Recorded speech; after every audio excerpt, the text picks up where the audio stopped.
As we emerge from the impact of the pandemic and we enter a new phase of transformation, organizations need to change faster and more thoroughly than ever before in a region facing profound challenges and tremendous opportunities.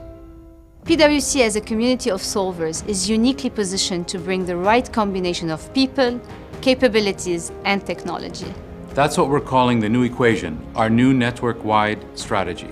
The new equation focuses on two interconnected needs that clients face now. The first is to build trust, which has never been more important or more difficult. The second is to deliver sustained outcomes in a fast-moving environment where the risk of disruption is more intense than ever before. To help our clients meet these challenges, we are making the following commitments here in the Middle East. To create 6,000 jobs over the next 5 years with a focus on digital, emerging technologies, and ESG. Hire over 500 new graduates every year and provide them with a development that sets them up for a strong career in the region. Double down on our existing commitment to promote inclusion and diversity by ensuring that at least 50% of the graduates that we hire are female and 80% Arabic speakers. Commit to achieving net zero greenhouse gas emissions by 2030 and enhance our ESG services across the region. To further build our digital capabilities through strategic acquisitions and investment in emerging technologies. And we'll establish additional experience centres, such as this one here, across the region. Finally, to continue to upskill our people to ensure they have the right skills to deliver solutions that are human-led and tech-powered. These are just the first steps on this journey, and we're excited to see the difference we can make in the region. It all adds up to the new equation. It all adds up to the new equation. It all adds up to the new equation.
ये आजकल के businessman भी ना छोटे सपने तो देखते ही नहीं। अब अनमोल को ही ले लो, 4 साल से जानता हूँ उसे, टैक्स कंसल्टेंट हूँ उसका। 2 क्लॉजेज है ना सर, वो मुझे समझ में नहीं आया। उसने गारमेंट शॉप खोल ली, केबल फैक्ट्री डाल दी, प्रॉपर्टीज भी छोड़ दी, पर मजाल है कि बिजनेस का पैशन थोड़ा भी कम हुआ। 10,000 मीटर। आई एम सॉरी, मैंने टाइम देखा ही नहीं सर। न चैन से रहता है न रहने देता है, दिन रात सुबह शाम बस कॉल कॉल और call. Rakesh ji returns file कब करोगे? यहाँ तक कि गाड़ी कौन सी लूं सर? भी पूछता है। सर गाड़ी ले ली सर। लेकिन फिर जब आपसे नहीं पूछूंगा तो किससे पूछूंगा कहता है ना, तो पता चल ही जाता है कि कितना भरोसा करता है वो मुझ पर। इसलिए सोच रहा हूं कुछ दूं उसे, जो न सिर्फ उसके बड़े बड़े सपनों के काम आए, बल्कि मेरे काम को भी थोड़ा आसान बनाए। पेश है टैली प्राइम, टेक्नोलॉजी में एक नया नाम। आजमा के देखिए आज ही। Since our establishment back in 1976, we've made a promise to be beside you. We came a long way from small beginnings by going the extra mile. And we keep that promise, no matter how small or big of a step we need to take. Our people are here to ensure you are always protected from risks. Going the extra mile means creating endless opportunities for the well-being of our customers, partners, and society. We continue to innovate, convert challenges into success, and add value to our people. And deliver the change we want to see in our society. Because we don't wait for the future, we create it. After all these years and all those steps we took, we are keeping that promise, and we're here for you. Solidarity, the leading insurance company.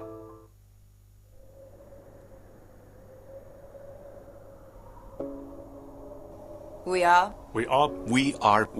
Baker Tilly, global providers of assurance, tax, consulting, and advisory services.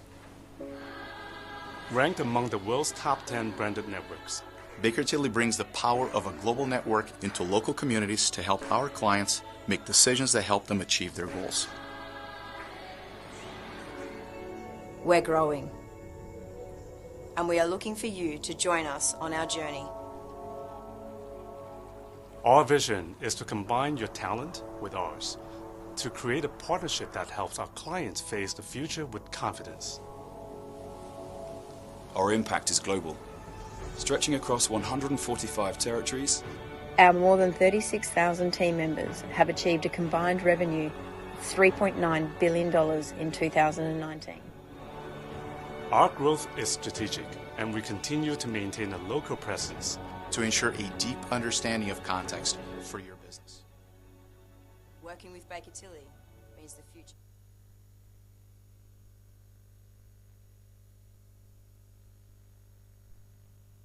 And our profession.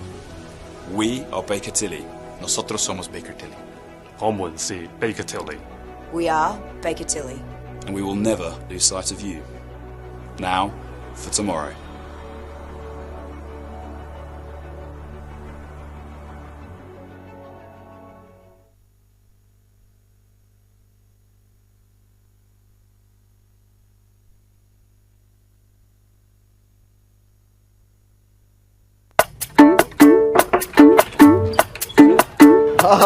ये आजकल के businessman भी ना छोटे सपने तो देखते ही नहीं। अब अनमोल को ही ले लो, 4 साल से जानता हूँ उसे, टैक्स कंसल्टेंट हूँ उसका। 2 क्लॉजेज है ना सर, वो मुझे समझ में नहीं आया। उसने गारमेंट शॉप खोल ली, केबल फैक्ट्री डाल दी, प्रॉपर्टीज भी छोड़ दी, पर मजाल है कि बिजनेस का पैशन थोड़ा भी कम हुआ। 10,000 मीटर। आई एम सॉरी, मैंने टाइम देखा ही नहीं सर। न चैन से रहता है न रहने देता है,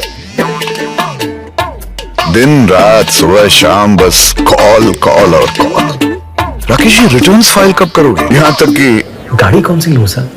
भी पूछता है।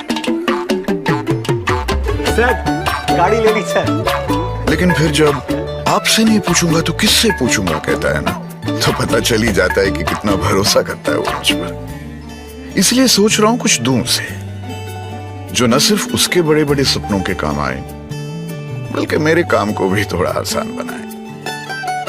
पेश है टैली प्राइम, टेक्नोलॉजी में एक नया नाम। आजमा के देखिए आज ही।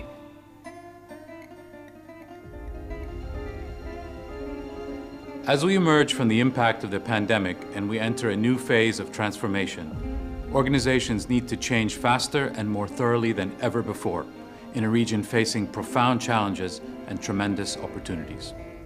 PWC as a community of solvers is uniquely positioned to bring the right combination of people, capabilities, and technology. That's what we're calling the new equation, our new network-wide strategy. The new equation focuses on two interconnected needs that clients face now. The first is to build trust, which has never been more important or more difficult. The second is to deliver sustained outcomes in a fast-moving environment where the risk of disruption is more intense than ever before.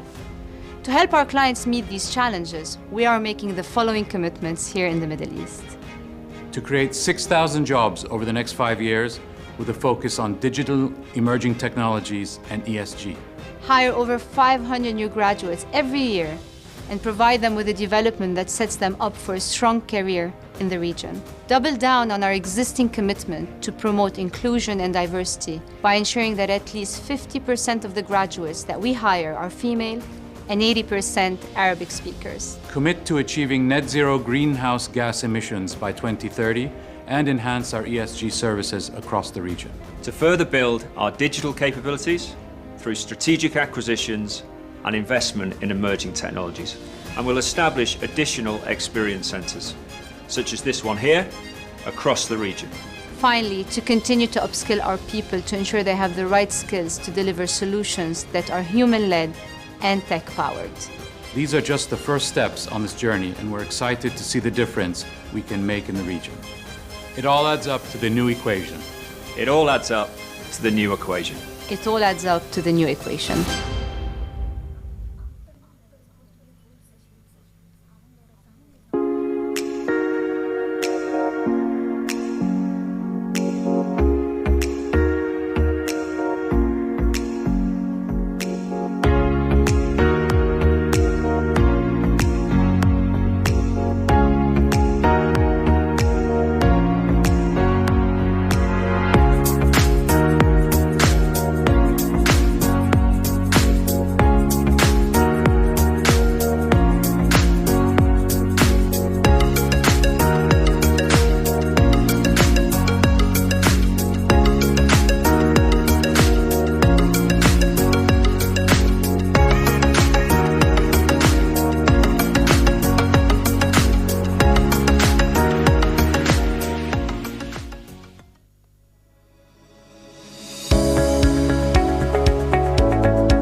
present to you Mr. Mohit Ralhan, Managing Partner and Chief Investment Officer from TRW Private Equity.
At Protiviti, we ensure your business is future ready.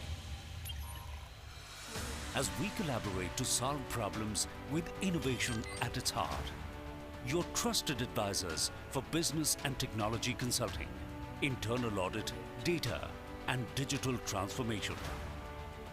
We are global and truly independent, delivering confidence in a dynamic world. That's Protiviti.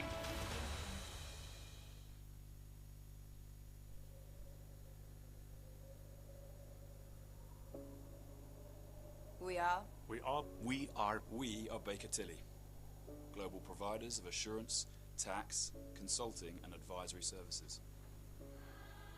Ranked among the world's top 10 branded networks, Baker Tilly brings the power of a global network into local communities to help our clients make decisions that help them achieve their goals. We're growing, and we are looking for you to join us on our journey. Our vision is to combine your talent with ours, to create a partnership that helps our clients face the future with confidence. Our impact is global, stretching across 145 territories. Our more than 36,000 team members have achieved a combined revenue of $3.9 billion in 2019. Our growth is strategic, and we continue to maintain a local presence to ensure a deep understanding of context for your business. Working with Baker Tilly means the future is never faced alone. We are committed to making a difference for our clients, our people, our communities, and our profession. We are Baker Tilly. Nosotros somos Baker Tilly. 我們是 Baker Tilly. We are Baker Tilly. And we will never lose sight of you. Now for tomorrow.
We're Grant Thornton.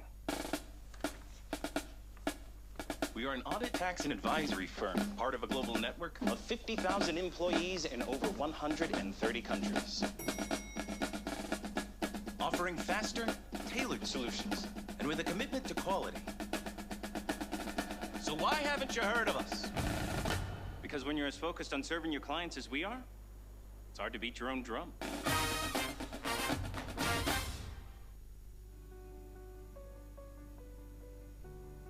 The unexpected will always challenge us. Markets will always defy predictions. Supply chains will always have risks. And Grant Thornton will always be there with insights, collaboration, and scale. So you're ready for whatever comes next. Our choices shape our futures.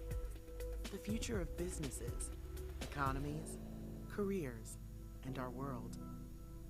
Insights illuminate better choices, allowing us to see differently and do more. At KPMG, we know insights reveal new opportunities. With us, you have the people and technologies to uncover insights and turn them into action. So you can innovate and transform, so trust can grow, and a more sustainable future becomes possible. When we act on insight, with the right people by our side, opportunity is everywhere. Let insights reveal new opportunities.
Since our establishment back in 1976, we've made a promise to be beside you. We came a long way from small beginnings by going the extra mile. And we keep that promise, no matter how small or big of a step we need to take. Our people are here to ensure you are always protected from risks. Going the extra mile means creating endless opportunities for the well-being of our customers, partners, and society. We continue to innovate, convert challenges into success, and add value to our people. And deliver the change we want to see in our society. Because we don't wait for the future, we create it. After all these years, and all those steps we took, we are keeping that promise, and we're here for you. Solidarity, the leading insurance company. As we emerge from the impact of the pandemic and we enter a new phase of transformation, organizations need to change faster and more thoroughly than ever before in a region facing profound challenges and tremendous opportunities. PWC as a community of solvers is uniquely positioned to bring the right combination of people, capabilities, and technology. That's what we're calling the new equation, our new network-wide strategy. The new equation focuses on two interconnected needs that clients face now. The first is to build trust, which has never been more important or more difficult. The second is to deliver sustained outcomes in a fast-moving environment where the risk of disruption is more intense than ever before. To help our clients meet these challenges, we are making the following commitments here in the Middle East.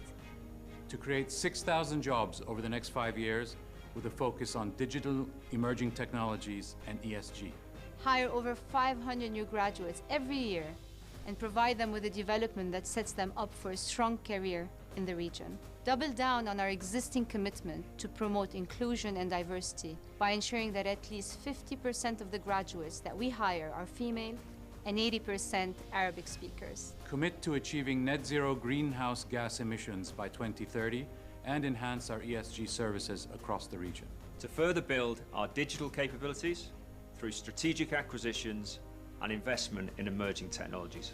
And we'll establish additional experience centres, such as this one here, across the region.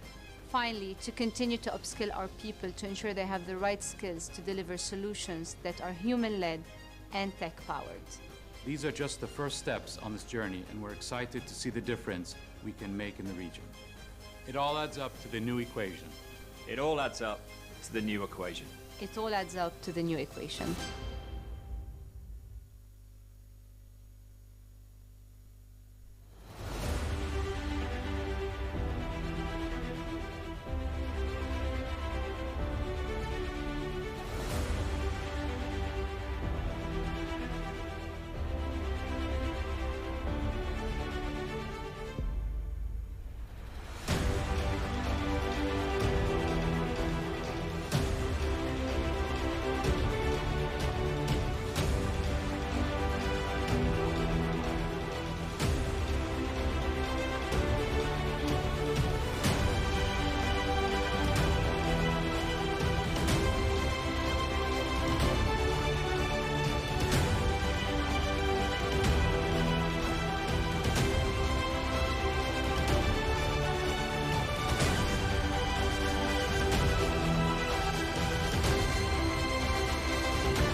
ये आजकल के businessman भी ना छोटे सपने तो देखते ही नहीं।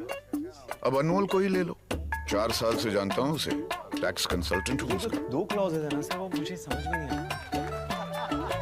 उसने गारमेंट शॉप खोल ली, केबल फैक्ट्री डाल दी, प्रॉपर्टीज भी छोड़ दी, पर मजाल है कि बिजनेस का पैशन थोड़ा भी कम हुआ। 10,000 मीटर। आई एम सॉरी, मैंने टाइम देखा ही नहीं सर। न चैन से रहता है न रहने देता है, दिन रात सुबह शाम बस कॉल कॉल और कॉल। राकेश, ये रिटर्न्स फाइल कब करोगे? यहाँ तक कि गाड़ी कौन सी लूं सर भी पूछता है। सर गाड़ी ले ली सर। लेकिन फिर जब आपसे नहीं पूछूंगा तो किससे पूछूंगा कहता है ना, तो पता चल ही जाता है कि कितना भरोसा करता है वो मुझ पर। इसलिए सोच रहा हूं कुछ दूं उसे, जो न सिर्फ उसके बड़े बड़े सपनों के काम आए, बल्कि मेरे काम को भी थोड़ा आसान बनाए। पेश है टैली प्राइम, टेक्नोलॉजी में एक नया नाम। आजमा के देखिए आज ही। Since our establishment back in 1976, we've made a promise to be beside you. We came a long way from small beginnings by going the extra mile. And we keep that promise, no matter how small or big of a step we need to take. Our people are here to ensure you are always protected from risks. Going the extra mile means creating endless opportunities for the well-being of our customers, partners, and society. We continue to innovate, convert challenges into success, and add value to our people. And deliver the change we want to see in our society. Because we don't wait for the future, we create it. After all these years and all those steps we took, we are keeping that promise, and we're here for you. Solidarity, the leading insurance company.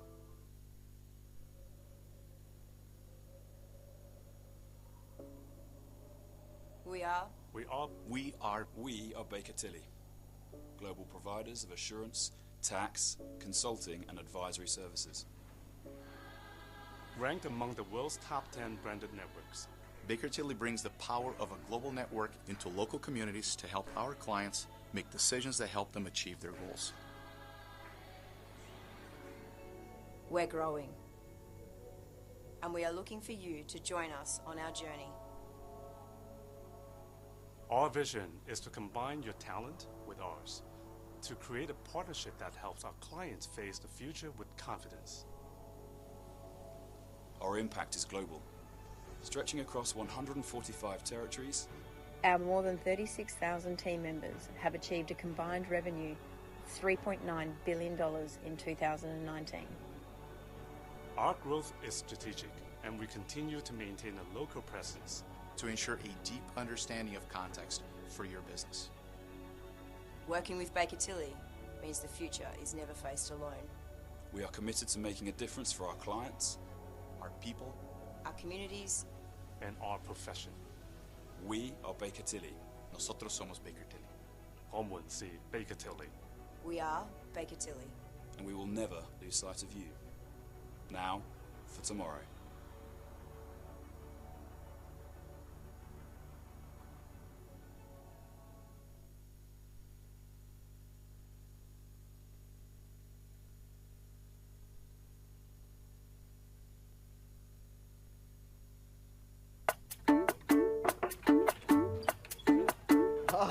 ये आजकल के businessman भी ना छोटे सपने तो देखते ही नहीं। अब अनमोल को ही ले लो, 4 साल से जानता हूँ उसे, टैक्स कंसल्टेंट हूँ। 2 क्लॉजेज है ना सर, वो मुझे समझ में नहीं आता। उसने गारमेंट शॉप खोल ली, केबल फैक्ट्री डाल दी, प्रॉपर्टीज भी छोड़ दी, पर मजाल है कि बिजनेस का पैशन थोड़ा भी कम हुआ। 10,000 मीटर। आई एम सॉरी, मैंने टाइम देखा ही नहीं सर। न चैन से रहता है न रहने देता है, दिन रात सुबह शाम बस कॉल कॉल और कॉल। राकेश, ये रिटर्न्स फाइल कब करोगे? यहाँ तक कि गाड़ी कौन सी लूं सर भी पूछता है। सर गाड़ी ले ली सर। लेकिन फिर जब आपसे नहीं पूछूंगा तो किससे पूछूंगा कहता है ना, तो पता चल ही जाता है कि कितना भरोसा करता है वो मुझ पर। इसलिए सोच रहा हूं कुछ दूं उसे, जो न सिर्फ उसके बल्कि मेरे काम को भी थोड़ा आसान बनाए। पेश है टैली प्राइम, टेक्नोलॉजी में एक नया नाम। आजमा के देखिए आज ही।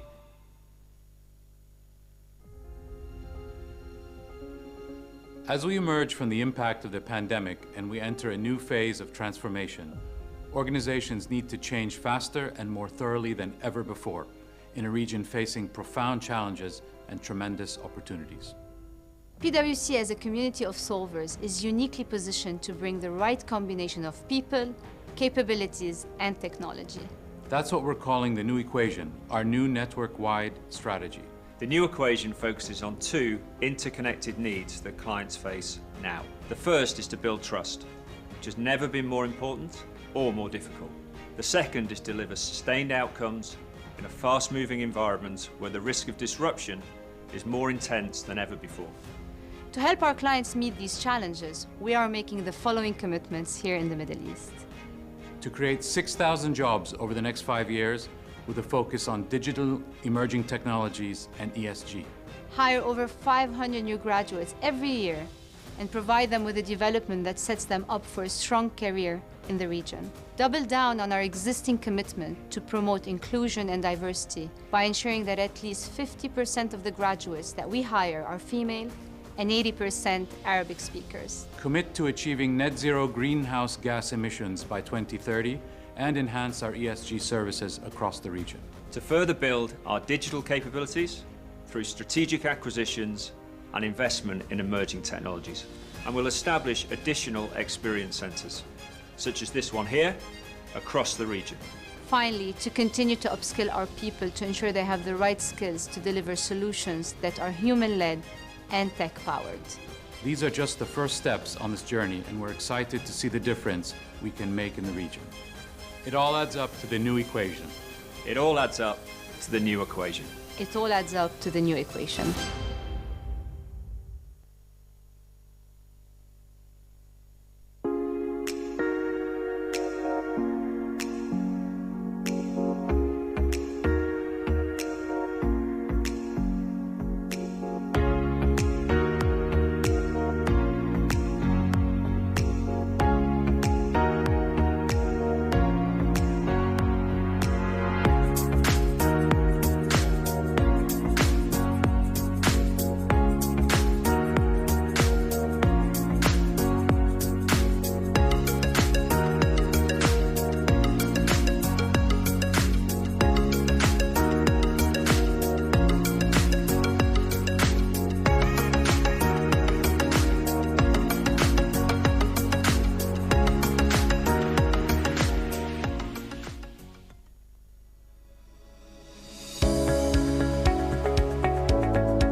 present to you Mr. Mohit Ralhan, Managing Partner and Chief Investment Officer from TRW Private Equity.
At Protiviti, we ensure your business is future ready.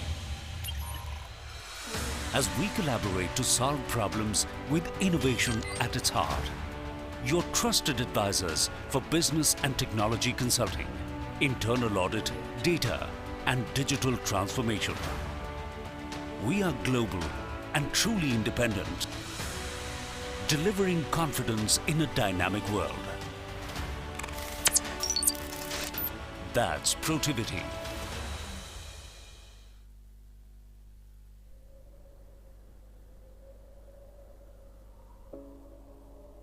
We are Baker Tilly, global providers of assurance, tax, consulting, and advisory services. Ranked among the world's top 10 branded networks. Baker Tilly brings the power of a global network into local communities to help our clients make decisions that help them achieve their goals. We're growing, and we are looking for you to join us on our journey. Our vision is to combine your talent with ours, to create a partnership that helps our clients face the future with confidence. Our impact is global, stretching across 145 territories. Our more than 36,000 team members have achieved a combined revenue of $3.9 billion in 2019. Our growth is strategic, and we continue to maintain a local presence to ensure a deep understanding of context for your business. Working with Baker Tilly means the future is never faced alone. We are committed to making a difference for our clients, our people, our communities, and our profession. We are Baker Tilly. Nosotros somos Baker Tilly. 我們是 Baker Tilly. We are Baker Tilly. And we will never lose sight of you. Now for tomorrow.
As we emerge from the impact of the pandemic and we enter a new phase of transformation, organizations need to change faster and more thoroughly than ever before in a region facing profound challenges and tremendous opportunities.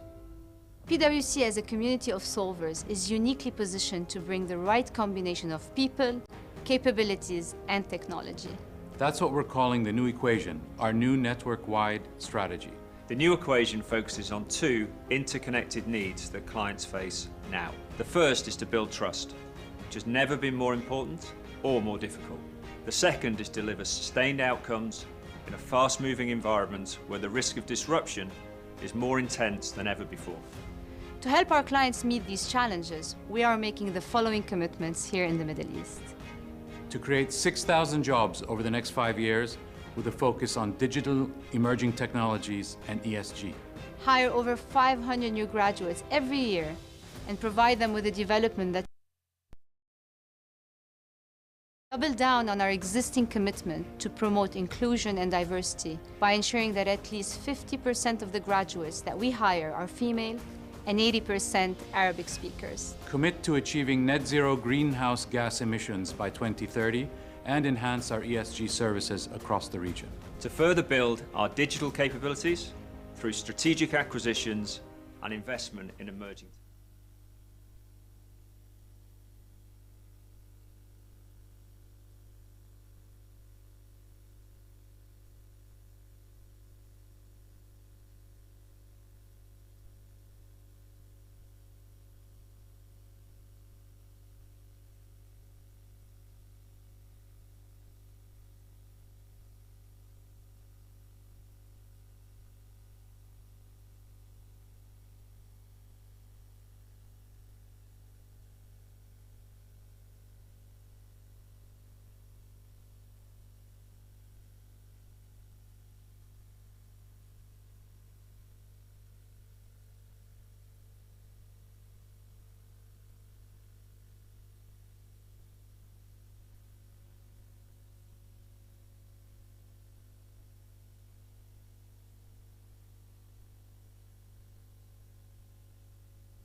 Request all the members to please come inside the hall.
Namaste, and a good Wali good morning everyone.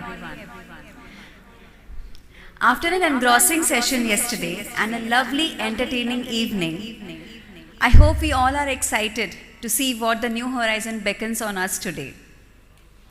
I'm confident this day will be another excellent day which will be etched in our hearts.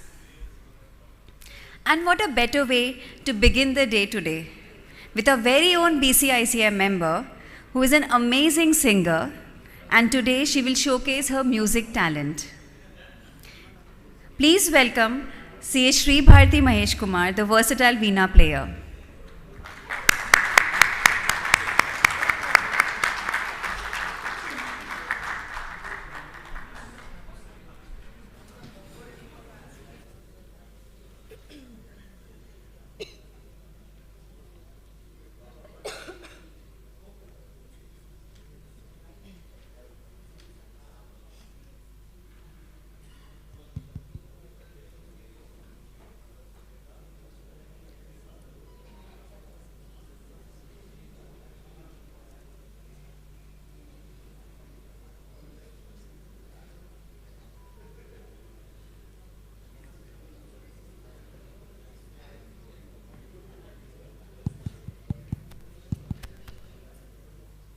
Hi, namaste and good morning to everybody. I am not a professional player, so I'm just going to hear, I'm very happy that BCICAI gave me this opportunity to showcase my passion. So enjoy as much as possible. If there are any mistakes, please let them go. Thank you.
Thank you, C. Shri Bharti. That was indeed a absolutely soul-refreshing rendering. May I call upon C. Sharmila Sheth on stage, please, to present a memento.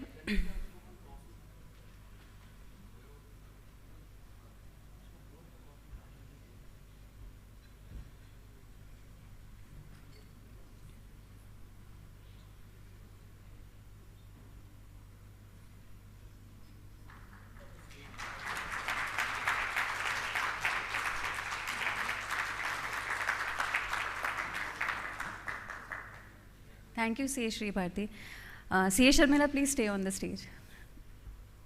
We would like to now call upon Gopal, the mentalist, and Satyajit Padhyay, who gave us an exciting evening yesterday.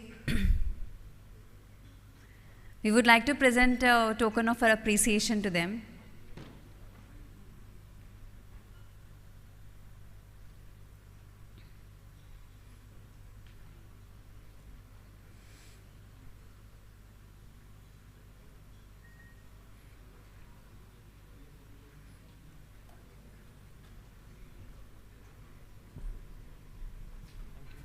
Satyajit Padhyay.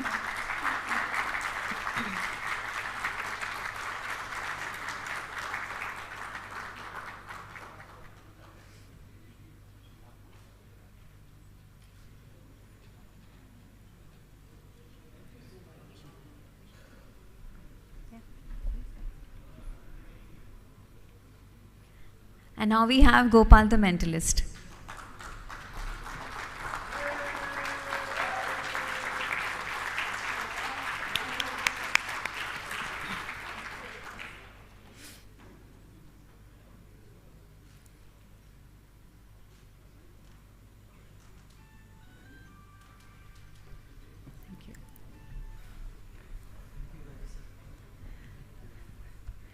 After the cultural treat, let us move on to some socio-professional treat. Like the strings of the veena, we all have strings of the veena which moves up and down. We all have ups and downs in our lives, which leaves us with so many questions that always race through our minds, especially in difficult times, where we always seek guidance as to how we can excel even when we face all the odds. We have this unique opportunity today where we have the most befitting person to enlighten us on this subject. Someone who has witnessed this journey himself and has decades of experience pursuing excellence in multifaceted fields. We now showcase a glimpse of his career achievements through this audiovisual.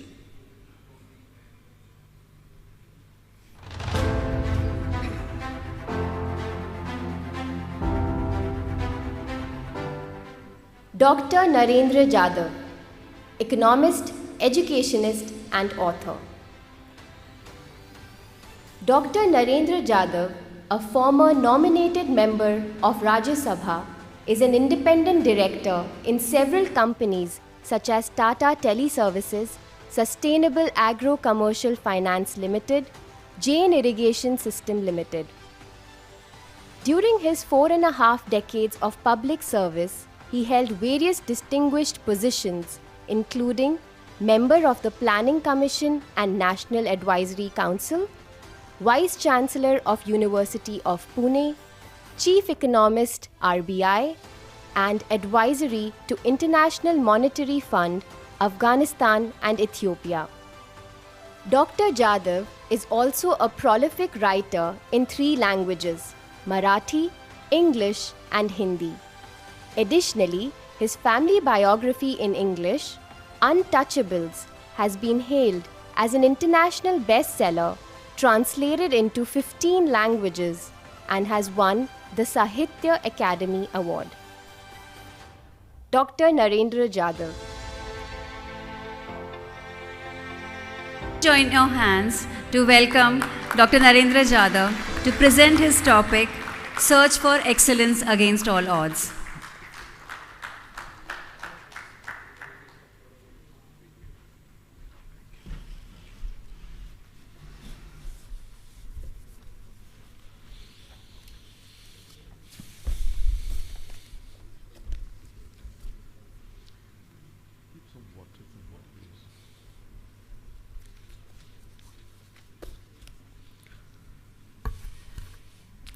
Thank you, Nisha ji, for a very generous introduction. There was one small thing that was missing. It said that I am a prolific writer, but it did not indicate how many books that I have written. I have written 41 books so far in 3 languages, and 300 research papers, and 32 reports on various issues for the state government of Maharashtra, for the central government, and for various other institutions, including the farmer suicide report that was prepared by me in 2008 while I was the Vice Chancellor. So I have been around. Well, friends, let me begin. The chairperson, Srimati Sharmila Seth, of Bahrain chapter of ICAI, distinguished fellow speakers, performers, Padma Shri Manoj Joshi, Major General Vikram Dev Dogra, Ms. Sudha Chandran, C.A. Ajay Seth, Kanika Tekriwal, distinguished members of ICAI, Institute of Chartered Accountants of India, Bahrain chapter, and those from India and from other countries.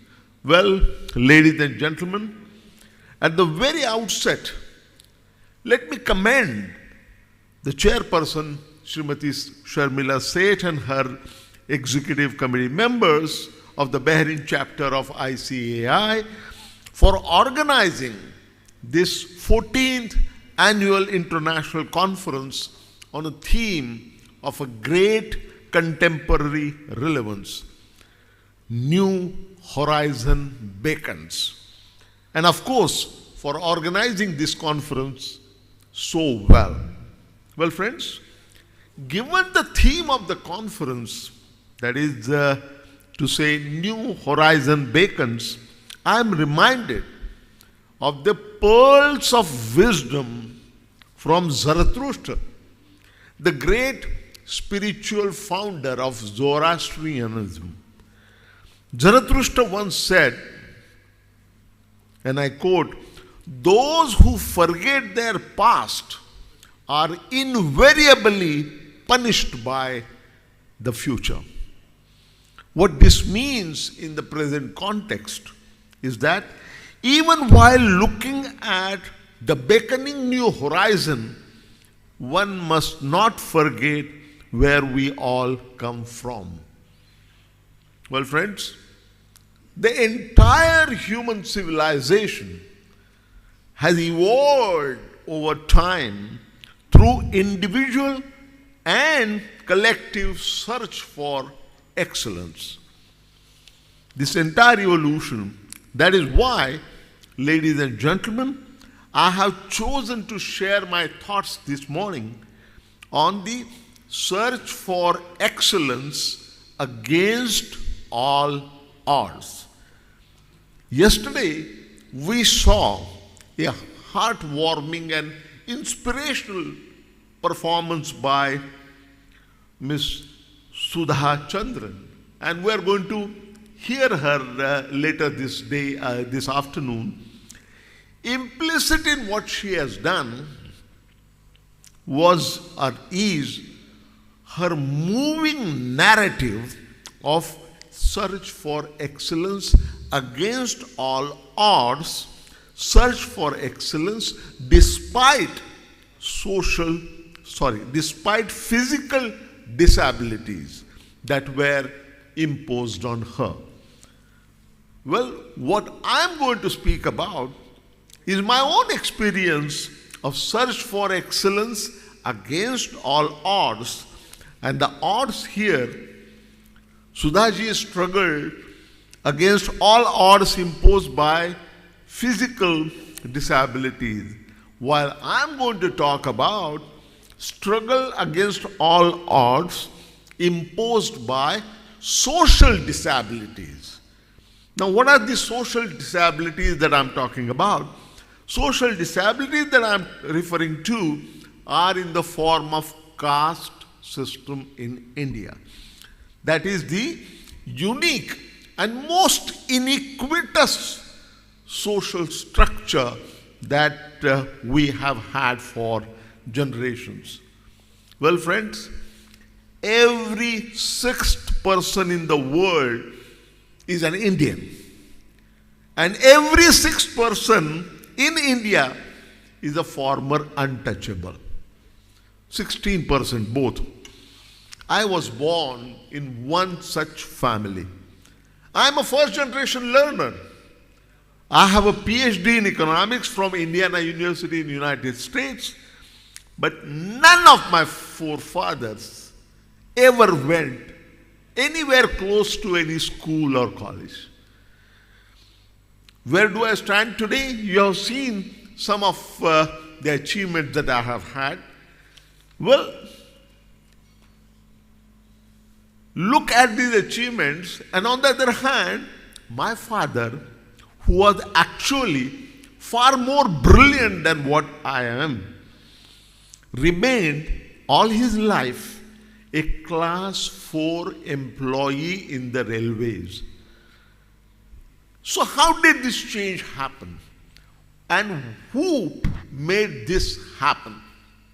It is the opportunity for education that made all the difference. And it was my illiterate father who made that happen. You know, there is a story. I'm going to tell you a lot of short stories to buttress my narrative. There is a story. My father, who was a foot soldier. Do you have the collar mic, please?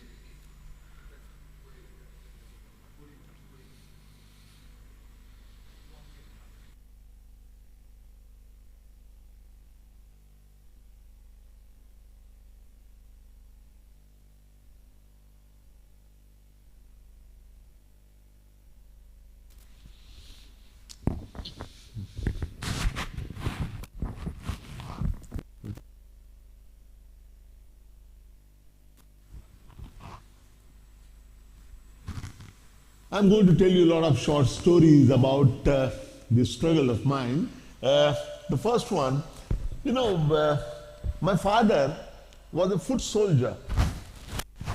Have they not put it on? I wish.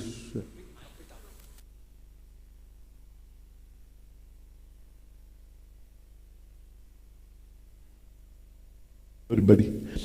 What I was saying is that I'm going to tell you some stories, very interesting stories. In fact, the first story that I want to is about father was a soldier,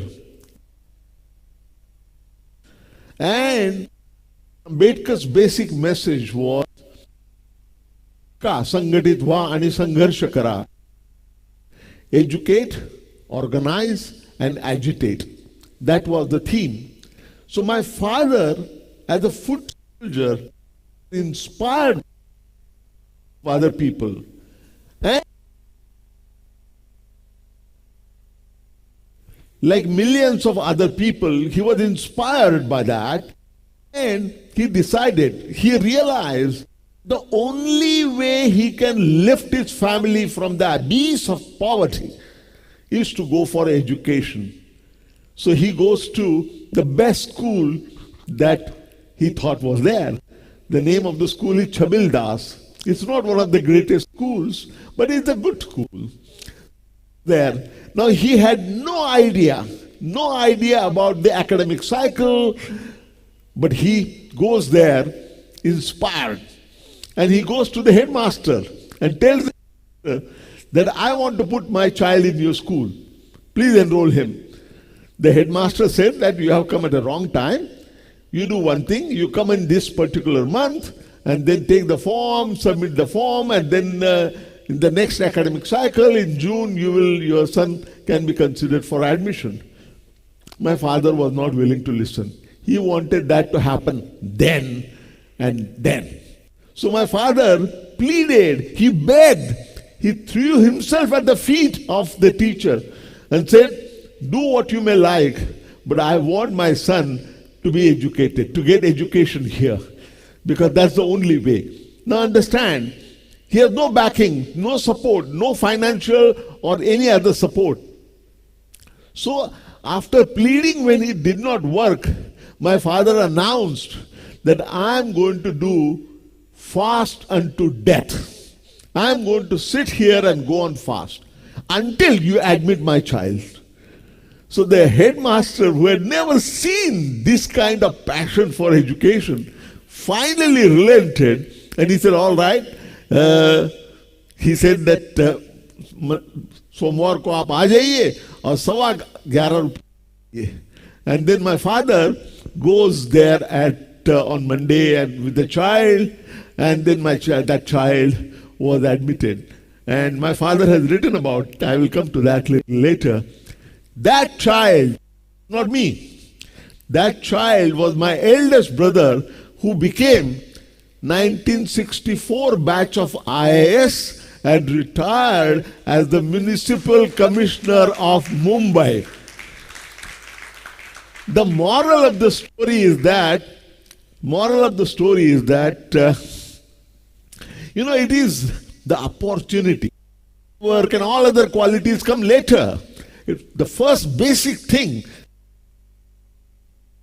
which differentiates successful people from unsuccessful people is the ability.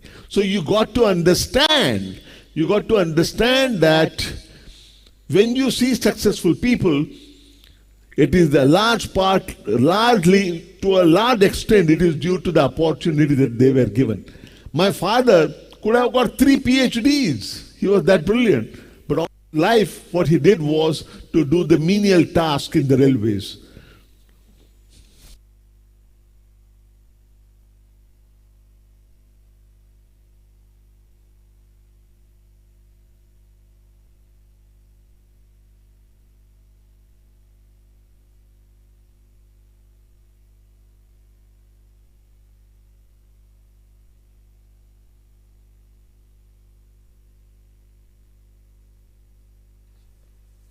Well, friends, I was the youngest in the family, 6th Those days, they used to have large families. And my elder brother was the captain of our team, and it is because of him. We followed all of him. All of us followed him, and all of us did very well.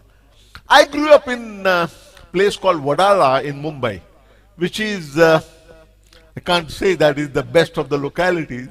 It's in central Bombay. And we moved from Juggi Jhopdi to a railway colony, very poorly maintained railway colony. Do you know what was my first ambition? My first ambition was to become a gangster. Because everything that was happening around, every day, fighting was going on. That was the environment. The environment was conducive to everything excepting studying. Everything excepting studying. And I used to fight well. I learned a lot in those circumstances. I learned that you have to stand on your own. You cannot depend on anybody. In the jungle Raj, you have to be on your own. Take two or give two. That survival was taught to me by those circumstances, and they came in handy in the rest of my life. I have to tell you that. So that was the after that ambition, later on, as I started understanding things a little better, my second ambition, and this you will find funny, but it's not funny. I wanted to be a peon. A peon. You know why? Because, first of all, I realized what they call in Hindi movies, Ijjat se rehna. So I wanted to do something that is respectable. I didn't want to be a gangster. Something respectable. And what was coming in handy? There were so many imponderables, so many uncertainties about the future that I thought peon's job is the best job, because even if the pay is less, nobody can remove you from your job. That was the kind of mindset that I had. So that was the second ambition. Then as I moved along, I wanted to become a teacher. Then I wanted to become a professor. No, it is like this. You raise your hand and you reach here. Then you raise your toes. Arey, I can reach here too. Then you raise it further. Oh, I can also reach here. So you go on exploring yourself.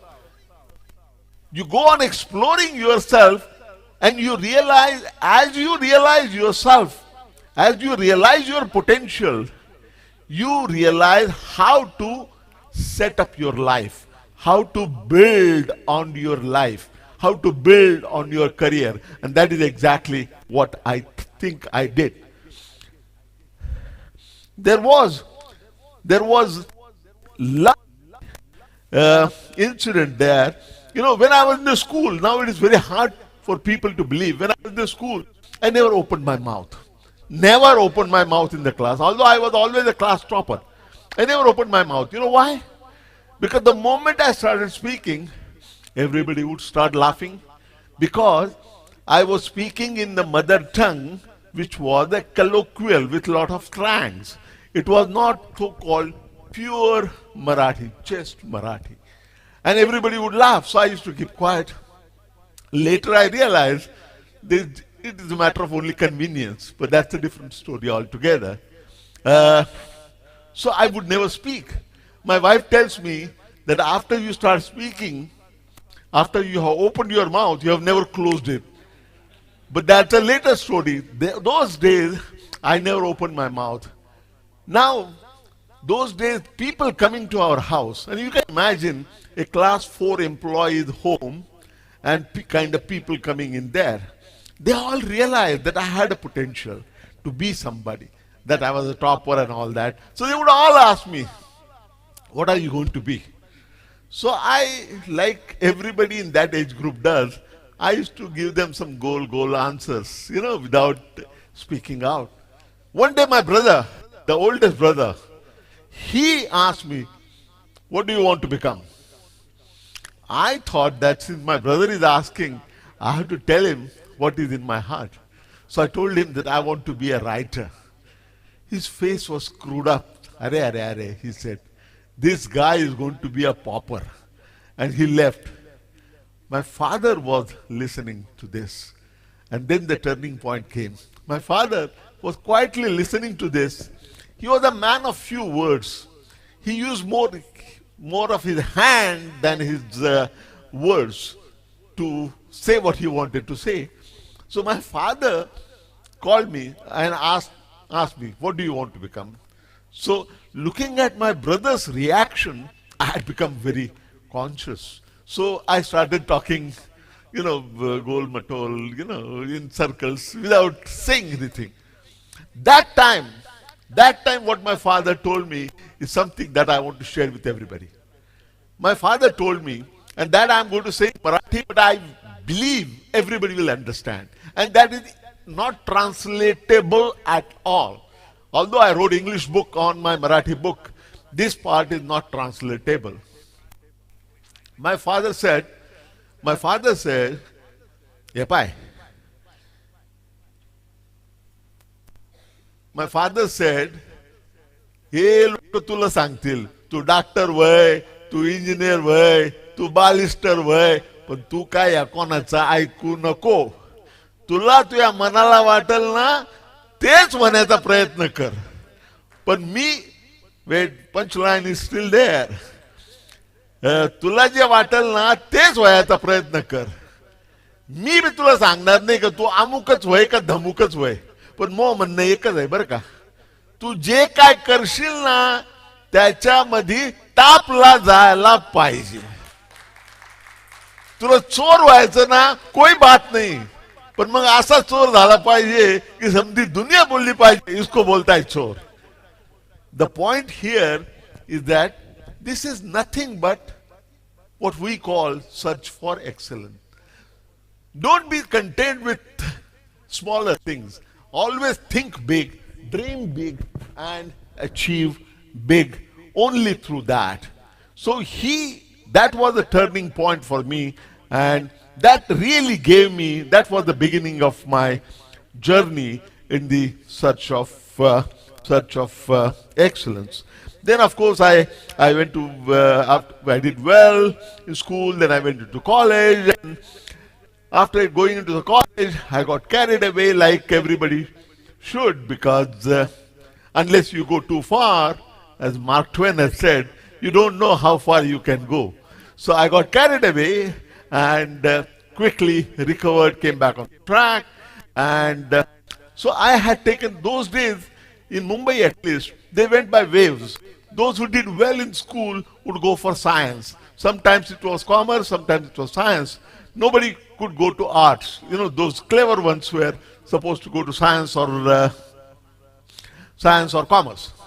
And so I had done well, so I went to science, and I did not like that.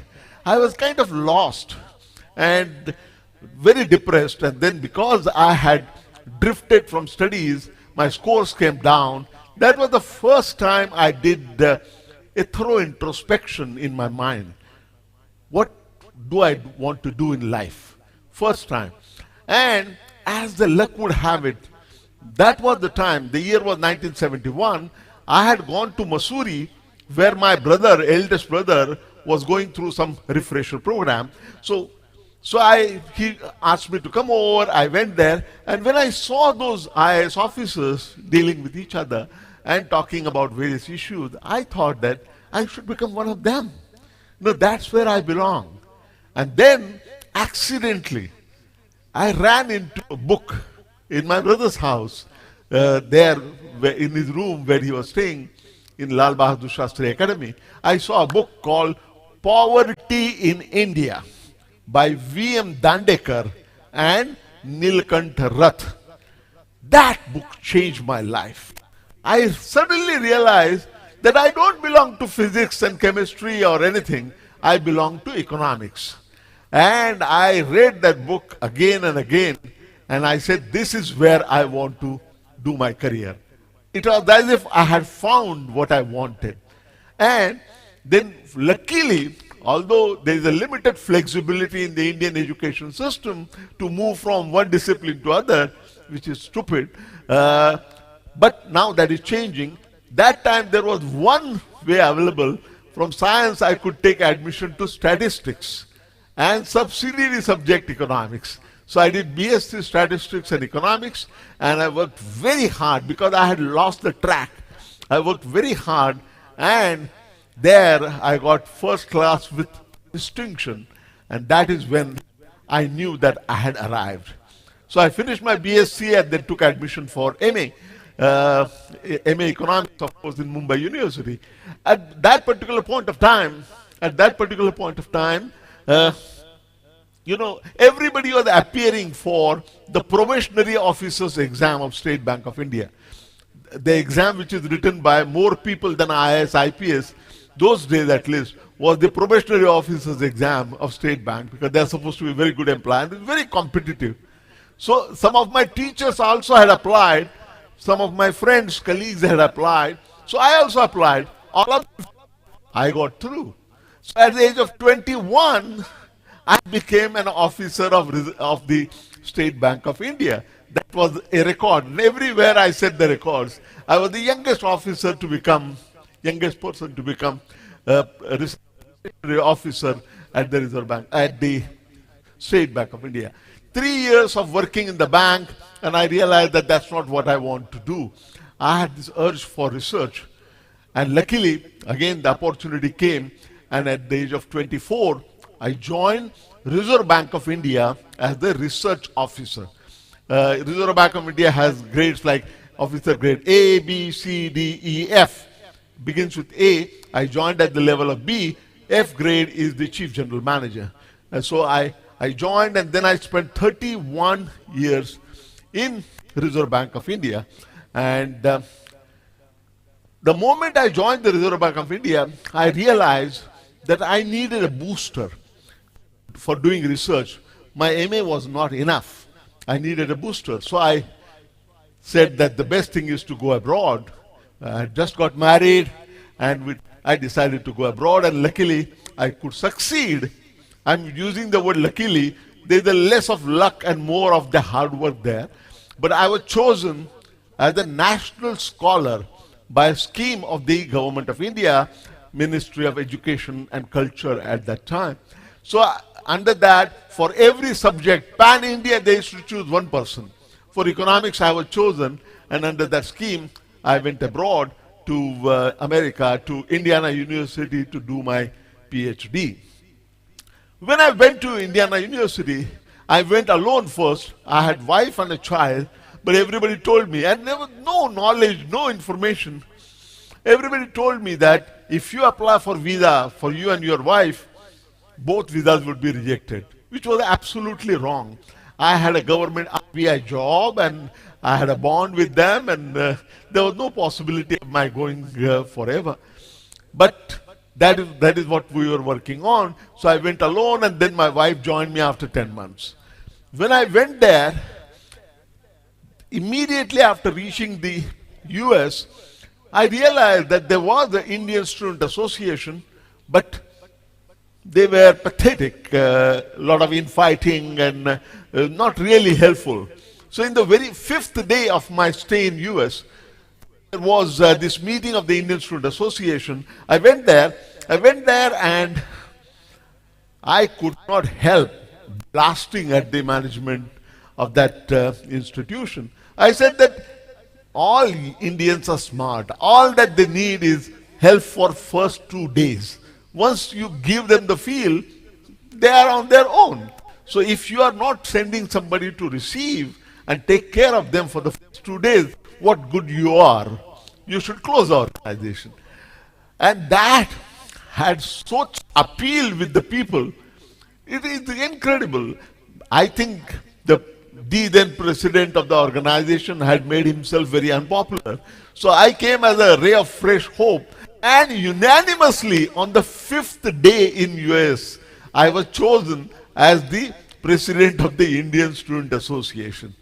And then later on my wife also joined, and we really took that association to a great level. You know, apart from doing the studies very well, the organization did very, very well, and it became one of the model organizations. Now here, I want to tell you something which I have not even written in my book.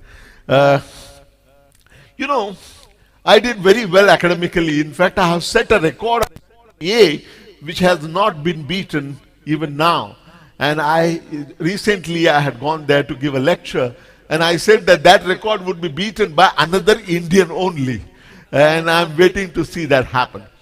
The point is, I was doing well academically, and we were doing very well in terms of that organization.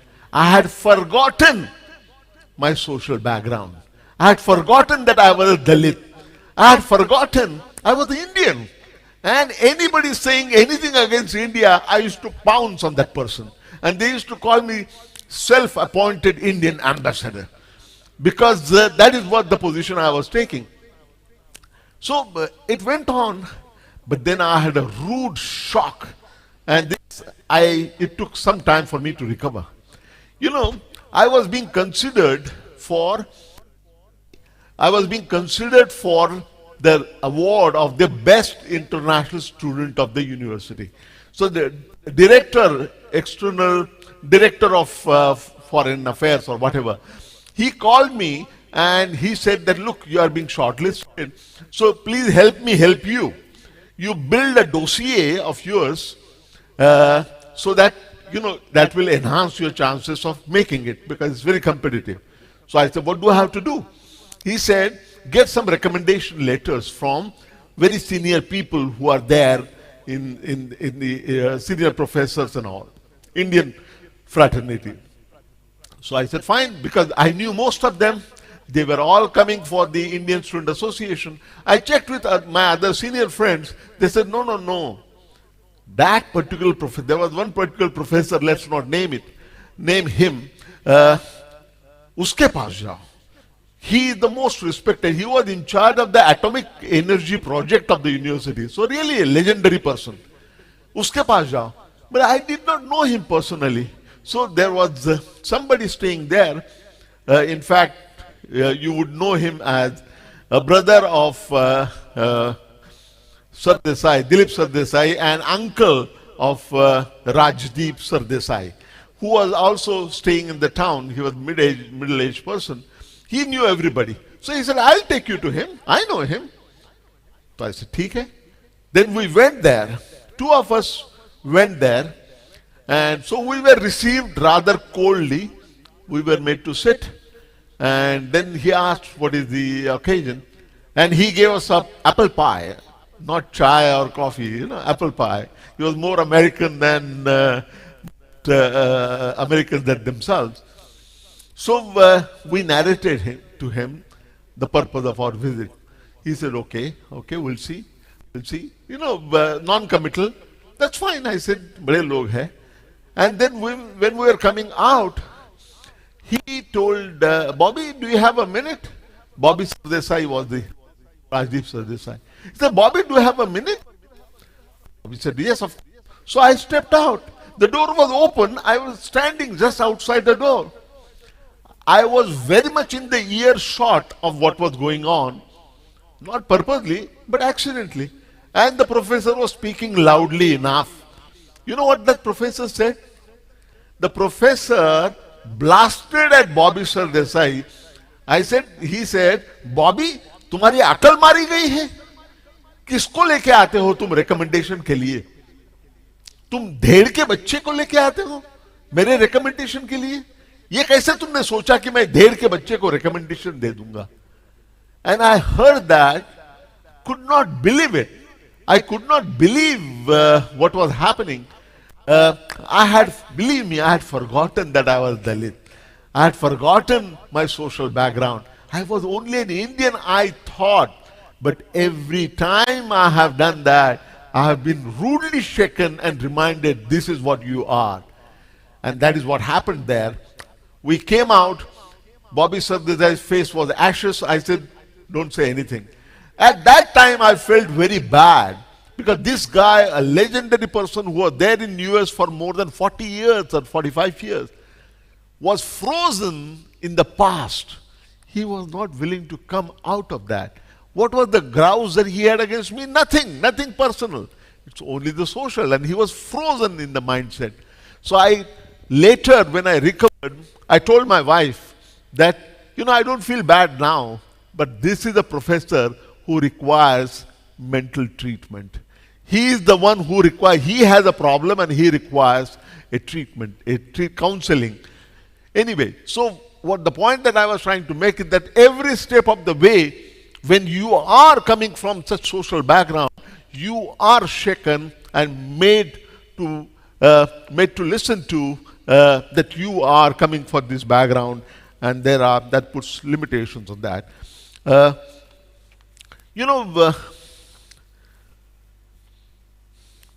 Another interesting thing that happened there. There are two interesting incidents, but I will tell you only one. I will tell you both very briefly, as briefly as possible. How much time do we have? 8 minutes, so I have to go a little fast. There was a big fight with my professor who was in charge of my PhD guide, and he was an extremely racist person, and he made some racist remark about me. He did not know my social background. You are German. So he was at the top in the racial context. And he, for whatever reasons, picked a fight with me, and we fought like cats and dogs. And one day he called my best friend, who was an Arab.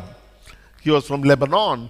And he asked him, is there something wrong with Narendra? So my friend said, nothing that I know of. You know what the German professor says?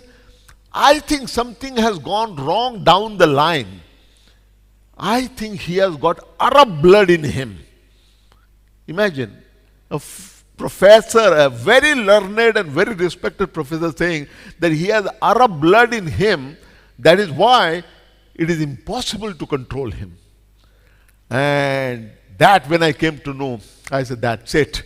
All other fights, professor has every right to correct everything that I am doing academically, but he has no business to talk about my race. And I had to make a choice. And this is the test of yours, that you are always subjected to tests in life. I had a choice to make. One was to just ignore that, get my PhD and go back.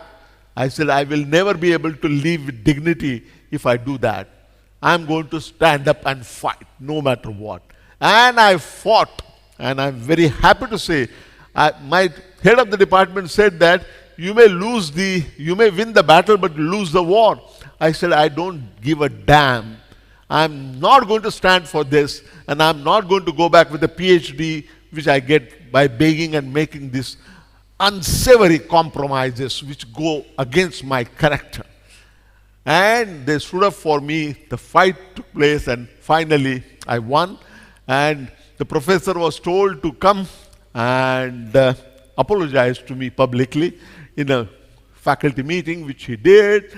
And everything was well. After that, everything turned out very well. Within 6 months, I got my PhD, I got everything.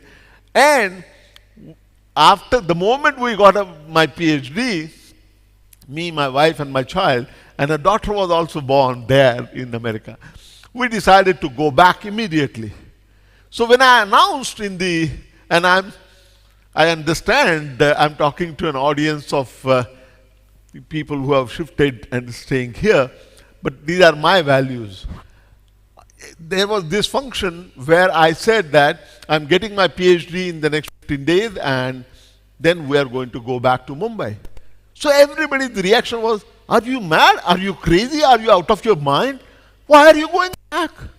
Because nobody those days was coming back. So I told them, you don't ask an innocent person why he is not a thief. You ask a thief why he is a thief, but you don't ask an innocent person why he is not a thief. So rather than asking me why I am going back, you ought to ask yourself, why are you not going back?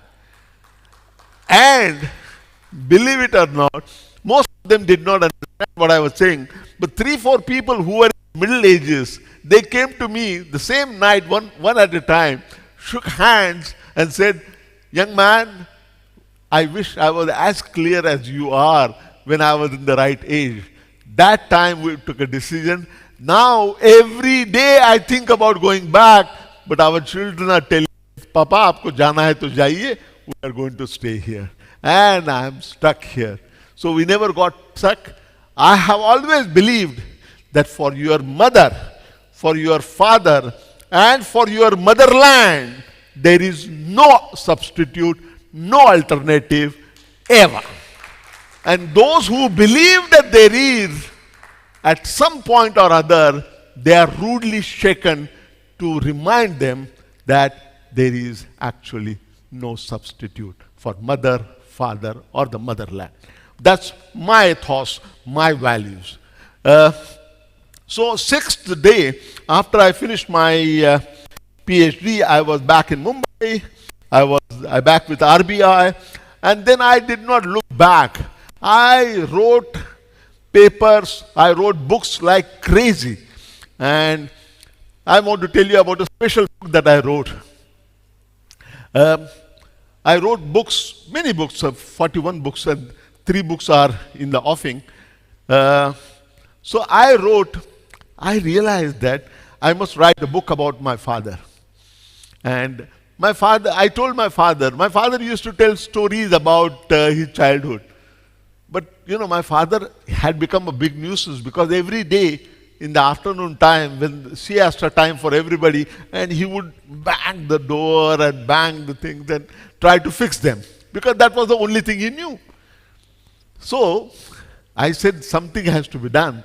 So I came up with the idea. I was at school at that time, 11th standard. So at that time, I told him, why don't you write about your, you tell stories, so you write them. He could barely write. So he said, who is going to bother about it? I said, don't worry about it. This will be a great inspiration for the future generation. So very reluctantly he started writing. And I was goading him to write. And he went on writing. Once he started writing, he realized that he was a born writer. And he went on writing for 10 years, from 1969 to 1979.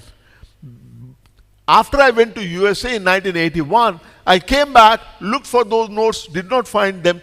He died in 1989. Then the books those handwritten books had big social, emotional value. So I searched for them, got them, I put them together, and I read one night, and I wept like a child. I thought there was a social treasure involved there. Next day I went to Mulk Raj Anand and showed it to him. And he said that this is a social treasure, you must get a book out of it. Forget about your economics, write a book on this.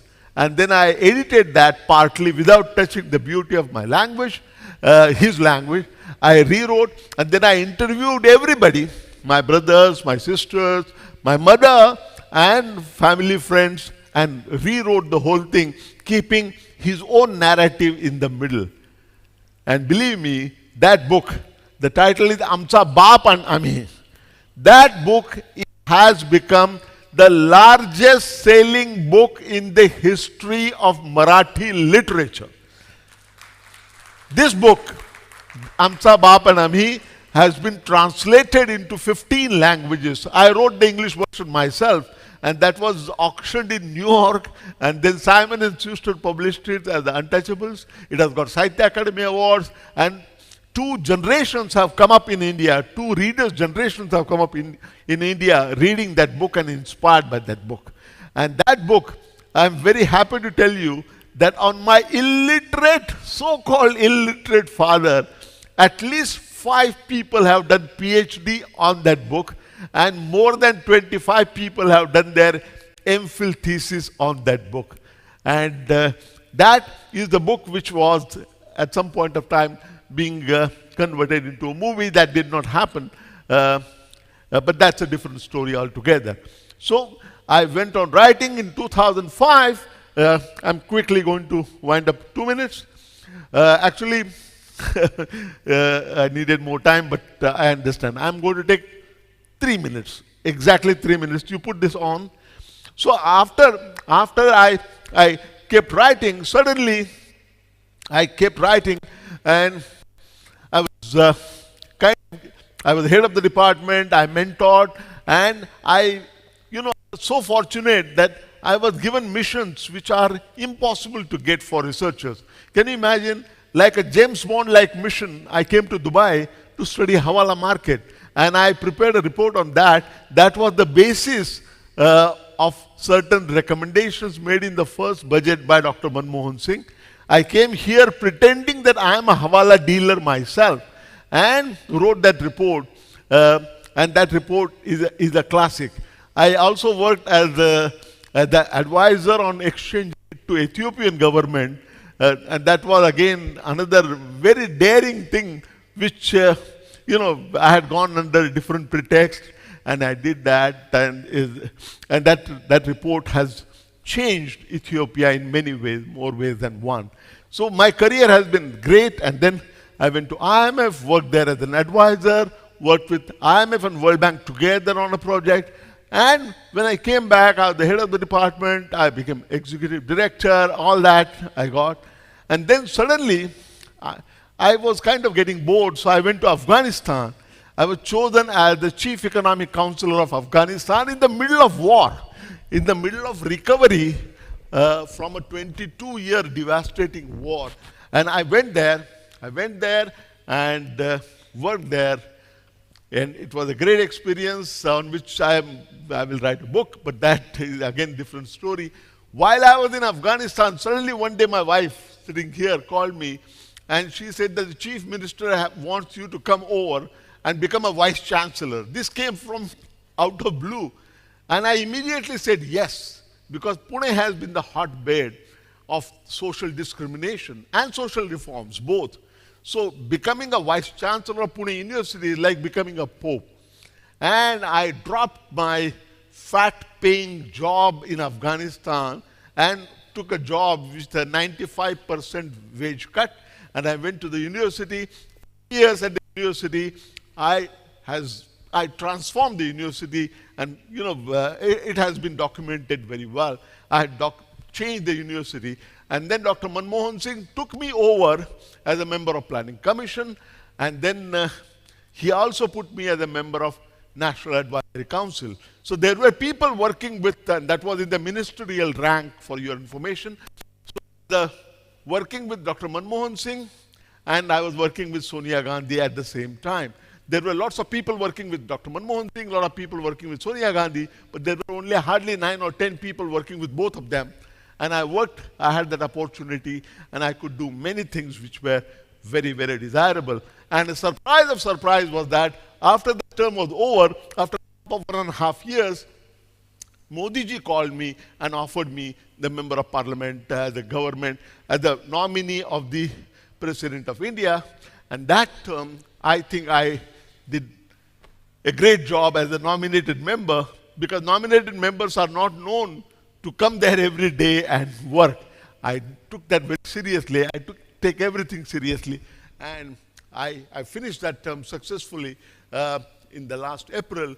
Right now, I have moved from Delhi to Mumbai after having finished that term, and I continue to teach in 3 universities and on the board of 6 big companies, including 2 from Tata, and continue to write the books.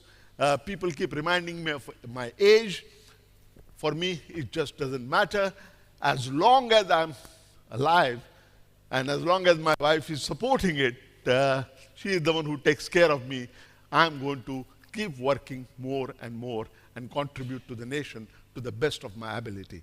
I want to thank the organization for having invited me to deliver a speech, to communicate with you. I have crossed the time, but I apologize for that. And I once again thank you and everyone for giving this opportunity to communicate with you. Thank you. Thank you very much. Thank you.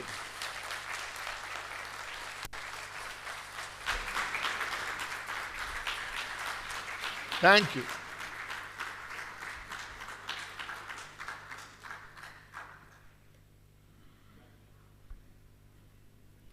Thank you. Can you switch on the mic, please? Mic.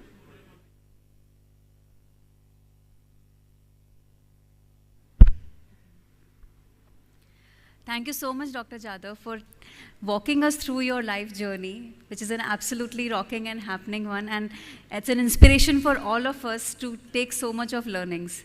I wouldn't have imagined the most educated gangster in the world.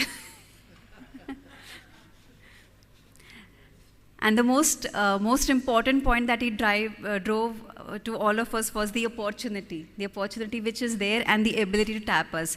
So I give one opportunity for one question today, and let's see who will tap it.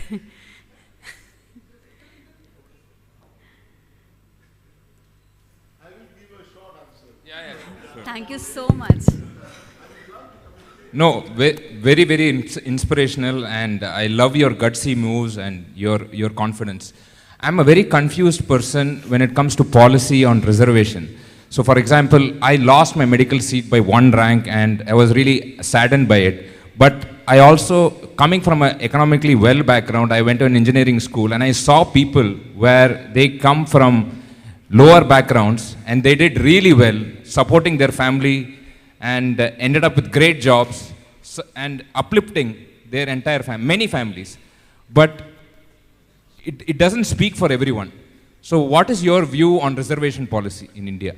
I'll tell you. I will have to be very brief because this is a hot subject. I have written a lot on this, spoken a lot on this. It's very simple. Reservations, in my opinion, are necessary as long as there is inequity in the society. People think that, by the way, reservation policy is not implemented well at all. I can give you all the details. But as long as our mindset is based on the kind of mindset that professor had, there is a room for reservation.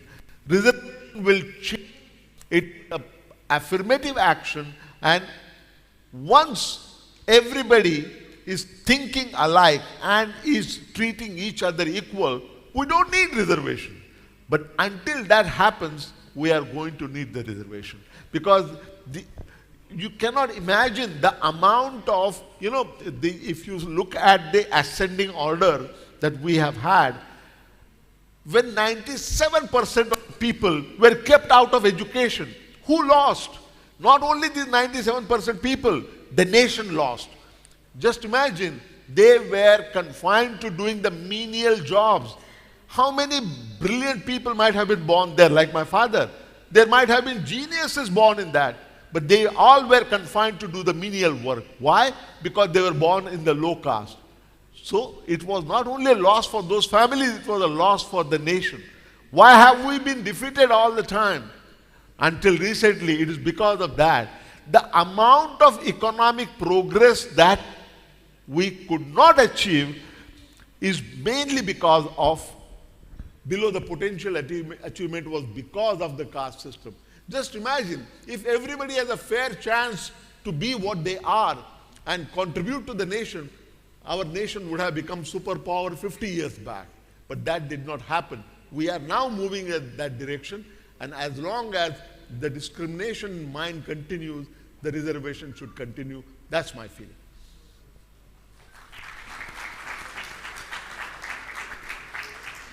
I would like to now call CA Sharmila Sheth and our past chairperson Sanjay Gupta ji to hand over a token of appreciation to our esteemed speaker. I would like to also add that he has a beautiful handwriting.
Thank you so much. I'll collect my papers. Sure.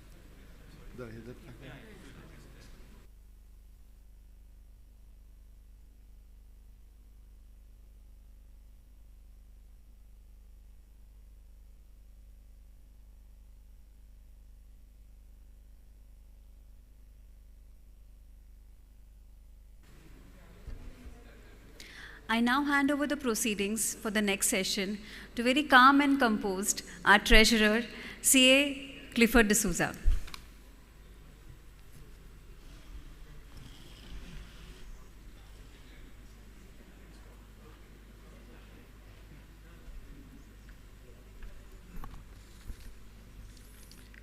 Thank you, CA Nisha.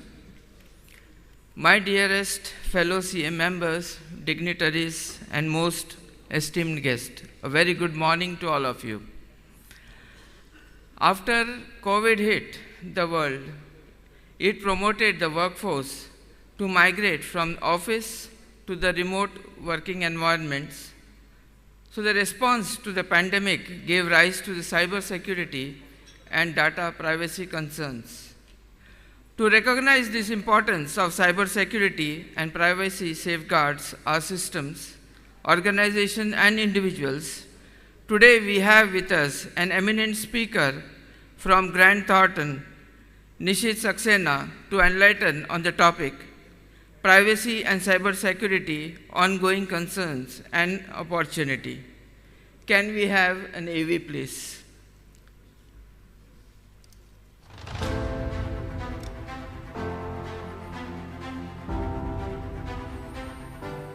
Nishit Saxena, Head of Technology Advisory Business, Grant Thornton, Bahrain.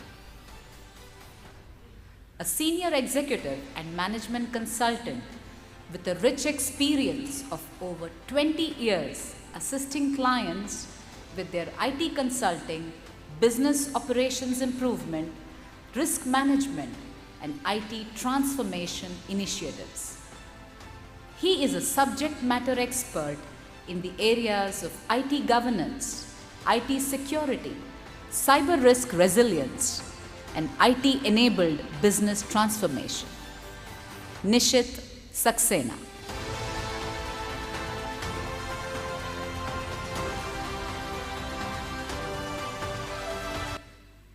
Welcome, Nishit Saxena. Thank you. It's the second time I've been called a CA, so I'm getting used to it. But just to give a background, I'm a mechanical engineer. Moved to IT back in 2007, so good 16, 17 years of just doing IT. We will see. I don't know. It's a good morning now. You guys are already motivated. Do you still need a good morning? But I saw a lot of people outside, so if you want to check, if anyone else wants to join in, please check. It's going to be an interesting session. What do you expect? What are you expecting of this session? Any expectations? Anyone? You heard the topic? Anything that comes to your mind when we talk about cybersecurity and privacy?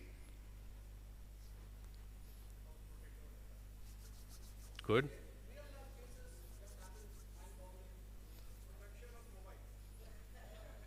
Perfect.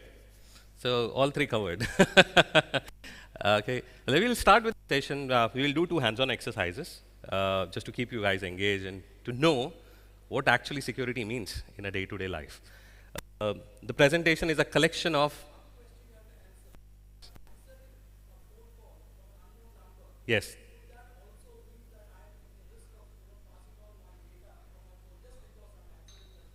You can. Okay. I'll pick that. There's a question from yesterday as well. Someone spoke about the AML and someone giving in their OTPs and then recovering money, right? Which is social engineering that we call in cybersecurity. We'll cover all of them as we go into the presentation. Just to start, cyber as a topic and privacy as a concept. What do you think is our utilities for life? If we have to keep living in this world, what do we need to stay alive? Okay? Yeah. What? There is air, water, and then we come to food. Right? So it goes in sequence. These were all given to us by nature. Right? We didn't hunt for it. Of course, we cook our food now. Then came growth, right? When the mankind started growing, there came some man-made utilities. So to name a few of them, we saw electricity and we saw gas and power. Right? These are required for today's world to keep running. And then, what do you think is the utilities of the new world, the new connected world that we call about? Have we really adopted them? Do you really see them as utilities? A big question in today's forum is, do we see them as utilities? Right? We operate on these mobiles, connected devices, mails, computers the entire day. The life is all around them. Right? But do we expect these two as utilities? Right? So as the world is growing, people have moved on from the normal utilities that we had. We conceived with life, we conceived with growth, and then we conceived with the connected world. At this note, Mahesh, to answer your question, right? You asked something. I've heard, right? So when the topic of cyber comes, we always speak about malware, spywares. We talk about IoT devices being hacked, right? And you asked a question saying, if I'm answering a call, am I giving some information which is probably going to lead to a data breach? So let's do a small exercise, right? Have you been hacked? It's a question that we every day think, but we don't do anything, right? So thinking is my phone hacked? Is my mobile hacked? Is my tablet hacked? I'm operating on an office network. Can the network be hacked? What can happen to my personal data? We all in past heard there was a spyware by the name of Pegasus introduced by forces, and they were tapping on a lot of information, right? Okay. Are you aware of, anyone heard of this incident in past? Right, so what did you do? Did you check if your phones are being tapped? We spoke about a utility. We just said cyber. Do you want to do an exercise with me? Okay. Open your phone. There is a code here. Dial and see what comes.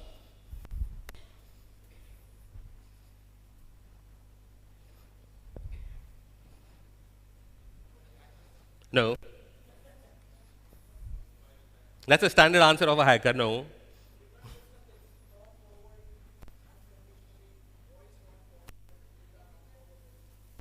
How many of you were able to get the code right? Do you see messages on your phone? You will see most of your services are disabled. If you're using a Samsung device, you will probably see your call forwarding is on, because that's by default on the software, right? So when you heard of Pegasus, the first thing that you should have thought about your own security and your own utility was, is my phone tapped? Right? These are the things that we say you should get used to. That's the word you're living in. You should keep doing these checks. You should know what these results mean, which I'm sure we most of the time ignore. Mahesh, to answer your question, your phone tapped, your phone not tapped. When you go into mobile security, you can also explore things like you asked someone calling me. Not necessarily. If they're just calling you, they can't get anything out of you. But yes, they can do a lot of social engineering, like on video calls these days. Even when you may receive a call to do a KYC, right? Do you know which number it is coming from? Right? So sometimes people receive calls. They're asked, we're calling you from your bank. We are here to do a KYC. And they start asking questions. You should get suspicious. And saying, look, I was not expecting this call. And the number is from an unknown number. I don't even know this sequence. It's not saved with me. Most of us have been assigned with bankers these days for this reason. We should probably just WhatsApp them and say, look, I'm receiving a KYC call. What is going on? Right? So by default, no. But by the way of social engineering, yes. Let's do another exercise, right? You have all seated and you will see a card there with a QR code on your tables. Do you see it?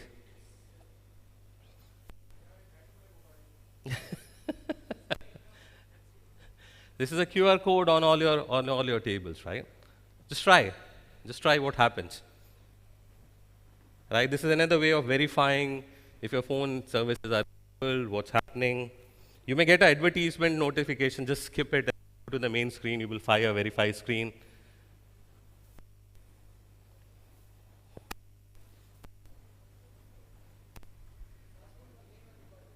Put it.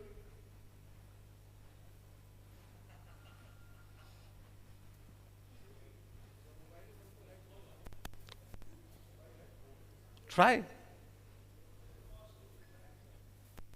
Depends. It will be a good utility for you, like the previous one was.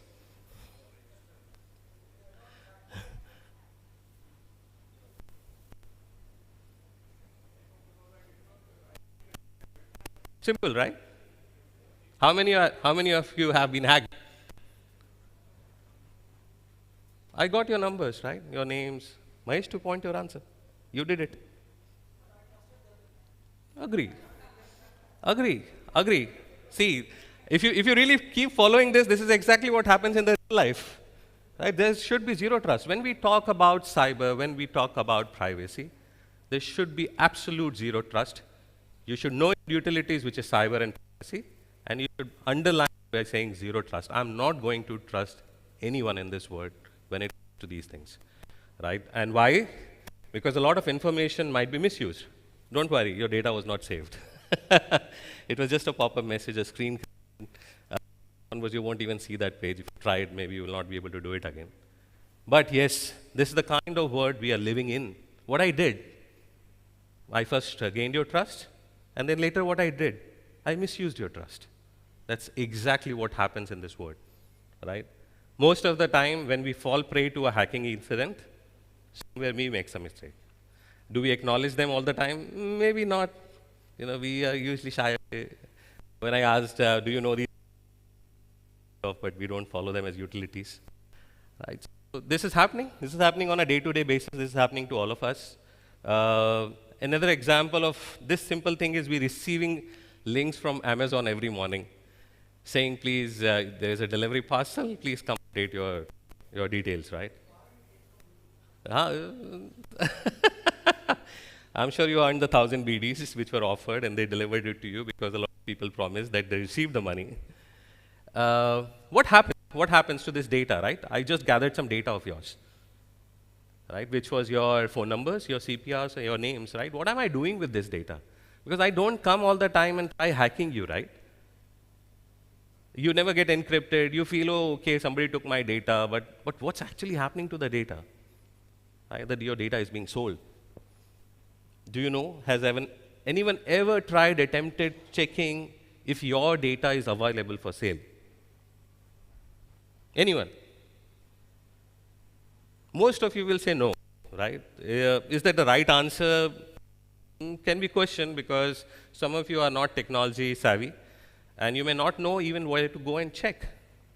This data, which I'm showing you, is available, but it's not available to normal human beings, right? This is being made available to the convents who are ready to pay for this data. And this data is accessible on something that we call, and the concept that I introduced, of dark web. Now, dark web is not a simple topic to talk in 30 minutes, but let me still give you some concepts around it. You need a special browser to access, which is known as Tor.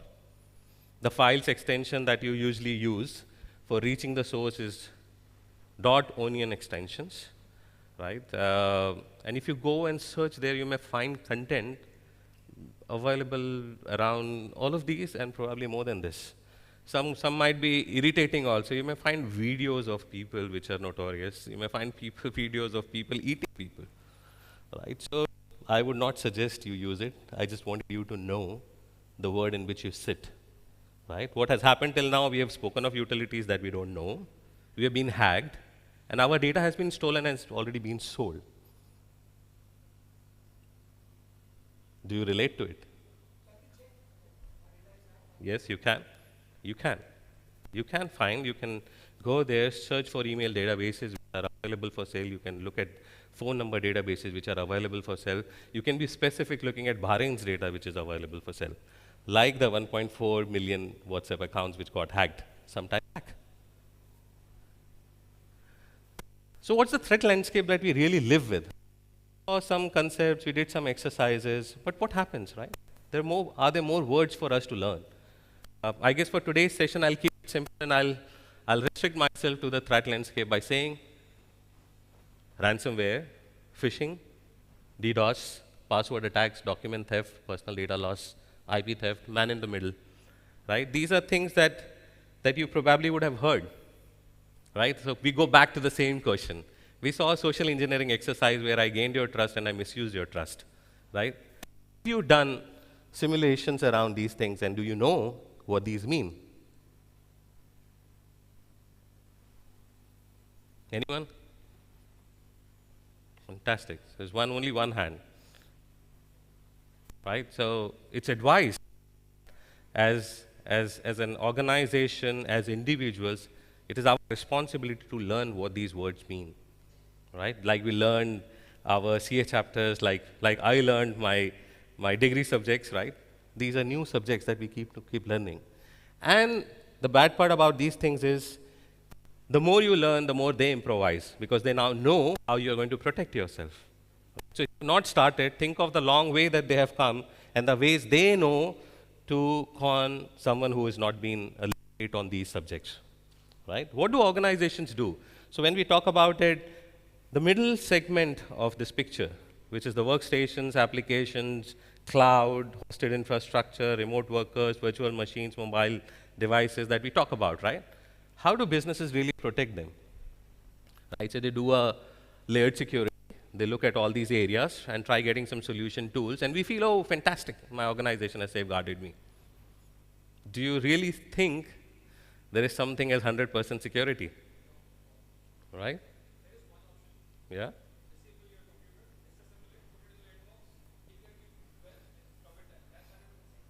You won't believe that is also not secure because the data, if you have not data, the data can still be recovered. Yeah. You need your hard disk and I can decrypt your entire hard disk and get the data which was still there. So you tried, you attempted the best, but there is nothing which is 100% secure. And the biggest example around that was Uber being hacked some time back. Have you studied this incident of what happened? It was a miner actually doing this activity. Do you know what data did he get access to? Was it really difficult? No. What did he do? No.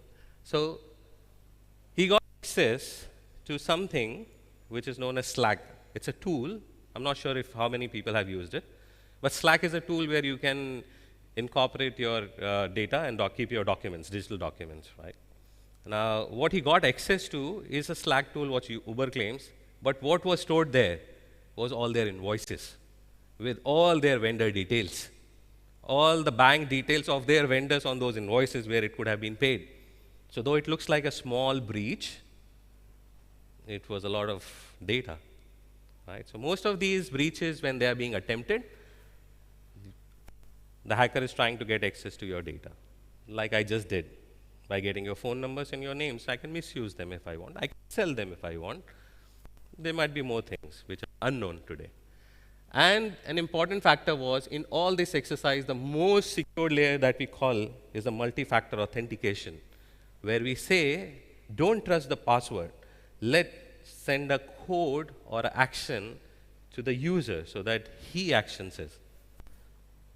Right? He actions his access. So what failed? The hacker actually bombarded, we call it in our language a fatigue, right? So it was a multi-factor fatigue. The hacker kept sending an action to the user who was sitting in a meeting, and he got so frustrated that he gave access to it. So Mahesh, to your answer again, your question, it's always our action that usually results.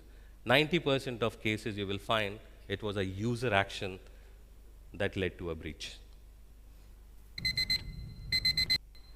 Now, coming to the damage stats of what we saw, these are classified as damages, right? You heard a beep, beep, beep, beep, beep alarm coming up, but have you really thought how big these damage costs could be in today's world? If you start from a second, it's roughly about $190,000 getting lost every second.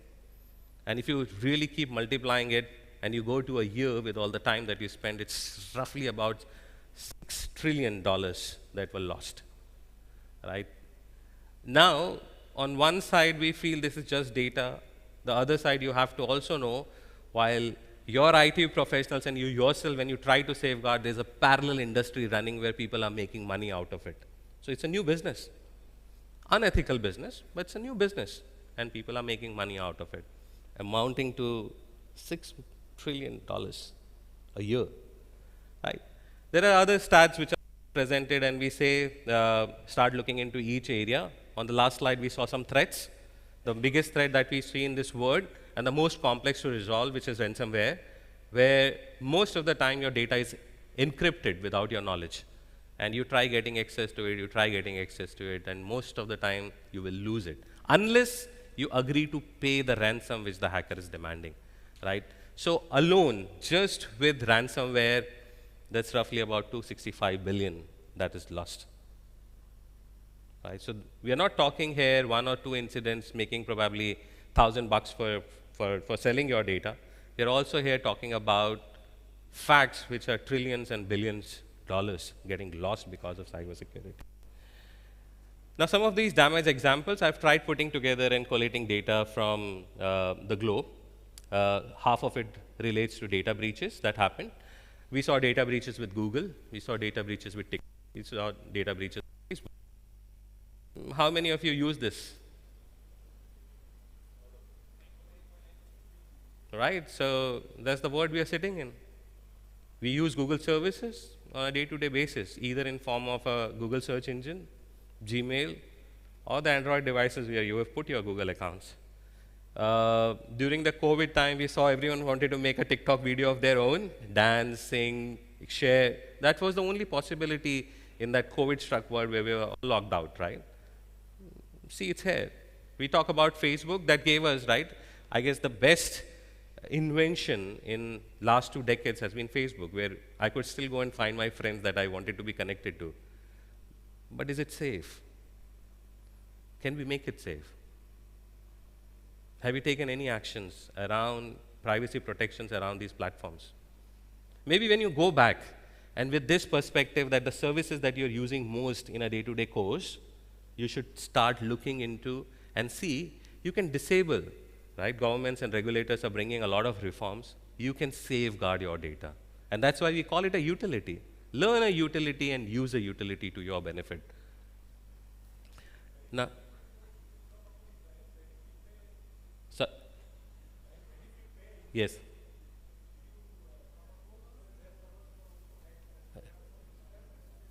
Yes, I've got some of them on the next slide, but since it has come up here, I actually wanted to present you the what has happened in Bahrain in form of a BAPCO. This was a December 2021 event. There was EVA, which was attempted in 2019. There is Bahrain Center for Human Rights, where they used a zero attack through an iPhone device. There are APM terminals who have been hit, Alba who has been hit, and WhatsApp data leak that I just mentioned some time back. These are knowns because they get published.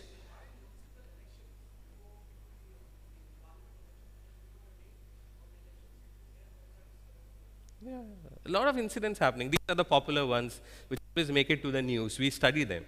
But then what don't we study? Right? This is also a landscape of Bahrain. Right? Everyone was interested in those big ones, but what's happening here? A hospitality house which was hacked on 14th of February this year. They could get access, the hackers could access to their systems, and they encrypted the entire world. And what did the administrators do? Any guesses? Not really.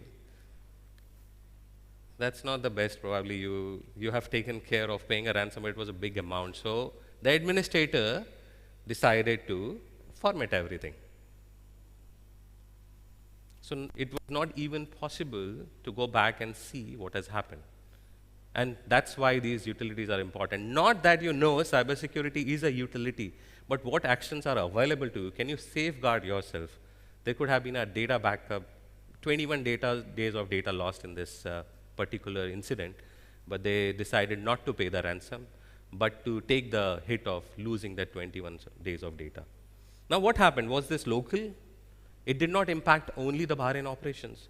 The systems were connected to other systems across GCC, which also got infected. The simple activity to do was to unplug the network and safeguard everything. Nobody took care.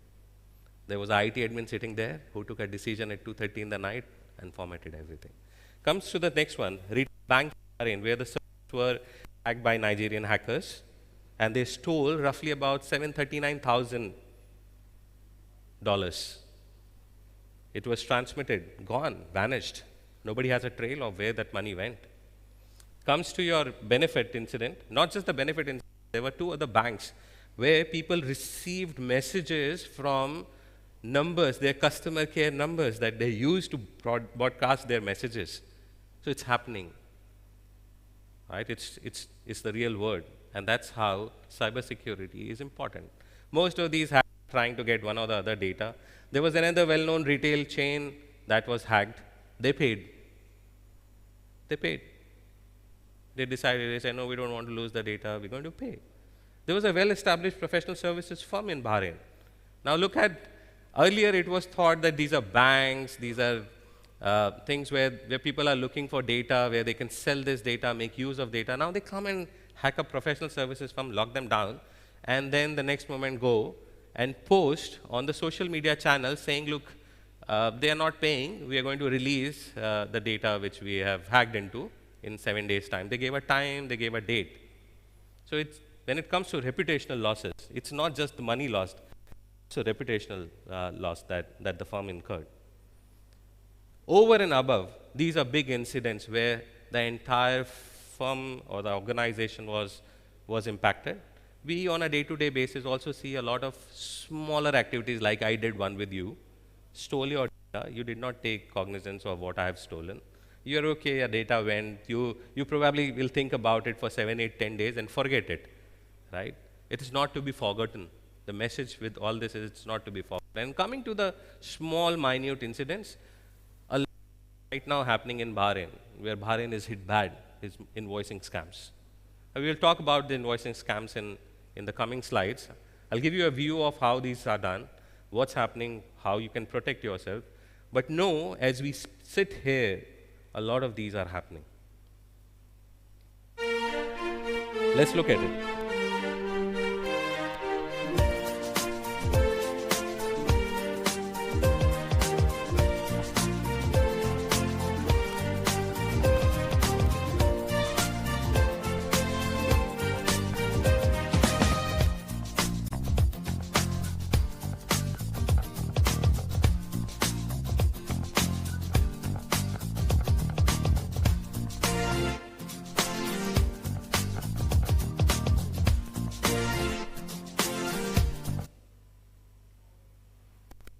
Anyone experienced it? Any of your organization that were hit? 1, 2, 3, 4, 5, 6, 7. 8. That's the real life. How do we protect ourselves? Any views around what could be done? How can these be stopped? Can these be stopped?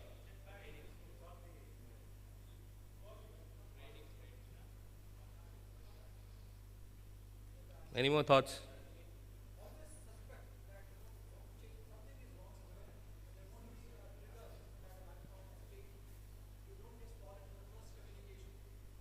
But still, what do we call it? We just learn. Zero trust. Don't trust anyone. You know, old times, what used to happen? You had a castle in which kings used to live with their people, and then you have rest all people who were outside the castle. Right? And they believe that all who are inside are my people and I am safe. Over a period of time now in this real world, what people have realized is the intruder can be inside, the intruder can be outside. Right? Intruders inside, maybe you can still monitor their action. We feel that they must be keylogging, they must be doing action, can monitor, I can do tools, I can generate data, I can generate trends towards it. But what happens when an outsider comes? And the only way, and someone answered is right, is training. Right? You have to know. When you have seen this video, you will remember. When you are told this can happen, you will remember. Rest all times, like someone mentioned, right, call the vendor. Somebody might call it, somebody might not call it. I may not, and I might be liaising with someone sitting outside Bahrain. Right? I'd say, okay, mail is sufficient, it has come from official communication. And what happens most of these times is we are ignorant. If you really look at the mail which has come, it will look similar, but it will have an additional alphabet, right? So, which your brain is going to miss, right? Our brains, there were so many articles where words were jumbled up. Can you read? And our brain can still read. And with that, miraculous power in our brains, we also have a power of ignorance, right? We read fast because we are busy and we miss it. The only way to keep an action and a tab on is to train your users, right? Tell them this can happen. Tell them again this can happen. Yesterday, when Major was presenting, he said visualization, right? So bring it to that visualization that this can happen.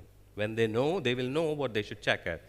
Most of these voice scams, look at when the mail arrives, if there is an additional alphabet, and it looks like a suspicious email ID. The second is to look at a process inside the organization where you have set up, wherein people will go and check, right? There is a mail here, the vendor is trying to change their details. Who approves? Do we have a mechanism of sending back to them, verifying with them? So user awareness supported by procedures, not just by itself and leaving it to the action of an individual, right? We can also create. Now, when we talk about cybersecurity and privacy, and when you know most of these cyber attacks are done to gain access to some data, what can we do as corporate, right? All of you, I don't know how many of you really on a day-to-day basis deal with IT, but I'm sure most of you are in situations where you have a department or you have got people under you whom you talk with, right? This is a simple check which has been put together. You can take a screenshot, right, which you can do. These are things, if you do, maybe 90% of your things will be filtered. We talk about security assessments. In your department, look at, if you are evaluating cybersecurity enough and you're paying enough attention to it, you can look at creating email phishing simulations, right, and keep yourself safe. Look at the employees who really hit on something. Look at passwords. Is the password policies designed and the password policies implemented? Look at security awareness. We have spoken 2 minutes on that. Look at advanced endpoints, right? I showed you a connected world where multiple kinds of devices. Now, without getting into the technicalities of it, because you're not all technical, but there can be a small security checklist for everyone, right? We saw a corporate example. Now, how safe do you feel are you at home? Anyone who speaks about cybersecurity at home? When did you last speak with your spouse? When did you last speak with your kids? Anyone?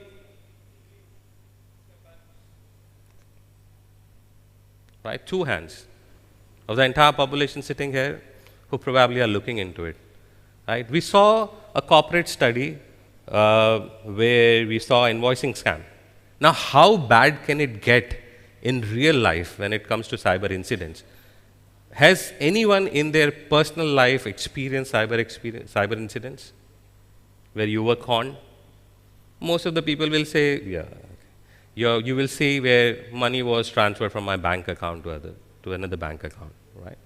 Let's look at a very bad example. A family was on deputation in Southeast Asia, Indian family. They were working for one of the blue chip companies. For his research work, he was sent to Southeast Asia. Now the family goes to Southeast Asia, they're happy, they've got children. What happened to these kids? These kids were lured by hackers. How did they do it? Any clues how this would have been done?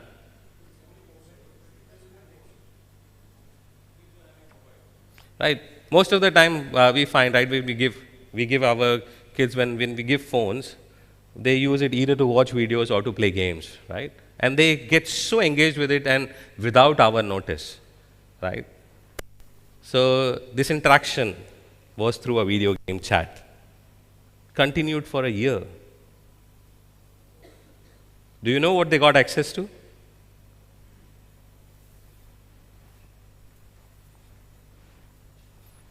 They got access to their bank details. They got access to their names. They got access to their email IDs. And God knows what all personal data. Have you ever thought of cybersecurity in this context? We always think about cybersecurity in office, oh, we are safe, office has given us a device, we should use that device. All these actions get pushed on us, right? But this is the reality, right? And it didn't stop there. The family finally thought, how is this information going? They sat with the kids, they monitored their actions, right? And they found that the child has given all this information. They got so frustrated and they did not know what to do. They came back to India. Did it stop? No. The kid didn't stop there. They have to really put in efforts with their kid to make him understand what is going on. But an 8 to 9 year child who just understands that he needs attention from someone, did all these actions, and this is what they landed with. They came back still suffering. They bought a featured phone. Feature phone is the button phone, where you don't have UIs or video games to play and all. Even those numbers were given out. Even those devices, the kid went and saved their numbers, hackers' numbers on those phones, and they kept receiving threats. So this is the difficult world in which we are. So what do? We can also create a checklist for home, like I mentioned for cybersecurity. A lot of people don't do this. Take this as as an exercise for all the months where you can start. You can review and update all your home devices softwares. Don't do all of this together. Don't even think about it. Even if you do one activity each month, it will be fantastic. A good thing to note here is an activity report which you all relate to being CAs, is it's written tax time. Find the previous year tax information and organize in your cloud, because that's the trend, right? We all want to save our data on cloud. Government says everything on cloud. You don't have to do anything on physical documents. You don't have to sign anything.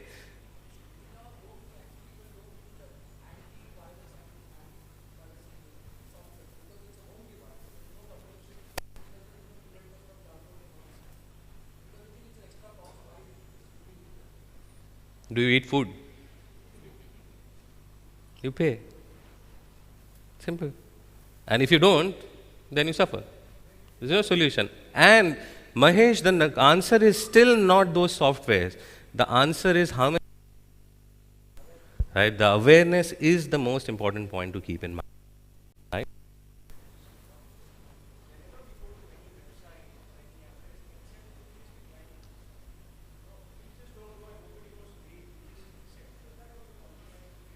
It does. Can I take questions at the end? I've got 2 more interesting things to show, but I'll park your question.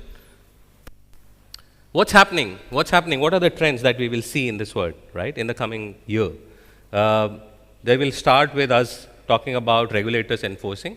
We saw CBB enforcing a mandatory 61-point checklist for every year. So they came up with a checklist because corporates were not ready to design a checklist on their own. You will see user awareness. We have spoken about it becoming the norm of the day. Every day, probably, we all will have to see a video of what happened yesterday on cyber. It's not far. Maybe 2 minutes when you go to the loo, the phone. Geo-targeted phishing attempts. This is an increasing trend. Let's say if someone attempts phishing, we earlier used to receive mails in English. You will see more of localized language mails to sound as legitimate content. We're talking about remote work cybersecurity risk. After COVID, we have adopted that remote working. So it is essential, and you will see a rise of tools which will try to verify the identity of the user time and again through identity and access management solutions. There are machine learning, IoT, and artificial intelligence tools coming up. Whatever data gets generated, like the one we just generated, we see what happened in that incident. And we see trends so that we can predict what will people do next. And then comes, which is data discipline. 30 minutes that I have spoken about in last 30 minutes, this is what we have spoken about. Right, cybersecurity awareness we have spoken about, so I'm not going to go back to it, but let's see a video here. Zuckerberg, would you be comfortable sharing with us the name of the hotel you stayed in last night?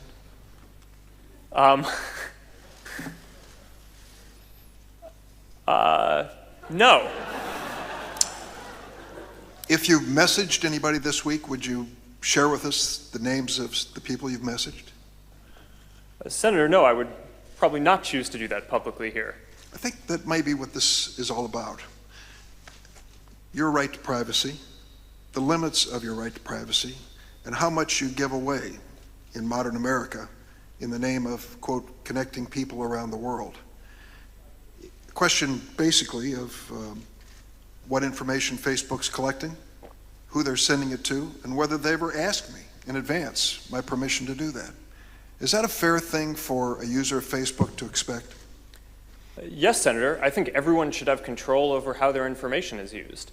And as we've talked about in some of the other questions, I think that is laid out in some of the documents. But more importantly, you want to give people control in the product itself. So the most important way that this happens across our services is that every day people come to our services to choose to share photos or send messages. And every single time they choose to share something, they have a control right there about who they want to share it with. But that level of control is extremely important. They certainly know within the Facebook pages who their friends are, but they may not know, as has happened, and you've conceded this point in the past, that sometimes that information is going way beyond their friends, and sometimes people have made money off of sharing that information. Zuckerberg? So that's to protect them. I need a minute more. Do we have? Yeah. With the same context, right? We were speaking of America, but sitting in Bahrain, do we know a law has been introduced? It has been in force since 2019. Have you taken any actions? Okay. How many of you can answer these questions?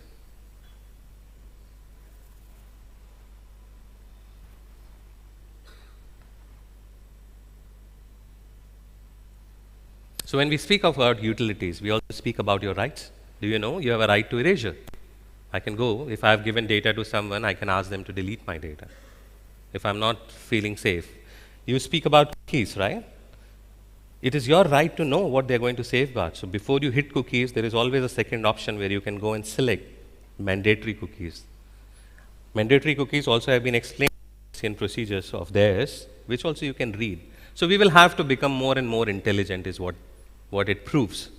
Right? We saw a video where the person collecting the entire world's data himself is not comfortable disclosing where he was.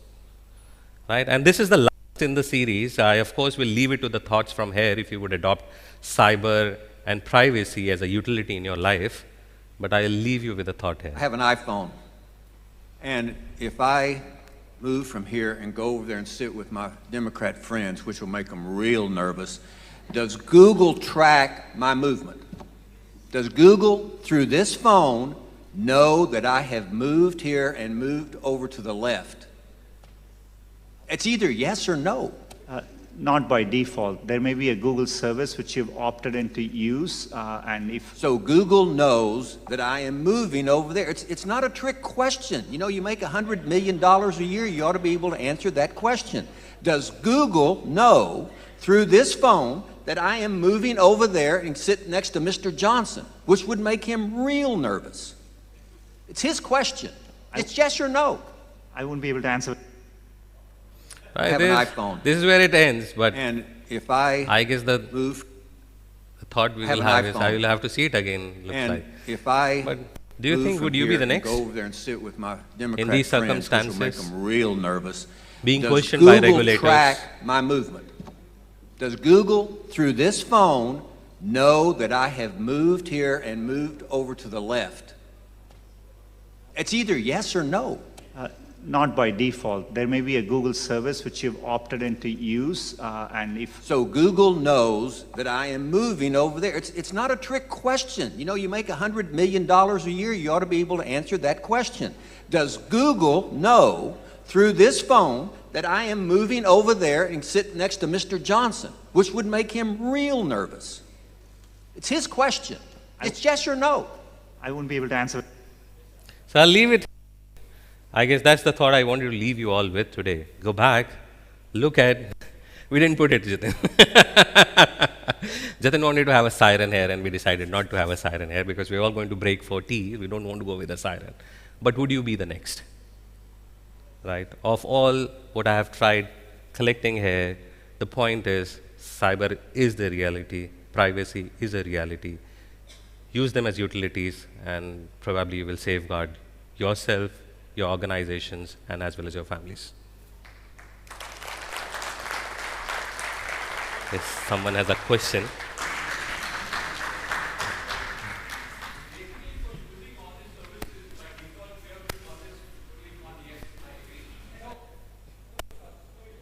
Not. When the regulators have introduced this, they have given people options, and that's what the beautiful work regulators are doing. They are saying, don't put these as defaults, right? You have to be aware of what's happening. Like even in Bahrain today, right? When we talk about cookies, someone just picked up a topic of cookies, right? The law says, without your consent, cannot collect your data. If you are ignorant, you will hit yes. But there is always a second option which says select choices. Go there. There are either sliders or tick boxes where you say what you want to use, right? And you may just say mandatory cookies for the website to function, which is defined in their policy procedures as something where they don't collect personal data, but they need access to probably your IP address to validate that it's a legitimate machine and not a robot trying to hack them back.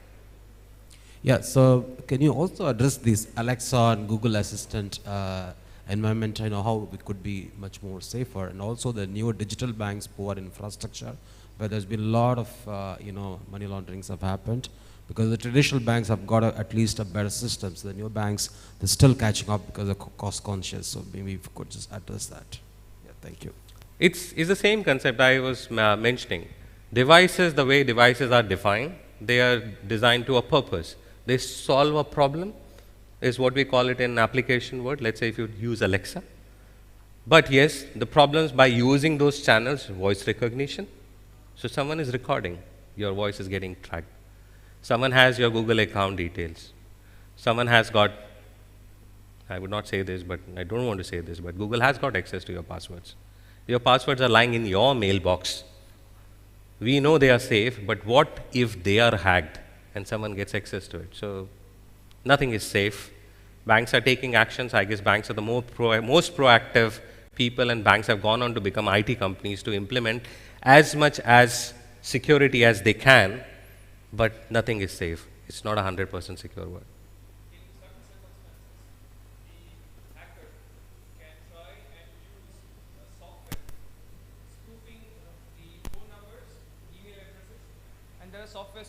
Thank you very much, Chintan. And there are softwares which are now available which enable them to even get the OTPs of the users, not on the original device. So for example, if my phone number is registered with an organization for receiving OTP, it doesn't come to my phone. It's not because I have misused or lost it, but there are these credit card frauds which happen a lot, wherein the legitimate user never gets an OTP and goes through some software service, and some hacker sitting somewhere in the world is misusing them every single day. True that. So what's the mitigation? That's exactly my question. How do they mitigate it? See, the mitigation here is again user awareness, because you know, right, all frauds are covered for 24, 48 hours. From the time of transaction, do we know this? Which number do we have to report to? Is the number saved on your phone? Can you call them immediately saying something appears suspicious on my account? How frequently do you log into your account and check your account? Every 24 hours? Are we doing these things? If you do these things, you can take actions which can safeguard you. The problem is we are ignorant about these things. We say, okay, we will check our account on Saturday because we're busy. Right? Now, if you actually want to take benefits of these utilities, also know the risk and the precautions. The precautions are to know the actions that you have to take when something of this sort happens. Lots of banks we use on our handheld devices. And the banks have provided security we do on Apple iPhone Face ID and we can log into our account. That is one. And secondly, if we want to make any transaction, password is needed, transaction password is needed, then they send OTP. On top of that, we found a new tool on the new iPhone, Authenticator. That Authenticator tool, are you aware of, and can we put that in addition to all the other controls while using phones for our internet banking? Authenticator? Multi-factor authentication is an action. Like I mentioned, saying, I've got a password, but if I have to log in, I have enabled something different, right? Now, a hacker might be trying, a machine might be trying to hack into an account, but I want the user to know, right? Now it is installed, it's an application, your phone can be cloned. Your phone could be cloned. Your applications as it is are working on different devices, right? If your phone is hacked. So first is to safeguard your device, which is your phone, have some kind of a software so that you don't get hacked. Monitor your device for extra usage of data, looking at something which is sounding suspicious. This is not a usual behavior of my phone. Mostly when these background algorithms work, you will see your phone's battery is draining faster. So if your phone battery earlier used to drain in 4 hours, which is now draining in 1 hour, look for something suspicious. There might be. Saxena? Besides, the threats can come from any form, any source. Besides, maintaining, not trusting anything, any source, do you suggest some sort of a regular maintenance or regular check a user can perform to make sure that your phone is not hacked or your devices are not hacked? Though you have all these, McAfee or all these sources, what do you suggest a normal user can get into? We saw one. Learn more. There are more things you can install. There are, of course, softwares we can check.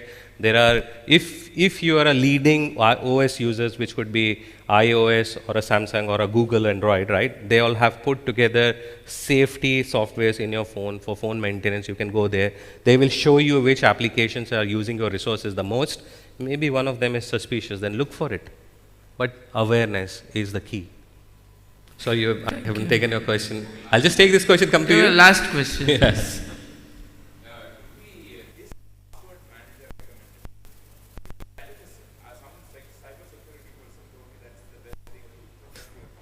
I've already answered that. I have answered that.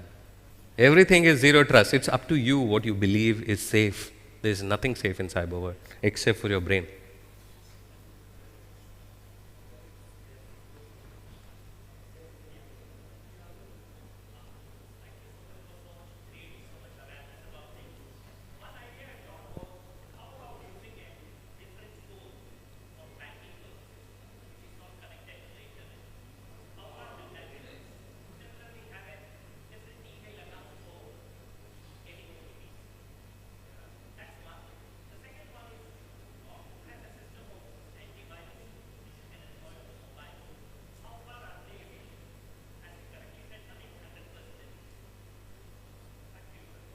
That is again a question, right? Any account you create, when someone is trying to hack you, they will get access to that account. OTPs, yes, of course, we can change, swap SIMs, whatever we want to do, we can do.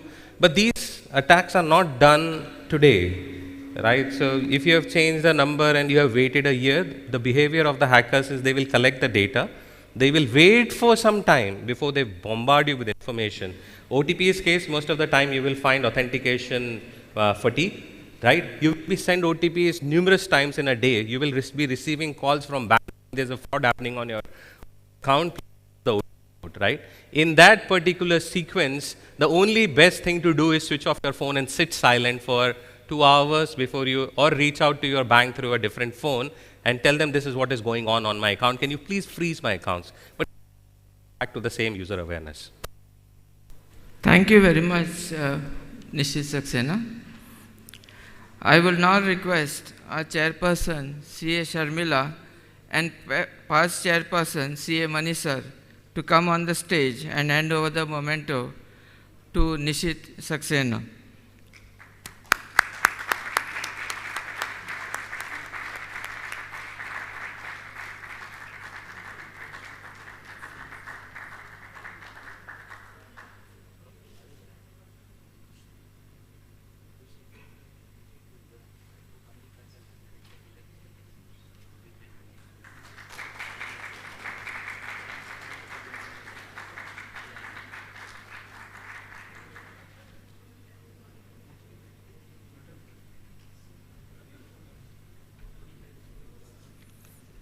Thank you very much. Thank you for your time.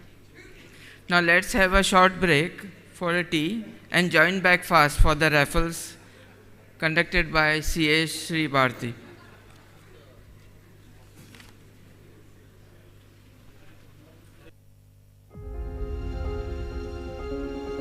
As we emerge from the impact of the pandemic and we enter a new phase of transformation, organizations need to change faster and more thoroughly than ever before in a region facing profound challenges and tremendous opportunities.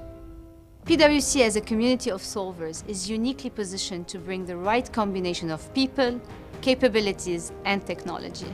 That's what we're calling the new equation, our new network-wide strategy. The new equation focuses on two interconnected needs that clients face now. The first is to build trust, which has never been more important or more difficult. The second is to deliver sustained outcomes in a fast-moving environment where the risk of disruption is more intense than ever before. To help our clients meet these challenges, we are making the following commitments here in the Middle East. To create 6,000 jobs over the next 5 years with a focus on digital, emerging technologies, and ESG. Hire over 500 new graduates every year and provide them with a development that sets them up for a strong career in the region. Double down on our existing commitment to promote inclusion and diversity by ensuring that at least 50% of the graduates that we hire are female and 80% Arabic speakers. Commit to achieving net zero greenhouse gas emissions by 2030 and enhance our ESG services across the region. To further build our digital capabilities through strategic acquisitions and investment in emerging technologies. And we'll establish additional experience centres, such as this one here, across the region. Finally, to continue to upskill our people to ensure they have the right skills to deliver solutions that are human-led and tech-powered. These are just the first steps on this journey, and we're excited to see the difference we can make in the region. It all adds up to the new equation. It all adds up to the new equation. It all adds up to the new equation.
ये आजकल के businessman भी ना छोटे सपने तो देखते ही नहीं।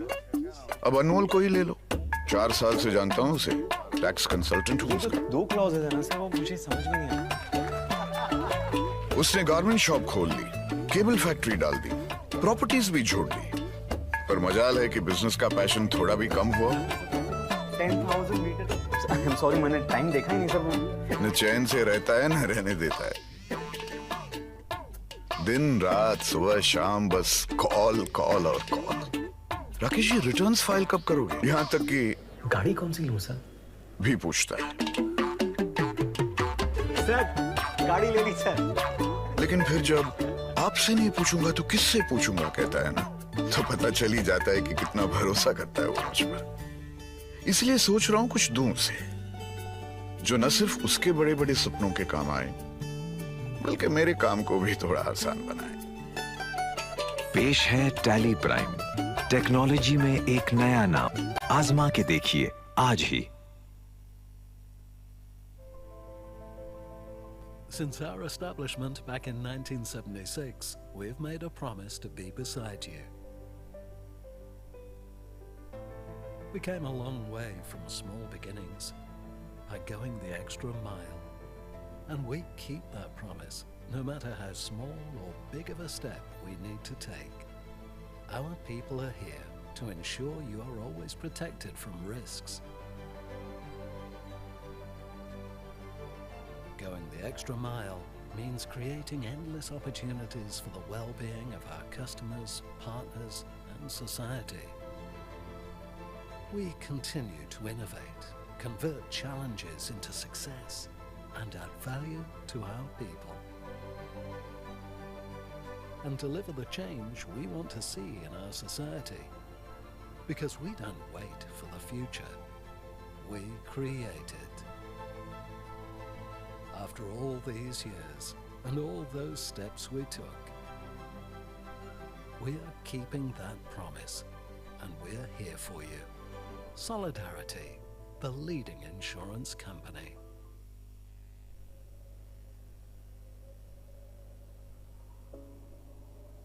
We are Baker Tilly, global providers of assurance, tax, consulting and advisory services. Ranked among the world's top 10 branded networks, Baker Tilly brings the power of a global network into local communities to help our clients make decisions that help them achieve their goals. we're growing, and we are looking for you to join us on our journey. Our vision is to combine your talent with ours, to create a partnership that helps our clients face the future with confidence. Our impact is global, stretching across 145 territories.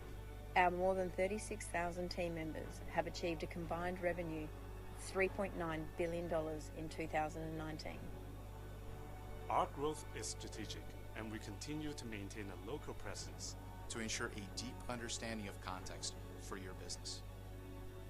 Working with Baker Tilly means the future is never faced alone.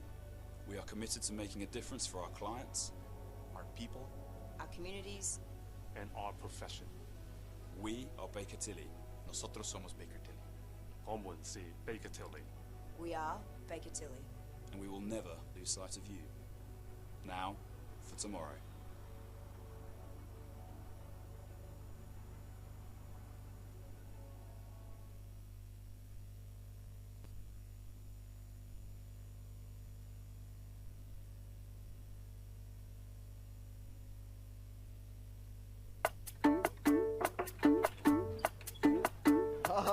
ये आजकल के businessman भी ना छोटे सपने तो देखते ही नहीं।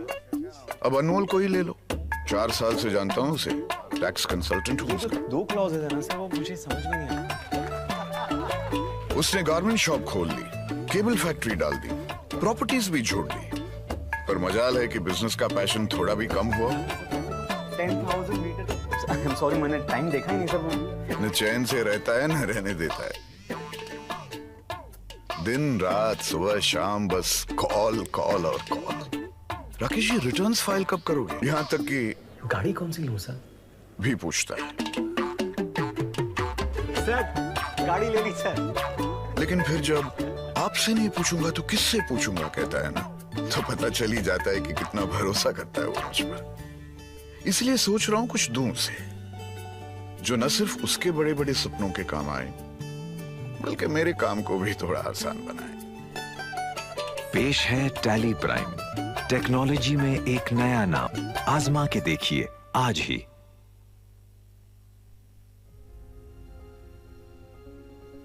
As we emerge from the impact of the pandemic and we enter a new phase of transformation, organizations need to change faster and more thoroughly than ever before in a region facing profound challenges and tremendous opportunities.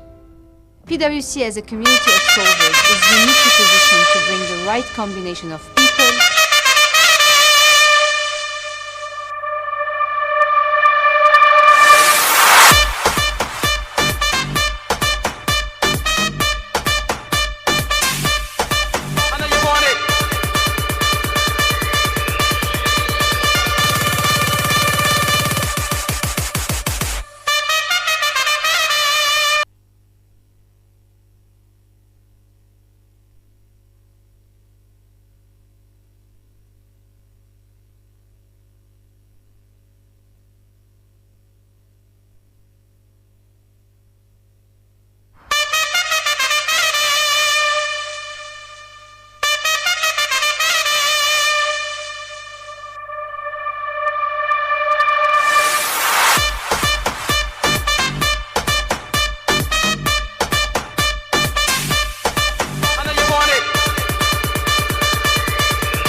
Check.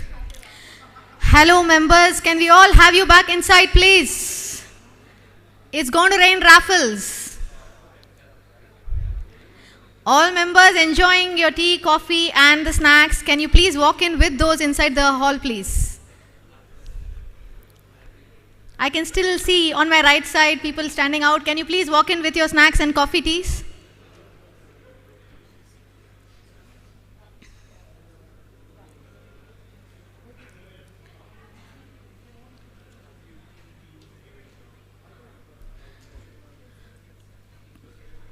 This will be the first raffle session for today. So the first raffle is being sponsored by Xerox. It'll be 2 wireless headsets, and I would first call upon Mr. Ranjit Mohan, Assistant Manager Finance from Xerox, to be on stage with us to hand over the raffle gift.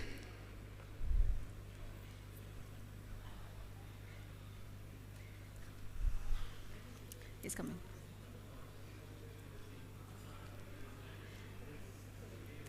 Now it's time to pick the winner. Let's see who is the lucky one now. Avinash, CA Avinash, 47884. Okay, the next one. Coming, oh, he's here, sorry. You have to be really quick, huh? Please.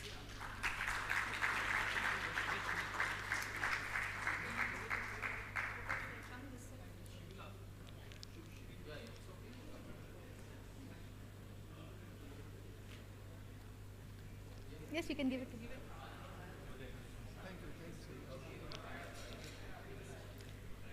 Thank you. Now the time for the next winner. CA Devrat, 188042.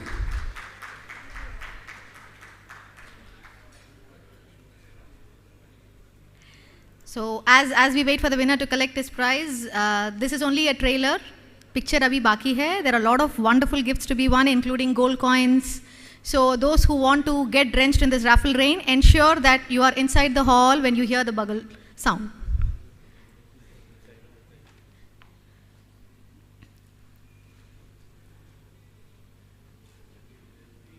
Thank you. Thank you, Mr. Ranjit. Thank you. So that concludes the day two raffle session, first session. I said it's going to rain raffle, so now it's only the start. So the rain is towards the end of the day. Okay, so to take the session forward, I would like to hand over control to our charismatic joint treasurer, CA Flanell D'Souza.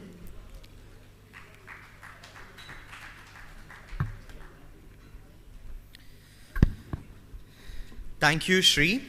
Honorable members and our most valued invited guests, a very good morning. I am Flanell D'Souza, and it is my privilege to stand before you as the host for this session. How many of you have heard these names? Enron, Nirav Modi, Satyam. What do all of these names have in common?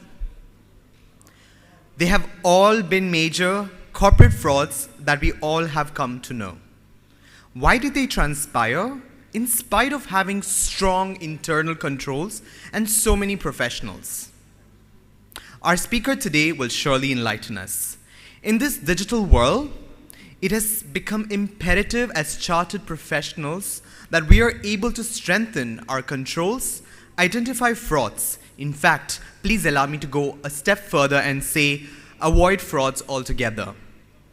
To help us in understanding more about corporate frauds, mistakes, and how we, as professionals, play a pivotal role in protecting our companies and stakeholders, we have with us the ever-knowing and diligent speaker, Mr. Robin Banerjee. To know more about Mr. Robin, let us have his AV, please.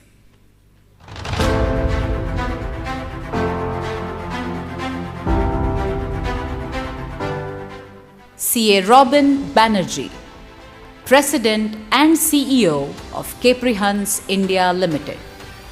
A chartered accountant, cost accountant, and a company secretary by qualification, he is a member of the Board of Studies for Independent Directors, Indian Institute of Corporate Affairs, Government of India. He also served in several multinational global corporations, including Hindustan Unilever Limited, ArcelorMittal Germany, Thomas Cook, and SR Steel. He is an independent director on the boards of several companies. He has authored 3 best-selling business non-fiction books, a man of many talents, a sought-after speaker, a columnist, and a social activist. CA Robin Banerjee. Mr. Robin has been an instrumental author, and I have some good news. He has saved some of his best sellers, which are with me here, to those listening carefully and asking great questions. So be all ready, guys. Please put your hands together in welcoming Mr. Robin Banerjee.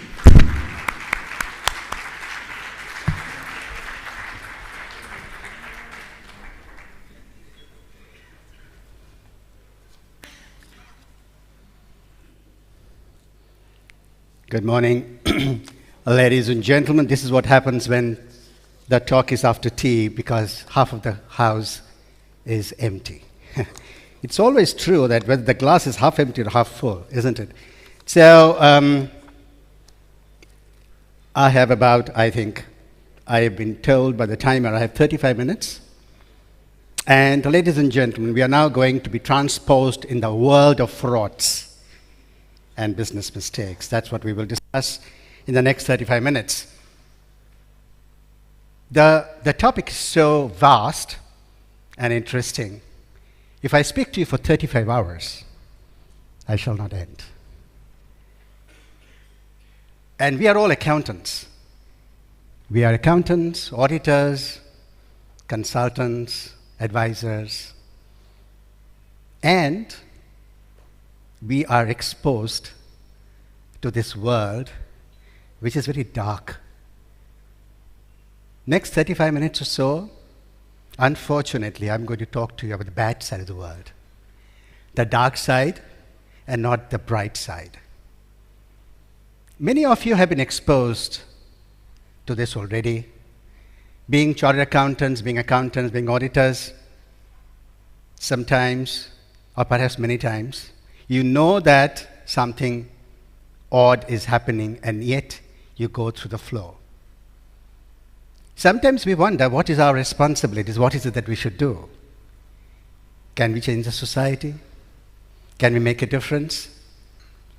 Think of a story like, have you heard during the pandemic, as the pandemic was hit, as you know, pandemic was hit in late 2019, early 2020, and all of us started taking something called honey so that it protects us from the virus.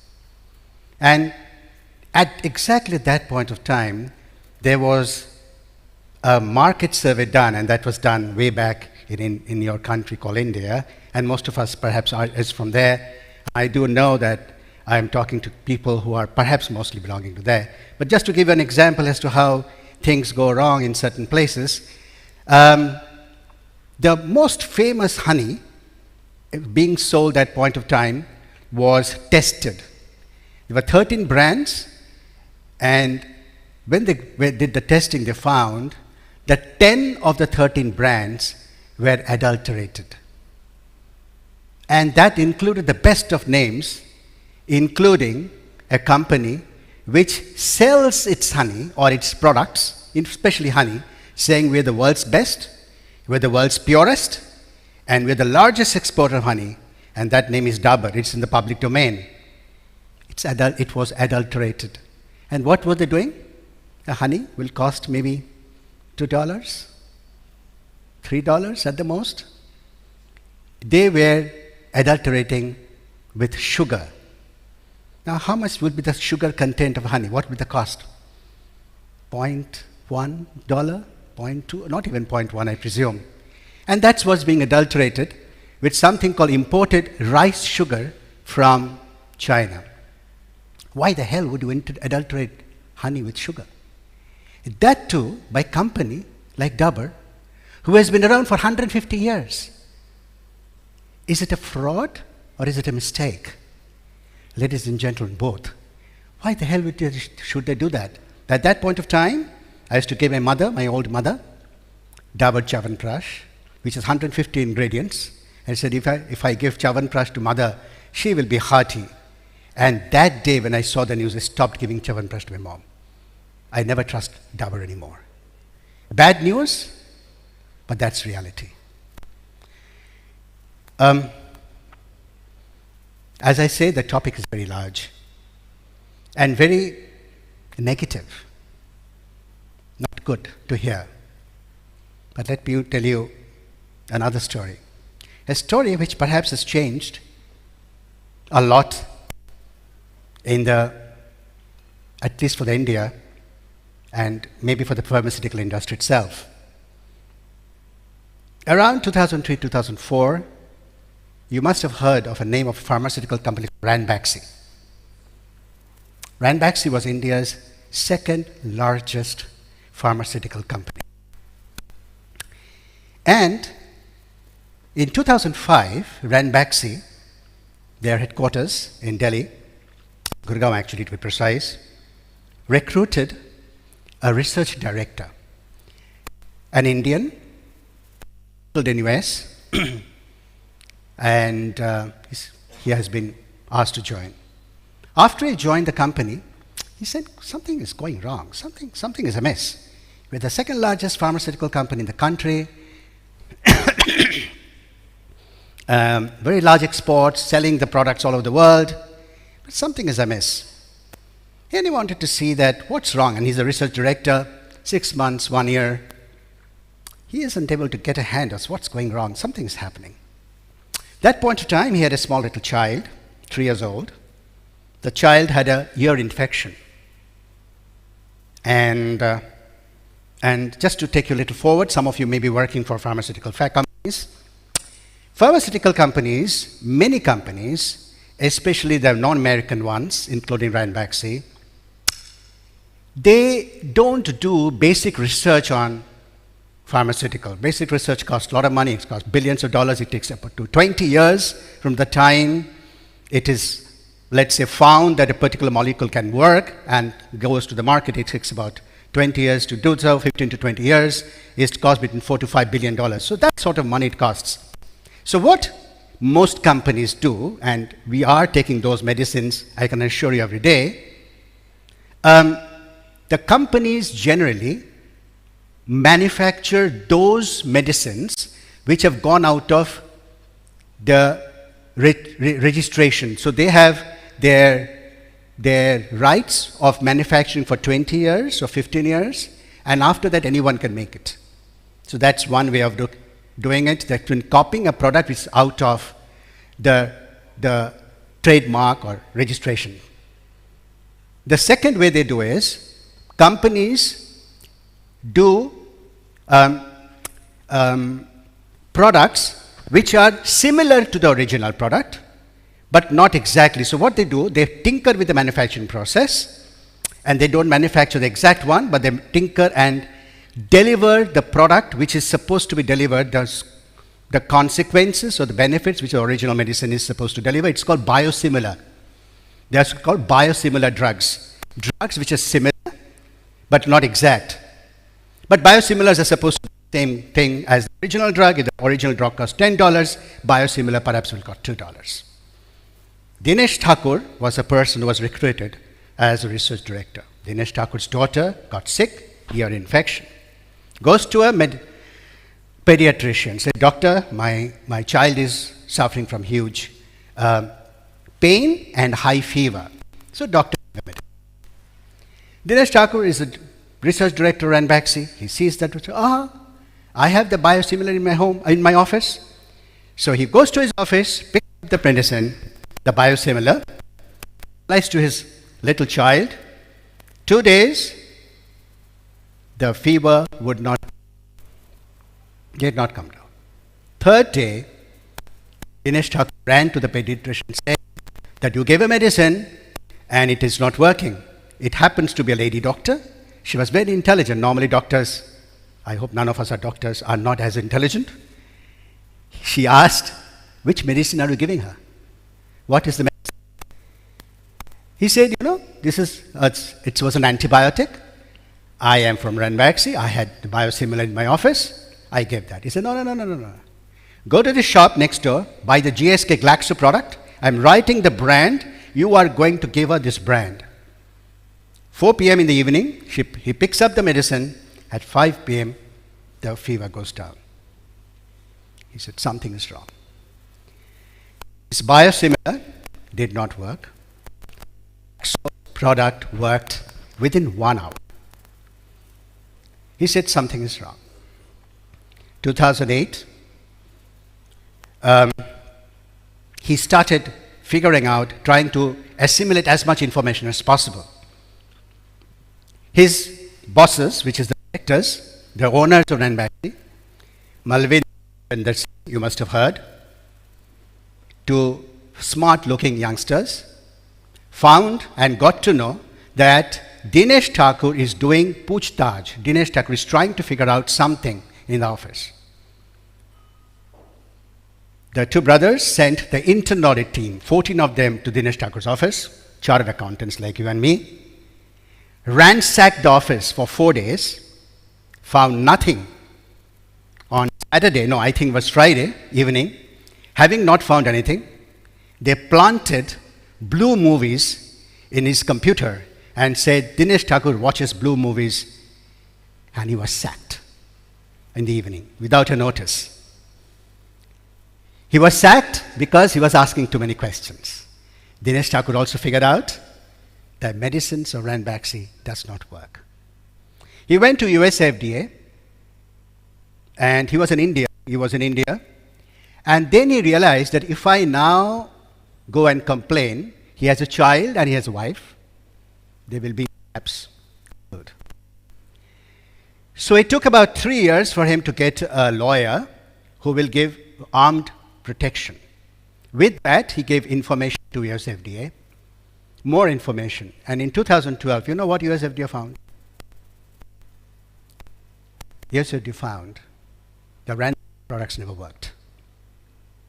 These biosimilars were not biosimilars. What they used to do, that the company used to, whenever a manager used to go abroad and for business visit, they were given a list of medicines they should buy and bring it in the bag. You can't import medicines in most countries, including Bahrain. You can't import in India also. But you can bring it in a bag. You can say, sir dard ke liye liya, pet dard ke liye, some stomach pain, I took it. That's fine. So, and what they used to do, they used to then submit those medicines to the research, not research, I meant production department. They used to then actually pound it, take what those characteristics are, and they would actually have a medicine which is having no characteristic whatsoever, and attribute the characteristic of the so-called imported medicine to this medicine, which was actually a placebo. You know what is a placebo? A placebo is a medicine which doesn't work. It looks like a medicine, it will have a cover, it doesn't work. Ranbaxy used to export and sell everywhere. Maybe some of us may have also taken those drugs. For our heart, for our stomach, for our brain, for our cancer, it wasn't medicine, it was placebo. This was done by the second largest pharma company in India. Will ever world believe us again? The company was fined.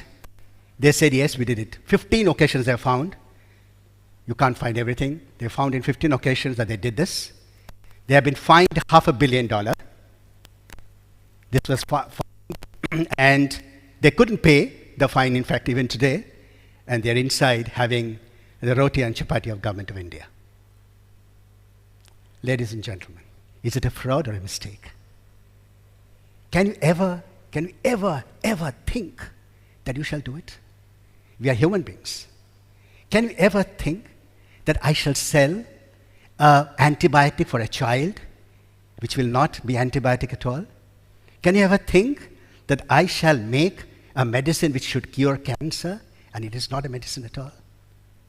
Can you ever think the way our national flag would have been trampled by someone who was greedy? I told you, it's not going to be bright side. Whenever I tell these stories, and there are many, many others, as I said, 35 hours, it will be incomplete. You will think that is just only the Indian companies who does it? No. The crooks are all around. Crooks are all around. And if I tell you some names, please pardon me. If you are working on those organizations, if you're concerned with that, you are auditors, consultants, but I'm going to only tell you stories which are available in the public domain. After all, these are stories based on facts. Don't misunderstand me. I'm one of you, and I'm as much concerned as you are after hearing this story. The largest and the most successful investment banker in the world is Goldman Sachs. You have heard Goldman Sachs. The most successful and perhaps a company which most of us would love to work for.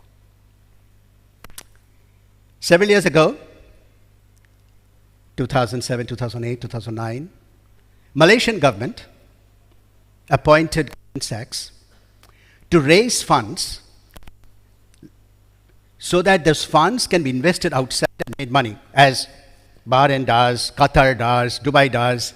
They accumulate money, rich countries, these are rich nations, and then they invest in various companies in the world, various countries, and from there the dividend comes, and those dividends are then reinvested or given to the poor people. This is a normal thing which many countries does. So Malaysian government thought that why don't we collect some money and then invest outside, because Malaysia has limited potential, we invest outside.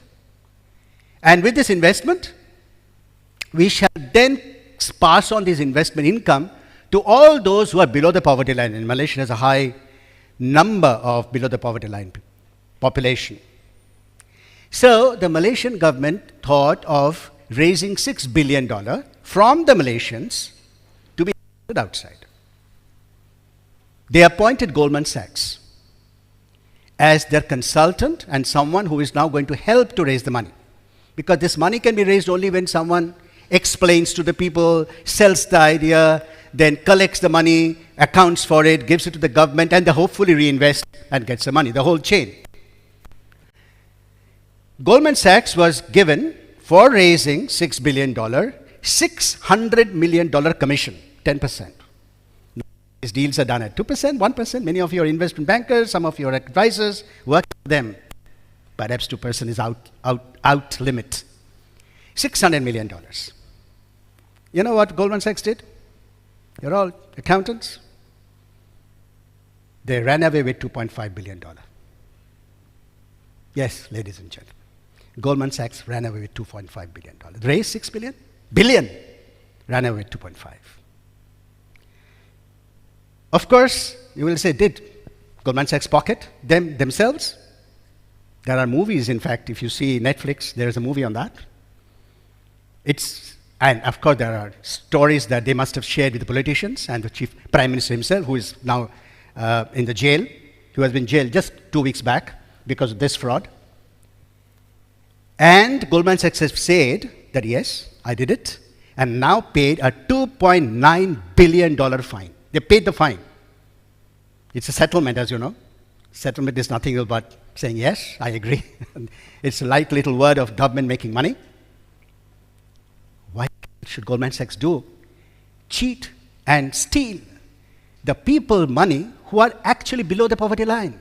Goldman Sachs. What on earth did they think that they would do? Why should they do that? Is this world worth living? Is this world what we want to change? They can do, and this is in the public domain, what's happening elsewhere is horrible. You would say, oh, you must be thinking, yeah, it's okay. Ek ran back, said Goldman Sachs, die. Okay.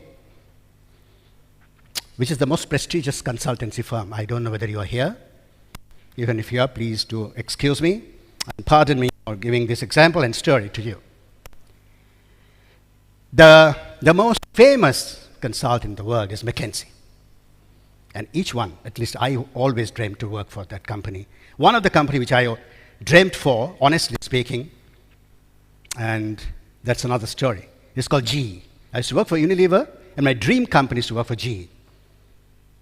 And, but these GEs, and your accountants, GE, just for information, for 40 months, 40 quarters, have shown growth in their financial results. I don't think there is any company in the world who can show growth quarter on quarter on quarter for 40 quarters. There is no company in the world. It has to be like this. It cannot be like this, ever. And they say, yeah, Jack Welch, I do it, you know. And what happened?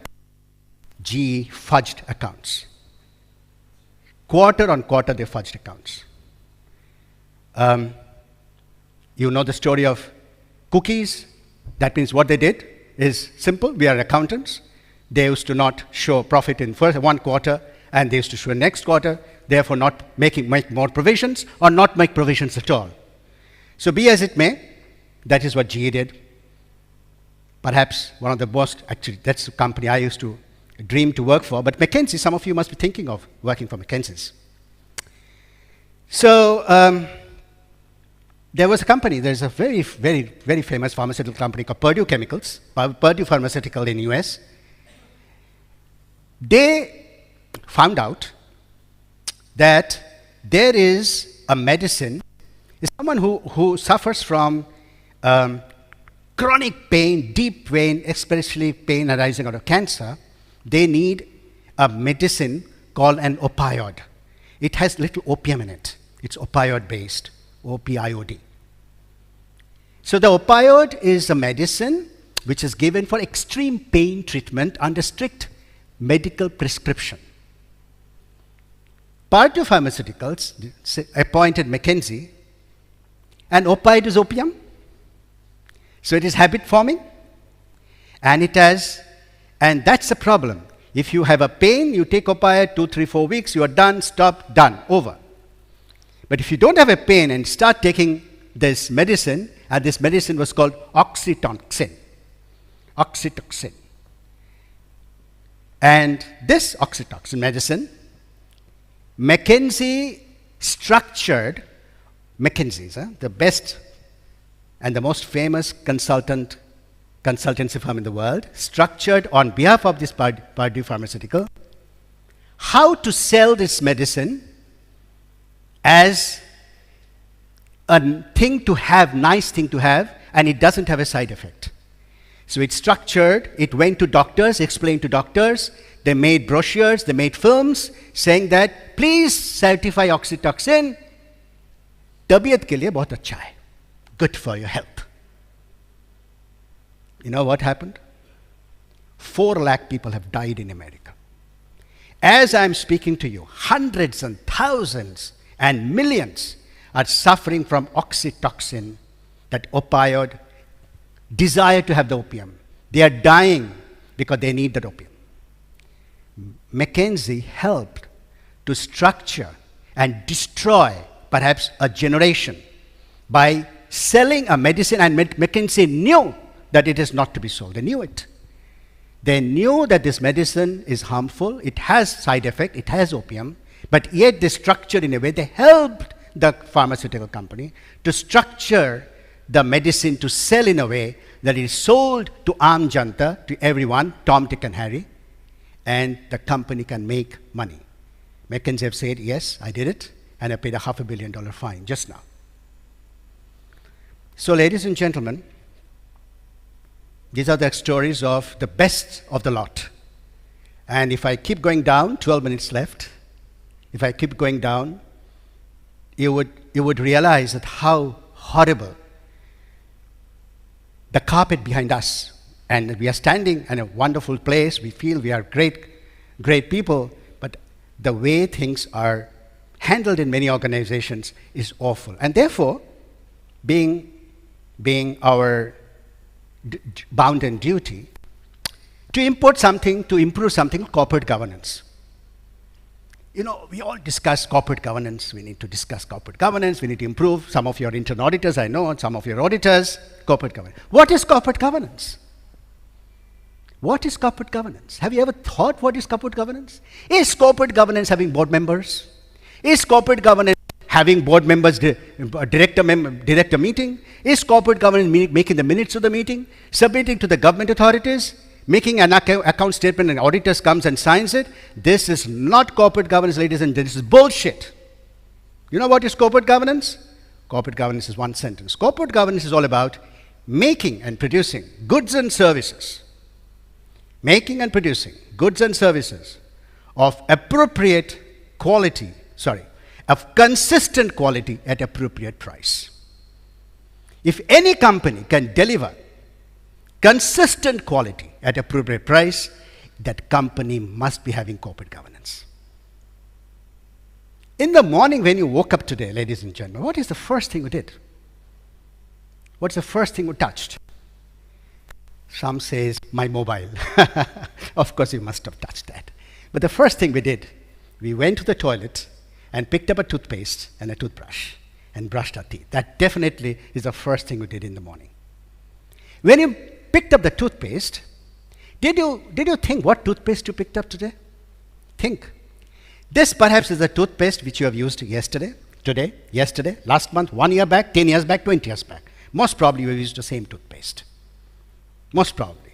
Without knowing, you have not changed your toothpaste. Why is it so? Without thinking that you have not changed the toothpaste, because you know this is the product, if I use in the morning, I will get the tingling feeling. My mouth will freshen up. I'm trying to not to wake up, and yet I will wake up.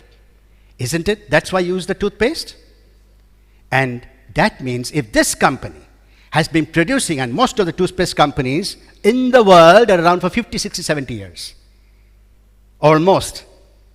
Unilever and Colgate, nobody has able to beat them. They have 70 to 80% market share all over the world, including this country. Why nobody else have been able to come? And why these companies have been able to do? Because they have produced consistent quality. The toothpaste, the tingling feeling which you got 1 year back, 10 years back, 15 years back, you got it today morning. And therefore, consistent quality, and think that toothpaste price has not changed over the last 10 years. More or less. It is just about on inflation. They never made money. And it is 70% market share. They can double the toothpaste price, triple the toothpaste price. You will go nowhere. You have to use the damn toothpaste. They have not done it. And that's corporate governance, ladies and gentlemen. If these companies can produce consistent quality at appropriate price, if they don't have corporate governance, what is it? That's corporate governance. That means they must be having SOP, which is called standard operating procedures. They must be having processes. They must be having manufacturing processes, quality control, dispatchers, logistics, accounting. Everything must be working so seamlessly so that you and me as customers are able to deliver appropriate, consistent quality, appropriate price. You are in Bahrain, wherever you are staying, or I think some of you are outside Bahrain, wherever you are staying. Have you noticed the restaurant business? If you see the restaurant business, 8 minutes more, and as I said, I can speak for 35 hours. If you see the restaurant business, you will see the restaurants which has come around us or around you does not last more than 2 years. Have you noticed it? New restaurants coming, and the restaurants who are there has been around for 10, 20 years. Have you noticed that? New restaurants keep coming, by the way. New restaurants keep coming, lot of social, lot of launching, lot of pictures and lot of color and do's. Yet they don't last more than 18 months to 24 months. Why is it so? Why doesn't the restaurant business last? And why is it? It's everyone wants to. Maybe many of you here must be thinking, let's start a restaurant business. By the way, it is a bad business to be in. In case you don't know, it's not a good business. Only 1 out of 10 succeeds and gets a fair ROI, return on investment, perhaps not more than 15%. But be as it may, that's another story. It is because when the restaurant was opened, you went within 1 month or 15 days, you found wonderful ambience, beautiful. The waiters are coming, asking me, what is the food? The food was excellent, everything was fine. You liked it.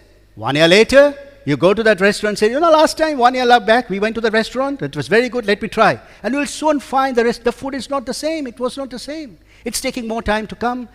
That waiter is not as active as it used to be earlier.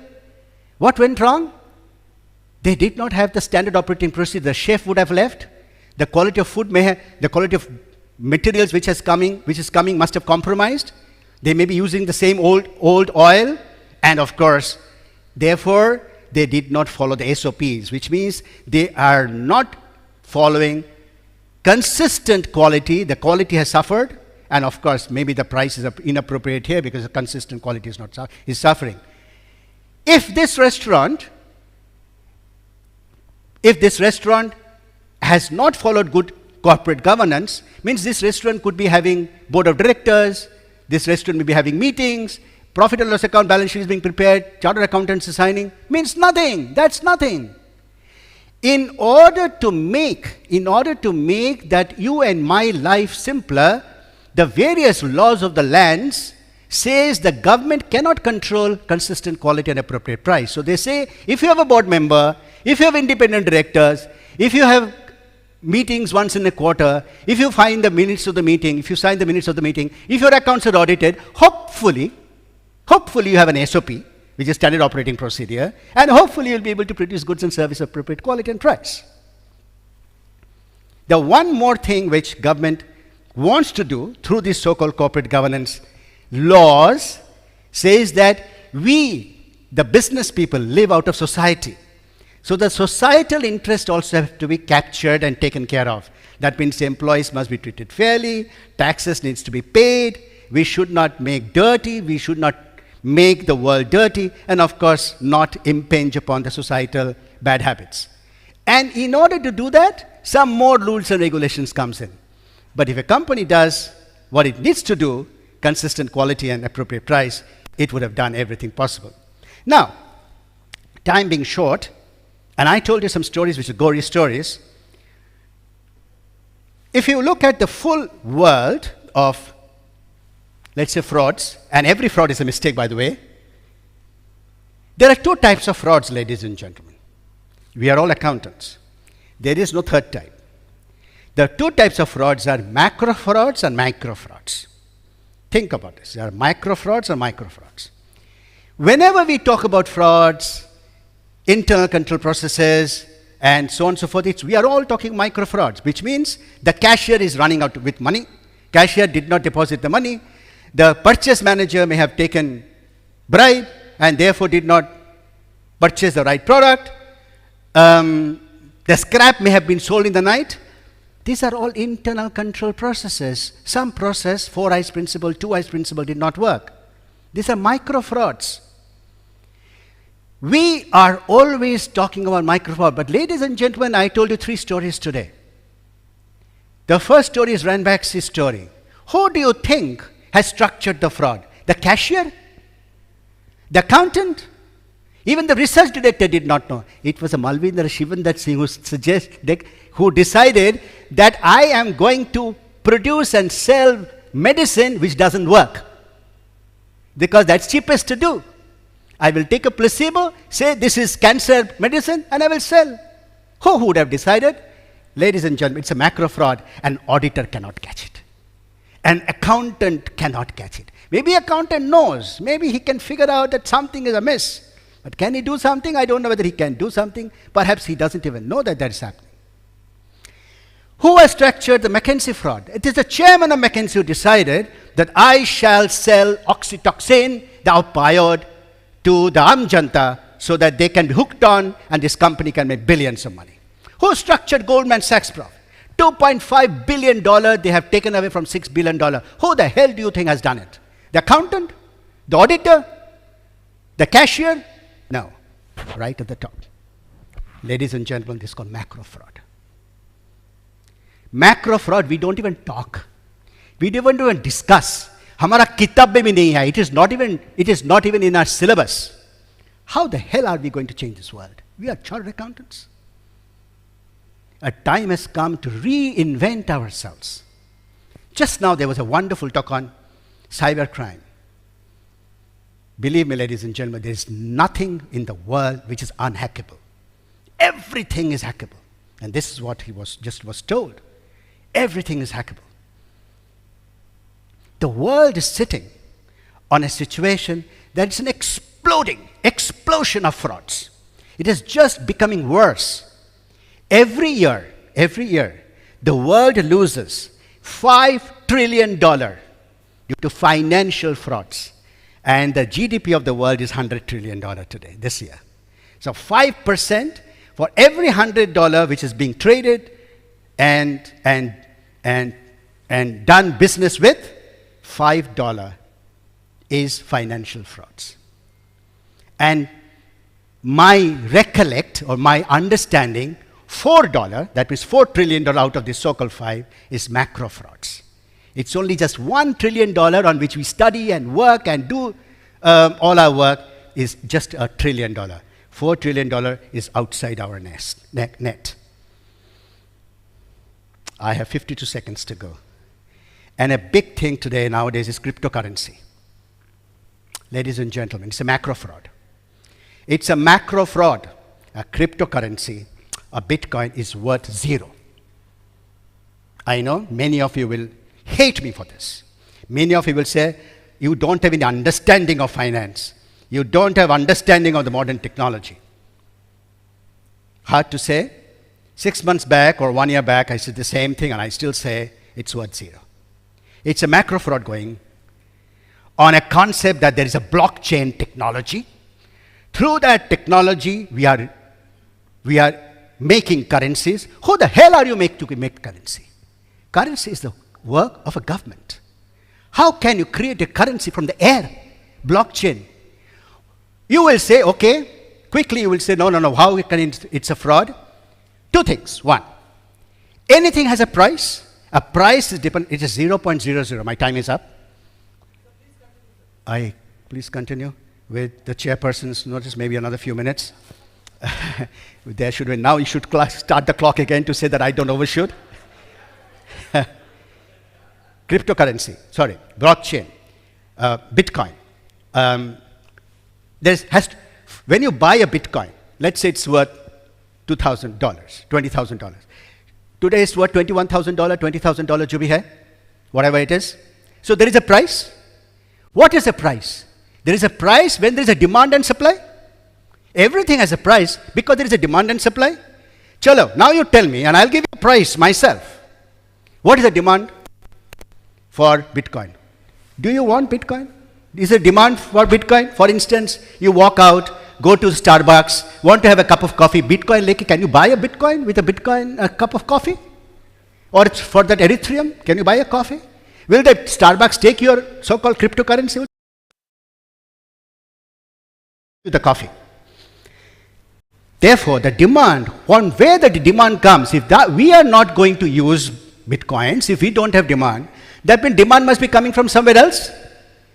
The demand of this is coming from terrorists, from drug dealers, from arm dealers, because 90% of this demand of crypto is not from you and me, from the underworld.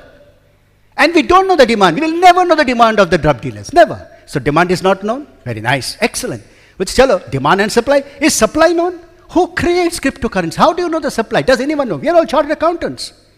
If we don't know what's the supply, do you know what's the supply? There are 10,000 cryptocurrency companies. Of course, now 8,000 is gone. There are just about 2,000 left. That is also go. Be as it may. You don't know. Who is creating? You go to the Google, you will say, you know, the Bitcoin is going to stop in 2024 mining coins. Who the hell has said 2024? Why not 2034? Who will stop? Okay, Bitcoin will stop, something else will start. That's exactly what's happening. So there is no hisab, there is no accounting for demand, there is no accounting for supply, and there is a currency. Okay, but what is a currency? What is a currency? It's a bloody big fraud. It's a macro fraud going on. A currency is a store of value. Currency which you can keep in a wallet. Can you keep it in a wallet? That Bitcoin? No. Currency is something which is stable value. That means it was valued $20,000 today, it was valued $20,000 yesterday, it will be valued $20,000 after 1 year. If your Bahraini dinar, BD, it was worth something, it was worth yesterday, today and tomorrow. It doesn't fluctuate 30-40% every day. Therefore, it's store of value. And the third is actually acceptable. You cannot go to Starbucks to buy a bloody cup of coffee with your Bitcoin. You cannot. It is not a currency. Ladies and gentlemen, it's a fraud. It is worth zero. Yes, it's worth zero. It used to be worth 62,000. Now it's worth 20,000. So be as it may, maybe I have made a very harsh comment. Some of you may be dealing with it. But if you don't have demand, if you don't know supply, how the hell can you deal with something which is not even a currency? It's a big fraud.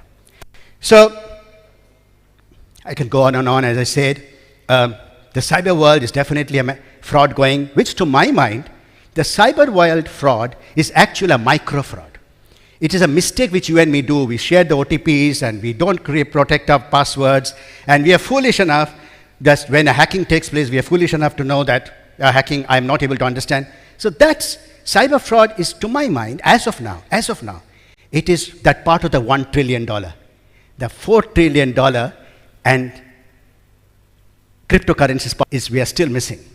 And we are not addressing it. So, you know, I know as an accountant, we have read something. You may not be a watchdog, but we are German shepherd dogs. We need to sniff out frauds, and we need to make the world a better place to live.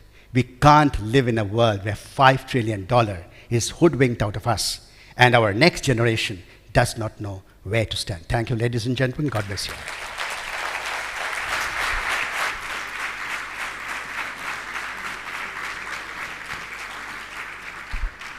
We are awestruck at such a stellar session. Thank you very much. In the interest of time, we will be having a very short but quick Q&A. So who would be the first person to, oh my God, so many hands. It's the books, isn't it? Okay, so can we have the mic to Mr. Kunjan there?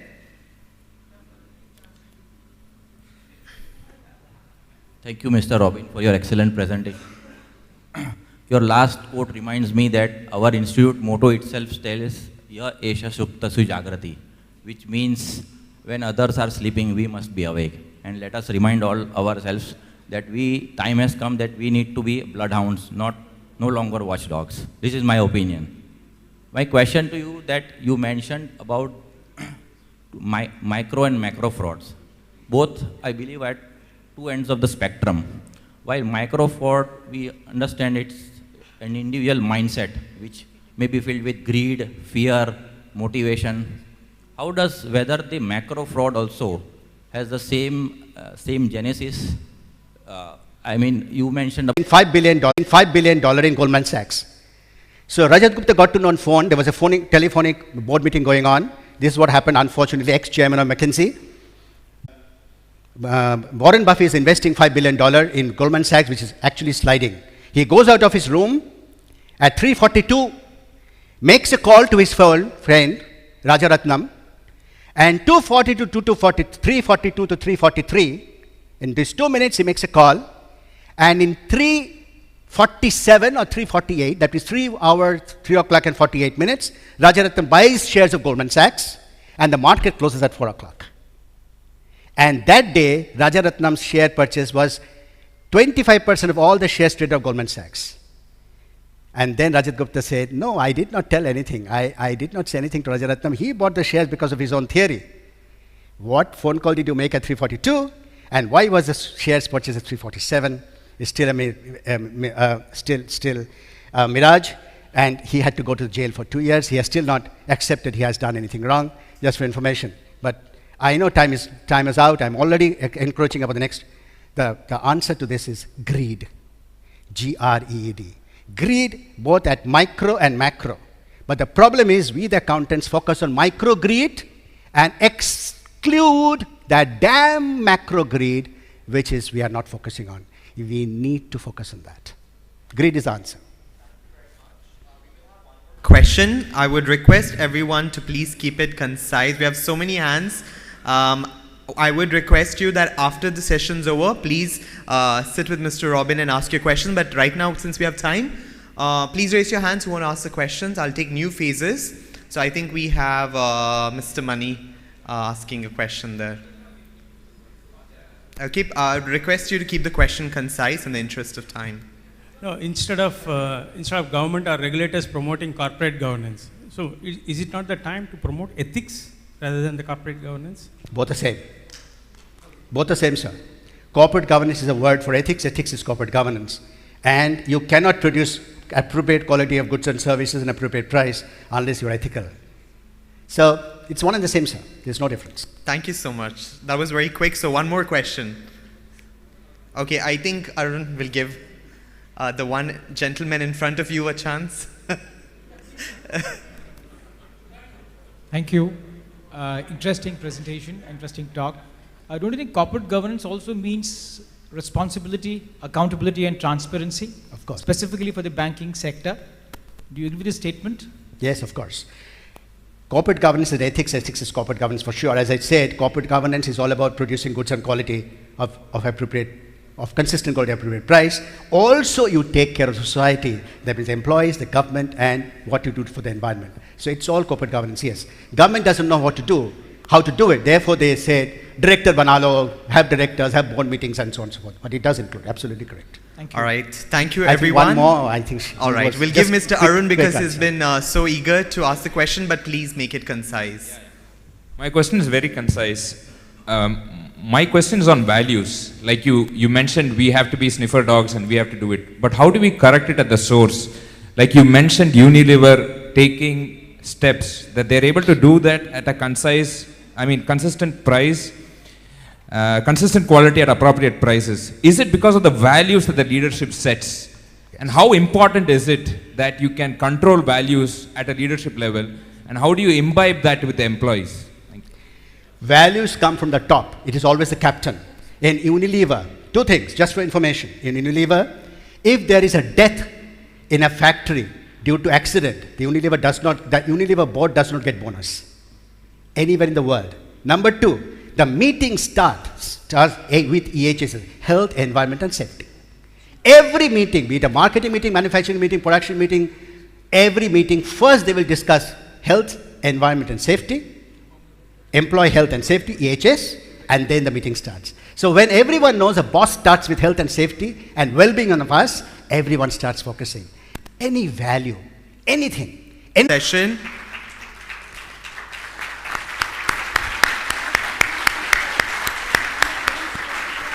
I call upon our chairperson, CA Sharmila Sheth, and CA Mahesh Balasubramanian, the partner of KPMG, to hand over a token of appreciation to our speaker. The 4 persons who asked the question must get 4 books. Definitely. I will Please announce. While the token of appreciation is being given to our esteemed speaker, I would like to announce that the people who've asked the questions today, during the raffle session here at 1 o'clock, we will be giving you the books. You'd have to come on the stage. I'll sign it too. Yeah.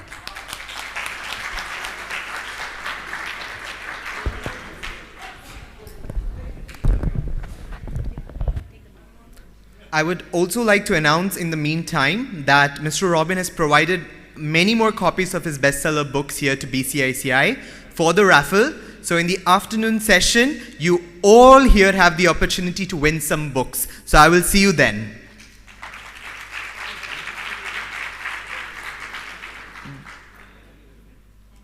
Thank you, Sharmila, thank you, Mahesh, and thank you, Mr. Robin. With this, let us move on to our next exciting session. And to do the honors, please put your hands together in welcoming CA Ashwati, the Executive Member of BCICAI. Over to you.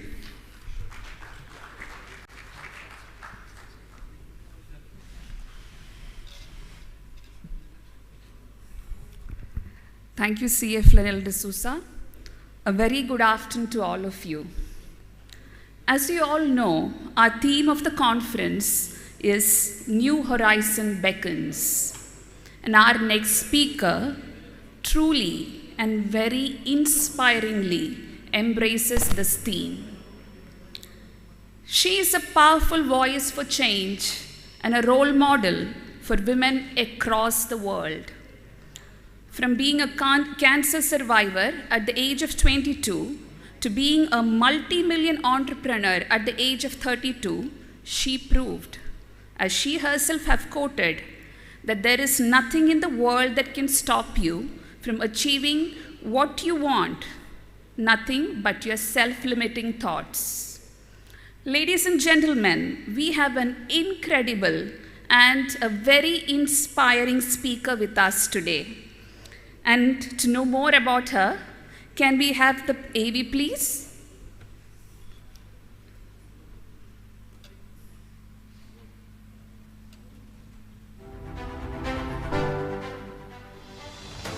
Kanika Tekriwal, founder and CEO, Jet Set Go.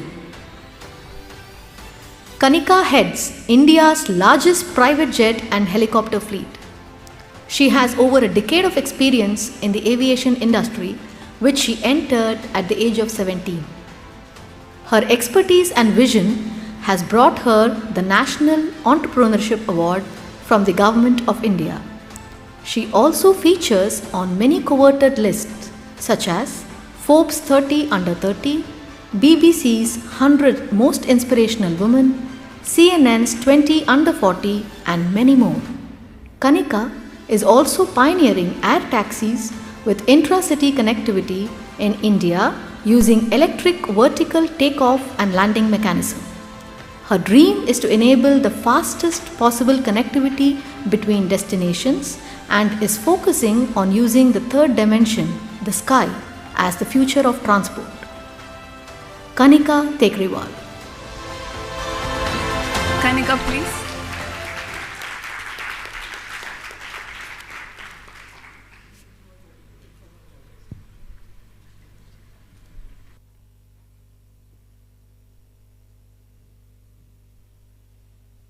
Hi, I hope I can be as inspiring and motivating as Mr. Robin here. I walked into, I think, the last bit of his conversation and I found it so intriguing. I don't think I can do him any justice, but I'll try. I'm here to share my story and what we've built so far as an incredible team at Jet Set Go. I was 4 years old when I saw a helicopter land on the terrace of our house. And I really thought it was like a big cockroach that had come to eat all of us up or something like that. We didn't know what a helicopter was at that time. And this was during the Hindu-Muslim riots that were going on in Bhopal. So it was a government helicopter, something went wrong, it landed. It actually stayed on our roof for a period of about 20 days. And there were people coming in and out who were trying to fix it. And that's when we came to know that it was a helicopter and what it did. I didn't have Google at that time. I think most of you here will relate with me when I say we all used to access this thing called Britannica encyclopedias. There was this set of maroon books which told us everything we had to know about every school project, every piece of the world. And that's when I really learned what helicopters were, what planes were. And I wanted to go and become a pilot from a very young age. I was at a boarding school in OT, and whenever anyone asked me, what do you want to do? I was like, I'm going to become a pilot, I'm going to change the world, I'm going to become a fighter pilot, one day I was going to become a helicopter pilot, or something or the other. But when I finished my 10th grade, I remember my father saying, so what are you going to do? Are you going to do maths, PCM, or arts, or finance, commerce, or whatever? And I said, of course I'm going to do PCM because I want to become a pilot.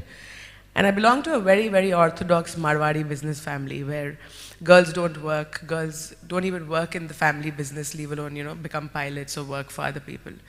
I remember my father looking at me like this and saying, you want to become a pilot? Are you sure? Who's going to allow you to work? I said, what do you mean by who's going to allow you to work? I'm going to go become a pilot and I'll probably join the services or something like that. And I remember the shock on my father's face. He said, Kanika, girls from our family don't work. I said, then what do we do? I think he was lost. He didn't have an answer to give me. And I didn't end up taking PCM. So after a lot of negotiation, my father said, okay, you can take finance, you'll get married into a business family, you can work in the back end of the office maybe and stuff like that. So I did take finance, and I never paid attention in any class. It never interested me. But I think being a Marwari, you have how to read a P&L in your blood. No offense to anyone who's worked really hard here. I would always ace every single exam and come back. But I never really wanted to pay attention. I used to be doodling in class, reading books, etc. And so then anyway, so I graduated finance, and then it was time to do undergrad and go to college.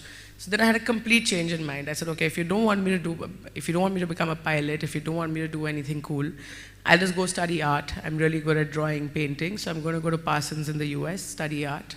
I'll become a designer or something like that. That's more acceptable. But then that wasn't, because there was a problem again. If Maru girls go to the US, they start drinking, smoking, doing drugs, all of which is unacceptable. So then you can't go to the US again. And this is in August, where Indian colleges have closed admissions, there's nowhere to go. So after a lot of negotiation, I managed to find a college in Bombay, where they were willing to give me admission, a design college. It was, no bars, it was owned by an aunt of mine, so she didn't have a choice but to let me in. So I moved to Bombay, wanting to become this really cool, independent girl who's going to change the world and who's going to, with art. Fine. So, and little did I know about the real world. I was a boarding school kid where you were very sheltered, protected, everything was done for you. And I moved to Bombay, I was put in a PG, and then my father said, okay, you're going to get 2,000 rupees a month as pocket money. The PG is taking care of your meals, you've got a place to stay. And I was like, okay, really then. In 2006, 2,000 rupees a month would get you maybe a dinner out in Bombay with your friends in college. So I said, I've got to figure this out, this isn't going to work. And I again asked my dad, I said, now what are you going to do? Why are you giving me 2,000 rupees a month? What do you want me to do with that?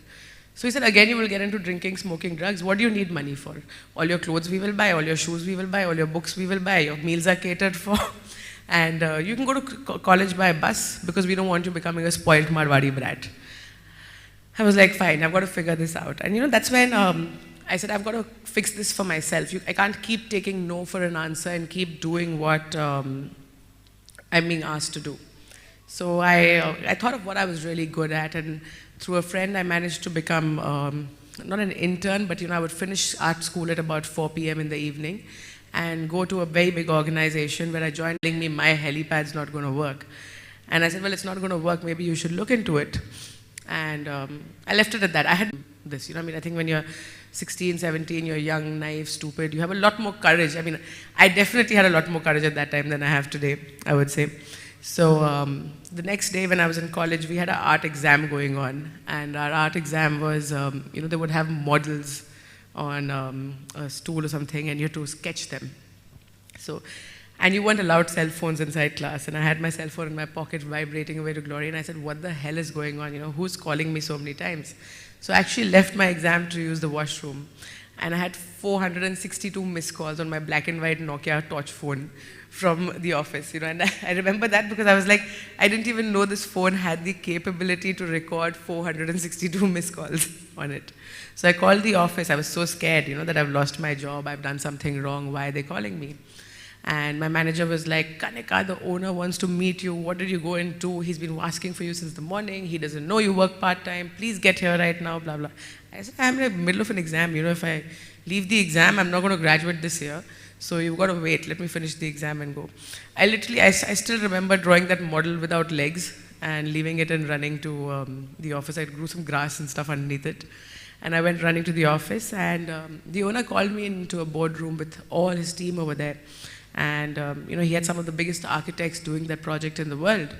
And he said, gents, this is the lady who said, what we can't do, and none of y'all had the whatever courage or brains to put this together. And then he said, please explain to them why this helipad won't work.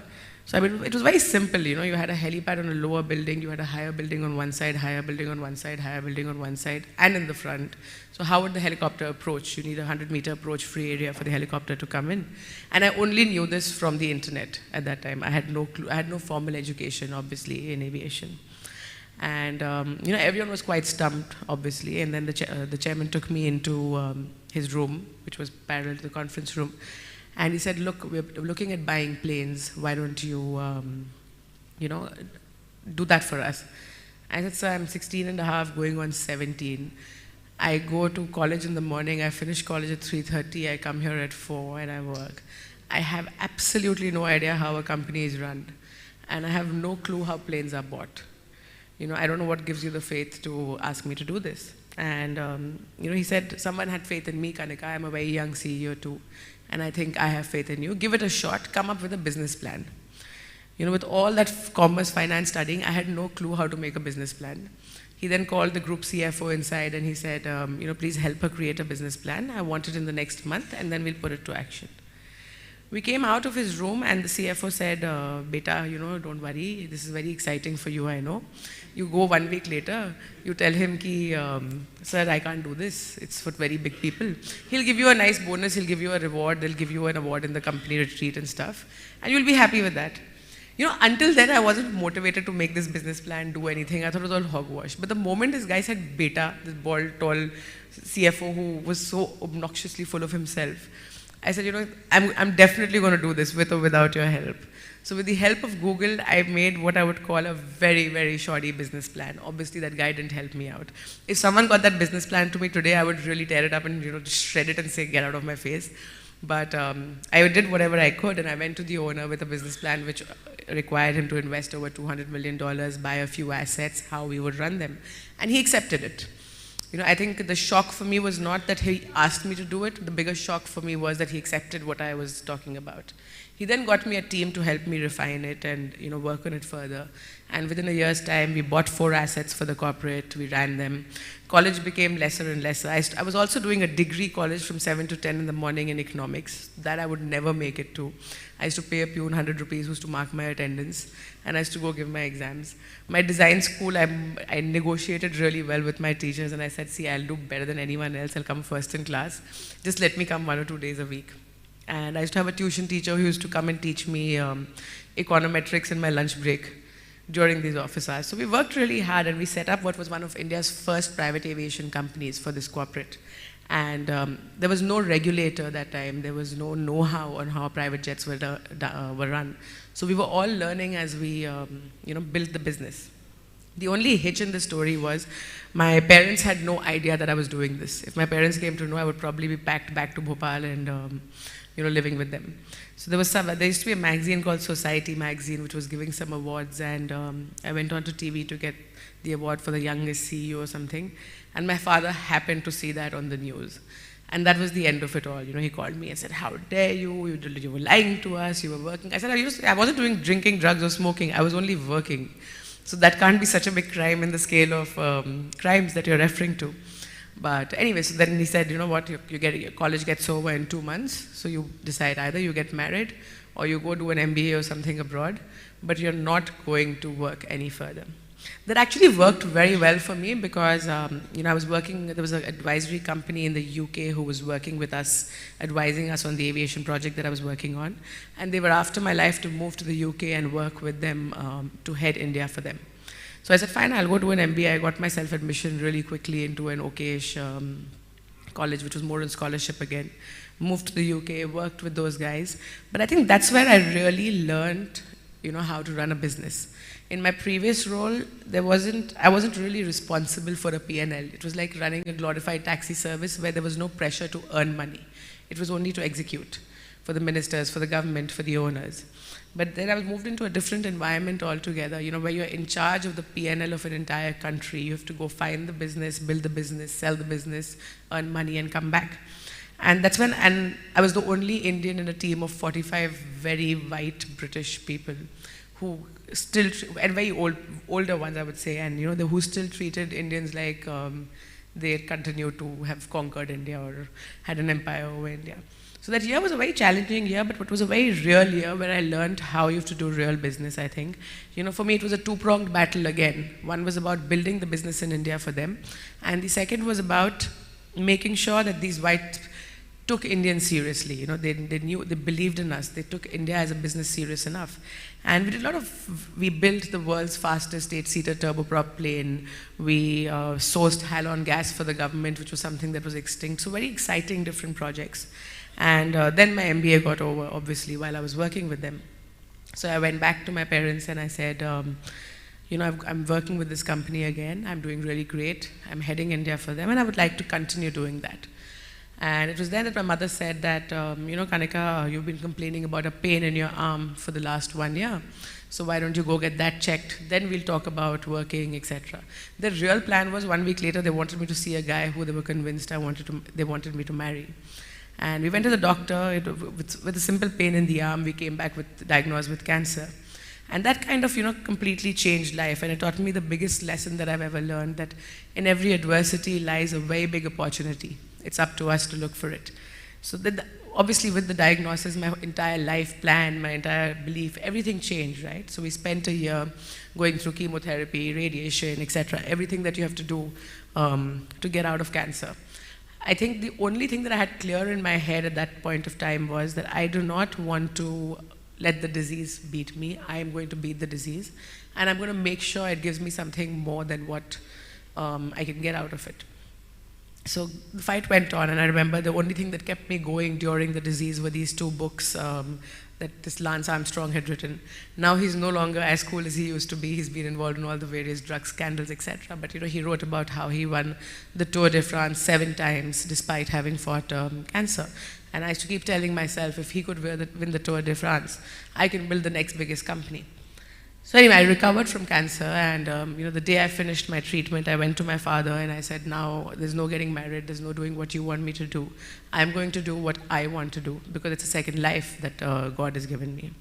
But obviously, as parents, I had seen them age 20 years in 1 year. I've always been the apple of their eye. I've always been the most important person in their lives. My brother doesn't count in the hierarchy of important people also. So, my father was like, no, you've just finished treatment. You need to sit at home for a year, eat healthy, live healthy, lead a good life. I said, if I sit in Bhopal for another year, there's no going to be living a good life. I'll need to shrink. I need to get out of here. So obviously this battle went on and they didn't agree. So I literally ran away from home. I packed my bags, I moved to Delhi. I went to live with a boarding school friend. Ironically, I forgot my wallet and all the money I had with me. So I moved with nothing. I had 5,600 rupees in a pocket of my jeans, and that's what I moved with. But boarding school brings you great relationships, great friends, etc. So I lived with a friend for 3 months. And that's when I said, what do I know? I know how private aviation, business aviation is run. So I'm going to offer these services to everyone in Delhi and see what I can make out of it. So I actually went to various owners, various private jet companies, and I said, this is how you can optimize performance, this is how you can do this is how you can do this. Some fell for it, some didn't. I could make enough money to scratch a living until then. And that's when the idea of Jet Set Go really came to my mind. This was in 2012. when most people didn't know what mobile apps were. Not everyone was using an iPhone. Blackberries were still the coolest things in town, more or less, 2011, 12. And I said, I'm going to make an app, and I'm going to change the world, and I'm going to be the next Mark Zuckerberg. I'm going to make sure every single person who owns a private jet will list their private jet on this app, and every single person who wants to book a private jet will come and book his private jet on this app. Again, like, you're young, naive, stupid, you come up with great ideas. So I assembled a phenomenal team. I got this guy who ran an IT company, sort of a thing. I gave him 10% stake, made him do the code for free. I got someone else who I thought was really good at sales, gave him 20%, because I had no money to give, obviously. And we built this whole structure together in about 4 months, only to realize that when the first flight was booked on the app, the flight never happened. The owner of the plane, 2 hours before the flight, chooses to call us and say, oh, I'm so sorry, my pilot's fallen sick, I won't be able to give you the plane. And I think, that's when all my dreams, hopes, everything came crashing down. I remember crying for a lot of days and saying, should I even be doing this? Is this even worth it? Is this fight even worth fighting? At times you feel like just ending your life, doing a lot of stupid things because everything you work towards has fallen. Anyone who says they don't have a low day in their life is lying. And I'm very open about it, that when this flight got cancelled, I said, this is it. Maybe my dad was right. I need to pack my bags, move back to Bhopal, and do whatever he says. And then something in me kept me going. I said, okay, it's only one flight that's gotten cancelled. There has to be a solution to this. There has to be something I can change.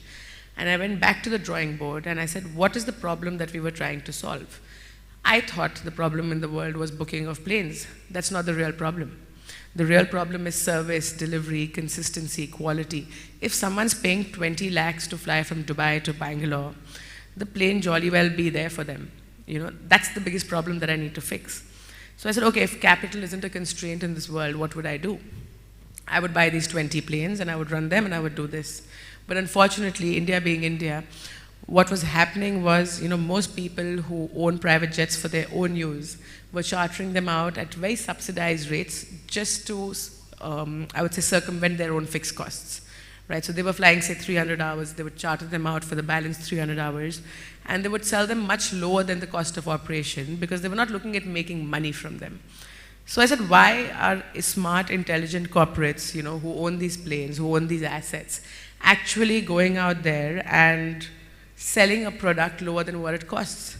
It doesn't make any sense. Anyone who owns a plane is a billionaire. Why is a billionaire making a loss? And that's when I said, okay, I'm going to go to these plane owners and tell them I'm going to make your planes profitable for you. And that's exactly what we did. I got my leg in as a 22-year-old into the offices of the biggest corporates in the country, and I told them, you're losing this much money, you're losing this much money, you're losing this much money, and I'm going to make this profitable for you. Our first customer was actually one of India's largest airport operators. They had 4 planes. They were on the verge of selling them because they were losing about $12 million a year on these planes. I said, you give me 3 months, don't pay me, I'm going to show you how I'll make these profitable. And within 3 months on the 4 assets, we got them in we got an EBITDA of about $2.4 million and a net profit of $300,000. They were zapped because they said, in 10 years, we've only lost money. In 3 months, this girl has come and turned things around. And that's when our journey began. So without really investing a single dollar, we were operating and maintaining the largest fleet of private jets in India. And we continued to build that by optimizing a lot of costs. We had the largest team of pilots, largest team of engineers, largest team of ground staff, and we changed the entire system. And that's this whole trend of asset-light businesses. I didn't know what it was, and then someone came and told me, what you're running is a super asset-light business. And I hadn't raised any money because whenever we would go to these fancy investors like Sequoia and all these VCs, they would say, Kanika, the market size is this much, what do you want to do? I never made a pitch deck, but I said, it's a waste of time. No one's going to believe in us. I'm a Marwadi, I'm going to run this business profitably, and that's what we're going to do. But it was one of our customers who flew with us, Puneet Dalmia, who came up to me and said, Kanika, I have never done a private flight like this. I want to be a part of your story. And this was in the very early days, just the beginning. So I said, I don't know what a term sheet is. I don't know what a valuation is. Why would you want to invest in me with an idea of whatever I'm doing? He says, no, I want to be a part of your story. What do you think your business is worth? So I said a really arbit figure, which I thought he'll laugh at. He said, fine. He wrote me a check for 10% of that figure. And we actually signed the term sheet a year after that. Because, and that's when I realized that it's not investment is not about the best Excel sheets and the best pitch decks. It's raising money is not about having a really good plan on a projector. It's all about execution. It's all about sentiments. If an investor likes what you're doing, they will go out there on an arm, leg, and a leg to support you. And we were lucky enough to raise that little funding at that time to further grow the business. Then fast forwarding to just before pre-COVID, we were operating the biggest fleet of planes. We had, 47% of the Indian charter market share. But we reached a point where our demand was much higher than supply. Obviously, I needed to go out and buy planes, but I didn't have billions of dollars to go out and buy these planes. So I again went back to the envelope and I said, how do we solve this problem? Customers want planes, but there aren't enough planes. And I don't want to dilute that kind of equity to raise so many billions of dollars to go and buy these planes. So we sat with each customer and we said, you know what, you want to buy a plane, you don't want the headache of running it. We know how to run planes, but we don't have the money to buy the planes. So we took advances from customers and raised enough money to buy 20 planes without diluting a single percentage of equity. And that's what made me realize that the biggest hurdle in our heads to running a business is always about capital. Anywhere I go, you're running such a capex intensive business. What have I invested? I've invested 5,600 rupees until date in this business. Nothing beyond that. Today, as we stand, so anyway, this happened pre-COVID, and we ordered all these planes, and then came COVID, and then came lockdown. And I was like, what the hell's going to happen? We've got planes parked all across the world. We're paying the costs for them. We don't know where the world's going to go. And we were the only aviation company in the country who did not lay off a single person, who did not cut any salaries. Because I came from the background that when I was making money, when I was profitable, did I go and share these profits altogether with my team? So what gives me the right to cut pays, fire people, and impact mental health? So I was really scared. I was petrified each day of the lockdown that what's going to happen in the future. But, as luck would have it, COVID got over, and I think private jets and private flying found a new meaning altogether. The customer size increased by 2x. We had bought planes at the right price.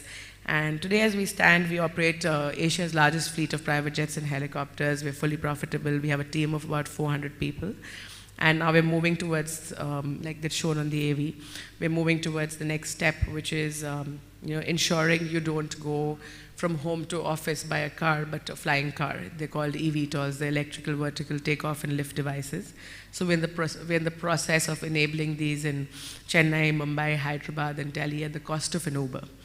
And because I personally believe that what you saw with the Jetsons when you were kids, the cartoon, wasn't a piece of a figment of your imagination, but reality. And that's what we hope to enable. Yeah, that's all from me. Thank you.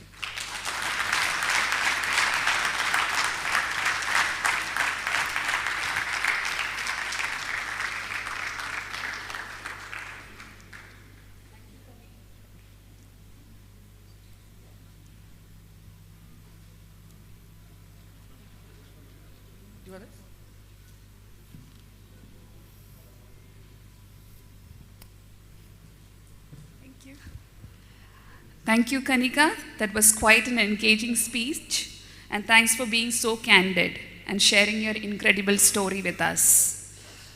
Now I would like to call upon CA Alok Gupta, past chairperson of BCICAI, and CA Sharmila Seth, our first women chairperson, to present to Kanika a small token of appreciation from BCICAI.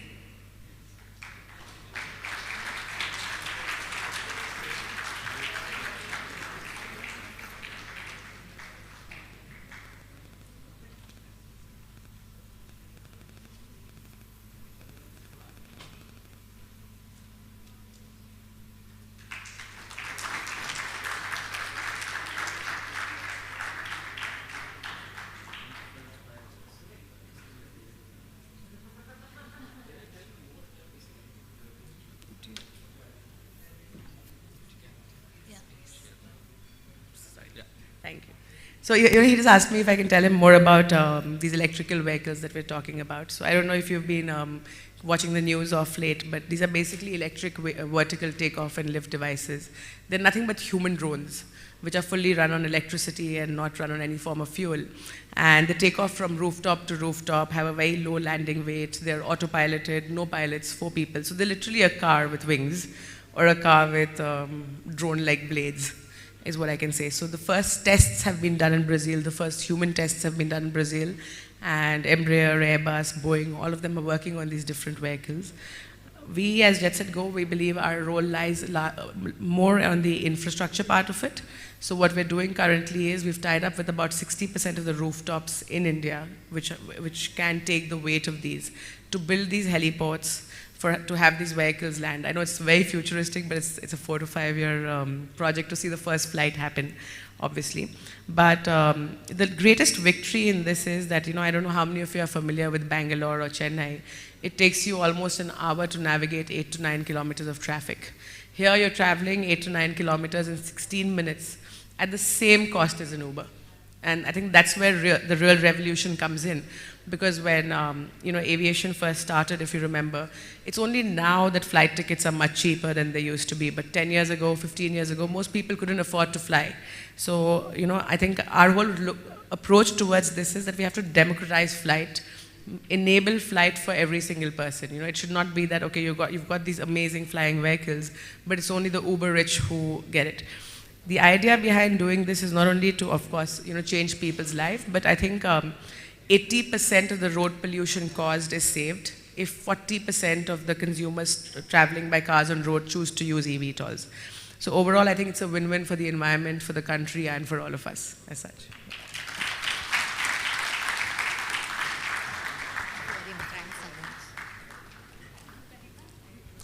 Thank you so much. Now I would like to call upon CA Abhishek Gupta. Now I'd like to call upon CA Abhishek Gupta to take us forward to our next session. Thank you.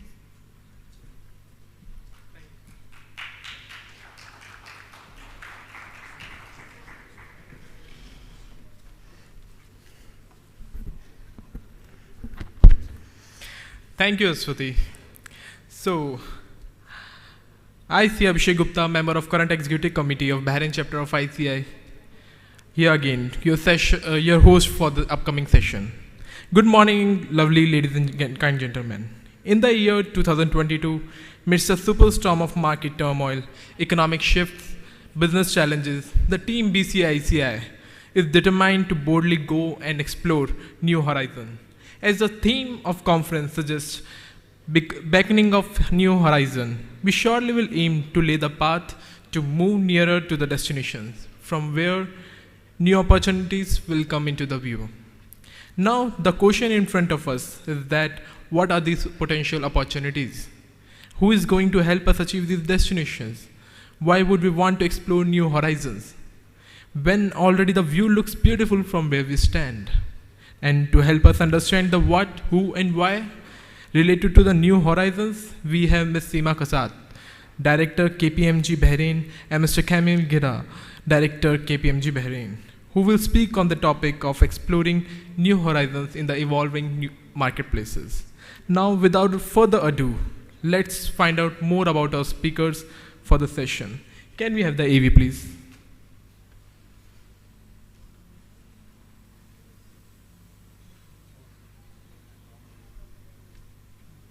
Please turn up the music. KPMG Bahrain. A chartered accountant and a CFA with over 18 years of experience in the field of audit and advisory, Seema leads the valuation and capital markets advisory practice for KPMG in Bahrain. She has assisted a number of clients in M&A transactions, business plans and strategy, valuations, impairment assessment, purchase price allocation, and capital market advisory.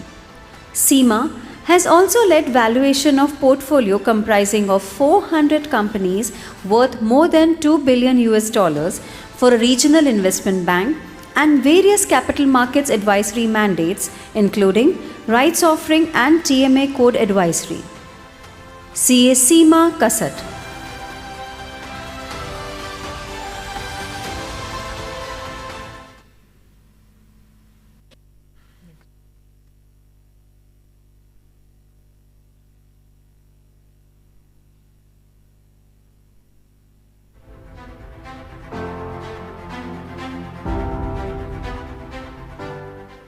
Kamie Jeddah, Director, Deal Advisory, KPMG, Bahrain. A CPA from USA holding BBA in Finance and Accounting, Kamie has 22 years of financial and deal advisory experience acquired with top-tier firms like PWC, KPMG, BDO and GT. His market exposure stretches from the Middle East to UK and Canada, and professional skill set ranges in the corporate finance and transaction services spectrum with specialization in financial due diligence. Kamie Jeddah. Can we have you on stage, please?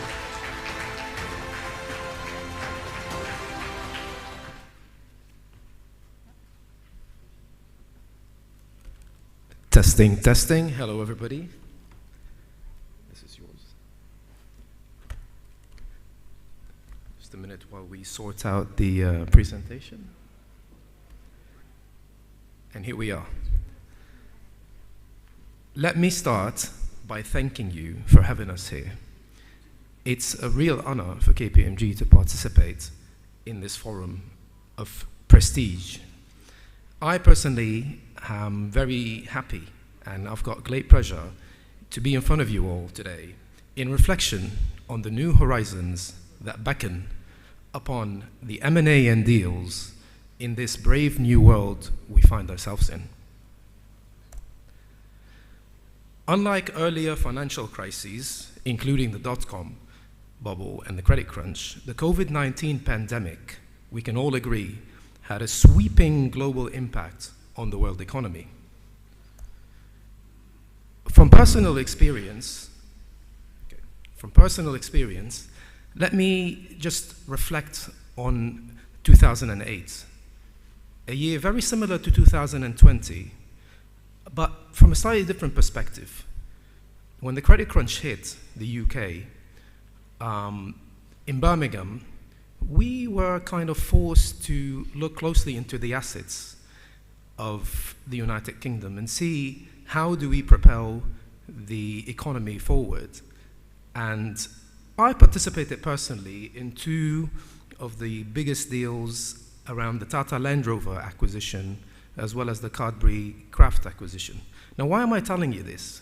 Is because the effect of the crises in the Western world was so severe that major countries were looking to liquidate and sell assets, while other countries of the world were looking to acquire. So you can see from that perspective, the effect of that particular crisis was not very uniform around the world.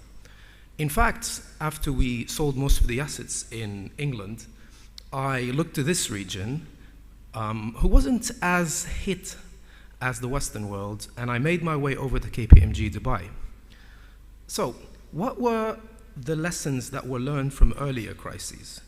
Now, earlier crises taught us mostly economical and financial lessons, a lot along the lines of our previous prestigious presenters said.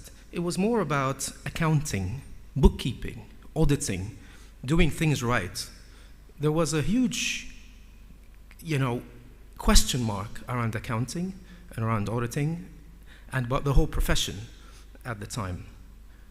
Now, unlike that particular crisis, this one that we just had a couple of years ago had little bookkeeping effect, if at all. I cannot think of any IFRS or auditing standards that were changed as a result of the global pandemic. In fact, that particular pandemic went beyond the bookkeeping, and it had a socio-economic effect. If you recall, as the threat grew and lockdowns loomed and were actually enforced in many parts of the world, people's way of life changed. Many of us were confined. We felt ourselves imprisoned. Psychologies were affected. I, for one, have very little good memories about that particular period of my life. I was sitting preparing for this presentation, and then I thought to myself, what can I present to you any positive kind of image of that particular time. And this is the only one that came to mind. I don't know if you guys recall this particular image of a world breathing, of a world stepping back and pausing for a minute and taking into account everything around it. That particular mindset and the particular psychological effect that this pandemic brought upon the global economies and the personal lives of everybody changed customer thinking patterns and thinking behaviors. It actually directly affected the way we do things day in and day out. And then it kind of beckoned of the possibility of doing things differently. Now, I'm going to throw this back to you. Can any of you think about ways the pandemic affected them personally? Like, for example, the way you did things, or the way you did your business, or your personal life. Can I have the mic, please, go around just to get some ideas from you guys about how did the pandemic affect you, or how did you see the pandemic changing the world around you? Any takers? Yeah.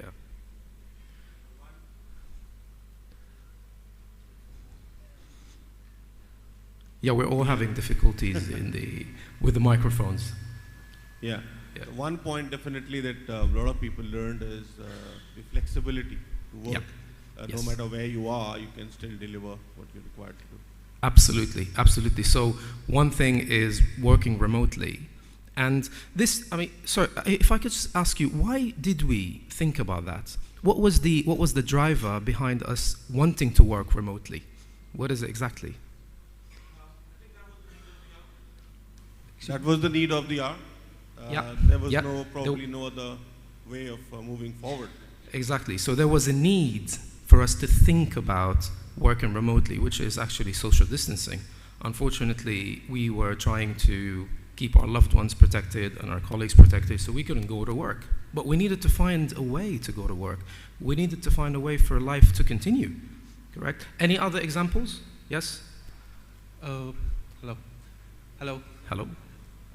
I think the most important learning that personally I've had, or my observation, during the pandemic, what we have learned is the importance of help, like little bit of help.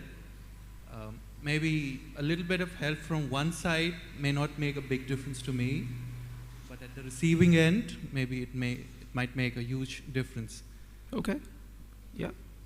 So I think what the gentleman refers to, and I second what you're saying, is that we were all living. Me, for example, I was locked down in Kuwait, and I really needed help from my neighbors who I didn't know at the time. But the thing is, we couldn't go to the supermarket because we had these apps which dictated what time you went to the supermarket, and sometimes you get allotted a 2 a.m. slot. So you would go to the supermarket and find nothing there. So I had to knock on the doors to say, look, I couldn't get water, can you get me some water? So this is a kind of collaboration, and it actually brought people closer together, funny enough, despite the social distancing. Yeah. Any other examples of, thinking about you being at home, going about your day-to-day lives, how did that change? How did you, can anybody think about how your day-to-day operations, other than work, changed? Yeah. It made me realize that death is the only certainty in life.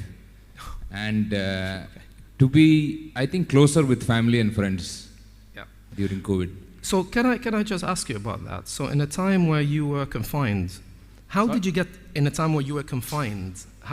get closer to your family and friends? What were you doing to make sure that you're still having that connection? Because there was a year of disconnection. Yeah, I think we started to realize that family is important, and we started having more calls. More calls? Yeah. Exactly. So you started using technology. Yeah. Okay. Thank you very much. That's a very good example. Any other technology that was used for any other aspect of life? Yeah. Sorry, it's not a continuation to his Yeah. point. What we realize is a couple of things.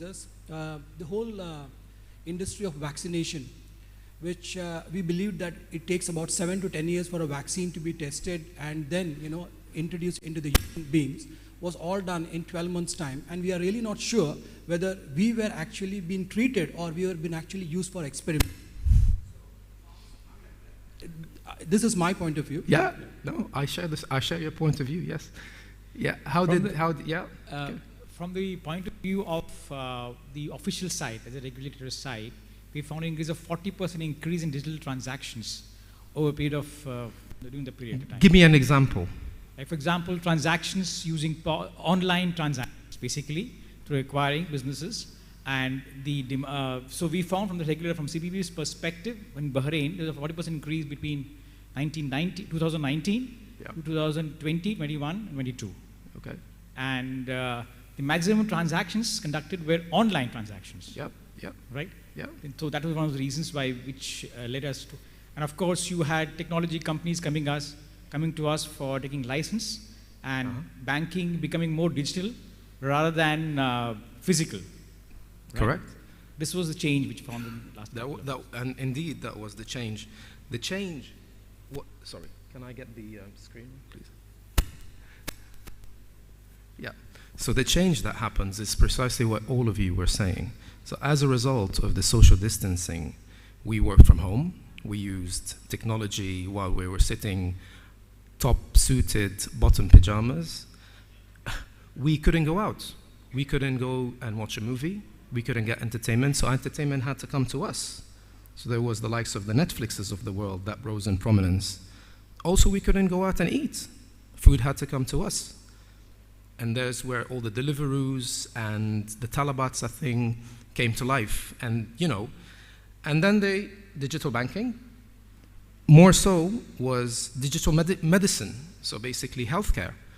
One couldn't risk to visit the doctor because one wouldn't know what they'll catch at the doctor's clinic. So basically, we needed to do that remotely as well. And loved ones, we wanted to connect with our fathers and our grandparents, and we don't want to risk their lives, so we did all the Skyping and all the, Teams. One thing that many of you would remember is the image of a dreary, empty airport. We never thought we would see this other than in a zombie movie, but it happened, and it drove upon a huge change in mentalities and the way people done things and the way businesses thought about themselves. Now, mind you, none of these concepts is new. None of these concepts are new. But it was clear that the pandemic accelerated the speed and escalated the scale of the change. The pandemic had a disruption to traditional markets, obviously, and a disruption to business models. In the forefront of this disruption was digitization, remote accessibility, automation,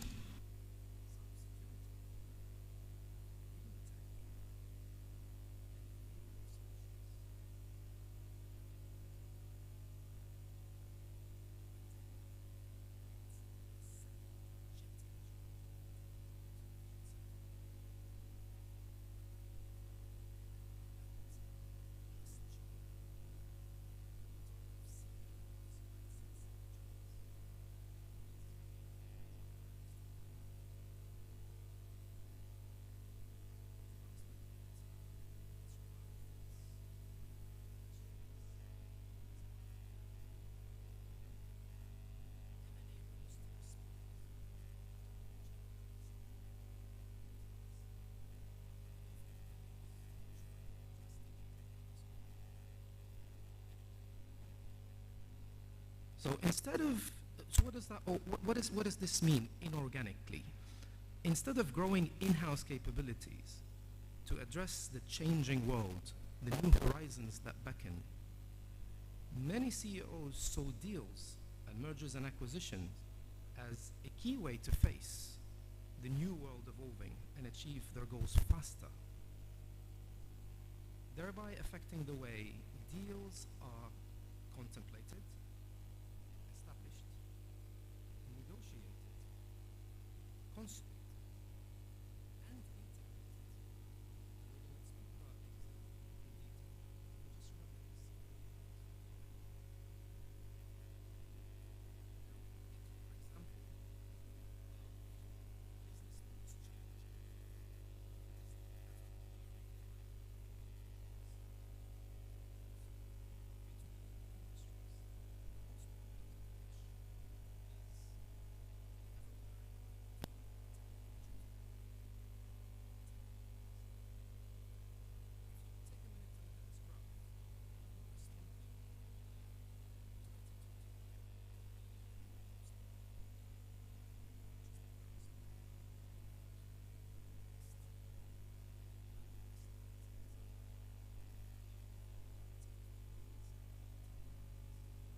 services, banking, obviously, everybody's now on the app. I opened 2 bank accounts in the past year. I haven't seen my bankers yet. I don't think they know me if I walk into the branch. But anyway, so there you have it. This is the brave new world we're living. And most interesting of all, if you look at the graph carefully, is that the largest industry that took on non-tech companies, non-tech industry taken on tech companies, is the industrial industry, so manufacturing. And think about it carefully. Where are we going? Who is really driving change? Car companies? Yeah. Electric? Everybody's thinking electric. Everybody's thinking, you know, we need to get to that next level. We need to get to these new resources. And less obvious are the oil and gas giants. All of them now are labeling themselves as energy companies. We're no longer oil and gas. What does that mean? What type of energy? Renewables, wind, solar, hydro. So you see, this is very interesting. In fact, and in reverse, tech companies saw the opportunity in purchasing non-tech assets, such as small supermarkets, retail stores, in order to use their digital footprint and turn these COVID-struggling companies into success stories. So you see, it was both ways, really. And this is very unique, because in the past, people thought M&A deals is for me to gain more footprint in my own industry, to get competitors out of the industry, to grow bigger financially. So it was all about the money. It was all about size. Nothing to do with capabilities, nothing to do with technologies. So just bear that in mind. Strong underdogs became formidable market forces. Example, Deliveroo have become a multi-billion dollar or pound, because they're based in the UK, company overnight. Why? Thanks to COVID. People who sell hand sanitizers, you know, and masks. You know, these people were selling there's a product to hospitals, doctors. All of a sudden, they're selling their products to everybody. They became, you know, giants overnight. While other larger players were unable to cope. They just struggled, and some of them just faded away. In fact, survival restructuring saw players looking into reshape business models, so they used M&A to carve out the dead weight, which is no longer contributing to a transformative future. So you see, M&A came in to make it better and to make it easier for people to continue. Now, while most assets were doing the classical things of buying capabilities and technologies, others were acquiring new business models altogether. So these guys, remember when I told you, remember ESG, were thinking about the way they did business, our business model. Do we have enough to transform from within? Because we need to transform. There is a real need in a real new world to transform. What was interesting in it all is that the acquirers were not deterred with not having the headroom to bring in the merger acquisition driven change of philosophy. So they did not think, oh, I'm not going to touch this Google type company which came to work in pajamas and did their things remotely because I'm corp 100-year-old, I don't know, what a perfect example, I don't want to name names, but they were thinking, no, we want to take these small tech companies, not only because they've got the technology, but also they've got a mindset. This is a new life. We want to inject the new life into our own business model, which is huge. You know, when a multinational conglomerate thinks, okay, we need to do things differently, and we're going to get this small company, and they're going to teach us how to do it. That's a huge change of mindset. that CEOs around the world became conscious about. Obviously, that included ESG. So, with that in mind, I'm going to introduce my esteemed colleague, Seema, who will take us through a nice journey about what happened in the recent past since 2020, because I don't think there is a world before 2020. I think this is a whole new world we live in. And obviously, Seema's got the technical knowledge more than I do. Thank you, Seema. Thank you, Kamil. Namaste, Vadakkam, Sasriya Akal, and good afternoon to all my CA co-colleagues. It is a great pleasure to be here and speaking to you guys today. As my colleague and my friend just talked about the drivers, key drivers, which has changed in the recent past due to pandemic, I would like you all to go back to your days and reflect on what was the drivers when you decided to become a CA. So if you can have some mics going around, just for one or two guys.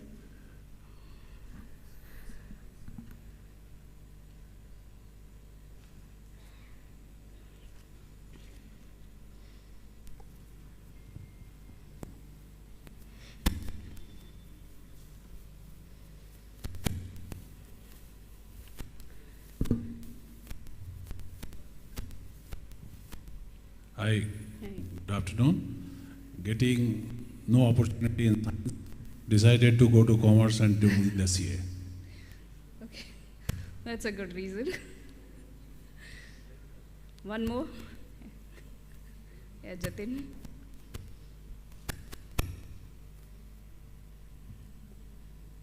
That's the only profession we can give us the stable earning. Yeah, that's great. I was expecting that answer from somebody in the room. My reason was to prove to my parents that I can really do well in my life with my studies, and I was in love with numbers. So as we see, there are various and numerous drivers driving a simple life decision. M&A is no different. There are various underlying drivers, and there are no common themes under each deal. Each deal has a different purpose, different objective. As my colleague just mentioned, in recent times, deals have been driven by bias focus on getting new capabilities, transforming the business model, buying technologies. Why? Because there was a displacement of traditional business model, and which drove them towards a M&A to accelerate and adopt to the new realities.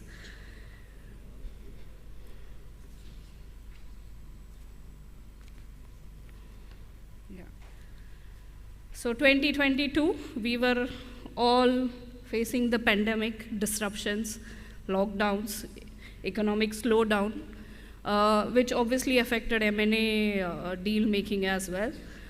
The M&A deals were at all-time low during the first wave of the pandemic. But do you think that's the end of the M&A? No, no way. Then came the support, government support, low interest rate environments, need to adopt to new business models, which drove M&A activities, and M&A activities bounced back very quickly towards the end of 2020. 2021, we were very busy professionals. It was an era or a year, golden year of M&As, also in the GCC region, not even globally, in the GCC region.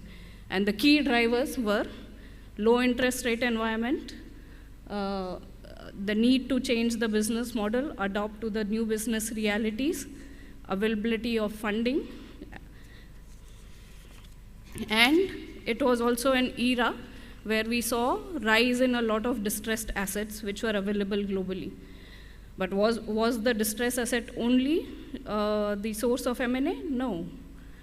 There were few innovators as well and disruptors as well, who had a right product at the right time and attracted a very high valuations during this period of M&A. While in that year I wished I had chosen a technology as a subject rather than a finance. I could have also made millions. Yeah. However, the good times do not last always, as they say. Curve is not constant. There are ups and downs, and there were ups and downs in M&A as well. 2022, with Russia-Ukraine conflict, soaring interest rates, inflation risk, and downturn trend in the stock market, as well as the deal makers faced headwinds across various directions.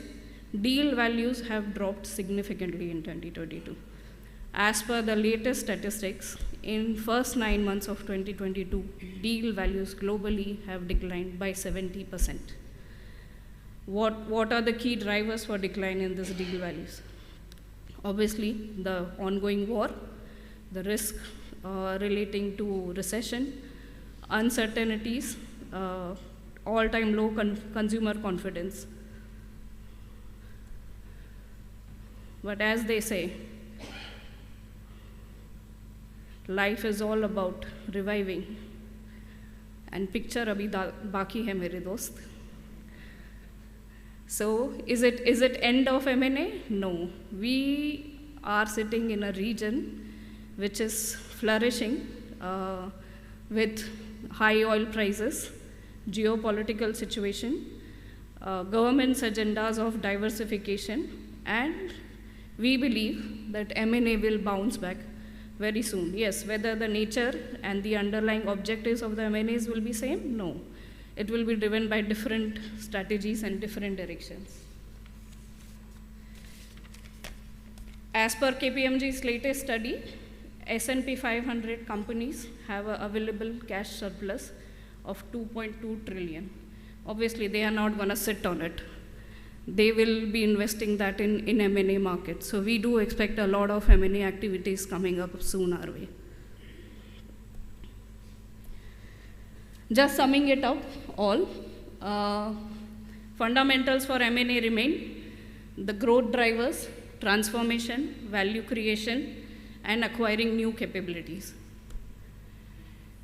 Funny enough, M&A has become a tool of restructuring as well, where some of the businesses look to exit non-core businesses, benefiting and strategizing based on the M&A. ESG is a focus and is attracting a lot of new capital globally.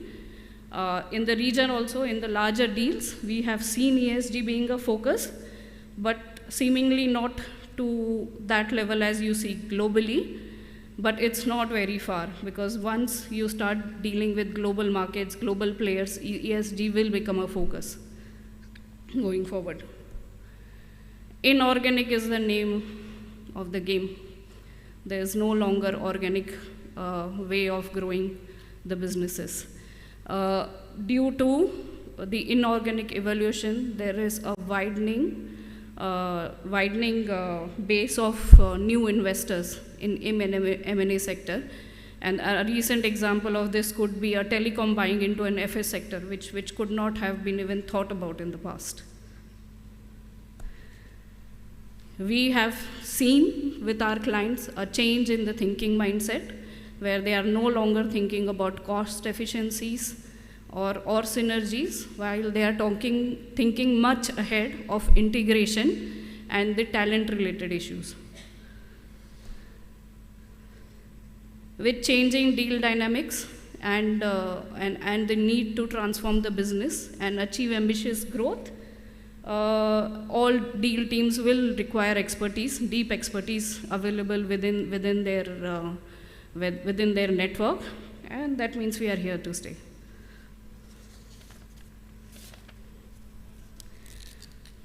This is a marketing slide.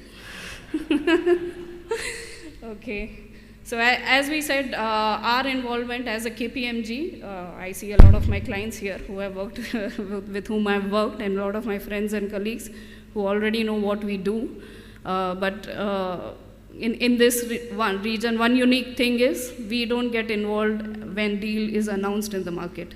We start working with our clients on pre-deal basis, which is many years before the deal is really announced to the market.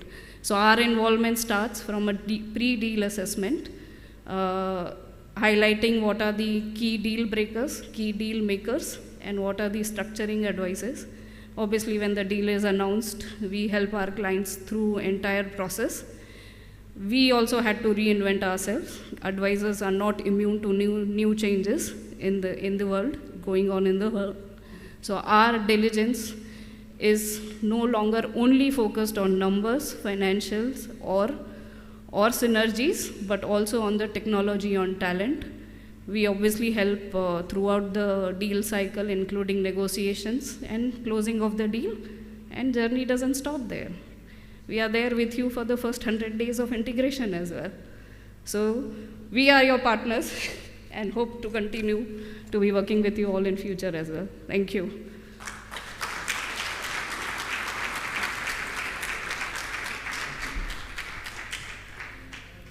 Floor is open for some Q&As. Yeah.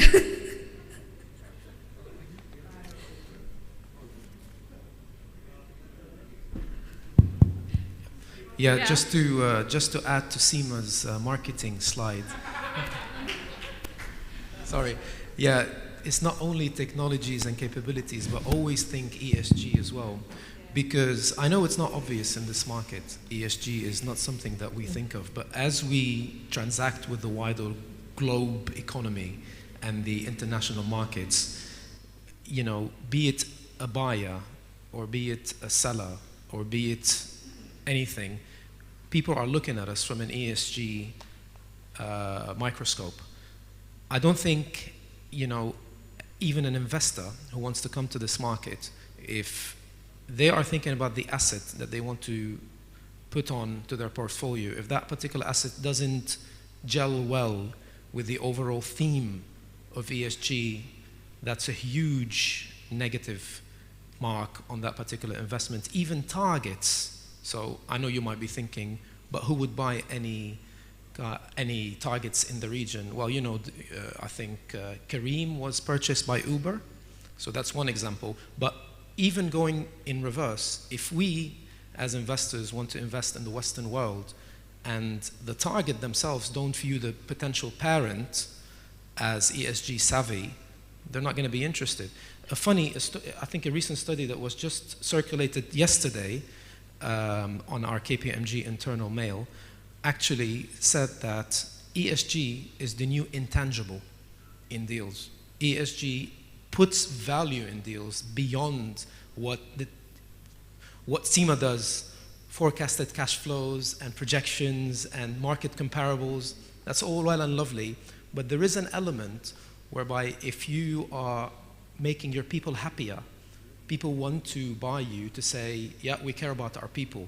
If you love the environment, people want to buy you to show that we are buying assets that are ESG savvy. So think ESG as well, because we have an ESG consultancy that is the best in Bahrain. And thank you guys. Yeah. Thanks, Seema and Kamil. I just have a very specific question. We know that many M&A deals are happening in the region, especially in the Saudi and UAE, the way the market is moving and changing over there. But how do you see in Bahrain when we talk about the local market? Because how is the M&A landscape you foresee here? Well, some of my colleagues are sitting here, AUB colleagues are here, and we have recently closed a large deal in the banking sector. And believe me, this is not the last deal that will happen in Bahrain market. There's a lot of consolidation which will happen in FS sector. There are a lot of new investments focusing on infrastructure and ESG which are being discussed. Metro is one of the large projects which is being discussed. So the M&A and investments will continue. Yes, scale and size is not of Saudi, but it will continue. Yeah. Yes, Anand.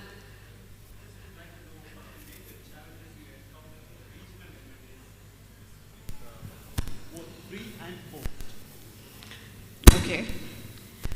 If I can be very honest and very open, the deals in our regions don't happen in boardrooms. Deals in our region happens in majlises. And many at times it's not driven by fundamentals. but some, you could say, emotional attachments and objectives, and that is many at times creates an issue as an advisor in the deal making. Yeah, it is never about valuation.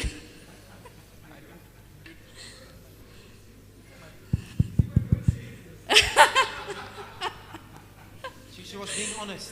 Yeah. She See, can't- as an advisor, I'm supposed to ask questions, unlike the Ranbaxy guy who will be fired for asking questions. I get rewarded for asking questions. Due to the shortage of time, I think we can only take one more question. Okay. Thank you. My question is on ESG. I mean, there is a lot of talk on ESG, and there is a lot of talk of greenwashing as well. So my question is, what is the real driver for ESG? Like companies are looking for, what is the value that it's creating? I understand that millennials are looking forward to ESG and other aspects. And by ESG, do you truly believe that companies can be financially sustainable by following ESG principles? Thank you. Okay, when I'm going to tackle this question in two parts. The first part is why ESG. Very good question. I don't have the answer, but I tried to get the answer in my presentation. I think the pandemic changed psychologies.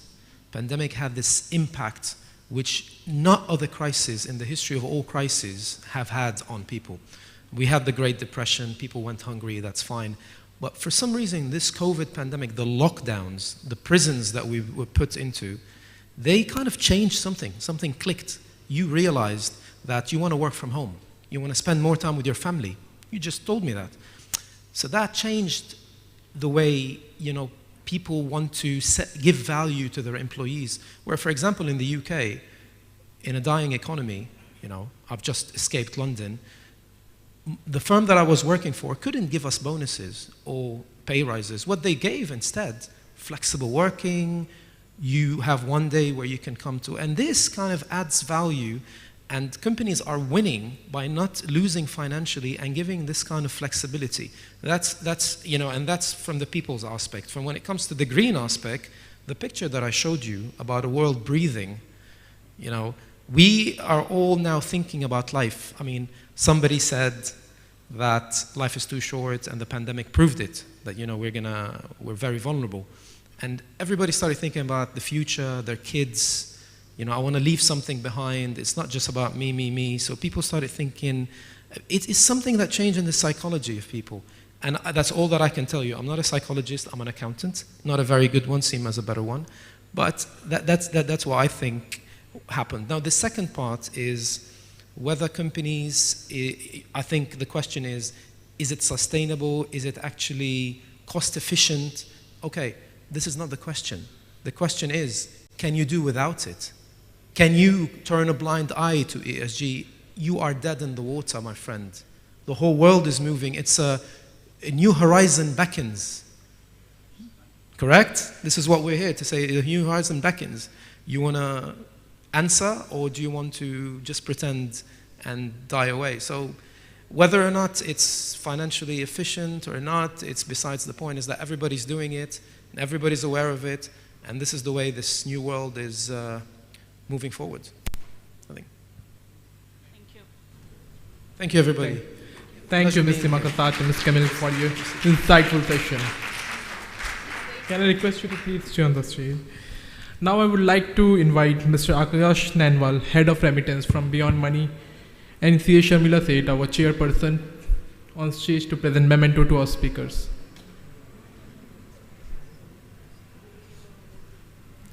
Beyond Money is our title sponsor for this event. Mr. Akash Nanwal, can we have you on stage, please?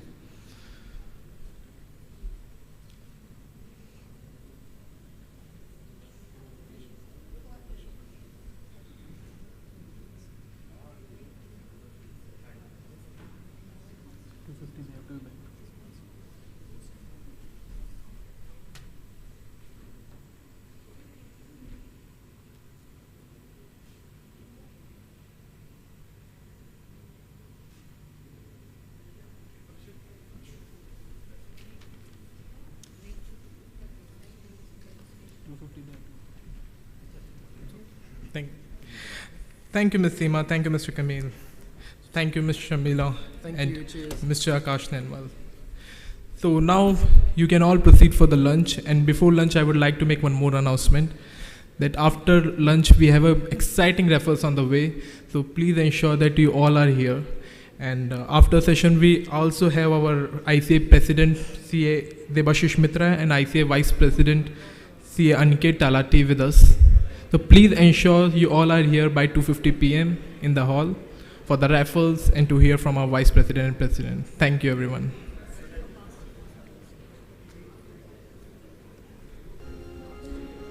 As we emerge from the impact of the pandemic and we enter a new phase of transformation, can we have all the CA past chairpersons here on stage for a group photo? BCIC past chairpersons. PWC as a community of solvers is uniquely positioned to bring the right combination We will of click people, again. capabilities, and technology. that's what we're calling the new equation, our new...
the impact of the pandemic and we enter a new phase of transformation, organizations need to change faster and more thoroughly than ever before in a region facing profound challenges and tremendous opportunities.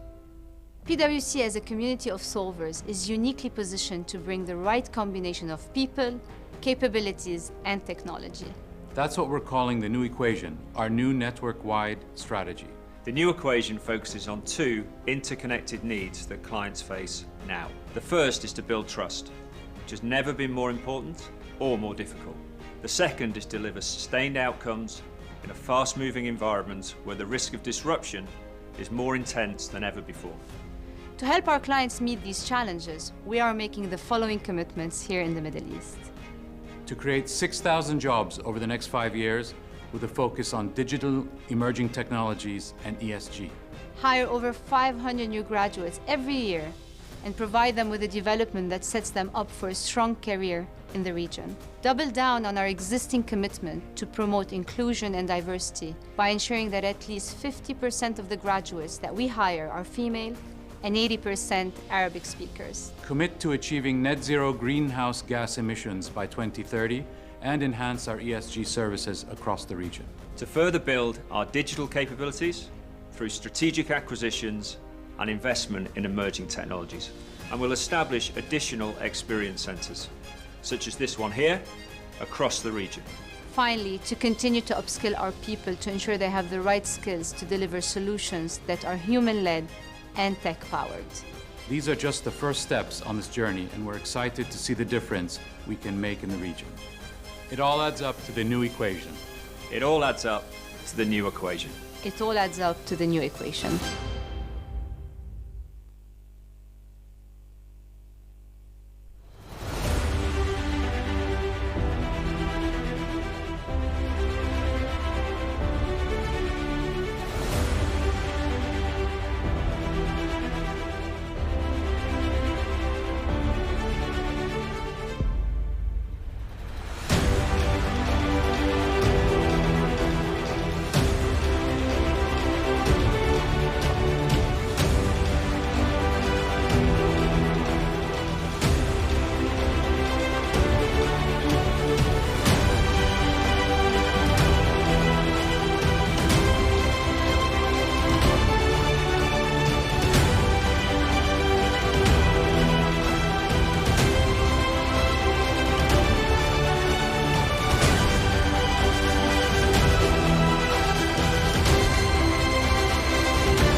ये आजकल के businessman भी ना छोटे सपने तो देखते ही नहीं।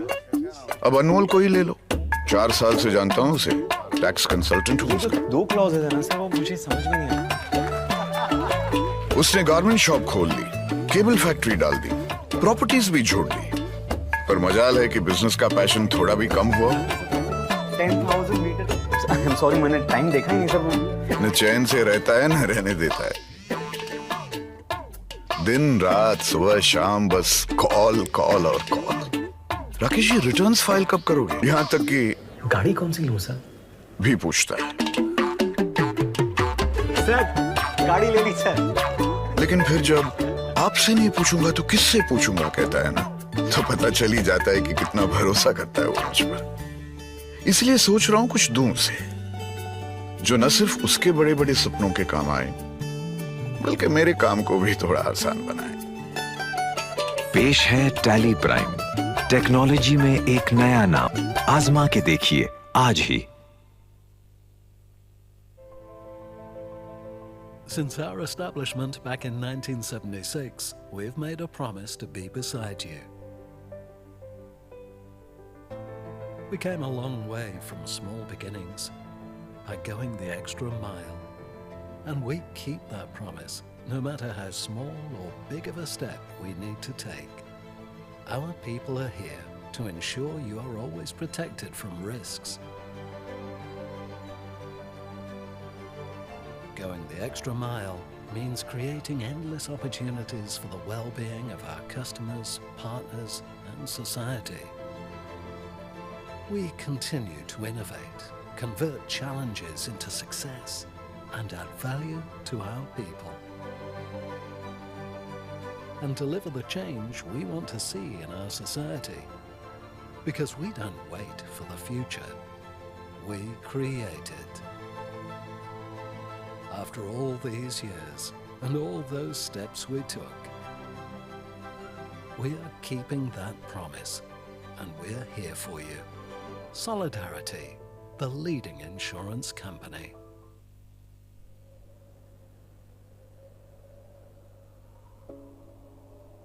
We are Baker Tilly, global providers of assurance, tax, consulting and advisory services. Ranked among the world's top 10 branded networks, Baker Tilly brings the power of a global network into local communities to help our clients make decisions that help them achieve their goals. We're growing, and we are looking for you to join us on our journey. Our vision is to combine your talent with ours, to create a partnership that helps our clients face the future with confidence. Our impact is global, stretching across 145 territories. Our more than 36,000 team members have achieved a combined revenue of $3.9 billion in 2019. Our growth is strategic, and we continue to maintain a local presence to ensure a deep understanding of context for your business. Working with Baker Tilly means the future is never faced alone. We are committed to making a difference for our clients, our people, our communities, and our profession. We are Baker Tilly. Nosotros somos Baker Tilly. Como si Baker Tilly. We are Baker Tilly. And we will never lose sight of you. Now for tomorrow.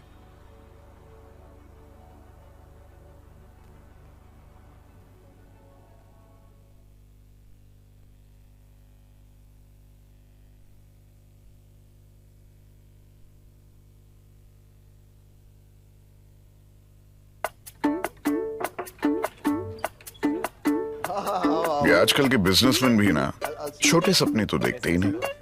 अब अनमोल को ही ले लो, 4 साल से जानता हूँ उसे, tax consultant हूँ उसका। 2 क्लॉजेज है ना सर, वो मुझे समझ में नहीं आया। उसने गारमेंट शॉप खोल ली, केबल फैक्ट्री डाल दी, प्रॉपर्टीज भी जोड़ दी, पर मजाल है कि बिजनेस का पैशन थोड़ा भी कम हुआ। 10,000 मीटर, आई एम सॉरी, मैंने टाइम देखा ही नहीं सर। न चैन से रहता है न रहने देता है, दिन रात सुबह शाम बस कॉल कॉल और call. Rakesh ji returns file कब करोगे? यहाँ तक कि गाड़ी कौन सी लूं सर भी पूछता है। सर गाड़ी ले ली सर। लेकिन फिर जब आपसे नहीं पूछूंगा तो किससे पूछूंगा कहता है ना, तो पता चल ही जाता है कि कितना भरोसा करता है वो मुझ पर। इसलिए सोच रहा हूं कुछ दूं उसे, जो न सिर्फ उसके बड़े बड़े सपनों के काम आए, बल्कि मेरे काम को भी थोड़ा आसान बनाए। पेश है टैली प्राइम, टेक्नोलॉजी में एक नया नाम। आजमा के देखिए आज ही।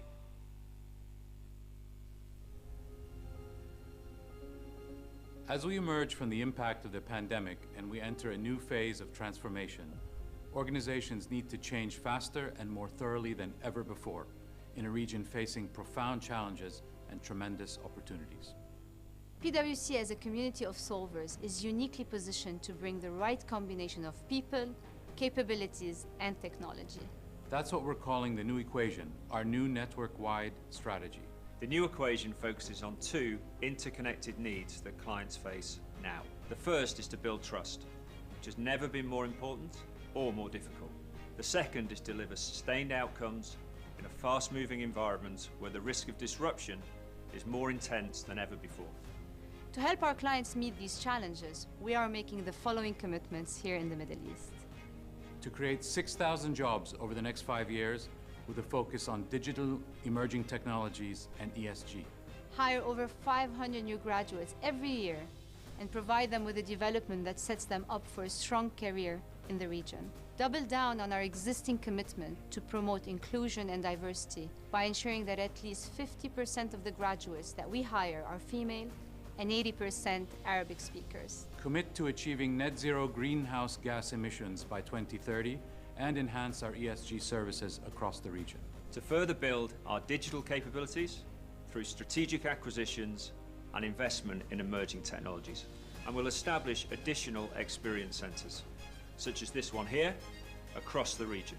Finally, to continue to upskill our people to ensure they have the right skills to deliver solutions that are human-led and tech-powered. These are just the first steps on this journey, and we're excited to see the difference we can make in the region. It all adds up to the new equation. It all adds up to the new equation. It all adds up to the new equation.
present to you Mr. Mohit Ralhan, Managing Partner and Chief Investment Officer from TRW Private Equity.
At Protiviti, we ensure your business is future ready.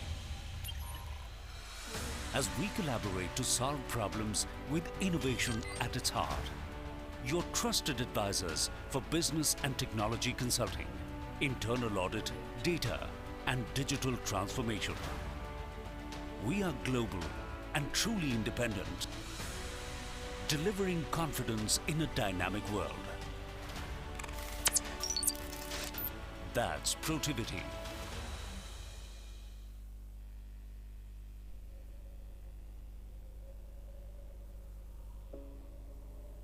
We are Baker Tilly, global providers of assurance, tax, consulting, and advisory services. Ranked among the world's top 10 branded networks. Baker Tilly brings the power of a global network into local communities to help our clients make decisions that help them achieve their goals.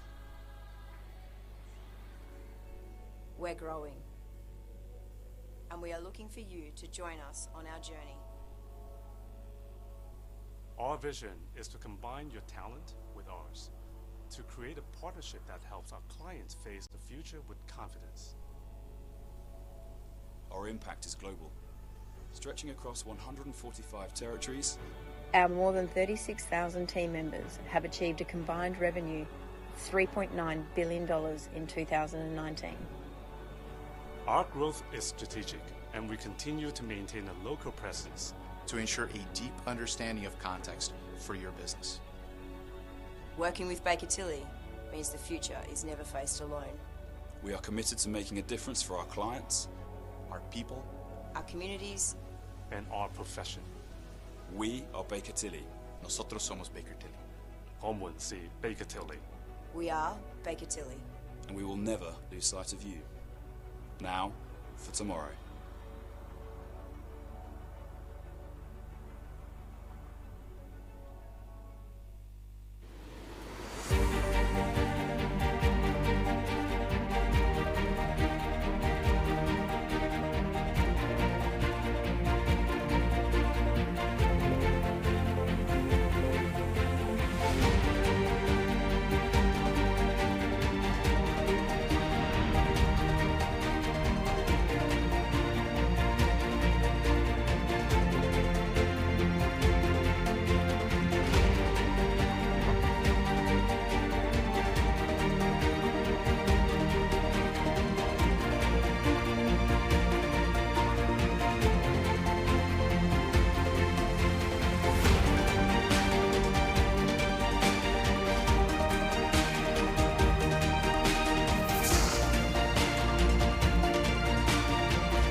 We're Grant Thornton.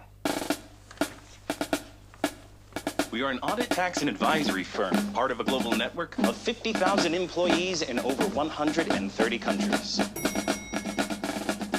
Offering faster, tailored solutions, and with a commitment to quality. So why haven't you heard of us? Because when you're as focused on serving your clients as we are, it's hard to beat your own drum.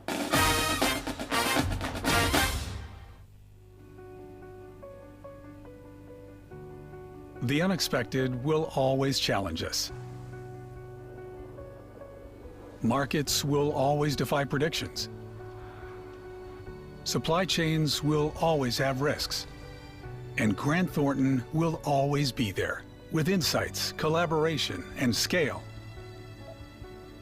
So you're ready for whatever comes next. Our choices shape our futures. The future of businesses, economies, careers, and our world. Insights illuminate better choices, allowing us to see differently and do more. At KPMG, we know insights reveal new opportunities. With us, you have the people and technologies to uncover insights and turn them into action. So you can innovate and transform, so trust can grow, and a more sustainable future becomes possible. When we act on insight, with the right people by our side, opportunity is everywhere. Let insights reveal new opportunities.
Since our establishment back in 1976, we've made a promise to be beside you. We came a long way from small beginnings by going the extra mile. And we keep that promise, no matter how small or big of a step we need to take. Our people are here to ensure you are always protected from risks. Going the extra mile means creating endless opportunities for the well-being of our customers, partners, and society. We continue to innovate, convert challenges into success, and add value to our people. And deliver the change we want to see in our society. Because we don't wait for the future, we create it. After all these years and all those steps we took, we are keeping that promise, and we're here for you. Solidarity, the leading insurance company.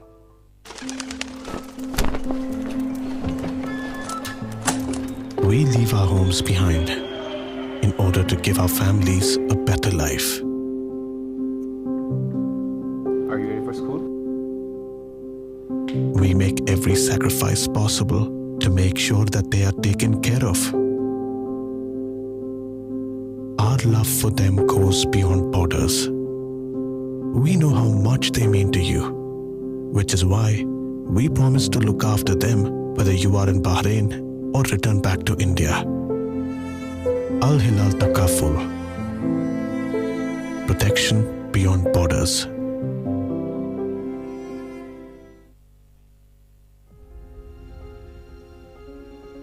As we emerge from the impact of the pandemic and we enter a new phase of transformation, organizations need to change faster and more thoroughly than ever before in a region facing profound challenges and tremendous opportunities. PWC as a community of solvers is uniquely positioned to bring the right combination of people, capabilities, and technology. That's what we're calling the new equation, our new network-wide strategy. The new equation focuses on two interconnected needs that clients face now. The first is to build trust, which has never been more important or more difficult. The second is to deliver sustained outcomes in a fast-moving environment where the risk of disruption is more intense than ever before. To help our clients meet these challenges, we are making the following commitments here in the Middle East. To create 6,000 jobs over the next 5 years with a focus on digital, emerging technologies, and ESG. Hire over 500 new graduates every year and provide them with a development that sets them up for a strong career in the region. Double down on our existing commitment to promote inclusion and diversity by ensuring that at least 50% of the graduates that we hire are female and 80% Arabic speakers. Commit to achieving net zero greenhouse gas emissions by 2030 and enhance our ESG services across the region. To further build our digital capabilities through strategic acquisitions and investment in emerging technologies. And we'll establish additional experience centres, such as this one here, across the region. Finally, to continue to upskill our people to ensure they have the right skills to deliver solutions that are human-led and tech-powered. These are just the first steps on this journey, and we're excited to see the difference we can make in the region. It all adds up to the new equation. It all adds up to the new equation. It all adds up to the new equation.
ये आजकल के businessman भी ना छोटे सपने तो देखते ही नहीं।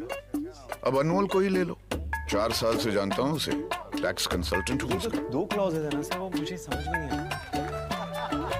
उसने गारमेंट शॉप खोल ली, केबल फैक्ट्री डाल दी, प्रॉपर्टीज भी छोड़ दी, पर मजाल है कि बिजनेस का पैशन थोड़ा भी कम हुआ। 10,000 मीटर, आई एम सॉरी, मैंने टाइम देखा ही नहीं सर। न चैन से रहता है न रहने देता है, दिन रात सुबह शाम बस कॉल कॉल और call. Rakesh ji returns file कब करोगे? यहाँ तक कि गाड़ी कौन सी लूं सर? भी पूछता है। सर गाड़ी ले ली सर। लेकिन फिर जब आपसे नहीं पूछूंगा तो किससे पूछूंगा कहता है ना, तो पता चल ही जाता है कि कितना भरोसा करता है वो मुझ पर। इसलिए सोच रहा हूं कुछ दूं उसे, जो न सिर्फ उसके बड़े बड़े सपनों के काम आए, बल्कि मेरे काम को भी थोड़ा आसान बनाए। पेश है टैली प्राइम, टेक्नोलॉजी में एक नया नाम। आजमा के देखिए आज ही। Since our establishment back in 1976, we've made a promise to be beside you. We came a long way from small beginnings by going the extra mile. And we keep that promise, no matter how small or big of a step we need to take. Our people are here to ensure you are always protected from risks.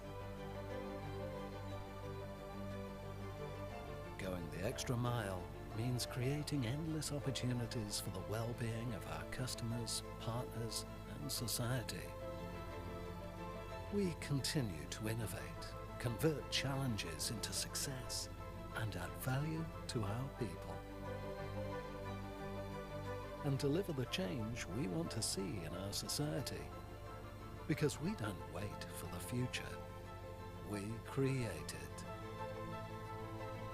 After all these years and all those steps we took,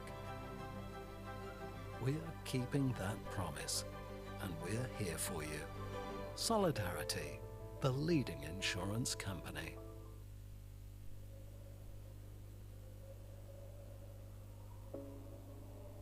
We are Baker Tilly, global providers of assurance, tax, consulting, and advisory services. Ranked among the world's top 10 branded networks. Baker Tilly brings the power of a global network into local communities to help our clients make decisions that help them achieve their goals. We're growing, and we are looking for you to join us on our journey. Check. Our vision Check. is to define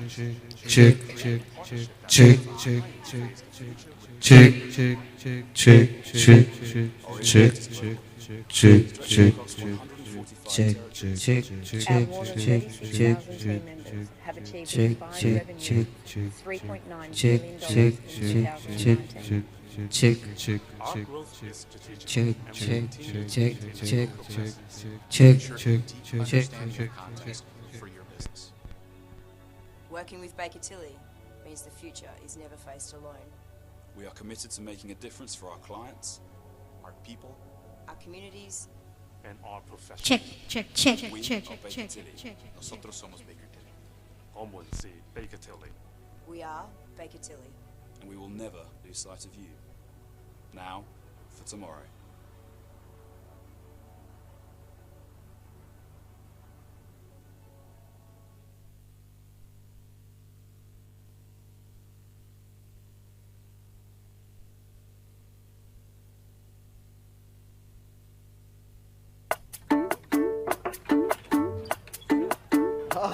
ये आजकल के businessman भी ना छोटे सपने तो देखते ही नहीं।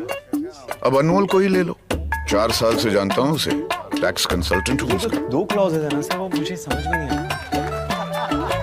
उसने गारमेंट शॉप खोल ली, केबल फैक्ट्री डाल दी, प्रॉपर्टीज भी छोड़ दी, पर मजाल है कि बिजनेस का पैशन थोड़ा भी कम हुआ। 10,000 मीटर, आई एम सॉरी, मैंने टाइम देखा ही नहीं सर। न चैन से रहता है न रहने देता है, दिन रात सुबह शाम बस कॉल कॉल और call. Rakesh ji returns file कब करोगे? यहाँ तक कि गाड़ी कौन सी लूं सर? भी पूछता है। सर गाड़ी ले ली सर। लेकिन फिर जब आपसे नहीं पूछूंगा तो किससे पूछूंगा कहता है ना, तो पता चल ही जाता है कि कितना भरोसा करता है वो मुझ पर। इसलिए सोच रहा हूं कुछ दूं उसे, जो न सिर्फ उसके बड़े बड़े सपनों के काम आए, बल्कि मेरे काम को भी थोड़ा आसान बनाए। पेश है टैली प्राइम, टेक्नोलॉजी में एक नया नाम। आजमा के देखिए आज ही।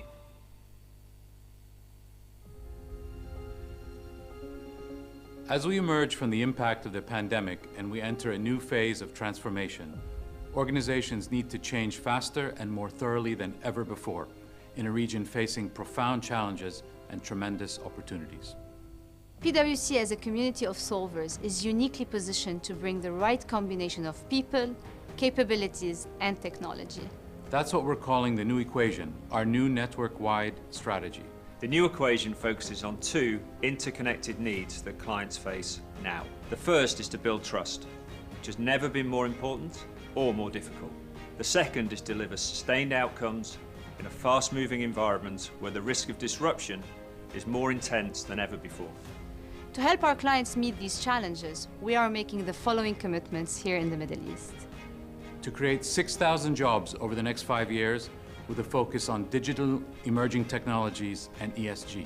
Hire over 500 new graduates every year and provide them with a development that sets them up for a strong career in the region. Double down on our existing commitment to promote inclusion and diversity by ensuring that at least 50% of the graduates that we hire are female and 80% Arabic speakers. Commit to achieving net zero greenhouse gas emissions by 2030 and enhance our ESG services across the region.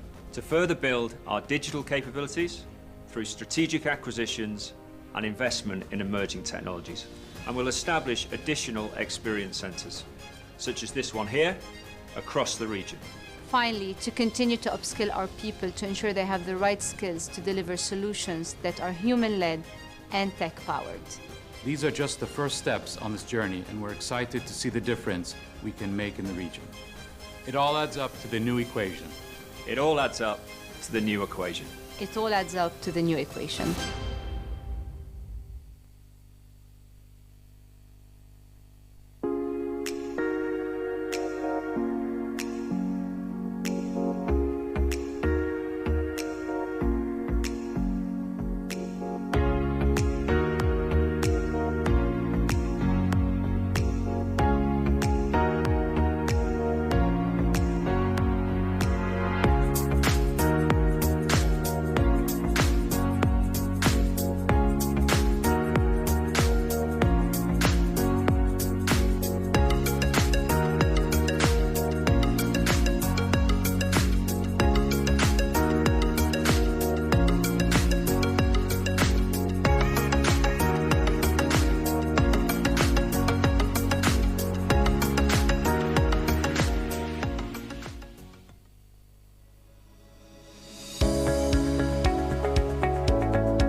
present to you Mr. Mohit Ralhan, Managing Partner and Chief Investment Officer from TRW Private Equity.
At Protiviti, we ensure your business is future ready.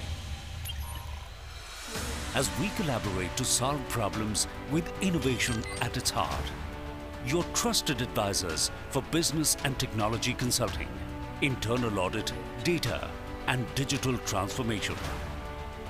We are global and truly independent, delivering confidence in a dynamic world. That's Protiviti.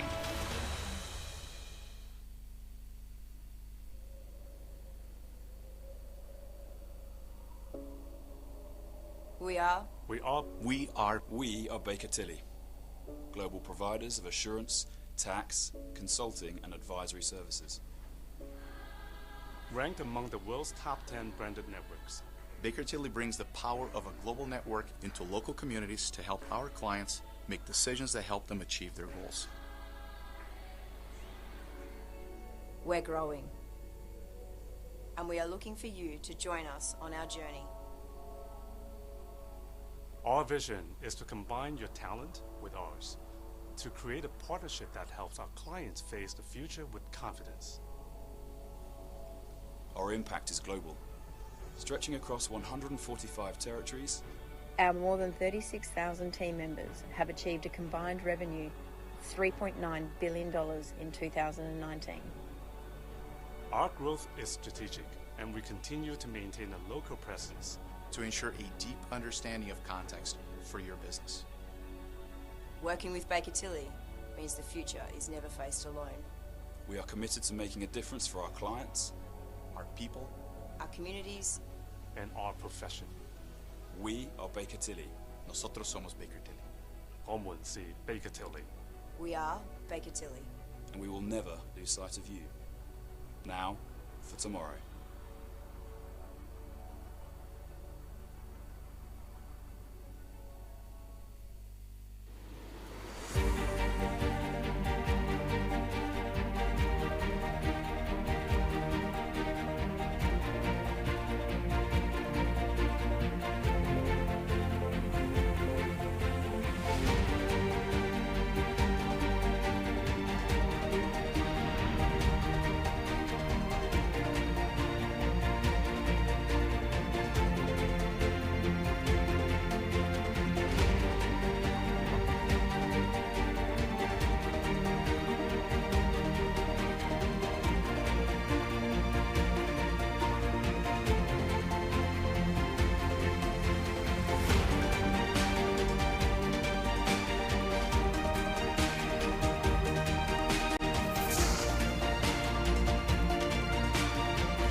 It's raining raffles again.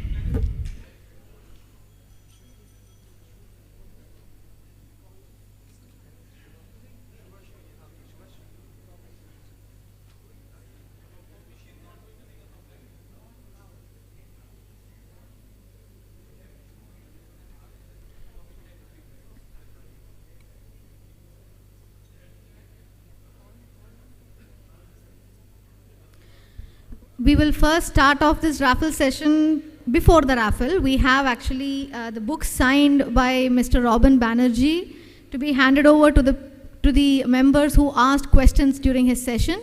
So I would please request Mr. Robin Banerjee to be on stage.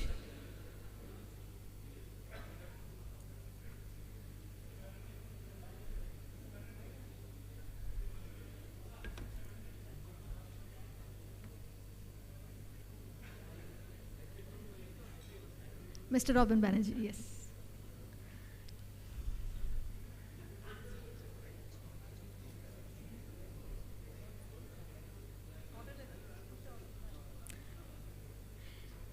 Thank you, sir.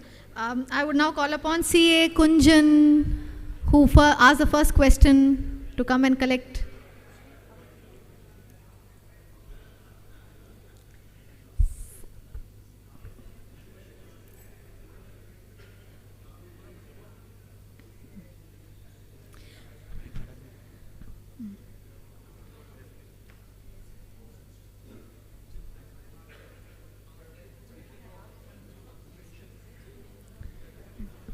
Followed by CA Mani, sir.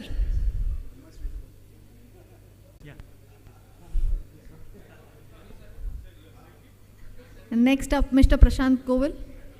Okay. Mr. CA Arun Balu.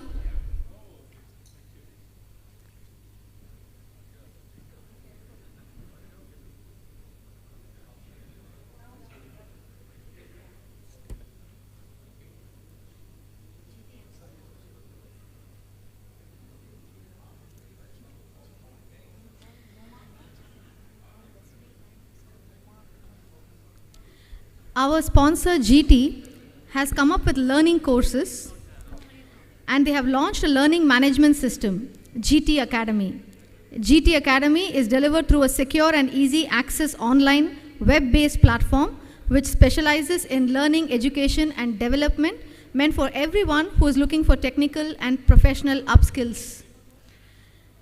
It is available on iOS and Android, and you can visit gtacademy.bh to check more about it. And we have GT giving away 2 GT Academy vouchers, and let's see who is going to be the lucky winners. But before that, I would like to call Leslie Lucero, Manager People and Culture from GT, and Mr. Muhammad Noman, Director Transaction Advisory, on the stage to hand over the vouchers. As they walk onto the stage, let's see who is lucky today. Sumit Dadda. CA Sumit Dadda? Yes. I would request all of you to be on your toes, and if you can just, have a quick warm-up session and just come up quickly. Thank you.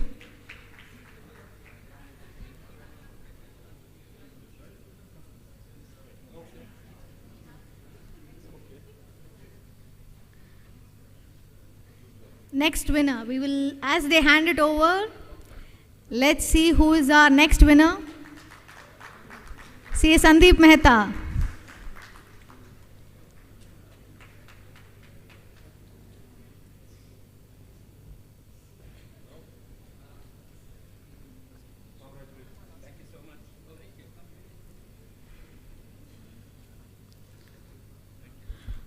Okay, we have remaining raffles, which is going to rain more. As I said, there are gold coins, there is iPad, there is lots more. But now we have more important people who have come to grace our occasion. So in order to move ahead with the event, these raffles will be done towards the end of the day. Without further ado, we are closing the raffle session for the afternoon now. I would now sing a few lines just to energize all of you. so that you can be back with full attention. And please don't go to sleep. This is not intended to put you to sleep.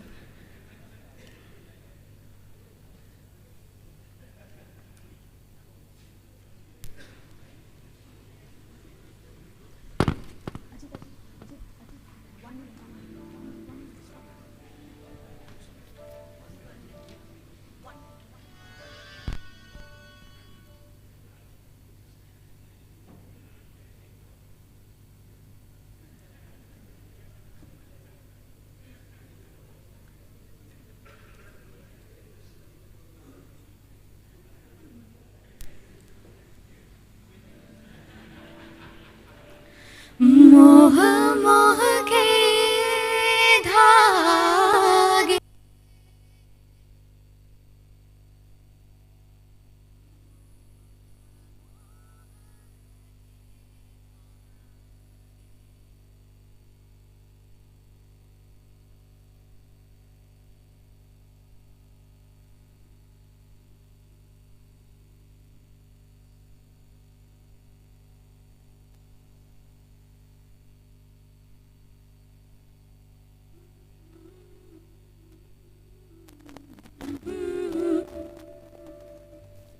ये मोह मोह के धागे तेरी उंगलियों से जा उलझे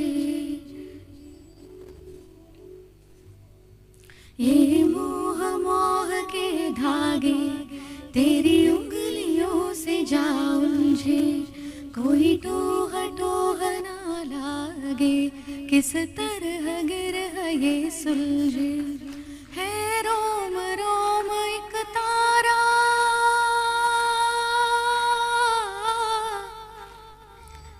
रोम रोम एक तारा जो बादलों में से गुजरे ये मोह मोह के धागे तेरी उंगलियों से जा उलझे कोई टोह टोह ना लागे किस तरह गिरह ये सुलझे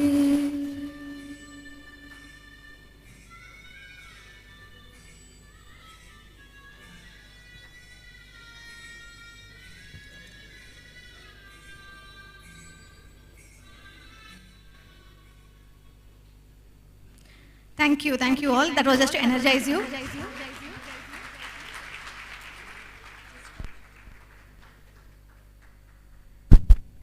I would now call upon our energetic ExCom member, CA Sumit, to take these proceedings forward.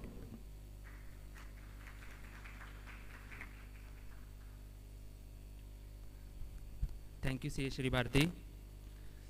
I am very excited to be MC of the most look forward session of the conference. More than 118 years ago, at the dawn of the 20th century, the World Congress of Accountants was first held. ICAI had a history to be made by hosting the 21st anniversary event, popularly called the Olympic of Accountancy Profession, for the first time in India.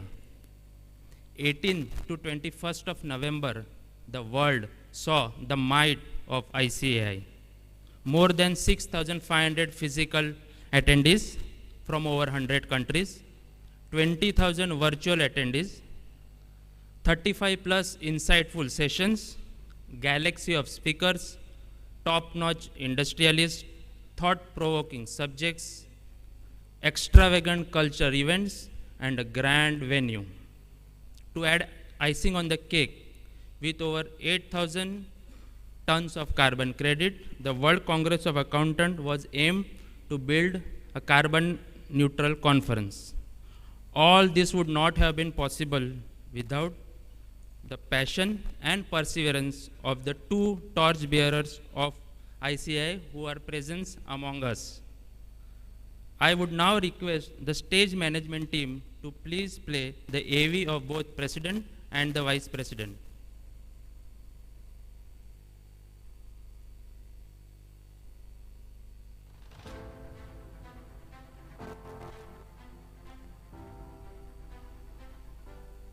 CA Aniket Sunil Talati, Vice President, Institute of Chartered Accountants of India 2022-23. A rank holder from Gujarat University, Master of Commerce, CA Aniket Talati is the Director of ICAI Accounting Research Foundation, Indian Institute of Insolvency Professionals of ICAI, and Extensible Business Reporting Language India. He has been appointed as a technical advisor to the ICAI's nominee on the PIB Advisory Group of IFAC and to the board member of SAFA. An academician by temperament, CA Aniket Talati has published numerous articles in newspapers, magazines, and professional newsletters and delivered lectures in about 250 seminars and conferences. CA Aniket Sunil Talati.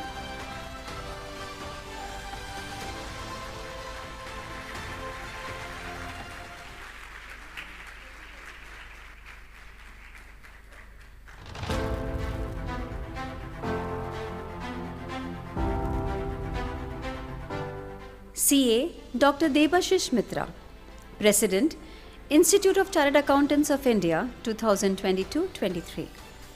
Chartered Accountant, Cost Accountant, Company Secretary, Master's degree in Commerce, Law graduate, and a qualified Information Systems Auditor, CA Dr. Debashish Mitra has keen interest in academic research and holds a PhD on the topic, A Critical Study of Select Indian GAAP, US GAAP, and IAS IFRS. He is a member on the board of Chartered Accountants Worldwide and the South Asian Federation of Accountants. A persuasive and intense trainer, he is a visionary with strong academic leaning of more than 34 years, having deep professional insight and immense knowledge of trade and industry. CA Dr. Debashish Mitra.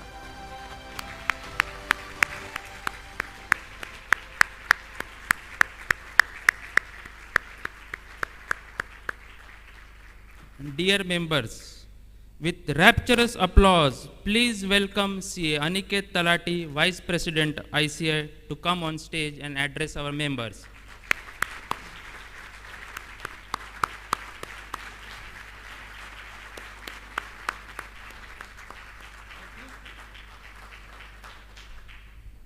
Wow. Thank you, Bahrain, and thank you, Sharmila ji, for finally having us here. I think it has been 3 or 4 months of getting in touch with you, speaking about this wonderful event that you have been planning to the T and so meticulously executing. We would have loved to be here yesterday, but we and President, both of us have been traveling extensively in the past 5-6 days, and therefore we could only make it in the second half of the session. And I'm so glad to see that even on the second day and the second half, we have a huge audience. So big round of applause for all of you.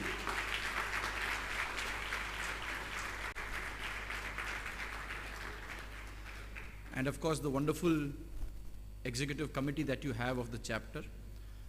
I came in the morning, I had a blue tie on, and then I saw so many lady members, part of the executive committee, and of course the wonderful song that we heard here inspired me to support the women membership in our hall, and I said, no, let me put on a pink tie so that we are supporting not just the SDGs here, but also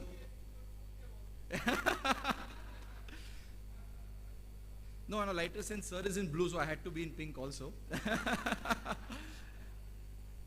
But let me just, since Honorable President Sir, Dr. Debashish Mitra ji is amidst us, and as the leader of the profession, leading more than 360,000 chartered accountants and over 8.5 lakh students, it is most appropriate that you hear about the institute, about the policies, about the opportunities, about the challenges, the changes that are happening at the institute level from Honorable President Sir.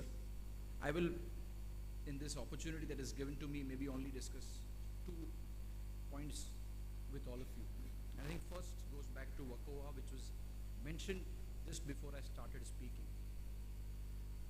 Ladies and gentlemen, it is said that the biggest form of flattery is imitation. If you want to truly acknowledge that you are inspired by somebody, you try and imitate them. And President Sir will bear me out. Ever since the WCOA has ended on 21st of November, we've been so happy to see that every event that we are going to, each event has a part of WCOA in it.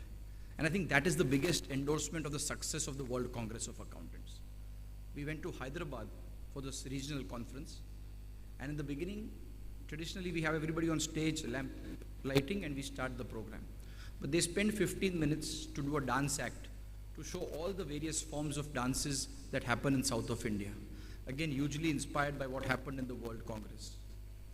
We went to another seminar in Nagpur, and I'm sure with this beautiful LED screen in front of you, you would have all seen yesterday the new ICI motto song with the eagle, which no longer just encircles the map of India, but glows around the globe and truly showcases the strength of ICI across the world.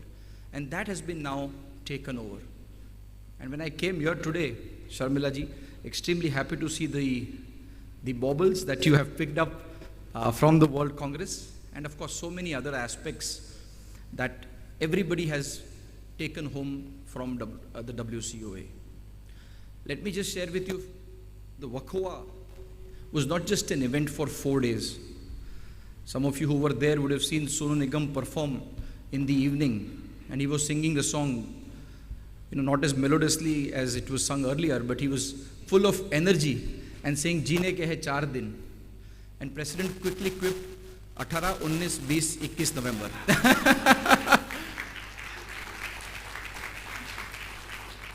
Obviously, he was referring to his famous song of Salman Khan and the dance that moves around, "Jeene ke hai 4 din." But so obsessed were both of us with the World Congress that when he mentioned 4 din, it of course took us only to the World Congress. But let me share with you, this WCOA was not just an event which was possible because of, the credit was given to 2 of us, but I think it was a consolidated effort of all of us. It was the regional councils, the branches, the study chapters, the study circles, and most importantly, our foreign chapters, who ensured that they were the brand ambassadors. I'm aware Bahrain had a huge delegation there, and so proudly you had the Bahrain flag and the photograph that you took outside the venue. And I think that gave a much bigger FOMO movement to all of you here who could not make it to the event. And I think that was Sharmila ji's intent, and I'm sure she captured it. But let me share with you, friends, events which happened before WCOA and why it has changed so many things. For you, for example, here, it's easy for you to have a Protiviti, a PWC, or so many other Grant Thornton sponsor events. When we got WCOA and the discussion started, and let me tell you, this was the most transparent event that has ever happened in the history of ICI. 19 World Congress Organizing Committee meetings, and each organizing committee meeting has almost 20 council members who were there, and every single thing, from the size of the bag to the cost of the venue to the cost of the LED screens, everything was discussed transparently in those meetings. So when we came to know that IFAC has a requirement that you will have to showcase and allow international firms to sponsor the event. There could have been 2 things. The council could have very easily said, no, we don't want foreign firms to participate. But the theory today is, and you will all agree, the only way to make is to make your line bigger than the other and not cut down the other. And the council said, let's change the code of ethics and let's permit Indian firms to participate along with all the international firms. And now, most of you will be surprised, there were 35 Indian firms who exhibited and had stalls in the World Congress of Accountants. Yes. I think if you ask me, if you ask the president what was the most satisfying moment, I think it was in the exhibition hall when you went. You had these big firms, the international firms there, but with equal pride you had the smaller, medium-sized firms who were exhibiting themselves. And full credit to the council for allowing this change in the mindset, because for us in our code of ethics, advertisement is a bad word, but no longer after the World Congress. I think the other change which happened was we got to know that we had to allow international professional accounting organizations, PAOs, CPA Australia, CA Australia New Zealand, ICAW, they would also sponsor. And there came the request from CPA Australia, we want the largest stall for 75 lakhs, which was 81 square meters stall. And again the discussion came in the organizing committee. And what was the answer? The answer was, Well, if CP Australia, C Australia, New Zealand, ICAW are 81 square meters, ICI will be there at 162 square meters. We had the biggest stall and the best stall in the entire WACOA.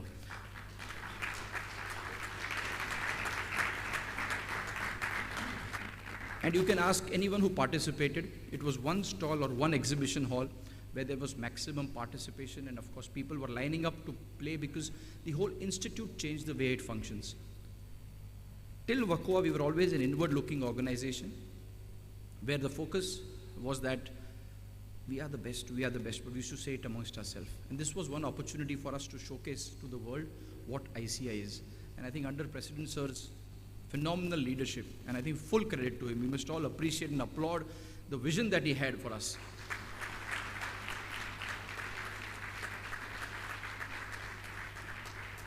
That we will have not committees participating.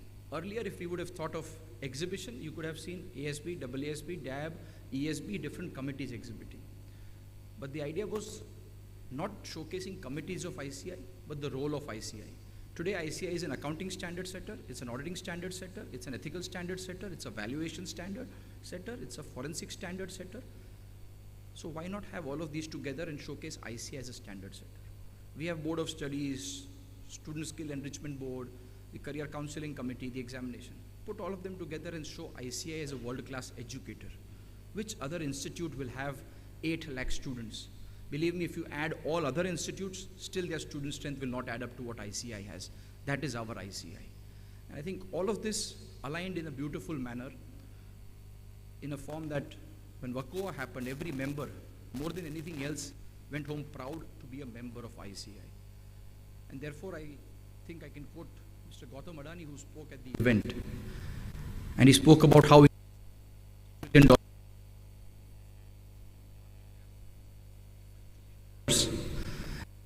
said, if there ever was a time to be Indian, to be in India, or to be associated with India, it is now.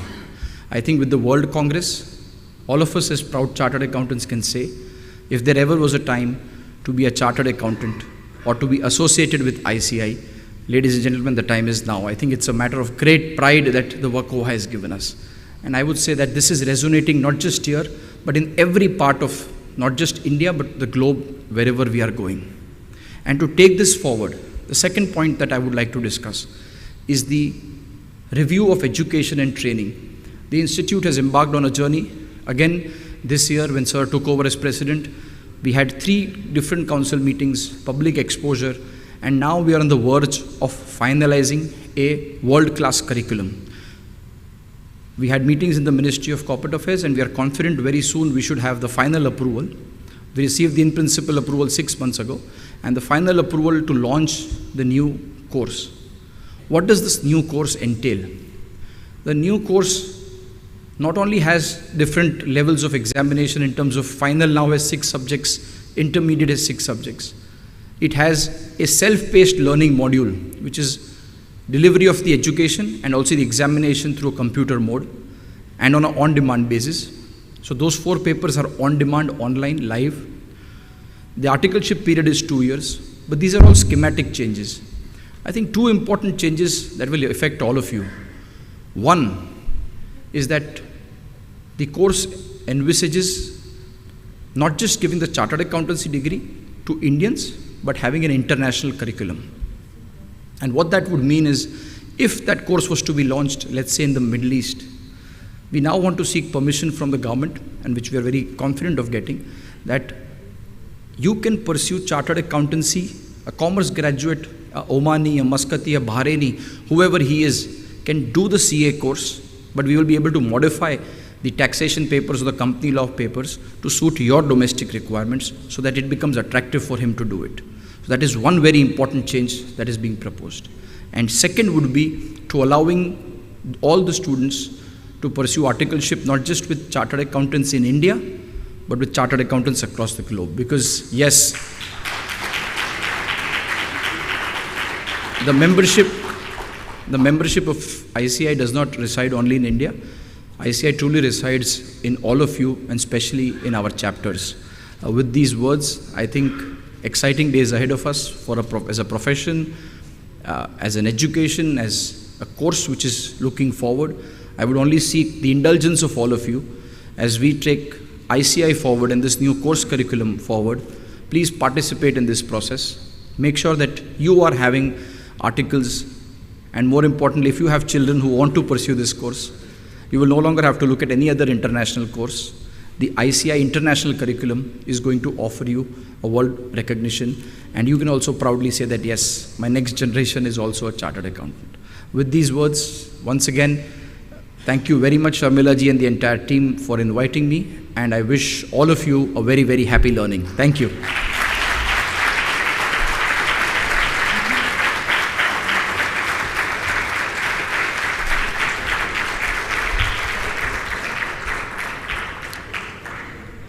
Thank you, CA Aniket, for this amazing address. In our humblest of gratitude, with an ear-splitting applause, please welcome CA Dr. Debashish Mitra, President of ICI, to come on stage and address our members.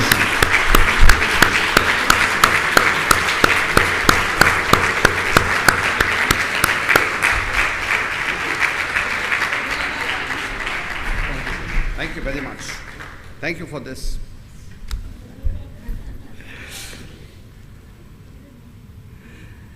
The chairperson of the Bahrain chapter, Sharmila, you see, who has been, after both of us, I think for a long time, 4 to 5 months. First of all, there was a lady who works in the IA, Tapul of the Banerjee. She carried a letter saying that, you see, we have to be present here today, or you see, whenever you had the program. And it is, such a heartening feeling, such a happy feeling to be amidst all of you. A very, very good afternoon to all of you. Greetings from the Institute of Chartered Accountants of India. I saw the profile that you had shown with a lot of interest. And I am also aware that we have a lot of lady members here amidst us. The only problem that I have in the profile that was shown was my photograph did not look good. I think I'm a bit more handsome than that.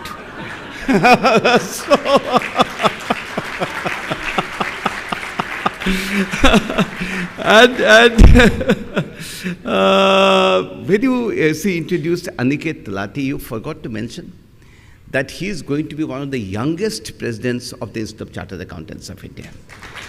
You see, and it has been such a big pleasure, having this journey with him for the past 10 months. And let me tell you, you are going to have a fantastic president. As you go ahead on February 12th, he takes over as the president, you are going to have a fantastic president. If I get the name right, Madam Sri Bharti, you see, your husband came and said that my wife is now, is the MC for this program, right? And when you are singing, I'm reminded of the fact that for the past more than about 2 years, I'm personally a big Kishore Kumar fan. But because of the office that I hold, position that I hold, I have been keeping on hold all my desire to sing Kishore Kumar numbers. And when I was hearing her hearing her sing, I was telling myself 2 more months, and then Debashish, you are free. Right, so that's how it is. So you see, it is, I say all this because I am amongst friends. I say all this because I see so many of you smiling, staying back in a post-lunch session, in a weekend. It's fantastic being with all of you. I note the theme that you are having of the conference, New Horizon Beckons. I think that is the theme, New Horizon Beckons. Many of us, we are wearing this badge today. Many of you don't have it, but many of us. This is the badge, with the 17 sustainability goals laid down by the UN. When we set up the Sustainability Reporting Standards Board way back in 2020, we did not realize what exactly we were getting into. If I would have come in 2020, at that time, of course, I couldn't have come because of the COVID, but if I would have come in 2020 and spoke to you about sustainability, you would have said that what this guy is talking about. And today, let me tell you, we are the leaders in this. Social audit standards we have developed. The sustainability reporting standards we have developed. Right? Today, when IFRS Foundation talks about sustainability and developing a sustainability standards board, we tell them that in 2020, we had gone ahead and developed one ourselves. Today, SEBI says BRSR, Business Responsibility and Sustainability Reporting, for 1,000 top listed companies. Right? They said that this.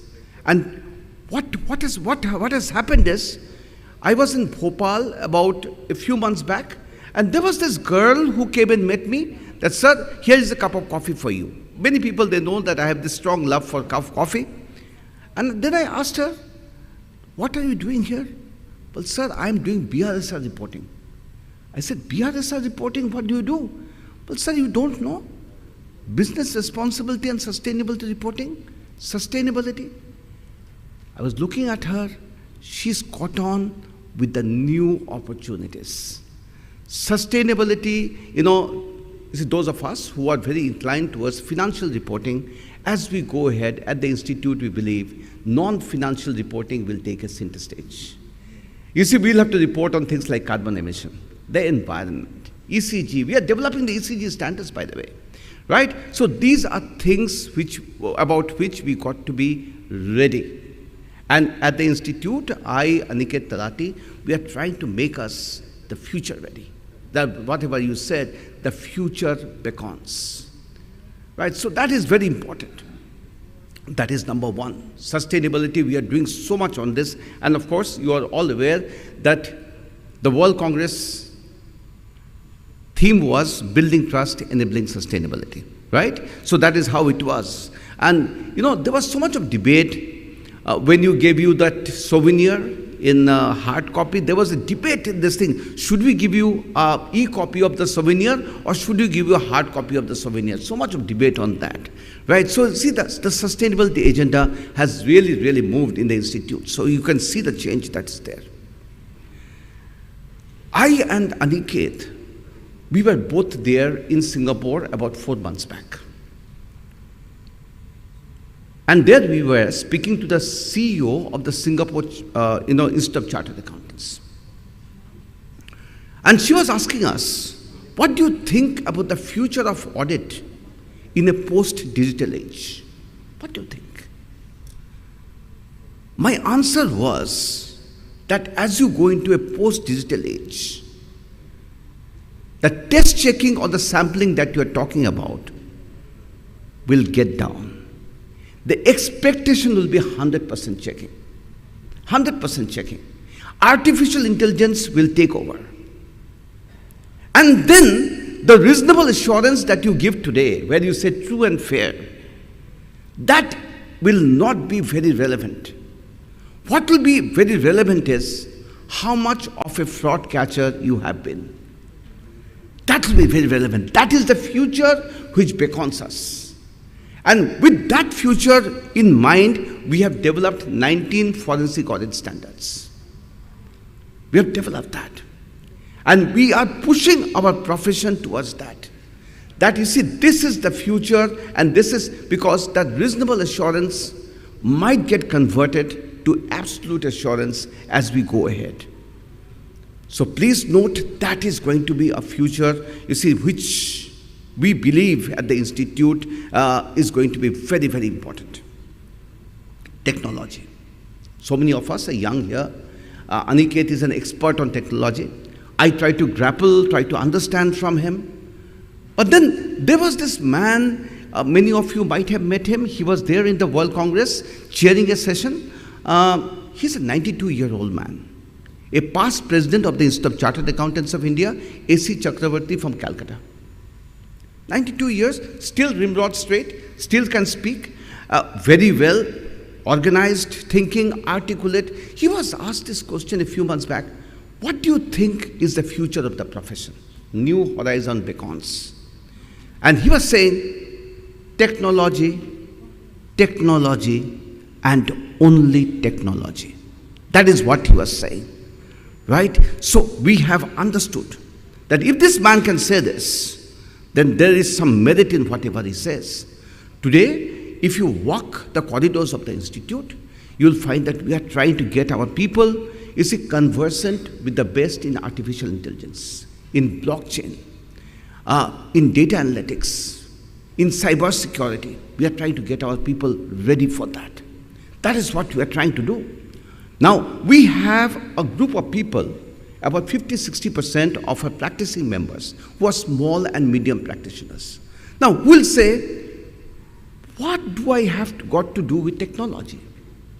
But he does not understand that technology is already, affecting him in the sense that today, if he goes for the income tax assessment, it is totally faceless in India. Totally faceless. Earlier times, you'd go and sit with the income tax officer, have a chat with him, have a cup of tea with him. Talk to him about your family for 80% of the time. 20% of the time, you'll talk to him about your assessment. 143(3), Income Tax Act 1961. Today, you have to write. You don't know who's the income tax officer.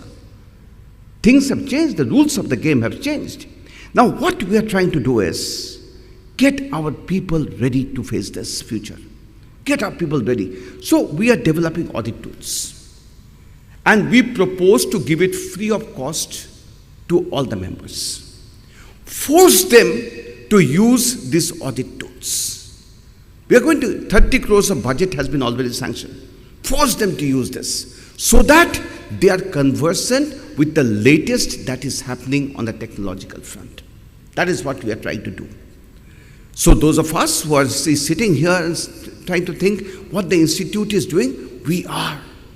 We are trying our best to change with the changing times, converting every challenge into an opportunity. That's what we are trying to do.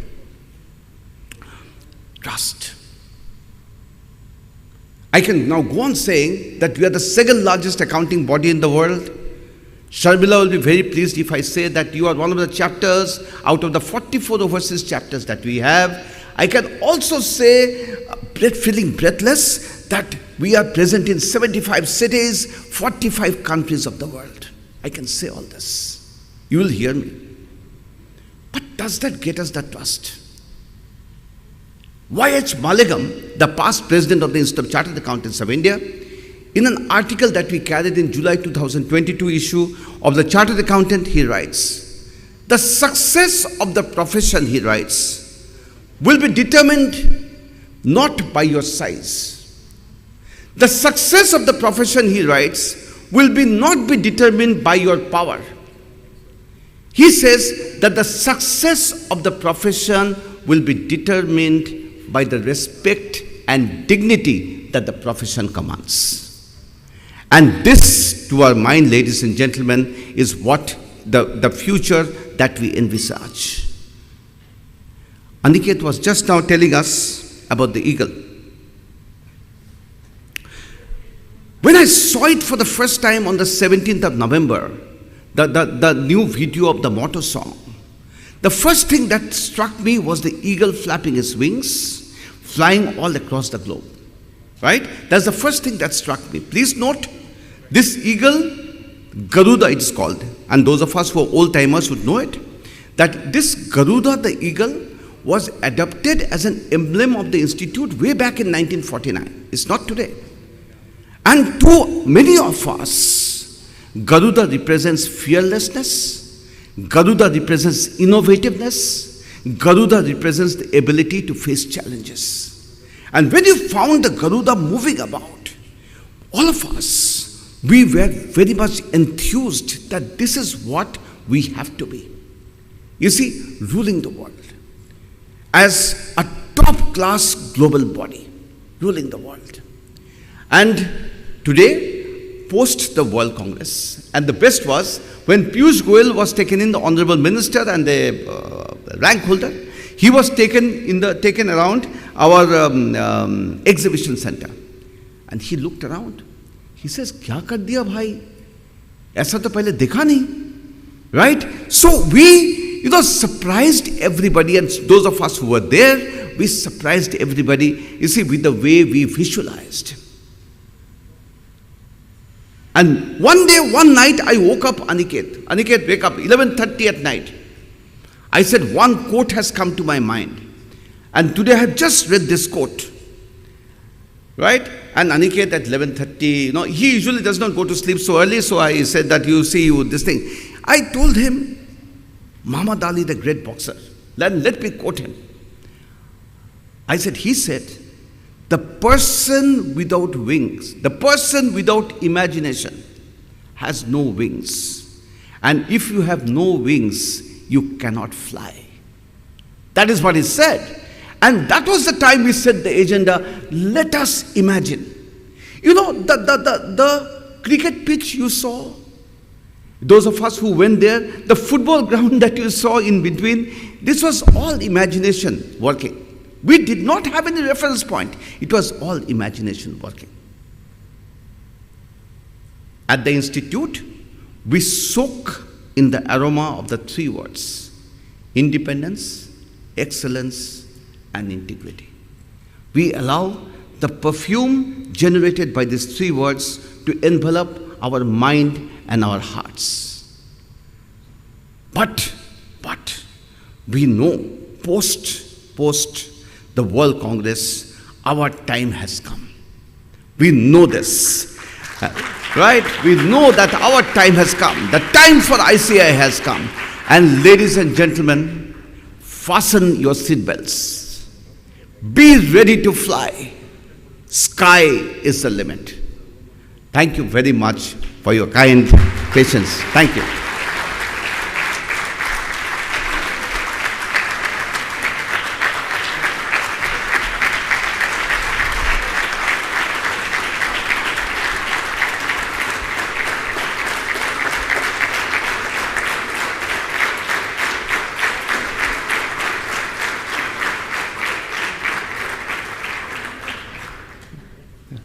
Thank you, CA Debashis, for the profound address with sums it all. I would now request CA Aniket Talati to be pleased on stage. I now request CA Sharmila to please come on stage and present the token of gratitude memento to both CA Debashis and CA Aniket.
Can I now request all the ExCom members to please come on stage for a group photo?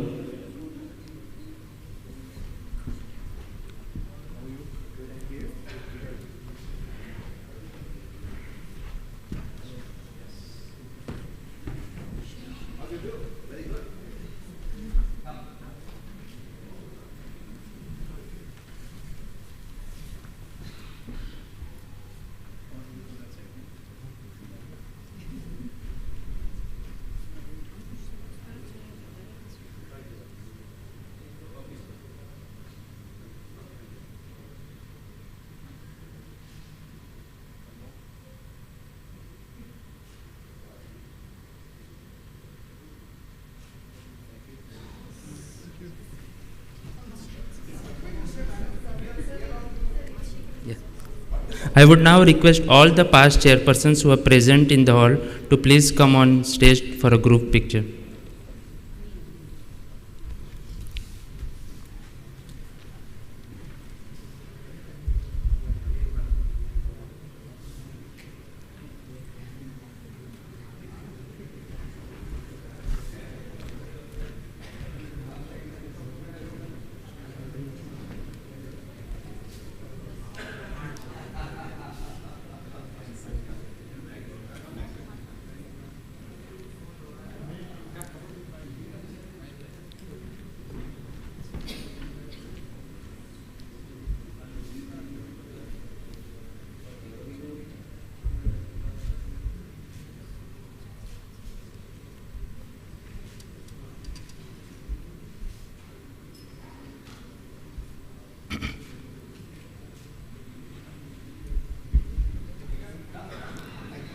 Us- Thank you very much. Thank you.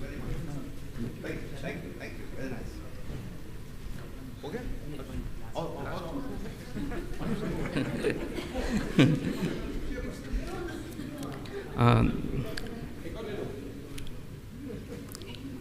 With utmost humility and gratitude, I am happy to announce that BCICAI would be contributing rupees 1 lakhs towards the Chartered Accountants Benevolent Fund.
We just saw how VUCA has impacted.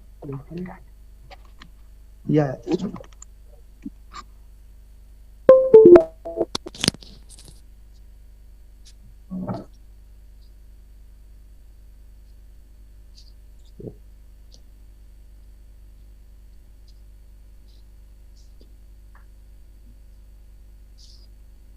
So we just saw this video. We just saw how VUCA has impacted the business world in the past. Business models have changed from a brick and mortar setup to virtual platforms. The life cycle of the companies have reduced. Complacencies have no place in the business. What has worked in the past might not work in the future. The VUCA board is brutal, and the message is very clear. If the rate of change outside exceeds the rate of change inside, then the end is in sight. And this is so true that you would have witnessed for many organizations worldwide. With this context, I will now like to move ahead. The presentation covers 4 aspects. We would be covering the evolution of the global scenario revolving around the economic situation, central bank actions, and the economic growth levers. The evolution is leading to economic changes, converging into transformation and challenges. These poses risk and provide opportunities for which businesses need to have a mitigation plan. I will also share the pivotal role we as chartered accountants have to play. Finally, we will look at the key takeaways. Let me take your views on what gives you sleepless nights as source of VUCA. You have the URL and the code on the screen. Kindly log on and vote for your most preferred option. You have 30 seconds to choose your preferred options. Please go ahead.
Let us have more participants to have greater analysis on this.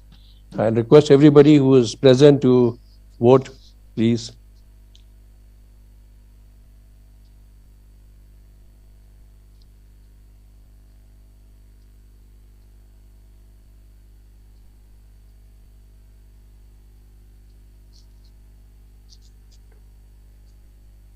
We have so far 53 people who have participated. So we'll wait for another maybe 15-20 seconds and then we will see the results. We have now 55, 57.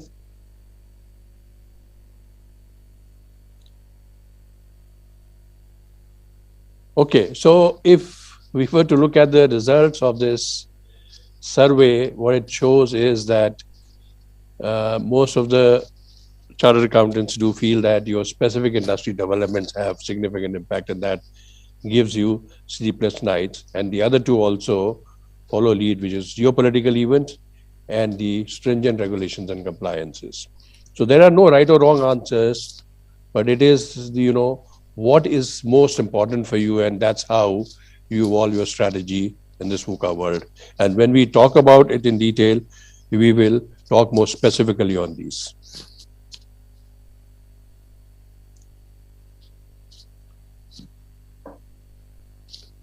These two cartoons depict the current state of affairs of the global economy. On the left, you see that there is no other way out for central banks other than printing money to drive the economic growth and meet deficits. Consequence of printing more money is high inflation and is visible across the global markets. It is difficult for the nations now to deal with it. Let us see the global economic evolution. Globalization has its own perils of exposing the countries towards the development across the globe. Liquidity infusion and reducing interest rates seems option of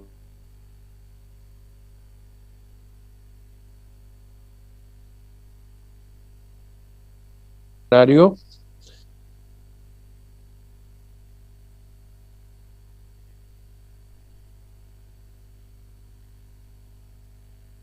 May give us surprises, and hence there are pressures on supply chain given such disruptions. What is that?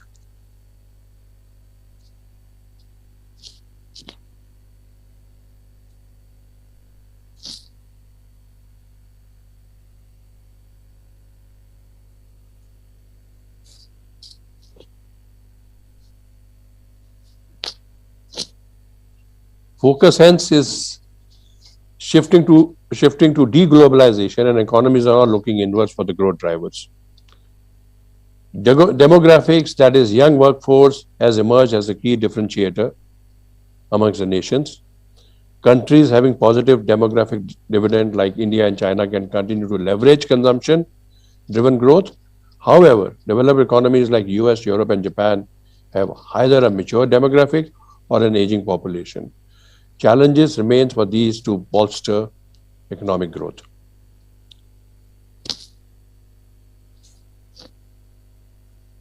The evolution of global economy is leading to economic challenges. Countries are doing endeavor for decoupling themselves from the impact of global developments. US is now an oil exporter. Europe Union is talking about energy security. Globally, EVs are at center stage to reduce carbon footprint. The levers of growth are hence changing from a traditional globalization-driven growth model to a consumption-driven model. China is focusing on consumption-driven growth. India is leveraging demographic dividend through startup programs, introduction of PLI scheme for increasing manufacturing base. Decoupling and changing levers of growth would promote economic independence. Financial inclusion is ensuring businesses and individuals have access to financial products and services, access to capital markets. India easing norms and limits for raising foreign capital, and a couple of examples for financial inclusion. New compliance and regulations are serving as the economic changes are leading to transformation. As I mentioned, that regulation and compliances are serving as means of implementation of economic changes. It is leading to transformation of the operating business environment. In the Indian context, we have examples of government initiatives of production-linked incentive schemes, liberalized FDI norms, new reporting and tax regimes, which has led to transformation of businesses. CFOs need to be aware of such transformation and constantly seek answers to the question like, what is the business impact? Is the transformation posing any risk or providing opportunity? What needs to be done at appropriate time? Success lies in seeking answers to these questions. We discussed some challenges which the CFOs would face. Answer to such question lies in transformation of the finance function from a traditional role to a more dynamic role, which is agile, takes cognizance of real-time developments, and focuses on constant value addition to the business. Focus to be more on real-time data-driven decision-making insights to the management. Digitization and data analytics to be used as key contributors for moving from a proactive approach to a predictive approach for business decision-making. CFOs hence needs to be the co-chief operating officer and the co-chief strategy officer for their organizations.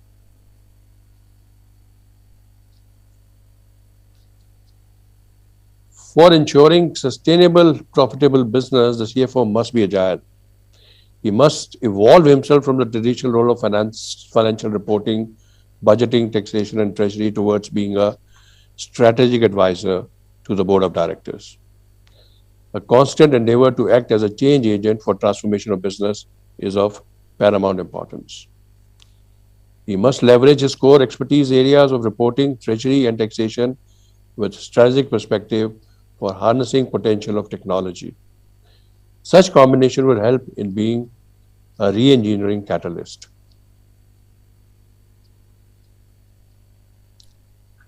Despite CFO's transformation towards being agile, the risks will continue to emerge to keep him on his toes. External macro environment, fast changing consumer preferences, geopolitical developments, and volatility of financial markets will continue to pose risks towards businesses. An effective risk management approach and an institutionalized risk management framework is important to implement and practice and monitor.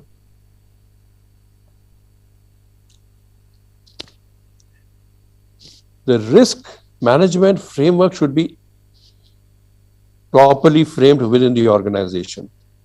The process will involve risk identification, impact assessment, risk prioritization, and framing risk mitigation plans. The periodic monitoring of the plan and the mitigating aspects through a risk management committee would set the things in the right context. The risk management mantra must be at the core of the business strategy.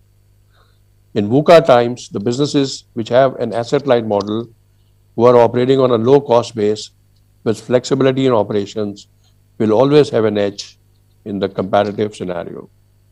Don't forget that a constant focus on productivity and keeping leverage in check will always supplement the overall business sustainable strategy. ESG is an important framework on which the organizations are being assessed for sustainable development through contribution to the environment, social aspects, and following standards of good governance. Companies who are following the ESG framework are treated as first amongst equals by investors. ESG promotes greater transparency into business operations, lowers the cost of financing, and is going to become the gold standards for sustainable organizations. Organizations failing to adapt ESG poses risk of redundancy, whilst for proactive organization, it opens doors of opportunities.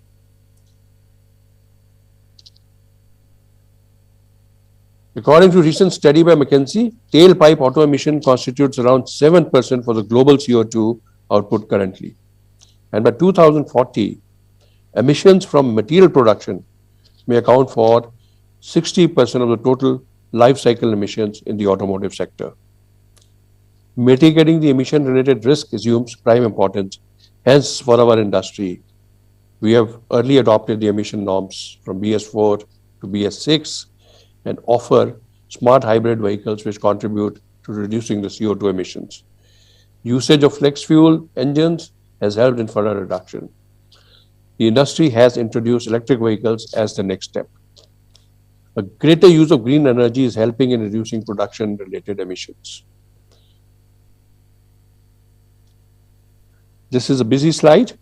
I will cover it briefly and will leave it for your absorption.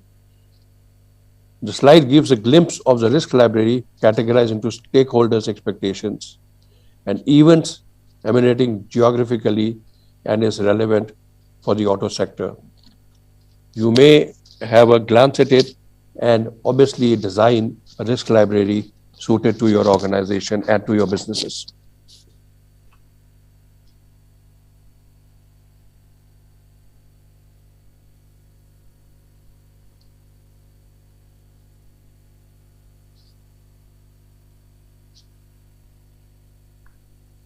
We saw the new age CFO must be agile in the VUCA world, focusing on the risk mitigation.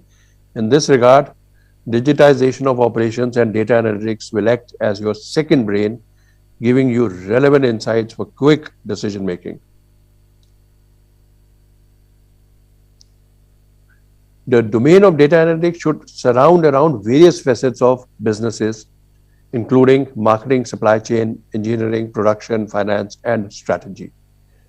Be it top-line contribution, product roadmap, cost containment, or economies of scale, the domain of data analytics can be endless. Relevant insights from analytics will help you towards sustainable value creation and enhancement. Let me take your views on what will be your focus area for the next 1 year, given the current context. You have the URL and the code on the screen. Like the last time, kindly log on and vote for your most preferred option. And I would request everyone to share their votes so that we get detailed results from everybody on their focus area for the next year.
Request as many people who can participate to participate. We can get much better sample results.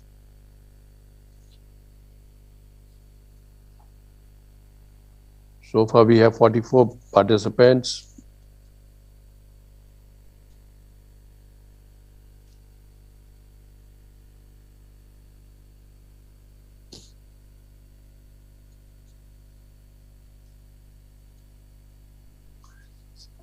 Okay, so based on what we see here, we've seen that business process re-engineering seems to be emerging as the key area in the next 1 year.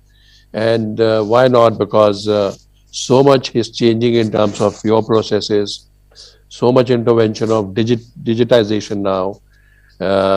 And also, if you have to lean your process, you have to have a very flexible process, you really need to re-engineer and work towards a more agile organization. So while all other areas are important and there are different focuses, individuals will have based on their preparedness. But here it seems that the highest priority is business process re-engineering. The all other three categories have similar number of votes shared: operational and transaction efficiency, risk management, and forward and backward integration, and mergers and acquisitions. Let's move on.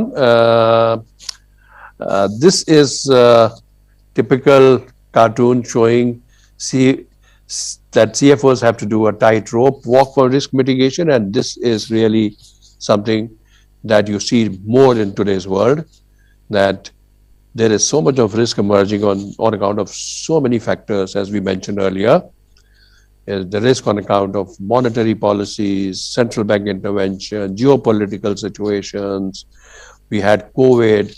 So, there are multiple risks, and this is how a tightrope walk is required to be done.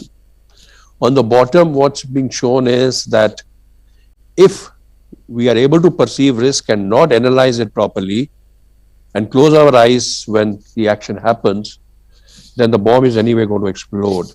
So I think it is very important to be able to not only perceive the risk, but also analyze and take corrective action on time.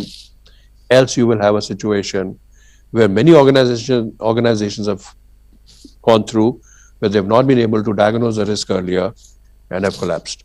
So we have an important role as CFOs to play in this.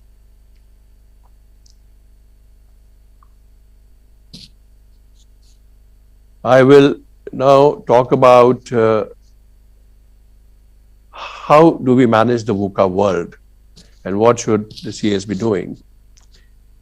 We take inspiration from the motto of our alma mater ICAI, Ya Eshu Supteshu Jagriti, which means that we should be the person who's awake in those that sleep. We need to be awake and vigilant about the economic developments, industry level changes, which may have a potential impact, and exercise risk management principles discussed before. Sensitization to the management for key variables through scenario planning, sensitivity analysis is of prime importance. Partnering with the stakeholders, business heads, boards for transformation will pave the way for moving towards being a sustainable organization. The annual theme of Bahrain chapter of Institute of Chartered Accountants of India is Sankalp, Samarpan, Abhyuday, which means determination, dedication, and rise over challenges. This inspires us to have determination and dedication in practicing the management principles, which will help us to rise over the challenges.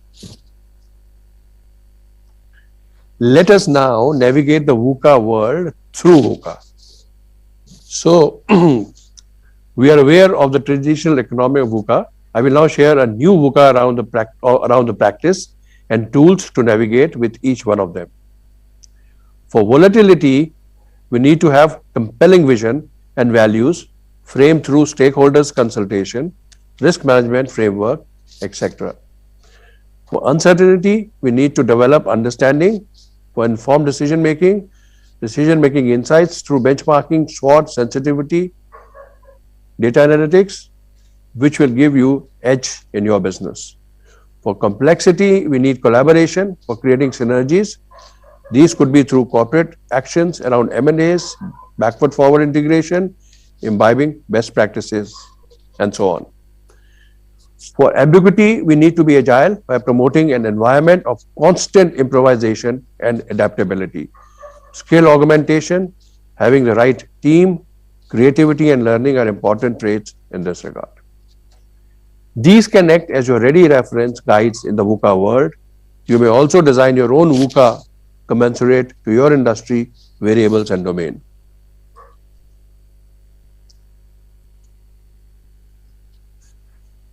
The VUCA world is brutal and will keep posing challenges to us. Our past practices, business models might not sustain in future. We need to be predictive and exercise risk management as top priority. Adaptability and agility will help you towards sustainable, profitable growth. ESG is not a concept, but an important part of your strategy way forward. Your strategy and operations needs to be assessed for ESG implementation. Don't forget the new VUCA I just shared with you. This quote from Martin Luther King Jr. inspires the professionals for facing the rising challenges from VUCA world. New horizon beckons and carries loads of opportunities and challenges. We need to adapt with the changes quickly. Businesses will have to be run with high level of automation. Creating a risk library and having a robust risk management framework is essential for every organization. Given the long-term vision of being carbon neutral, the role of each one of us should be to focus on ESG. Businesses should follow an asset-light model with lower leverage, not to forget to create a culture of constant skill augmentation for creating winning teams. Employees within organizations can make a lot of value add through suggestion schemes. With this, I will now be open for any questions that you may have. Thank you very much for patient listening. Thank you.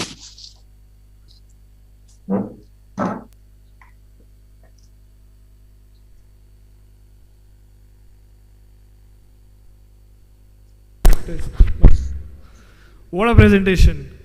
What we have just witnessed is a transformation from a frightening VUCA to a more positive and hopeful VUCA of vision, understanding, collaboration, and agility. I'm sure that this takeaway has given us a new lens to comprehend and face the roadblocks which come our way. On behalf of BCIC and members present here, I would like to thank CA Ajay Sheth for taking out time despite compelling emergencies back home. Members, with this, we move for a quick tea break of 10 minutes and we expect all of you to be back by 4:10. Thank you.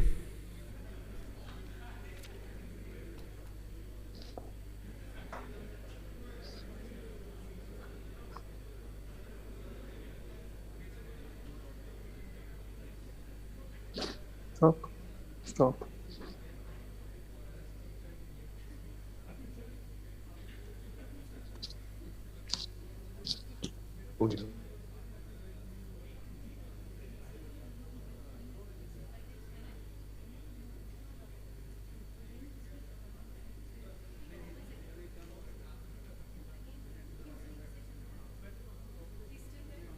The new equation, our new network-wide strategy. The new equation focuses on two interconnected needs that clients face now. The first is to build trust, which has never been more important or more difficult. The second is to deliver sustained outcomes in a fast-moving environment where the risk of disruption is more intense than ever before. To help our clients meet these challenges, we are making the following commitments here in the Middle East. To create 6,000 jobs over the next 5 years with a focus on digital, emerging technologies, and ESG. Hire over 500 new graduates every year and provide them with a development that sets them up for a strong career in the region. Double down on our existing commitment to promote inclusion and diversity by ensuring that at least 50% of the graduates that we hire are female and 80% Arabic speakers. Commit to achieving net zero greenhouse gas emissions by 2030 and enhance our ESG services across the region. To further build our digital capabilities through strategic acquisitions and investment in emerging technologies. And we'll establish additional experience centres, such as this one here, across the region. Finally, to continue to upskill our people to ensure they have the right skills to deliver solutions that are human-led and tech-powered. These are just the first steps on this journey, and we're excited to see the difference we can make in the region. It all adds up to the new equation. It all adds up to the new equation. It all adds up to the new equation.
ये आजकल के businessman भी ना छोटे सपने तो देखते ही नहीं। अब अनमोल को ही ले लो, 4 साल से जानता हूँ उसे, टैक्स कंसल्टेंट हूँ उसका। 2 क्लॉजेज है ना सर, वो मुझे समझ में नहीं आया। उसने गारमेंट शॉप खोल ली, केबल फैक्ट्री डाल दी, प्रॉपर्टीज भी छोड़ दी, पर मजाल है कि बिजनेस का पैशन थोड़ा भी कम हुआ। 10,000 मीटर, आई एम सॉरी, मैंने टाइम देखा ही नहीं सर। न चैन से रहता है न रहने देता है, दिन रात सुबह शाम बस कॉल कॉल और call. Rakesh ji returns file कब करोगे? यहाँ तक कि गाड़ी कौन सी लूं सर? भी पूछता है। सर गाड़ी ले ली सर। लेकिन फिर जब आपसे नहीं पूछूंगा तो किससे पूछूंगा कहता है ना, तो पता चल ही जाता है कि कितना भरोसा करता है वो मुझ पर। इसलिए सोच रहा हूं कुछ दूं उसे, जो न सिर्फ उसके बड़े बड़े सपनों के काम आए, बल्कि मेरे काम को भी थोड़ा आसान बनाए। पेश है टैली प्राइम, टेक्नोलॉजी में एक नया नाम, आजमा के देखिए आज ही। Since our establishment back in 1976, we've made a promise to be beside you. We came a long way from small beginnings by going the extra mile. And we keep that promise, no matter how small or big of a step we need to take. Our people are here to ensure you are always protected from risks. Going the extra mile means creating endless opportunities for the well-being of our customers, partners, and society. We continue to innovate, convert challenges into success, and add value to our people. And deliver the change we want to see in our society. Because we don't wait for the future, we create it. After all these years and all those steps we took, we are keeping that promise, and we're here for you. Solidarity, the leading insurance company.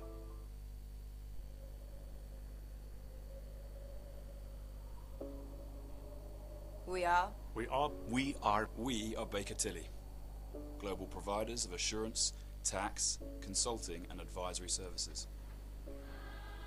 Ranked among the world's top 10 branded networks, Baker Tilly brings the power of a global network into local communities to help our clients make decisions that help them achieve their goals. We're growing, and we are looking for you to join us on our journey. our vision is to combine your talent with ours, to create a partnership that helps our clients face the future with confidence. Our impact is global, stretching across 145 territories. Our more than 36,000 team members have achieved a combined revenue of $3.9 billion in 2019. Our growth is strategic, and we continue to maintain a local presence to ensure a deep understanding of context for your business. Working with Baker Tilly means the future is never faced alone. We are committed to making a difference for our clients, our people, our communities, and our profession. We are Baker Tilly. Nosotros somos Baker Tilly. Homewood C. Baker Tilly. We are Baker Tilly. And we will never lose sight of you. Now for tomorrow.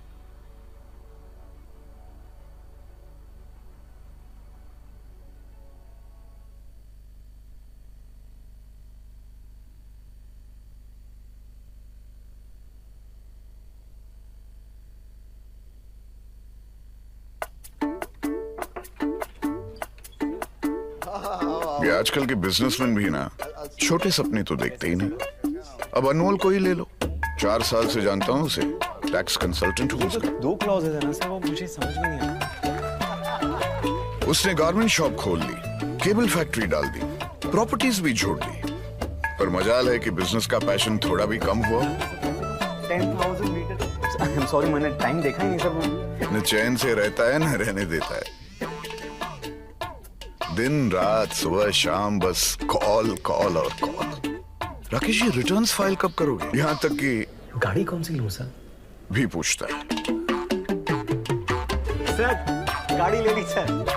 लेकिन फिर जब आपसे नहीं पूछूंगा तो किससे पूछूंगा कहता है ना, तो पता चल ही जाता है कि कितना भरोसा करता है वो मुझ पर। इसलिए सोच रहा हूं कुछ दूं उसे, जो न सिर्फ उसके बड़े बड़े सपनों के काम आए, बल्कि मेरे काम को भी थोड़ा आसान बनाए।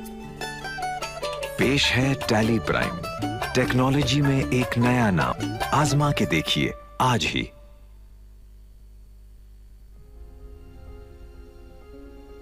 As we emerge from the impact of the pandemic and we enter a new phase of transformation, organizations need to change faster and more thoroughly than ever before in a region facing profound challenges and tremendous opportunities.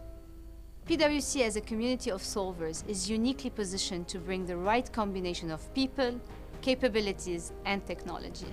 That's what we're calling the new equation, our new network-wide strategy. The new equation focuses on two interconnected needs that clients face now. The first is to build trust, which has never been more important or more difficult. The second is to deliver sustained outcomes in a fast-moving environment where the risk of disruption is more intense than ever before. To help our clients meet these challenges, we are making the following commitments here in the Middle East. To create 6,000 jobs over the next 5 years with a focus on digital, emerging technologies, and ESG. Hire over 500 new graduates every year and provide them with a development that sets them up for a strong career in the region. Double down on our existing commitment to promote inclusion and diversity by ensuring that at least 50% of the graduates that we hire are female and 80% Arabic speakers. Commit to achieving net zero greenhouse gas emissions by 2030 and enhance our ESG services across the region. To further build our digital capabilities through strategic acquisitions and investment in emerging technologies. And we'll establish additional experience centres, such as this one here, across the region. Finally, to continue to upskill our people to ensure they have the right skills to deliver solutions that are human-led and tech-powered. These are just the first steps on this journey, and we're excited to see the difference we can make in the region. It all adds up to the new equation. It all adds up to the new equation. It all adds up to the new equation.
Welcome back, members. After that quick coffee break, we are going to start off again with a raffle sponsored by Tally Solutions. For giving away the raffle gifts, I would like to call upon Mr. Saurav and Mr. Raghu from Tally Solutions on the stage, please.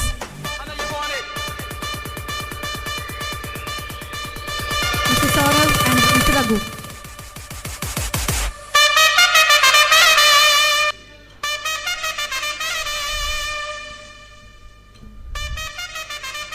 I would also like to call upon CA Nisha to pick up the cards of the lucky winners from the bowl.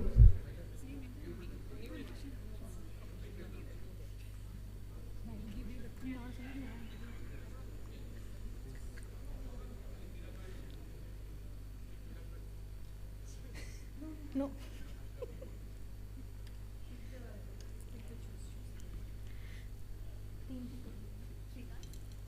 So let's see who is the first winner.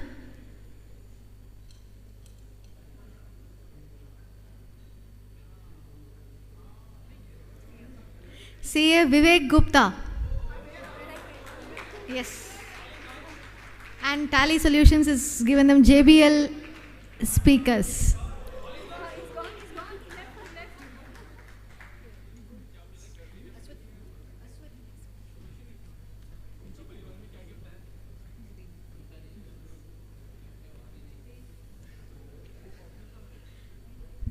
Let's see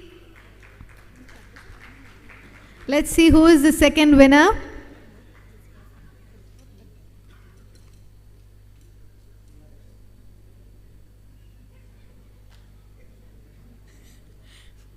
CA Sthanamurthy.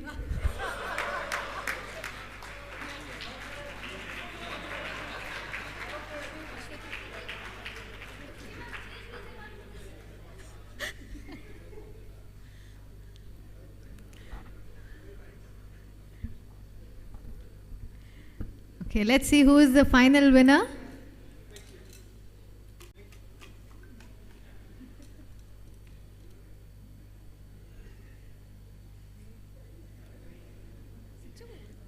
CA Sandeep Shah. Okay, one more.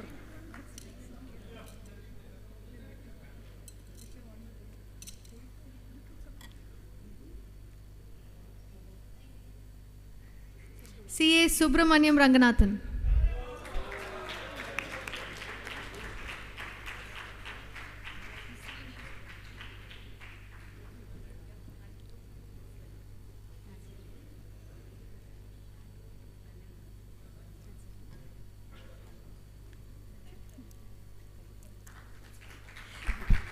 Thank you, CA Nisha. And thank you, Mr. Raghu and Saurav. Thank you. I would now hand over control to our charismatic Joint Treasurer, CA Flannel, to take forward the proceedings. Thank you, Shri. Warm greetings, ladies and gentlemen. I'm back again as your host, and I'm pleased to see you all the same. How many of you here know what is fintech? It is a subject close to my heart, and we all are going to learn more about it today. We know that the overall market is undergoing a major transformation, leveraging new and cutting-edge technologies. This technological advancement has and will continue to drive the growth across the globe of fintech. To help us in expanding our horizon on remittance, globalization, and technology, we have with us a passionate and visionary speaker, Mr. Robert Mancon, a former blockchain senior advisor for NEOM. To know more about Mr. Roberto, let us have his AV, please.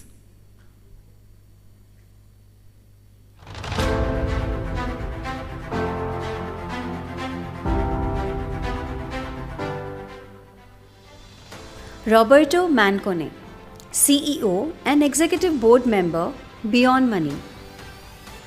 With an international experience matured for 30 years in USA and Europe, In corporate and retail banking, Roberto has executive experience in leading large corporates through digital transformation. As a CEO of Beyond Money, he is responsible for development and launch in the GCC of the new regulated financial app based on open banking and ecosystem of international fintech, developing an ecosystem and marketplace for global fintech, e-commerce platforms and startups. Roberto Manconi. Please put your hands together in welcoming Mr. Roberto Malcon. Thank you so much. Well, thank you for inviting me, and it's a real pleasure. As a Beyond Money, maybe I can start by saying that we do not have a raffle once a year, but we give away money every single day. We literally do. I don't know how many of you are familiar with Beyond Money. I hope a lot after this event. Our team was here for 2 days, and I'm sure they were able to explain exactly what we do. Before I enter into my presentation today, I would like to focus a little bit on the remittances in particular, and what is the development of remittances throughout the world, also with the new technologies and what is really changing. But what is our philosophy behind it? What do we intend to do when we launch Beyond Money? First of all, we wanted to be fully digital. We don't have any physical branch, we don't have any physical presence. We wanted to make sure that the digital onboarding takes place in less than 2 minutes. In less than 2 minutes, everybody can download the app. In less than 2 minutes, they receive immediately a virtual card, which is a prepaid card that they can top up in any shape and form. And in 2 minutes, they're ready to start sending money for the moment in 5 countries in Southeast Asia, from India, Philippines, Bangladesh, Egypt, and Pakistan, and also now in US, Europe, and UK. UK is not Europe anymore. But more and more corridors will come. So what is the philosophy? We want to make sure, of course, that everybody can download the app and have a freedom of using it in 2 minutes, but also the first focus, if we think about the expat community, and in GCC the expat community is huge, as you know, I don't have to teach anything. We want to make sure also those people that don't have the luxury, don't have the freedom to have the passport at hand, they don't have a great literacy, they can onboard fast. So we started the market. We noticed that many of the blue collars in Bahrain, in UAE, in KSA, sometimes they don't even have access to their passport. So we thought if during the onboarding process we start asking for face recognition, ID and passport, maybe they cannot even onboard because they cannot go to their boss and ask for a passport that they don't have at hand. Therefore, we did a digital solution where all they have to do is CPR, face recognition, and then we pull automatically the rest of the data from the government in order to make sure that we do the checking in the background. Why should we ask for more information to the clients? And that, of course, is one barrier that we eliminated, and we make sure that that works. But enough, I think, talking about our app. I think for sure our team in the back and Akash here will be able to provide all the necessary information. So what we want to show, I cannot see though my screen in the front. If you want to make sure that I have the screen in front, please. Okay.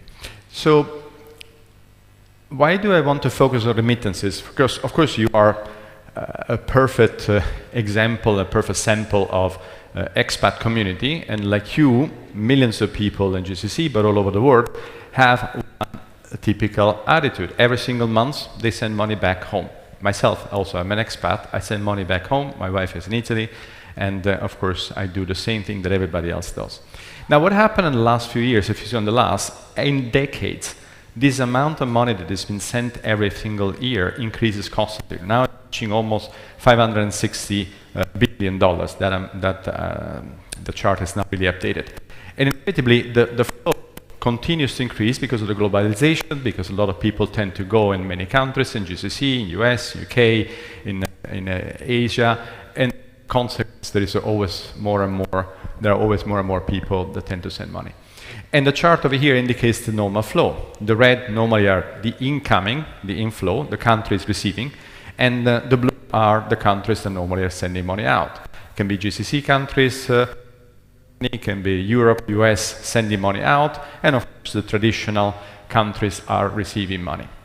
Now all this flow, if we talk about more than almost $600 billion, is a huge pot of profitability, on one hand, for the players in the market. And that's why you see on the right chart that the cost of sending money out for the people that every single day or every single month send money, yes, it's decreased. But still, if we consider the traditional banking market, around $15 per transfer, which if you are a wealthy person, you can absorb. If you are and your salary is 300 BD a month, $15 is a huge percentage, and then you try to really pay attention to each single amount. And this is exactly what we want to achieve. And don't worry, if it doesn't work, I can manage.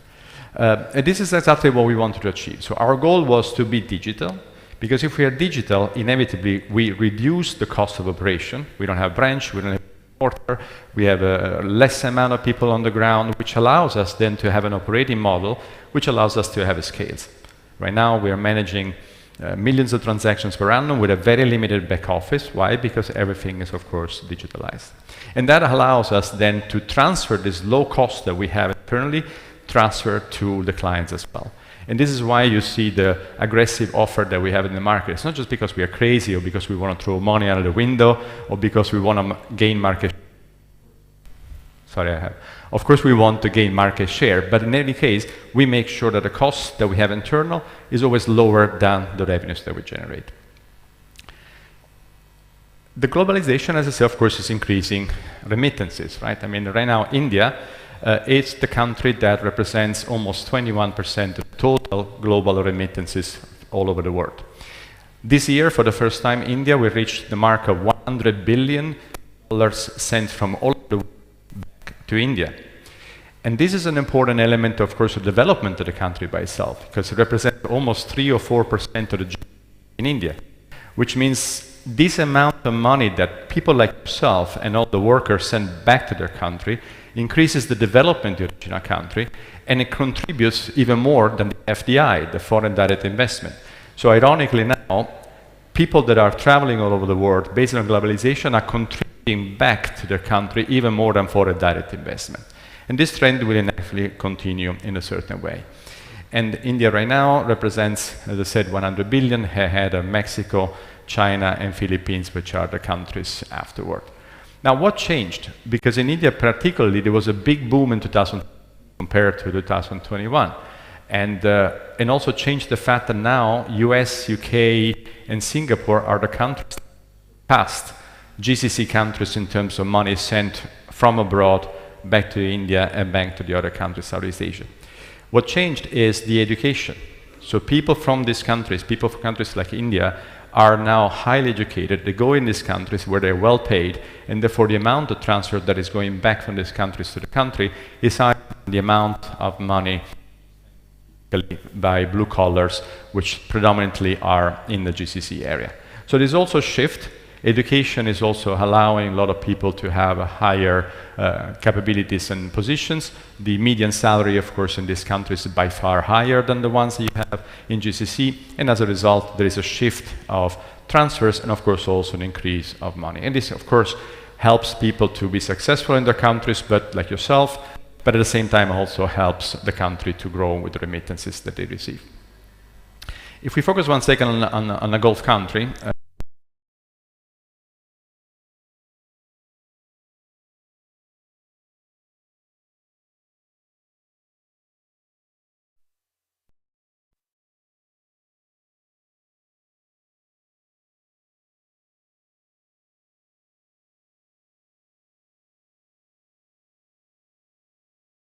different kind of players that have some. So I don't know if it's me doing something or. Okay. And sometimes there are physical branches and compared to ours. We decided to have only in app, as I mentioned. The point that is interesting, regardless of the players, is that, as you can see, the amount of digital transfer is out of 2.5 billion per annum. The trend expected from 2019, expected 2025, will jump from almost $5 billion, right? And that we ourselves, position as a digital, inevitably will tend to grab a portion of that market share. It is not necessarily us increasing, but it's also the market and the attitude of people switching more and more. This trend started, of course, after COVID. 0.5 billion was before COVID. COVID inevitably pushed a lot of people to consider the possibility of sending money digitally instead of physically. And the other interesting thing is there's Bahrain, that you can see almost 80% primarily in Southeast Asian corridors. Now, if you look at the UAE, of course, it is a much bigger market, a huge population of expats, and the amount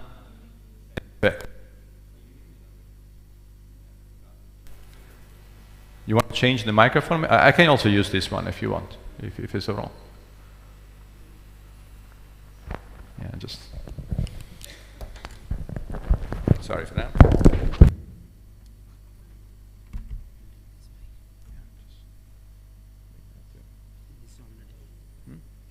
Yeah, yeah. Let's see if this one works better.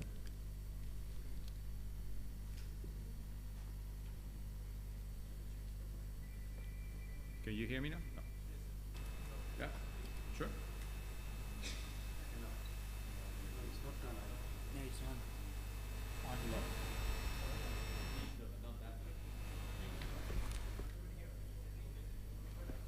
You want me to use this one? I can use this, it's fine.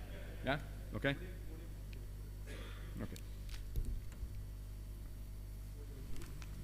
No problem, no problem, that's fine. All right, so I guess this one is more stable, right? So as I said, of course, in the UAE, the market is much bigger, a bigger population. Inevitably, also the volumes of business are much bigger, almost $50 billion remittances every year, sent with different kind of players. As you can see, most of the players there don't even have the eKYC, which is good for us, entering the market, bad for them, sorry for them. But obviously, that means that there is not exactly the right response yet in terms of having electronic eKYC, fully digital, which allows a model which will push for digital indication. And also over there, you can see the top countries. India still is predominant countries in terms of remittances with almost 29% of market share. US, of course, plays also an important role in that respect. Now, the big behemoth is KSA, so Saudi, obviously. It's a market which is growing exponentially. A lot of players, normally banks and local money changers, but also money transfers that are like ourselves that predominantly cover that kind of market. And that market is growing enormously. I'm sure that you're aware of the considerable efforts in terms of investments on the financial market, investments also in the entertainment industry, in the hotel industry, which inevitably will pick up even more and more expats going to KSA. So that the expectation is that that market will grow even further, and it's expected to reach almost 1.2 million users by itself just sending money out. So this is the reason why of course, we monitor carefully the development of remittances, because, as I said, it's an important component of the economy for the countries that originally host the people and the citizens of this location. And of course, that also creates some new spaces, new competition. We're always open, and as you probably heard, we announced also a partnership with big players like MoneyGram, TerraPay, MasterCard. Why? Because we believe in partnership in order to provide end-to-end solutions that, of course, optimize the speed. Because right now, if clients decide to send money out, we want to make sure that they can receive money in their country with a cash pickup, in their banks, in their wallet, without any limitation, whatever convenience is. Of course, we don't stop there. We're already looking at digital currencies, and I will try to give a little hint and see if there is anybody from the audience who maybe wants to raise questions. And I think we believe that we need to focus on digital currencies. Why? First of all, let's make sure that when we talk about digital currency, we don't get confused. I cannot expect to explain digital currency or central bank digital currency or stable coins in 2 minutes. This requires normally long lessons, but I just want to make sure that we don't get confused with the recent events that you have heard. Some of you, maybe I can ask, how many of you did invest in crypto in the last year or so? Only one. Oh, wise people, so you didn't lose 75% in the last 2 months. I did. But the point is that let's not get confused with the cryptocurrency, which of course is subject to volatility. Let's not get confused with the events of TFX, of course, which is a scam.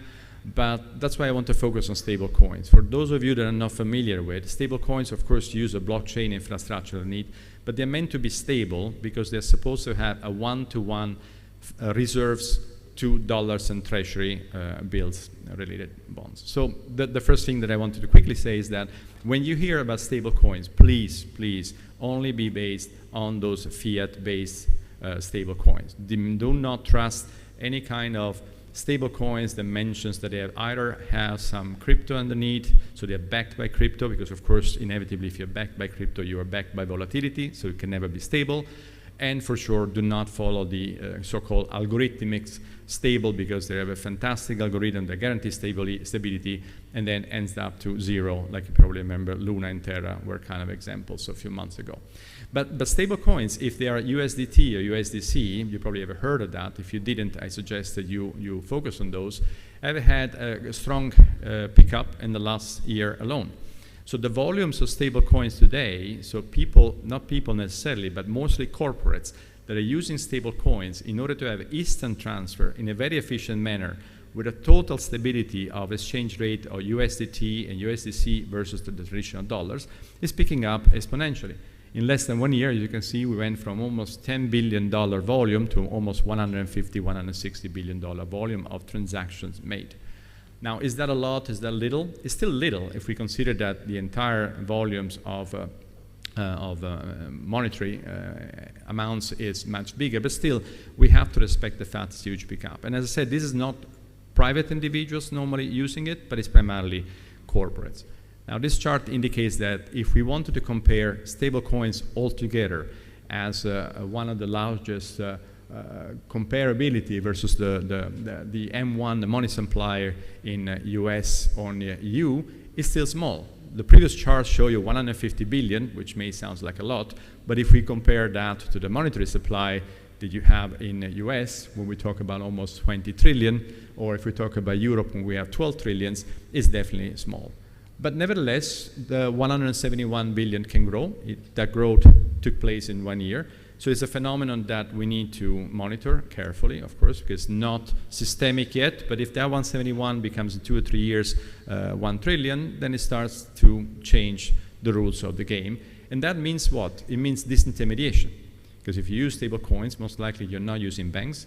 You're using the decentralized finance, which for people like you, of course, as a certified accountants, means that we need to be ready to understand exactly in which direction we're going, who is using, which corporates are using the stable coins, because inevitably that increases also the risk and volatility. And some of you, if you are all of a sudden facing companies that are using this kind of tools, need to be prepared not to have any surprises similar to FTX lately.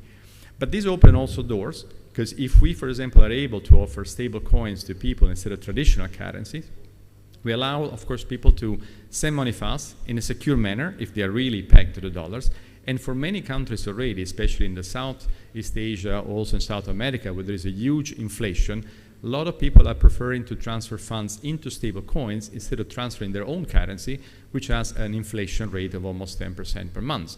So the stable coin is representing also an opportunity for many to reduce the risk of volatility and to reduce the risk of loss of value because of the inflation of their local currency. So it's something to be watched carefully. I know that, of course, you cannot jump on this topic directly, but I suggest strongly that we monitor and you monitor the same way that we do. We believe, of course, in anything that it's digital. We believe in everything that is innovative, is technology. We'll pursue that, and we hope that an audience like yourself will help us to grow constantly in that direction. Thank you.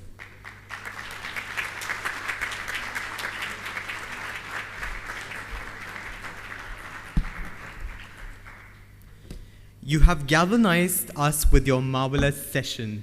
Thank you very much. To express our heartfelt gratitude for you being here and delivering such a remarkable session, I call upon our chairperson, CA Sharmila Sheth, and our past BCICAI chairperson, CA Uday Schanberg, to hand over a token of appreciation to our dear speaker.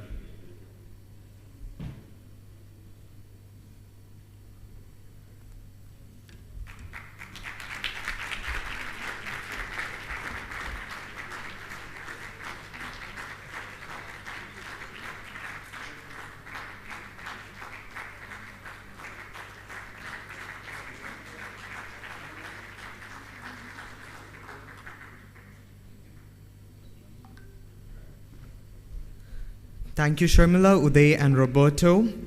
We are very happy to recognize the presence of representatives from the overseas chapter of ICAIs. From Abu Dhabi, we have Aditya Dhanuka, the Secretary, and Rohit Agarwal, the Treasurer. And from Kuwait, we have John George, the Chairperson, and Rohit Daima, the Secretary. During the valedictory session, we will honor them. Now let us move on to our final session of the day. And to do the honors, please put your hands together in welcoming Shri Bharati.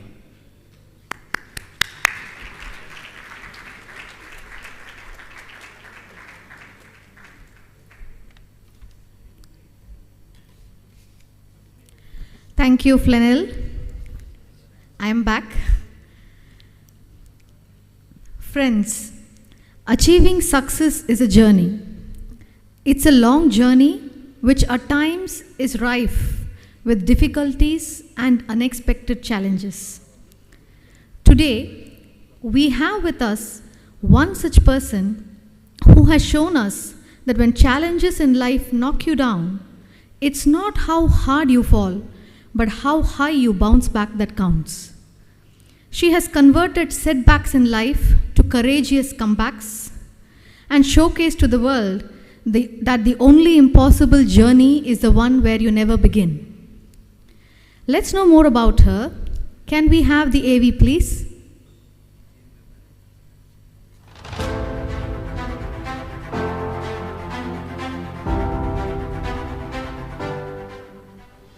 Sudha Chandran, dancer, actor, teacher, and motivational speaker. Sudha Chandran is a renowned Indian classical dancer. She is a well-known actress both in silver screen and television and has acted in more than 30 movies in 4 different Indian languages. After a tragic accident at the age of 16 in which she lost her right leg, she bounced back with an artificial foot and went on to continue her career in dancing, acting, and teaching. She completed her schooling in Mumbai and is a postgraduate in economics. Sudha Chandran started her career with Telugu film Mayuri based on her own life and went on to receive the National Award for the same in 1985. She is also the recipient of prestigious Nritya Mayuri and Navjyoti Awards. She continues to captivate her audience through her wonderful acting prowess. Sudha Chandran. Sudha Chandran, everybody.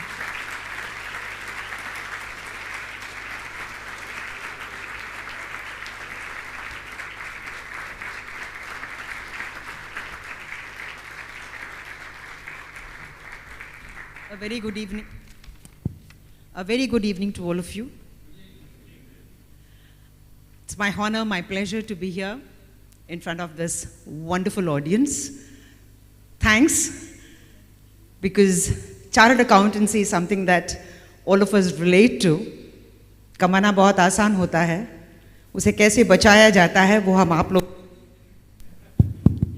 हम आप लोगों से सीखते हैं. Thank you so much. It's been a wonderful trip to Bahrain. I started the conference and I'm privileged to conclude this conference too. Well, you just saw my AV which said what was my life all about. In fact, if I have to shorten it, I will say I've lived many lives in one life. It's been a very long journey, a long journey with lots of ups and downs, smiles and tears. In fact, I started my dancing career at the age of 3. Too young to actually decide whether I have to become a dancer or not. But my mother, who was a classical singer, had decided for me that if a daughter is born to her, she will become a classical dancer. And they say, what you ask the universe comes back to you, you know. So when my dad came down from Kerala to work in Mumbai in search of a job, he landed as a stenographer. He did stenography for one of the most prominent classical dancers in Mumbai. Her name was Sudha Doraiswamy. And my dad he dreamt that if he gets married and he has a daughter, he will name her Sudha and she will become a classical dancer. So that's how my parents must have met by destiny. They got married, and as they wanted, a girl was born. I was named Sudha and I became a classical dancer. So that's how my journey into classical dancing began. And even today people ask me, did you ever want to become a dancer? Well, at the age of 3, nobody decides. A child definitely cannot decide whether he or she wants to become a doctor, a dancer, an engineer. But I was very fortunate that my parents decided this for me. So I still remember I was too young when I was taken into a dance school. And the guru actually told my mom that she's too young, she cannot learn dancing. And my mother said, you don't know my daughter. She's one adamant type. Just demonstrate a few steps. Even if she performs 10% of what you expect, please give her admission. And that's how I started learning dance at a tender age of 3. And no looking back after that, because I remember from school, my mom used to come there, carry me to the dance school, and that's how dancing got into my blood. But they say as long as you don't lose something, you don't understand the value of that art. One small child who used to go to school, go to dance school, come back, thought life was so beautiful. But it's only after that I realized when I joined college, and being the only child, though not the pampered one, when I went to college is when I realized that dance, academics was getting a little too tough. And that's when my mother told me, she says, you need not cook at home. You need not take care of the household work. You just have 2 things to do in life. One is to educate yourself, and the second thing is to dance. And she also told me one thing, that we middle class family, as a mother of a very middle class Tamil Brahmin family, I can't give you wealth, I can give you education. And education will be a blank check that you can encash at any point of your time. So that's how I became a postgraduate with economics. So life was beautiful. I mean, there was no regret at all. But then they say when everything good happens, one break and your life turns 360. In fact, I was going to Chennai and from there to Trichy. We were coming back and we met with a road accident where most of them survived. It was a head-on collision though. Most of them survived. My father was very serious and my mother was declared dead. But being the stronger one, I realized that my mother was not dead, she was breathing. And I told the police that she's breathing, please admit her into the hospital. And fortunately or unfortunately, the driver of the bus collapsed on my lap. And he kept asking me for water, and I didn't know where to get the water from because we were in the middle of a highway. All that I could see was a small river. It was not even a rivulet, it was like a gutter ka pani that you can say, but he was asking for water and I really didn't know what to do. So all that I did was dip a little bit of water in a banyan, and last I gave him that 2 drops of water and he collapsed on my lap. So I don't know, I feel myself very lucky that at least he has gone peacefully to heaven. But when I turned back, I realized that my father was gasping for breath. And we're talking about a very human society, but it's not as humane as it looks. Because most of them got into the other bus and they all left, and we were just about 8 passengers who were struggling for life. And I still remember there were 4 boys from Delhi, and one of them was an athlete. They say God sent. He ran back from Samepuram to Trichy, which is about 45 kilometers, I think, 45 or 25 kilometers, got an ambulance, made sure that we all got into the ambulance, checked us into the government hospital in Trichy, and after that I actually wanted to thank them, and I'm still looking out for them, but I really don't know who they are and where they are. So in every speech of mine I say thanks to that noble soul, because of whom we all could survive. And for me, that point of time, it was like a Manmohan Desai film. I think most of you guys must have watched Amar Akbar Anthony, and where the children get separated and they meet in the climax. So for me, it was almost like that, because my mother was in the female ward, my father was in the male ward, I was in the children's ward. So all that I kept telling is, please make sure that somehow we all meet. I didn't want us to be separated. But my father took control of the situation within 3 days. My mother was okay, and then they came looking out for me. And the moment I saw my parents is when I actually got my second life, because I knew they were there for me. And the doctor called my father and he said that she has been injured. She's got a fracture on her right femur, and there is a small cut on her right ankle. So my dad said, well, you need to do the needful. The first aid has to be given. And they were all interns at that point of time, because it was the middle of the night. Unknowingly or knowingly, they had sutured my small tiny wound without properly cleaning it, and they put a plaster of Paris for my right femur fracture. After 3-4 days, when my dad took control, and then he asked the doctor, he says, why is her thumb going black? And they said, no, it's just the impact of the accident. She will be okay. But the gangrene had already set in, which nobody was aware of. And that was the time when my dad realized that something was going wrong somewhere. He decided to shift me to Chennai. And I was taken by train from Trichy to Chennai and was admitted in the Vijaya Hospital in Chennai under the supervision of Dr. PVA Mohandas, who was supposed to be the most leading orthopedic surgeon in Tamil Nadu. The moment he saw, he said, oh God, who did this to you? And me being me, I said, what happened to me? He says, no, nothing. And then he called his panel of doctors and they were discussing. And for almost about 5-6 days, they were trying to do different things on my leg. And one day when they were cleaning my wound is when I realized that the cotton bud went in from the right and came out from the left. And I had no sensation at all. So I asked the doctor, I said, Doc, what is this? I mean, something piercing through my body and there is no sensation. And that's when they told me that the gangrene had started spreading into the body. And I was actually unaware of what gangrene was. So I asked the doctor, I said, can you please explain to me what gangrene is? He says, for the moment you need not know about it. We will try to save you. So the word save was the point that kept recurring in my mind. I was trying to wonder, I said, what am I trying to save? And then they tried for about 10 to 12 days, and then my father was called in, and 24 hours was given to him. He said, within 24 hours, a decision has to be taken because the gangrene has started spreading into the body. So it was this side or that side.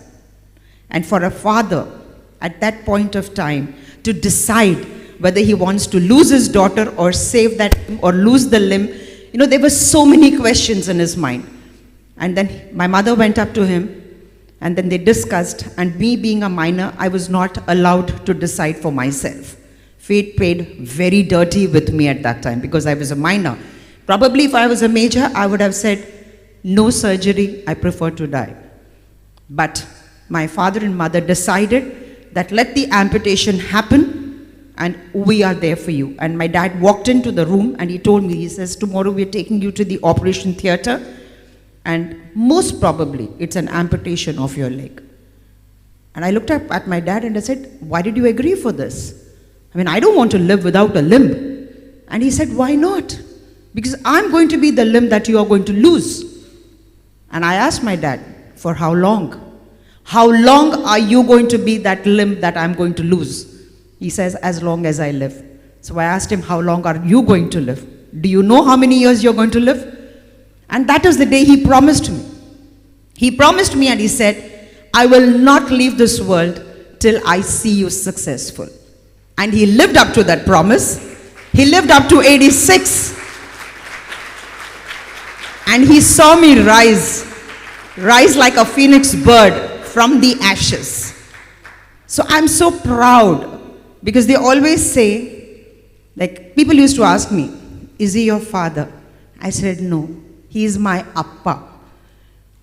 बाप तो हर कोई बनता है, लेकिन कोई एक special आदमी होता है जो आपके पापा बनते हैं या फिर आपके अप्पा बनते हैं.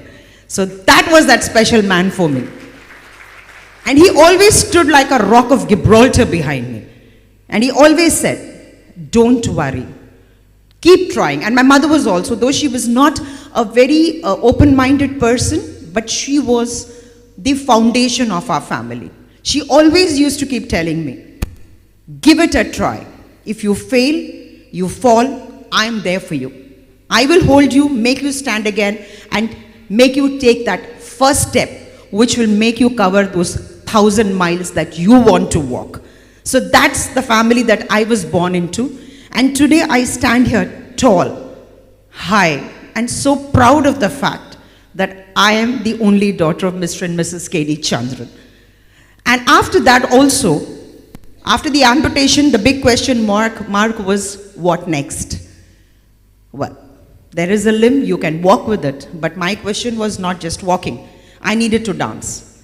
And that was also God sent, because in the same year, Dr. P.K. Sethi got the Raman Magsaysay Award for the Jaipur foot. And the doctor on duty in Vijay Hospital came up to me and said, he says, look, God has sent you a Messiah. So I said, what's this? He says, it's a Jaipur foot. I said, so what? He says, this is a foot that is going to change your life. And I just laughed at him. I said, come on, doc, now don't try to sell stories to me. He says, no, I have a very strong feeling. So it is what they say कि कई बार दवाओं में वो असर नहीं होता है जितने दुआओं में होता है. Sometimes medicines don't do the miracle, but people connected with medicine do the miracle for you. So he told me, he says, go meet Dr. P.K. Sethi. I came down to Mumbai, and that was the time he had won the award. So he was a very busy person at that time, and I wrote a letter to him saying that I want to meet you, doc. Instantly, I was called to Jaipur, went and met him. And the first thing what I asked him was, doc, can I dance again? And he said, yeah, why not? That's simple. I said, simple?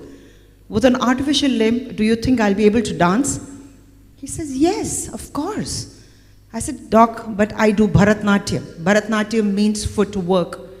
And he actually demonstrated an adava in front of me. He says, is this Bharatnatyam? Is this what you want to do? And I said, yes, doc. I said, how do you know Bharatnatyam? He says, my daughter-in-law is a classical dancer. So don't think that people connected with the medical fraternity don't know about art and culture. And that's when he gave me a limb. He says, go back to Mumbai and start your practices. It took me almost about 3 years to get back to stage. And today what I say 3 years was not as simple as it looks. Because when I came back to Mumbai, there were people who came to my house. I don't know whether it was for sympathy or whether they wanted to meet me, but each time they came in and people said, oh, you wanted to become a dancer. Oh, you wanted to become a film actress. I know, but that's not destined. But you are intelligent, you can do your post-graduation and you're very smart, you can, they had a lot of avenues opened for me. Like I always say in our country, the only thing that you get free is free advice. Whether you want it or you don't want it, people will walk up to your house, ring the doorbell, knock the door. They will tell you, do this, do that, do this. They have a list of alternates. So I always tell people, hello, I know what I have to do in life.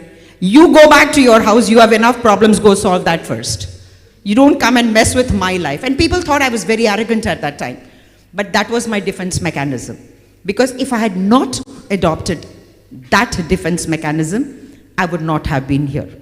Because that is the most important part of life, is when people influence you, you may go the right way or you may go the wrong way.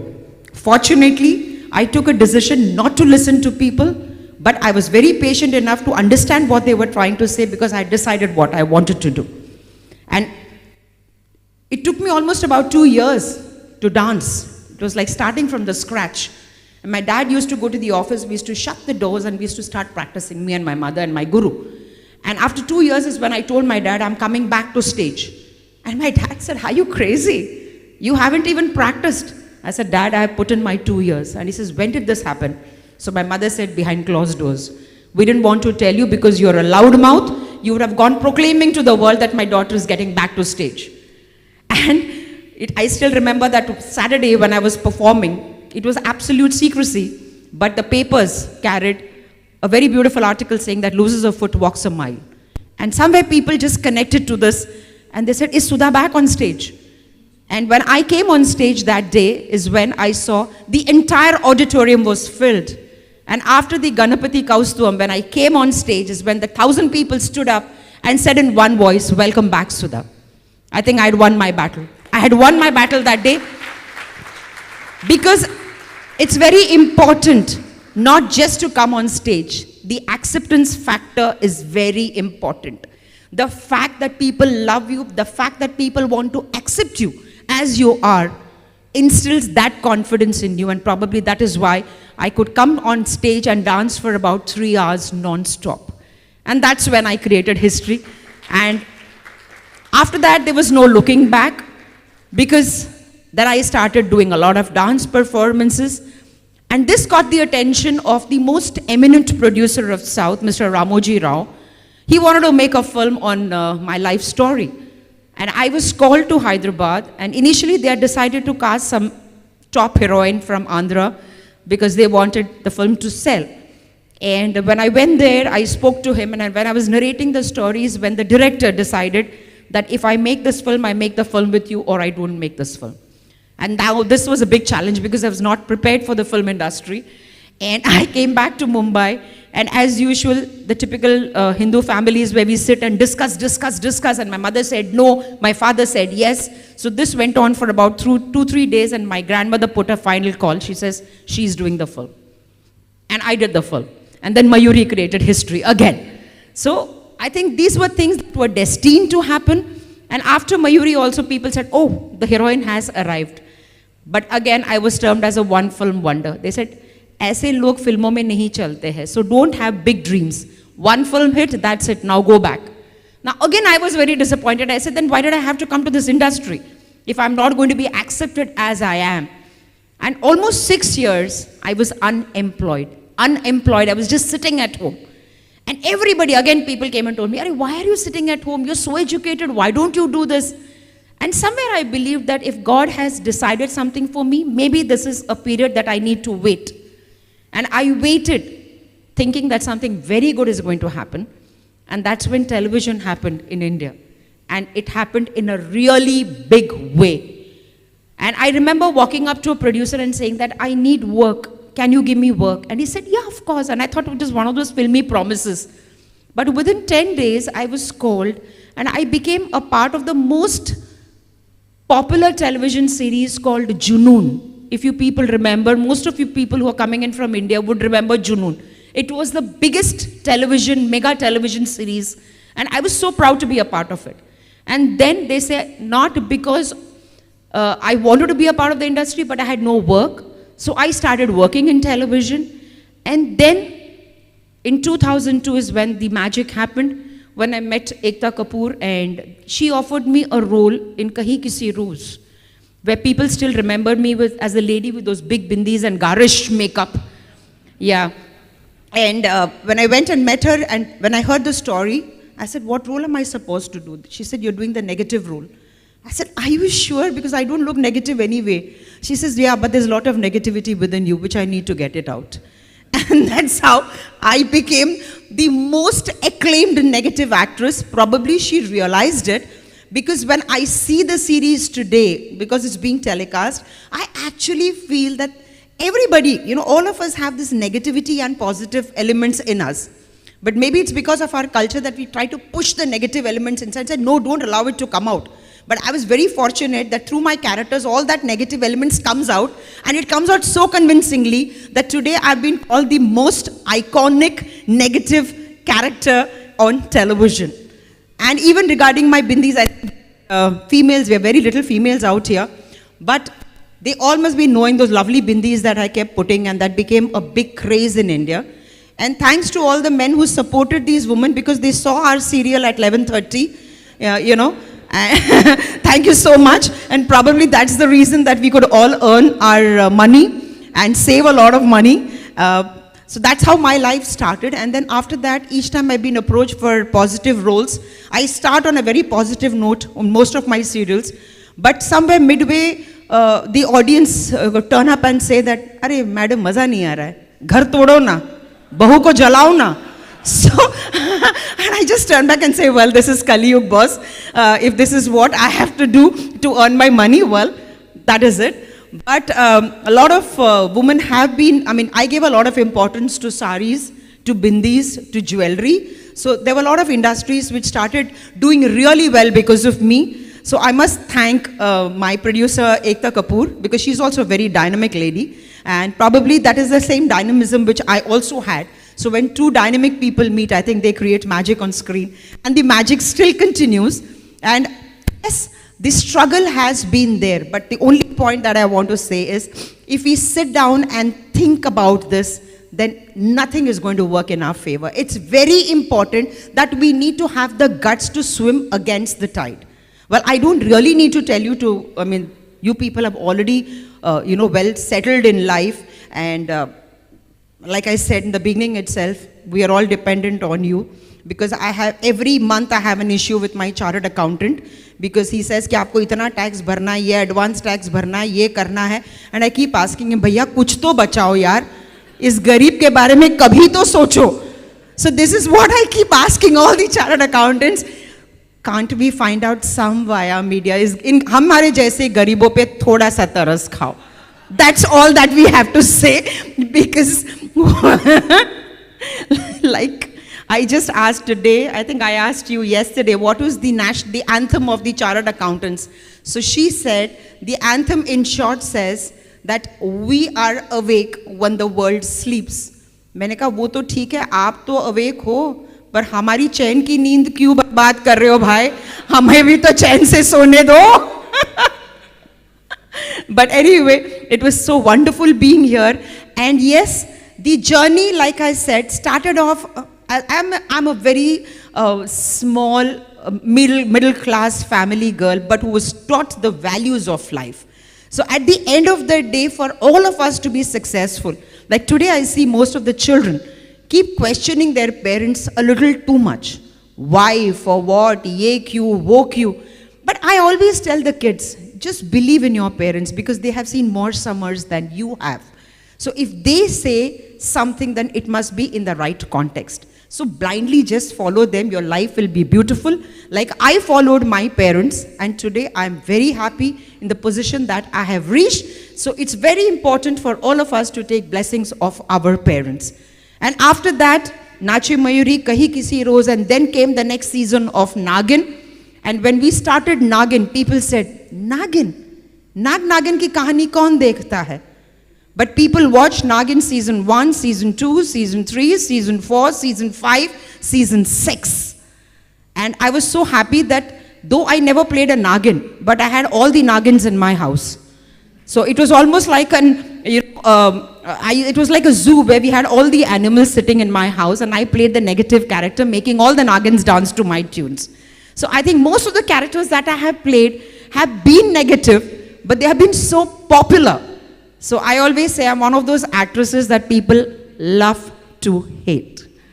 So that's what I carry back, because at the end of the day, irrespective of the fact, whatever awards I may have received, I think it is the unconditional love of people who truly love me, who keep blessing me and motivate me to go ahead in life, takes me one step higher, and also instills that confidence within me to try out something new in my life.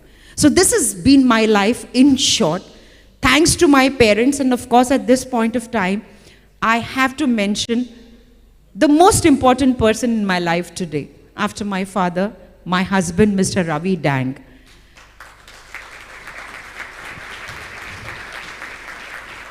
They always say behind every successful man, there is a woman. But I'm sure most of the women here would agree saying that behind every successful woman is a man who allows us to dream, who allows us to dream, who allows us to cross the threshold of our houses to realize our ambitions. If they had not allowed, so it's a big salute, big thanks to all the men here. Thank you so much. Thanks for believing in us, thanks for trusting in us, and thanks for allowing us to go ahead in life. We are blessed, thanks to all of you. And it's been a beautiful seminar here today. Though I missed out on most of the speeches, but I went around seeing Bahrain, and it's a beautiful place. Away from the hustle bustle of Mumbai, sitting here, we had this beautiful, peaceful 2 days of relaxation, and I take back golden memories from here when I go back, something that I will cherish all my life, never to forget. But I don't like saying the word goodbye, because we will definitely meet somewhere, kahin na kahin zarur milenge, kisi na kisi roz. Thank you so much.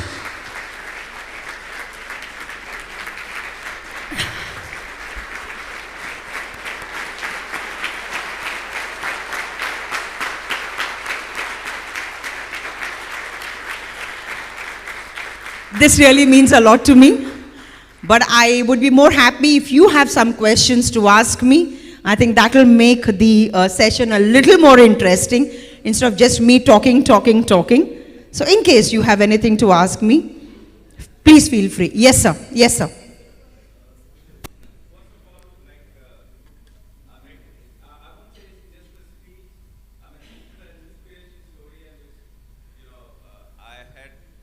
Seen Nache Mayuri, and I still have those goosebumps watching those, and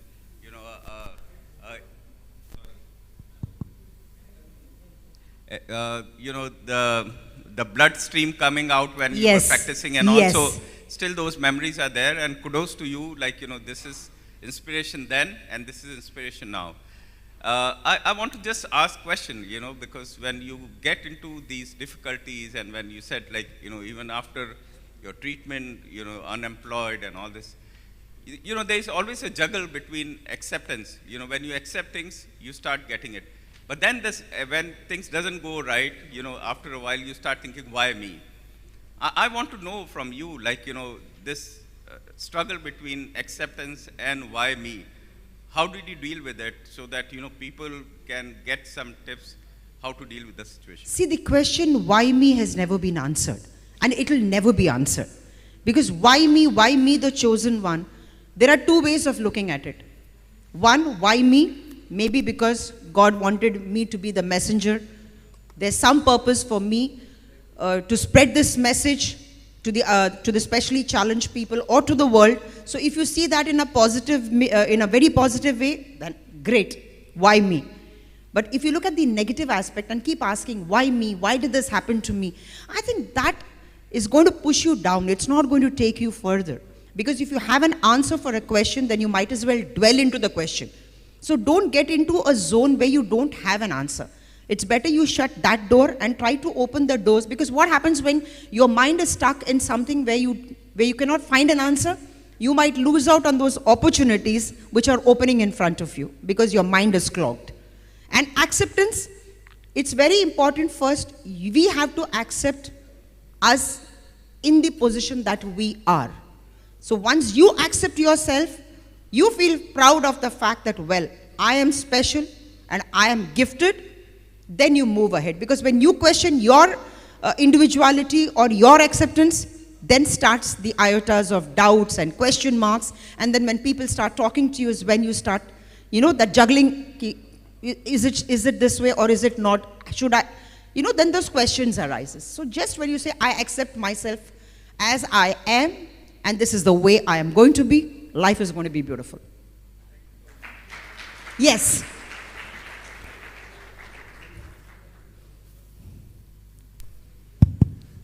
Very, very inspiring. And when I saw your dance initially, I didn't even know you were disabled.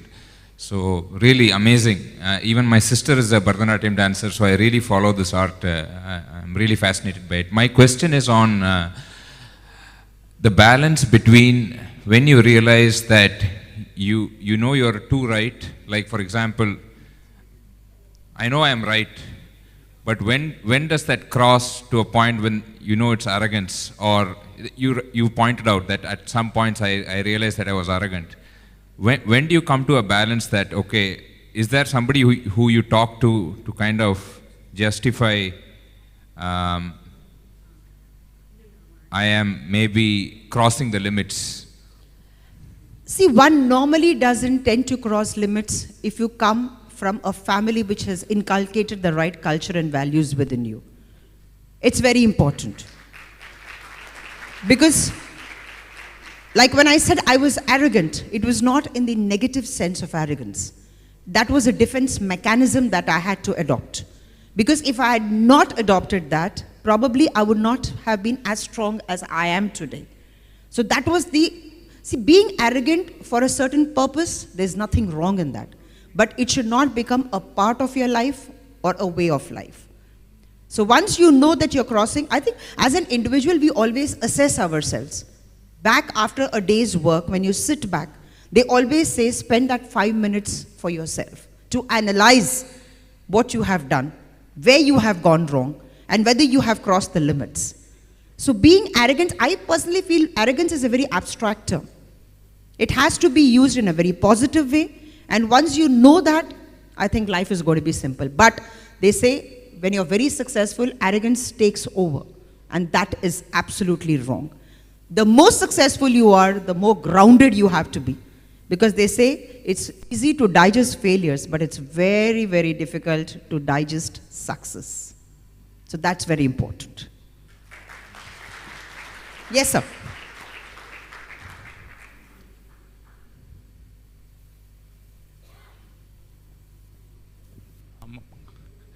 One thing I will suggest, since you talked about taxation, yes, please shift to Bahrain. Bahrain, we don't have any taxation, so you don't have to pay any tax for all your future incomes that you make in Bahrain, for sure. But coming back to the question. कर लो बात.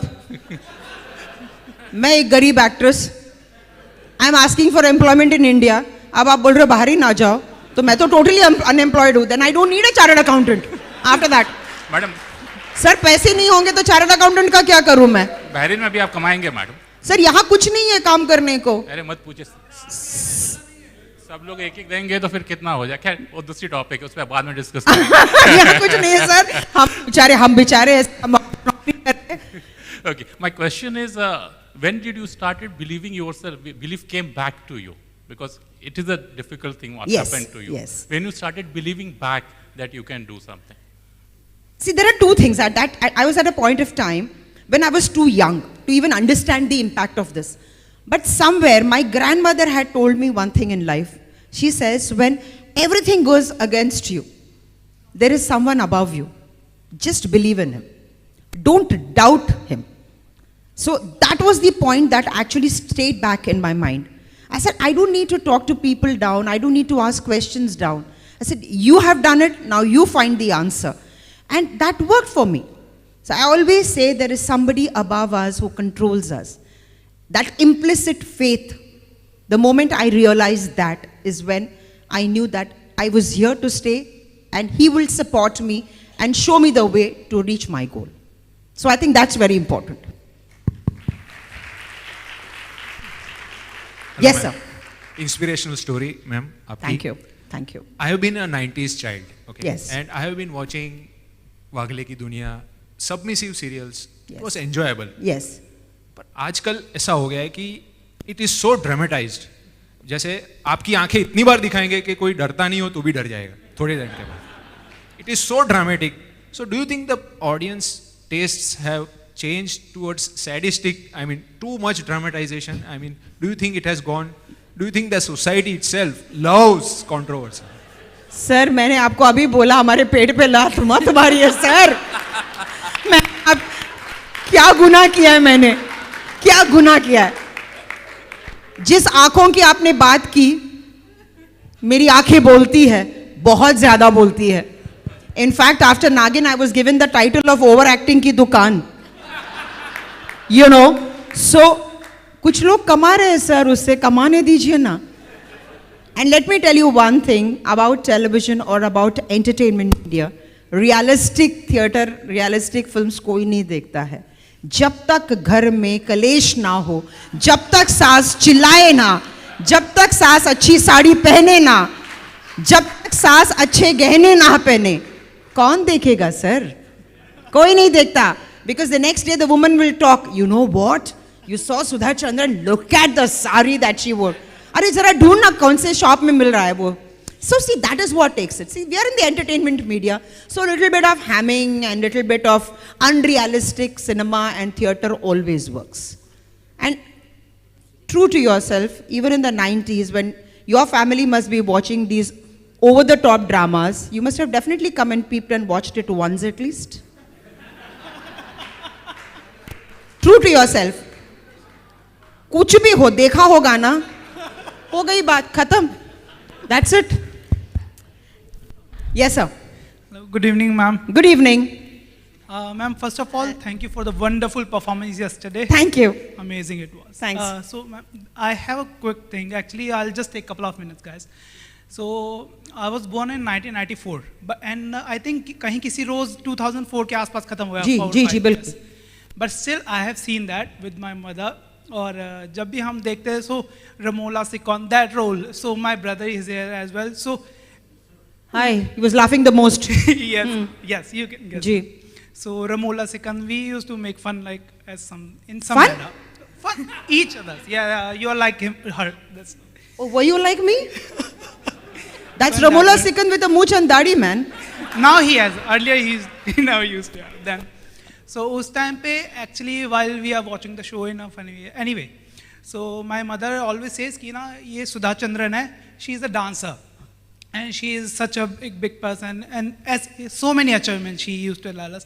I always think, such a negative person, because I was a child, such a negative person, but how can she be a dancer, such a prominent person, but still a negative role, because I was around the age of 9, 10, 11, 12, let's say that.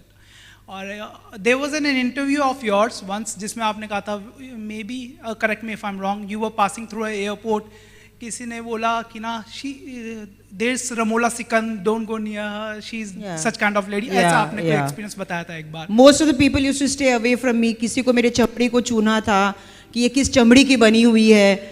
And there were people who said, Baba, don't talk to her, she will come to your house and she will destroy the family. So that was the impact we had. And I still remember a friend of mine, a very close friend of mine, she had gone to a furniture shop to buy some furnitures, and she saw this beautiful rocking chair.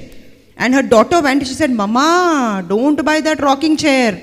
That auntie who comes at night, no, she sits in that rocking chair and then starts killing people the next day. So she could not buy that rocking chair. So this was the impact that this character actually left. That's what I said, like, papi pet ka sawal hai. But positive. Uske baad, actually, so when I had listened to that interview, uske baad, after that, I listened to a couple of interviews, whether there is such a change between the character you play and the person you are. And I realized after looking at a couple of interviews, yes, you are such a person. So, and since that age, you have been an inspiration, one can be a different person on the character professionally, but one can be such a good person and achieve such heights. And my mother used to tell me that unke Jaipur foot hai. I am from Jaipur only. Okay. So Jaipur, she is using Jaipur foot, and I saw your dancing videos as well. How a person can dance with Jaipur foot, because we have seen other people as well. So you have been an inspiration since that day. So rather I need to tell you one thing in this, because when I met Dr. P.K. Sethi and he told me to go back and start dancing, I made sure that he came to witness my first public performance with my Jaipur foot. And he was sitting on the first row. And he asked, after the program, he came up and he said, I'm confused, which foot was it? I said, Doc, come on, you gave me the Jaipur foot. So you know what he said? He said, I couldn't say no to you because you were so sweet in front of me. So probably those were those magical words that created the magic. Like you said, it's not the Jaipur foot. It's also the person that you meet at what point of time. That's also very important. And just ma'am, my wife is here as well, so Sakshi. And since yesterday, she has been questioning, Sudha ma'am ka session kab hai? Sudha ma'am ka kab hai? Today morning I forgot to tell her. She was angry ki bataya nahi tumhe mujhe bhi chalna hai. So I went and picked her up just for this session especially. अच्छा हुआ आप लेकर आ गए, नहीं तो आज की रोटी तो आज की आपकी गई बॉस. So ma'am, आज तो आपको खाना नहीं मिलना था रात में. Rather than questioning you, I want to thank you for being an inspiration for me since so many years. Thank you. That really means a lot to me. Thank you. We will have now one question from a woman member, Karishma. Yes. मेरा कोई question नहीं है, मेरा आपको complement है. I have a compliment for you. ये सब मुझे बोल रहे हैं टू थैंक यू, क्योंकि इन सब गरीब लोगों का दिन बना दिया आपने, because this century belongs to women. When you said that behind every successful woman there is a man, तो तो ये सब लोग इतने खुश हुए तो मैं आपको कॉम्प्लीमेंट देने ये लोग खुश हुए तो आप खुश नहीं हुए क्या?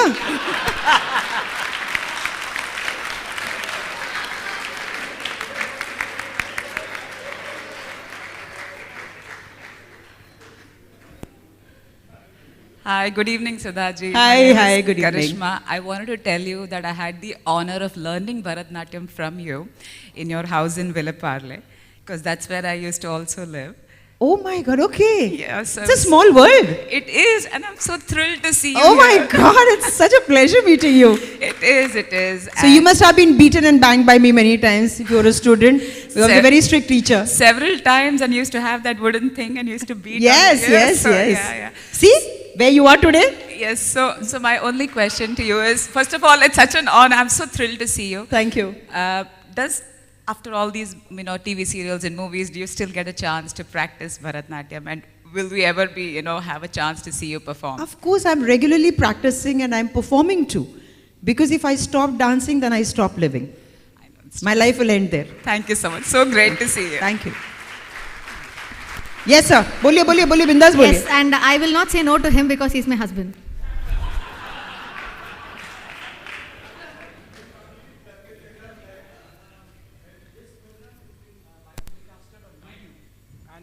We are missing one of our mentor from the Bahrain chapters, Kapil Batra Saab, who is watching this program on YouTube.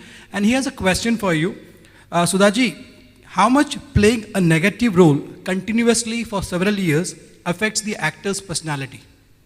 How does it affect, sir, when you get back home, you have a husband? आप कैसे negative घर में रह सकते हो? घर में आके once I look at my husband like this, says, hello. ये सब एक्टिंग ना वहाँ जाके करना, इधर नहीं. So बस, then you become normal. You say, okay, क्या खाओगे आप? खाना बनाओ, खाना रखो. So then life changes.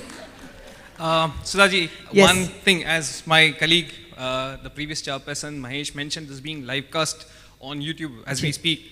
My sister, who's a chartered accountant by profession, but also a Bharatnatyam student, and as well as she's done a BA in Honours from the Gandharva University, studying 7 years for Bharatnatyam as a student. So she tells me that she has sent special thanks to you because you appeared in her 4th standard English textbook and you were the inspiration for us to take up Bharatnatyam as a practice, and she was successful in that. So thank you. Thank you so much. Yes, it's been my privilege that log bolte hai ki she is a real life heroine.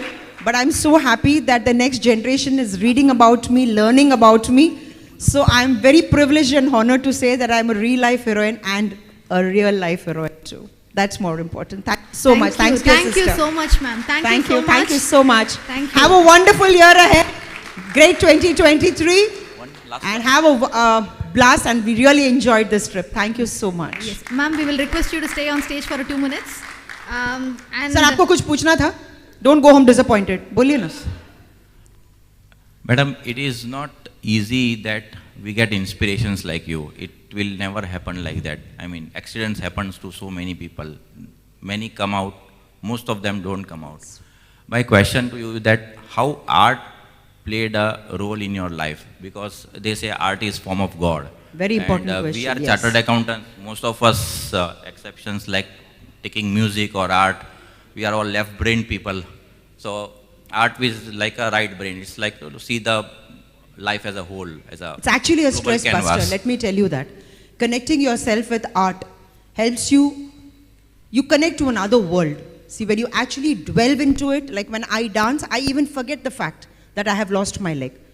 Because the passion towards dancing, and I always say cultivate one, music, dance, koi bhi, it's a therapy. Like you say, y'all are so stressed out most of the time. Try looking at an alternate hobby. It could be singing, it could, you pursue your interests. Because everybody is born with one interest other than your professional life. Spare time for that, and you see the difference in your life. I think that will change your life. Thank you, ma'am. Thank you. That was truly inspiring, and your grit and determination and the way you made your comebacks is not just, inspiring but also contagious. Thank you so much. And we would like to acknowledge the presence of your husband, Mr. Ravi Dang, because, as you said, he's been with you throughout this journey. We would like to have Okay.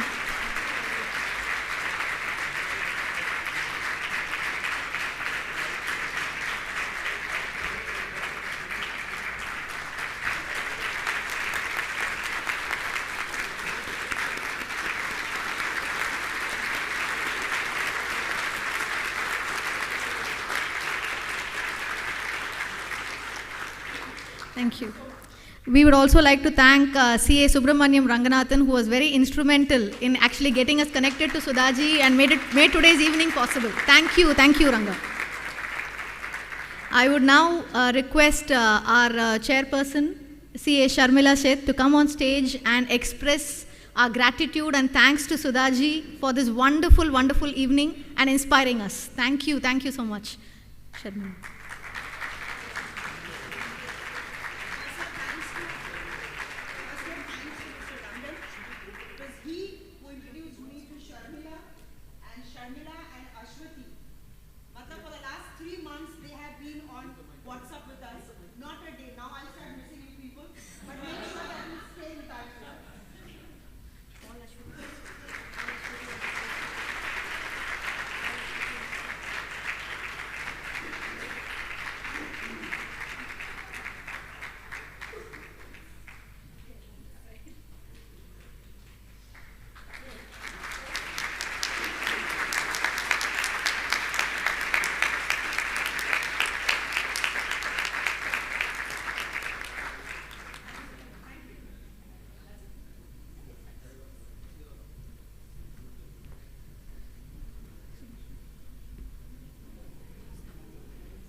Thank you, ma'am, once again. We had a great session. Now, as we come to the concluding part of our 2-day wonderful conference, I would like to hand over control to our dynamic. Yes. Before we move on to the next session, we would like to take this great opportunity, and being ExCom, we will try to take this privilege of having all the ExCom members on stage to take a picture with Sudhaji.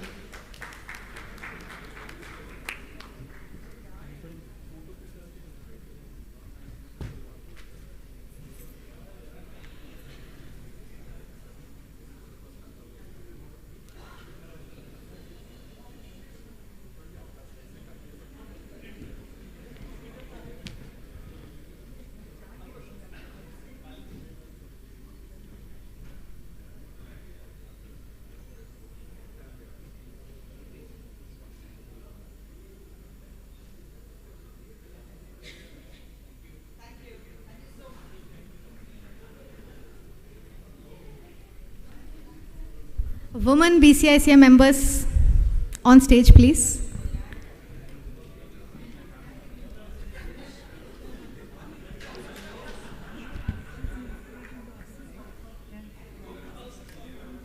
And women spouses of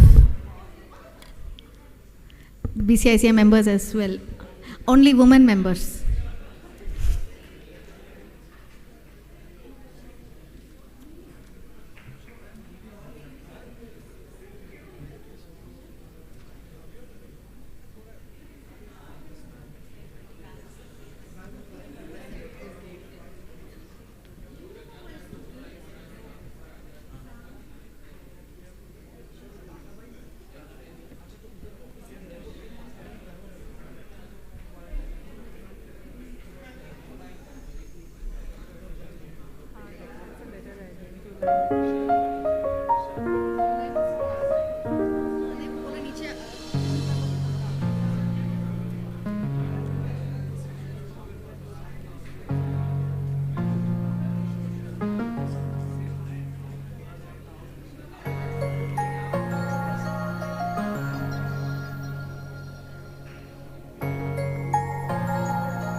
Thank you. Thank you all. Can we request all of you to please get back to your seats and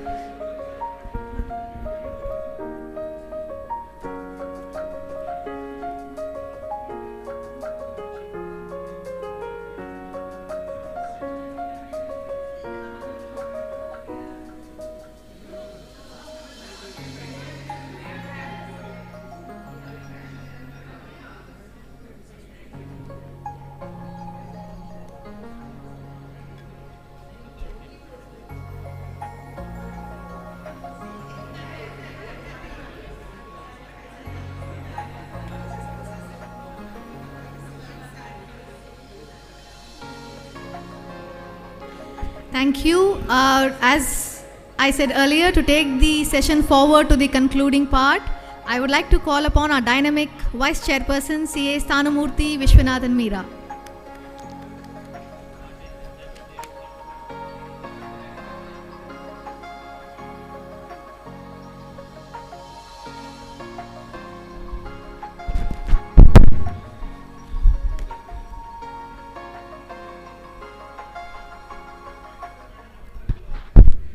Good evening, everyone.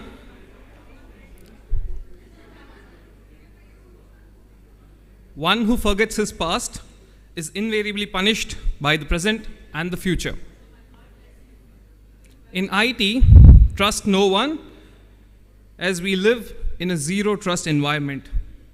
And that is how, by macro frauds, companies lose the trust of their customers. How trusting your guts helps you to go to soaring heights in the sky, and how believing in yourself makes you an inspiration for others is what we've seen all through the day. What I just mentioned now was few of the points that we saw in the session that happened earlier today, all the way up till Sudhaji's session.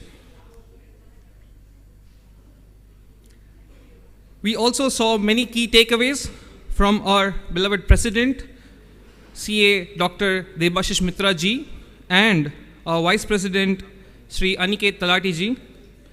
And they demonstrated all these points by showcasing that we as chartered accountants can accomplish the best and set an example for the rest of the world by showcasing ICAI and India's strength in WOCA, the World Congress of Accountants 2022, held in Mumbai from 18th to 21st of November.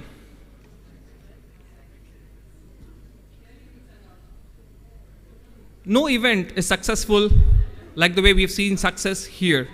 And I'm sure each one of you will agree with me when I say that this event was very successful. In success, it's no one individual who accomplishes the great.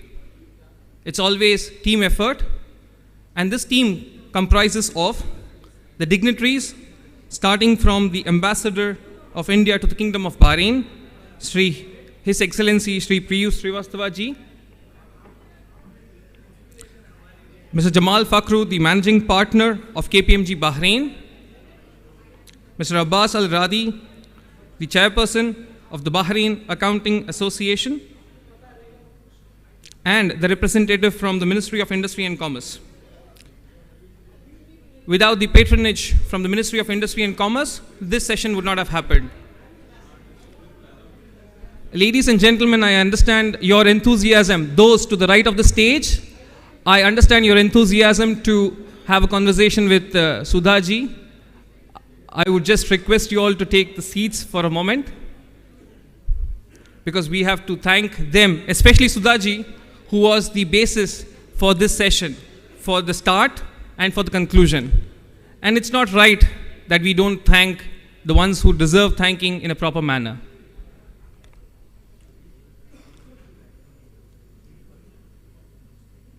We've seen a galaxy of 17 speakers in these 2 days.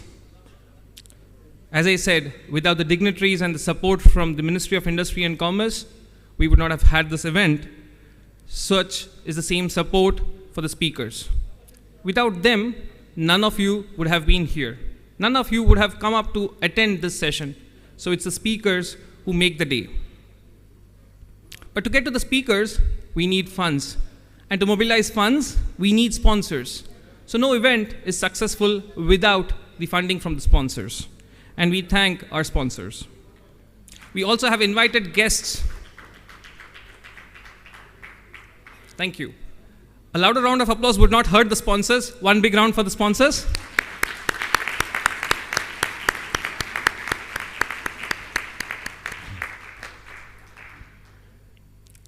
We have invited guests from the GCC countries or members from the ICAI overseas chapters. We thank you for being here and supporting us in making this event grander than it already is. We thank this hotel, the management and the staff, Diplomat Radisson Blu, without whose hospitality we would not have been able to take care of your requirements for the past 2 days, and the hotel accommodation for our speakers and guests from abroad. Without the volunteers, none of this would have happened. Without the planning of the ExCom, none of this would have happened. So we thank the volunteers and the ExCom. One very important person, the one who makes us take memories, Mastan Bhai, our photographer, who's been there from start till end.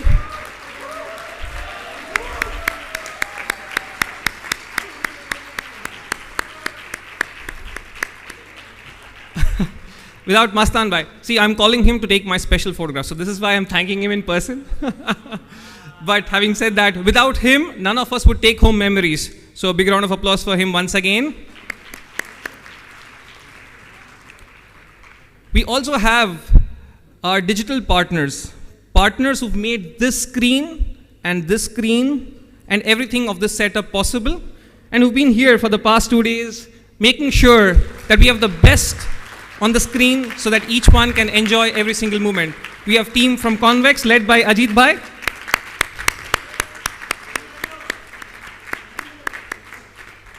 Wait, Uday Bhai, wait. We're coming to that. We also have one very important set of people I've not mentioned so far, you members. You members have made this successful. A big round of applause to each one of you here.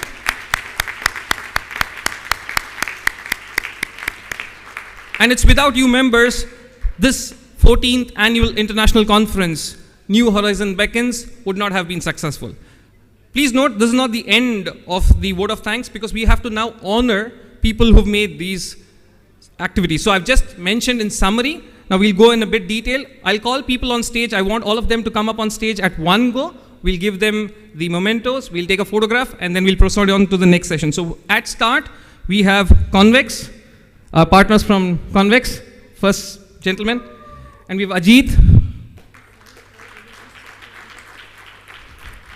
We've got Mastan Bhai as well. Mastan Bhai, you need to give the camera to Uday Bhai. He's Kanun ka lamba haath. He'll take selfie and give it to you.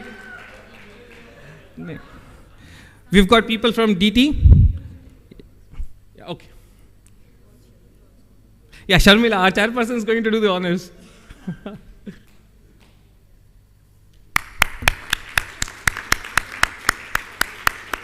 So we're going to give him the memento and no check this Bhai. Ajit Bhai, no check for you this time, only memento.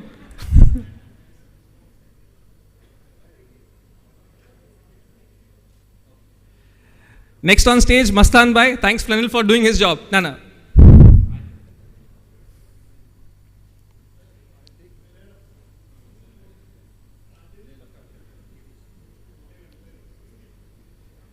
No, let him take it. It's okay.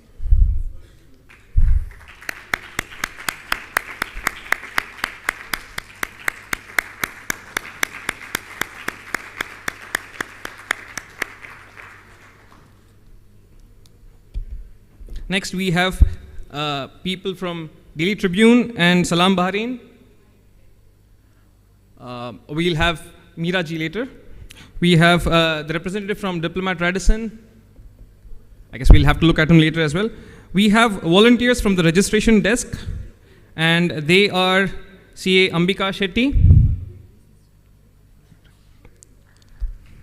We have CA Himanshi Malhotra, CA Jagdish Padmanabhan, CA Karthikeyan KS, CA Vicky Walker, and CA Alik Satyani. So I want all of these 6 to be on stage. Let the applause continue.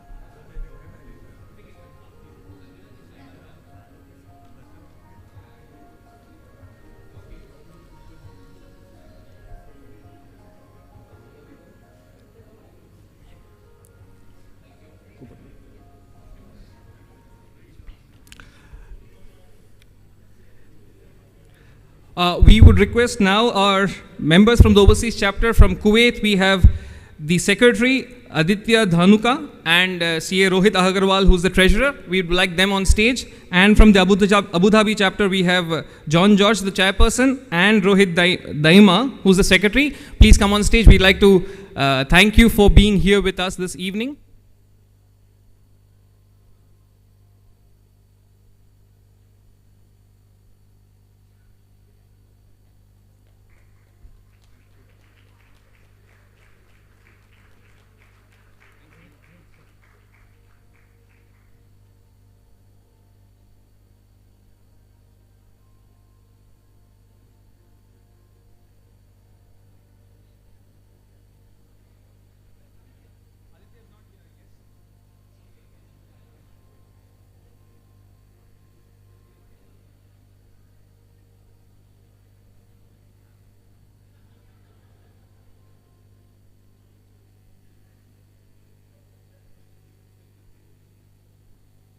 Next on stage, I'd like to call upon my friend, Mera Dost, Mera Bhai, CA Mahesh Kumar, for being the master of ceremonies for the inaugural session. Past chairperson, CA Mahesh Kumar Narayan.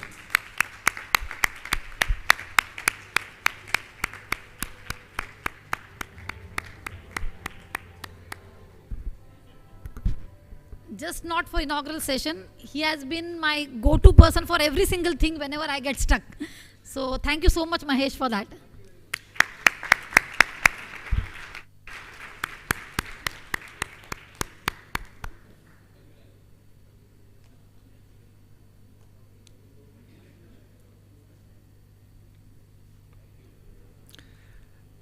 Next, I'd like to call on stage somebody special.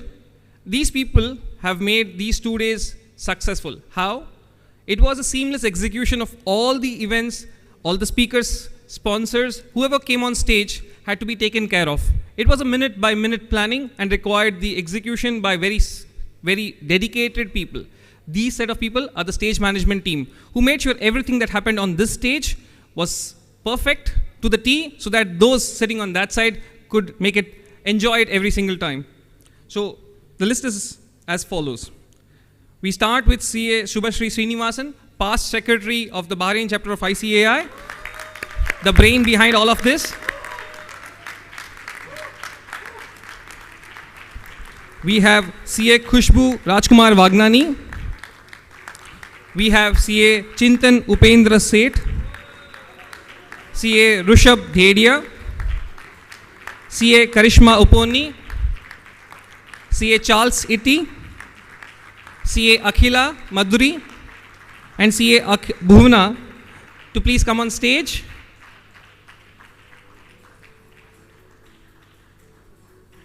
Let the applause continue.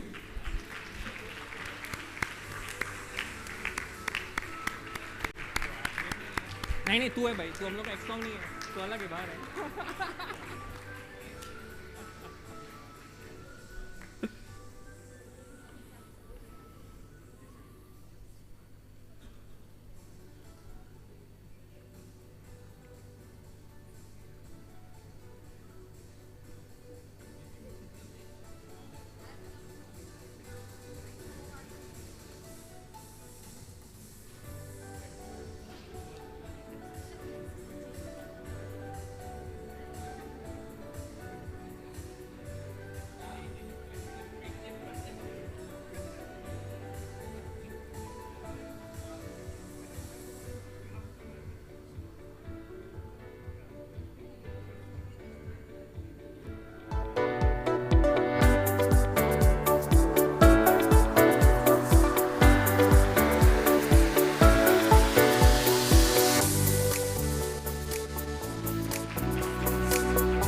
finally,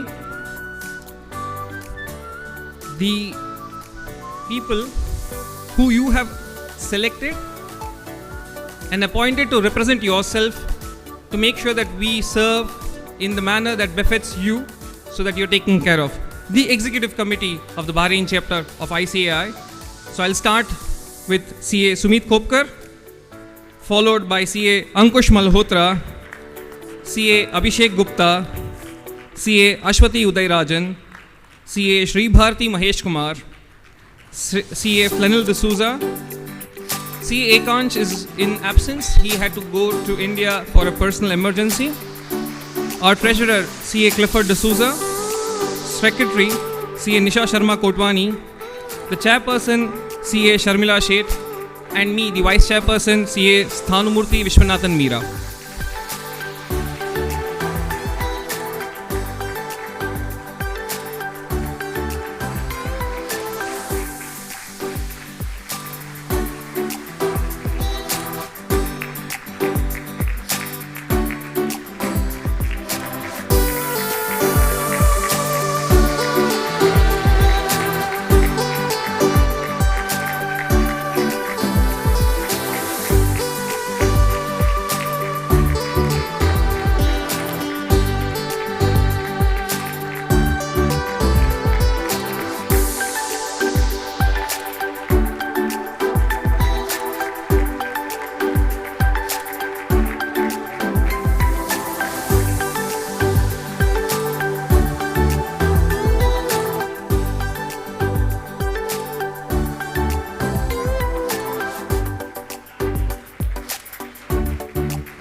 Now, the captain of the ship, I would request all of the, just keep it behind. The captain of the ship has to be given due respect.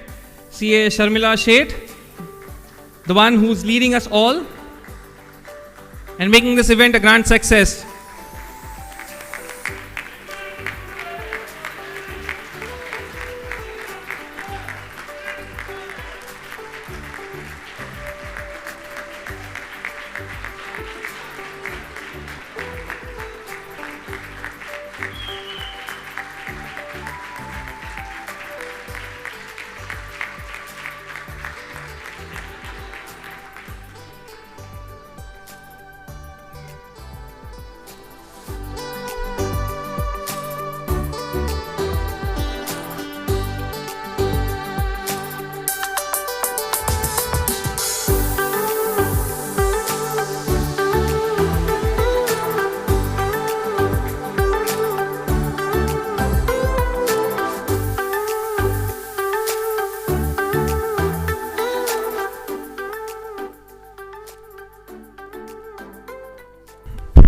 While we have thanked those who are physically present here, it's required that we thank those who are virtually present here.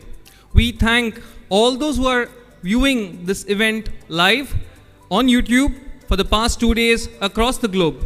Past chairperson CA Kapil Batra in Qatar, past chairperson CA Vivek Kapoor in Canada, other members and friends and families of those who are here, thank you for viewing this online and making it a grand success.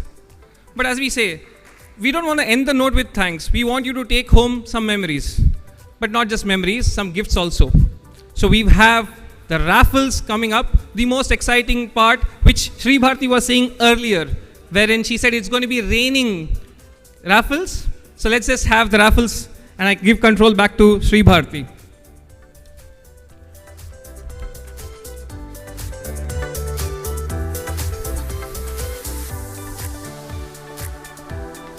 I am back again, but this time we will definitely finish all the raffles. Okay, we are not going to cut it short. So,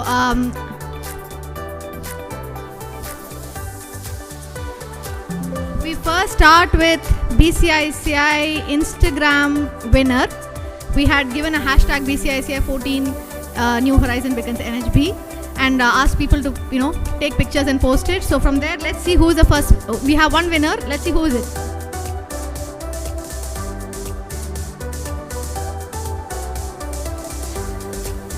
CA Ramesh.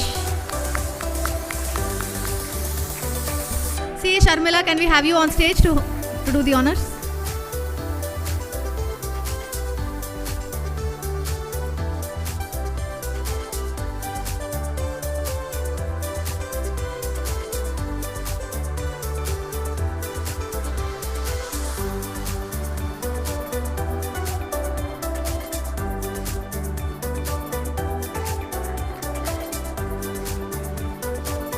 Next, we move on to GT learning vouchers. Any representative of GT who is here, please do join us on stage. Sunil ji, please, you can just join us on stage. And let's see who is the final GT winner for the learning voucher.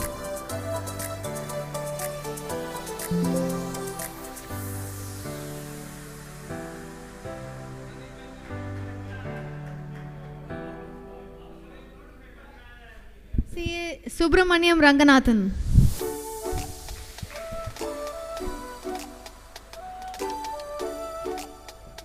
So we'll pick another winner, sorry. He is already... Yes. We are picking the next winner, 1 minute.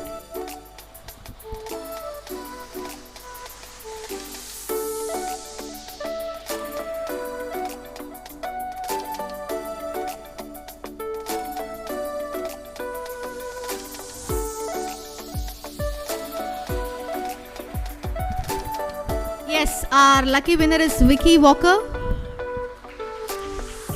CA Vicky Walker.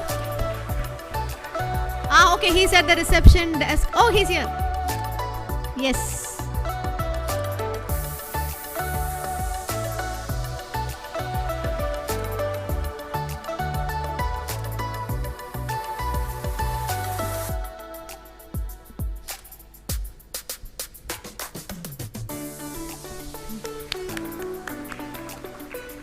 Thank you.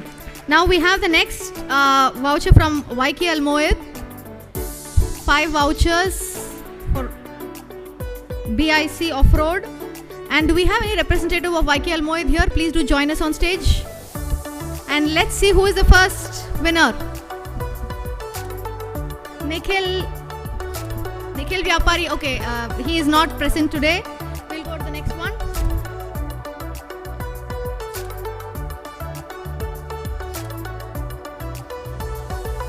CA Manoj Bala.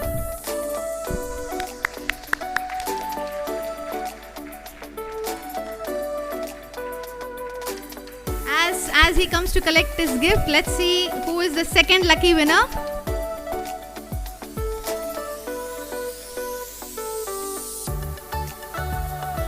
CA Chintan. Finally, CA Chintan. वो कल से he has been behind me. मेरा नाम नहीं आ रहा है. अभी आ गया.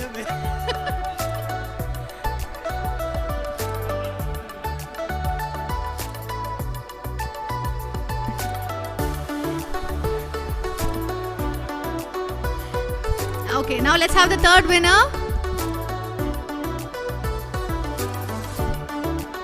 CA Anant Narayanan. Yes.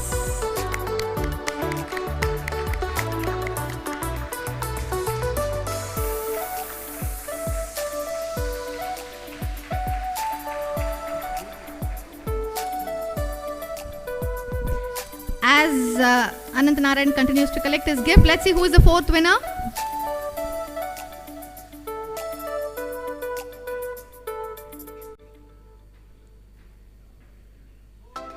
CA Jagdish Padmanabh. Oh, he was already standing ready as if he knew he's going to get it, huh?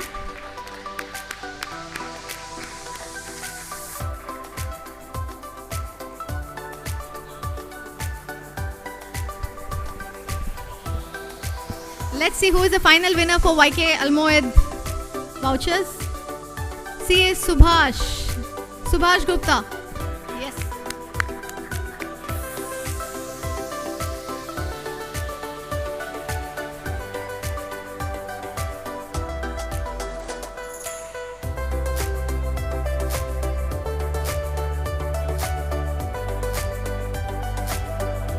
The next set of vouchers we have is from Diplomat Radisson. 2 vouchers. Let's see who is the lucky winner.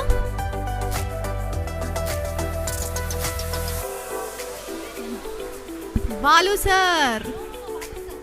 We want Balu sir. Okay, so we'll move to the next.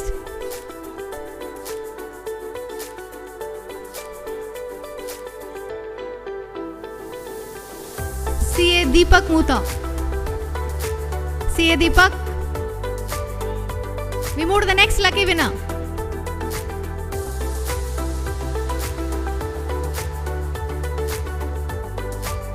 CA Rangarajan Raghavan.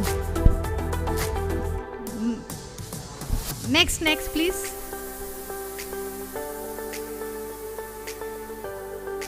CA Santosh.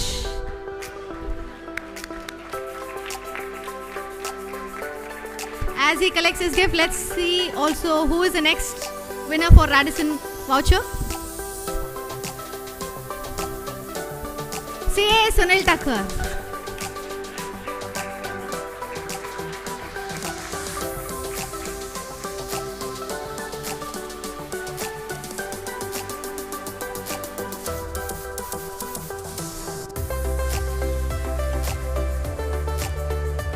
Next, we have a Cynico tickets. Can we have CA Ugandhar on stage?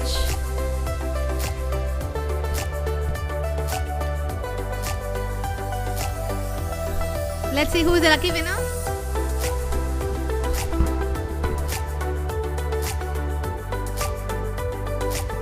CA Jatin Karya.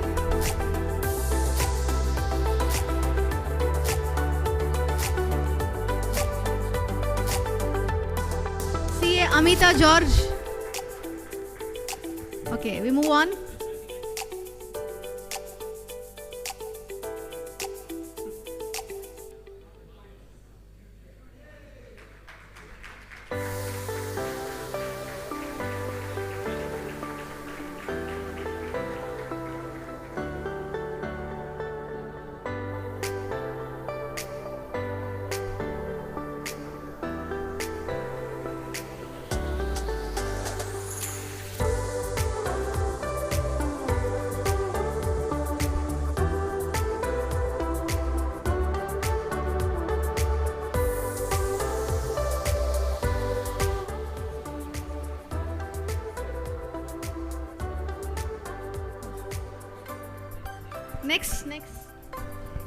Next winner. CA Noor. Okay, next one.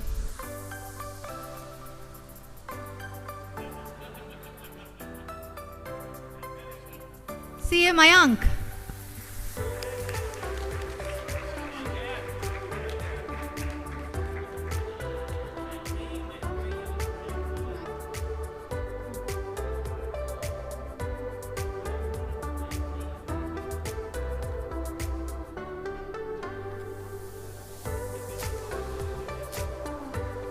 The next set of raffles is sponsored by BCICAI. Let's see who are the lucky winners. Subhashri. CA Subhashri.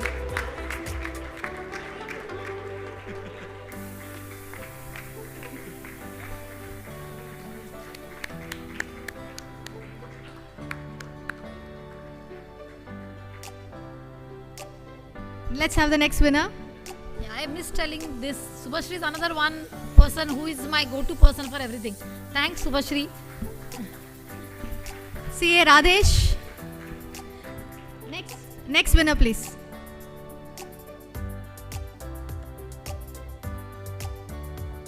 CA Sham Krishnan. Next.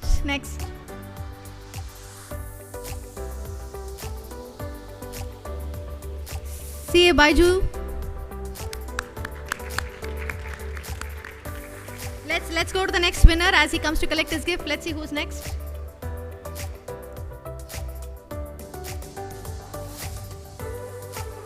CA Jose.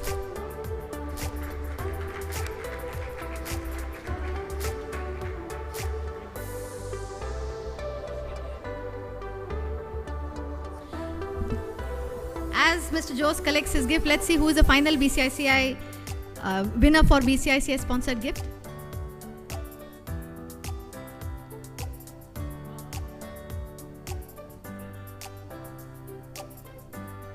CA Anand Sharma.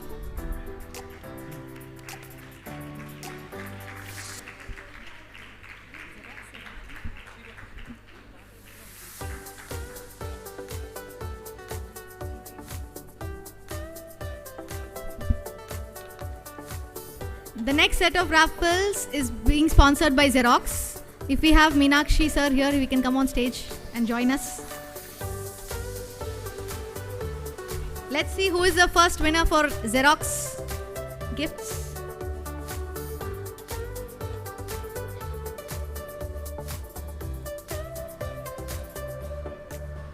CA Bharti Maheshwari.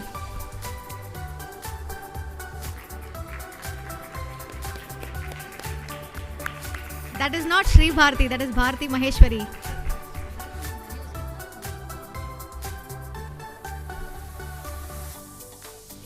As she collects her gift, let's see who is the next winner from Xerox for getting the Xerox gifts. CA Prashant. CA Prashant. He's not there. Okay, let's move to the next winner.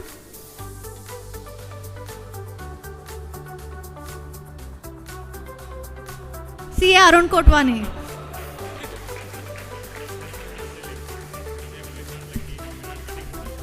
As he collects his gift, now we have the next set of prizes is 8 books, which has been given by Robin Banerjee.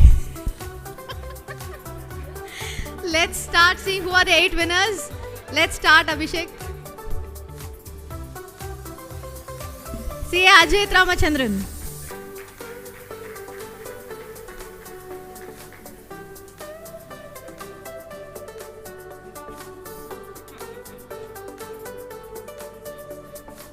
As CA Ramachandran, Ajit Ramachandran comes, let's see who's the next winner. CA Ankush Malhotra. Let's also have the third winner.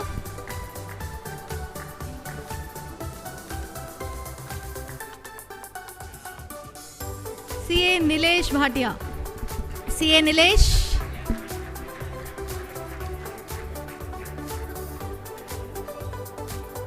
As CA Nilesh comes in, let's see who's the next winner. CA Siddharth. Next, please. CA Murtuza. CA Murtuza Khambati.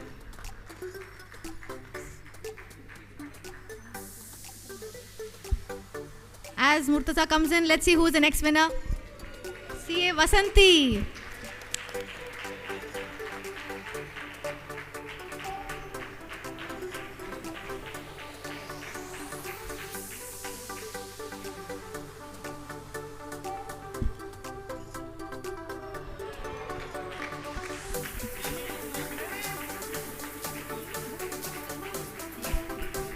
Let's have the next plenil.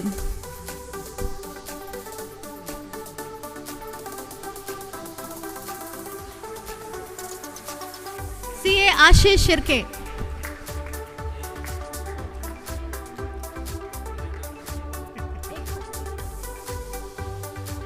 And the final winner for the books.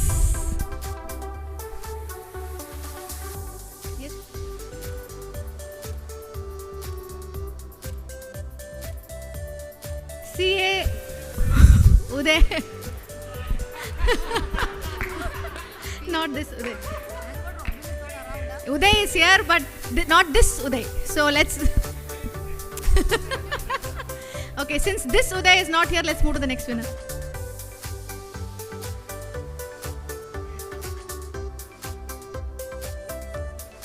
Say Arsil.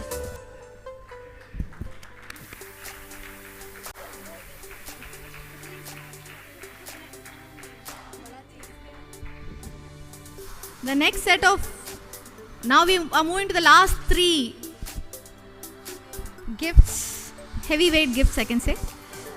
First from Dadabai. Do we have any representative of Dadabai from here? If we can have them on stage. So we have 2 vouchers sponsored by Dadabai. Let's see who is the first winner. Just a minute. It's being taken from a bowl, yeah. They have dropped their cards. It will be chosen from there.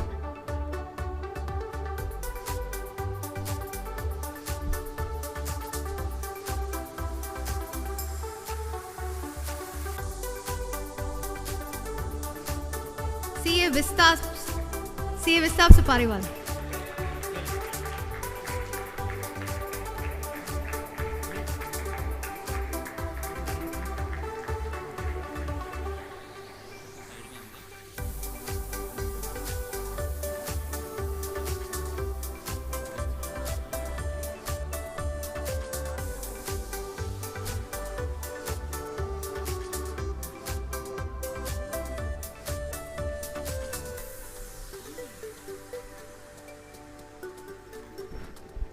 Let's see who is the second winner.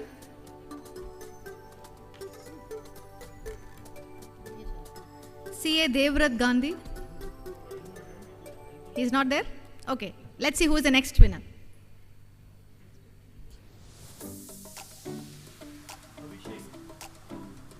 CA Abhishek.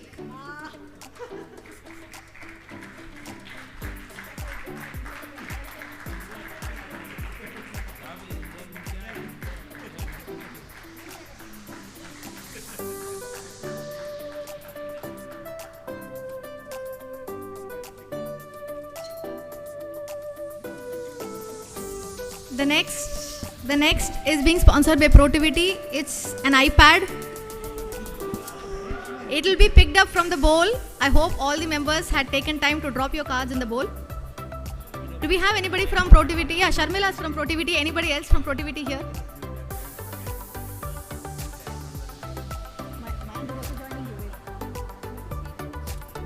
Representative of.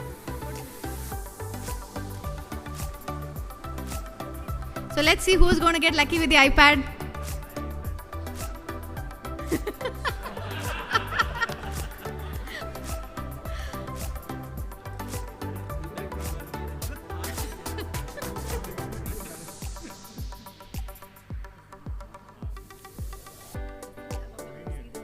CA Akhil Jain. And he had written his name and dropped this card. Huh?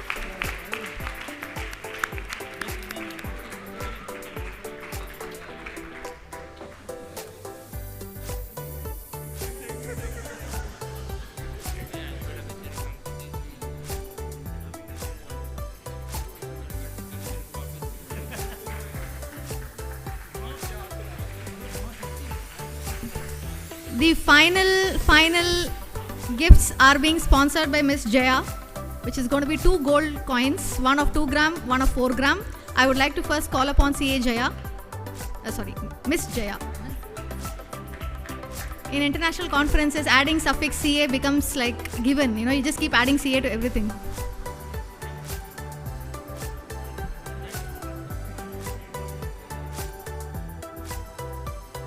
So we are going to see who's going to get lucky with the 2 gram gold coin first.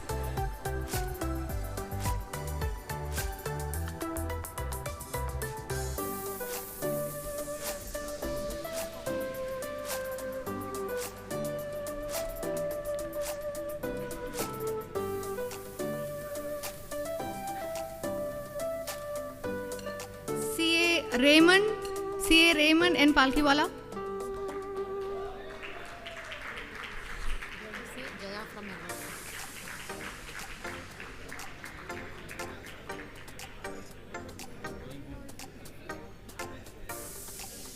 And the last gold coin and the gift for this conference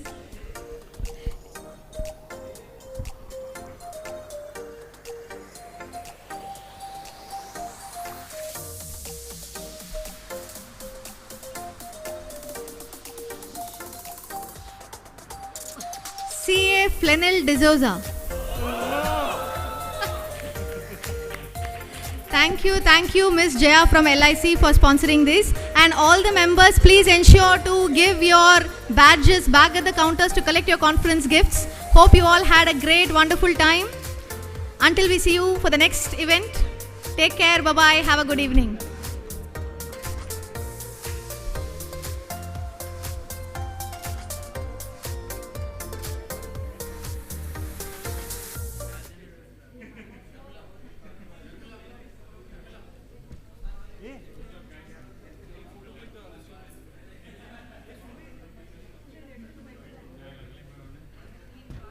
stage management team के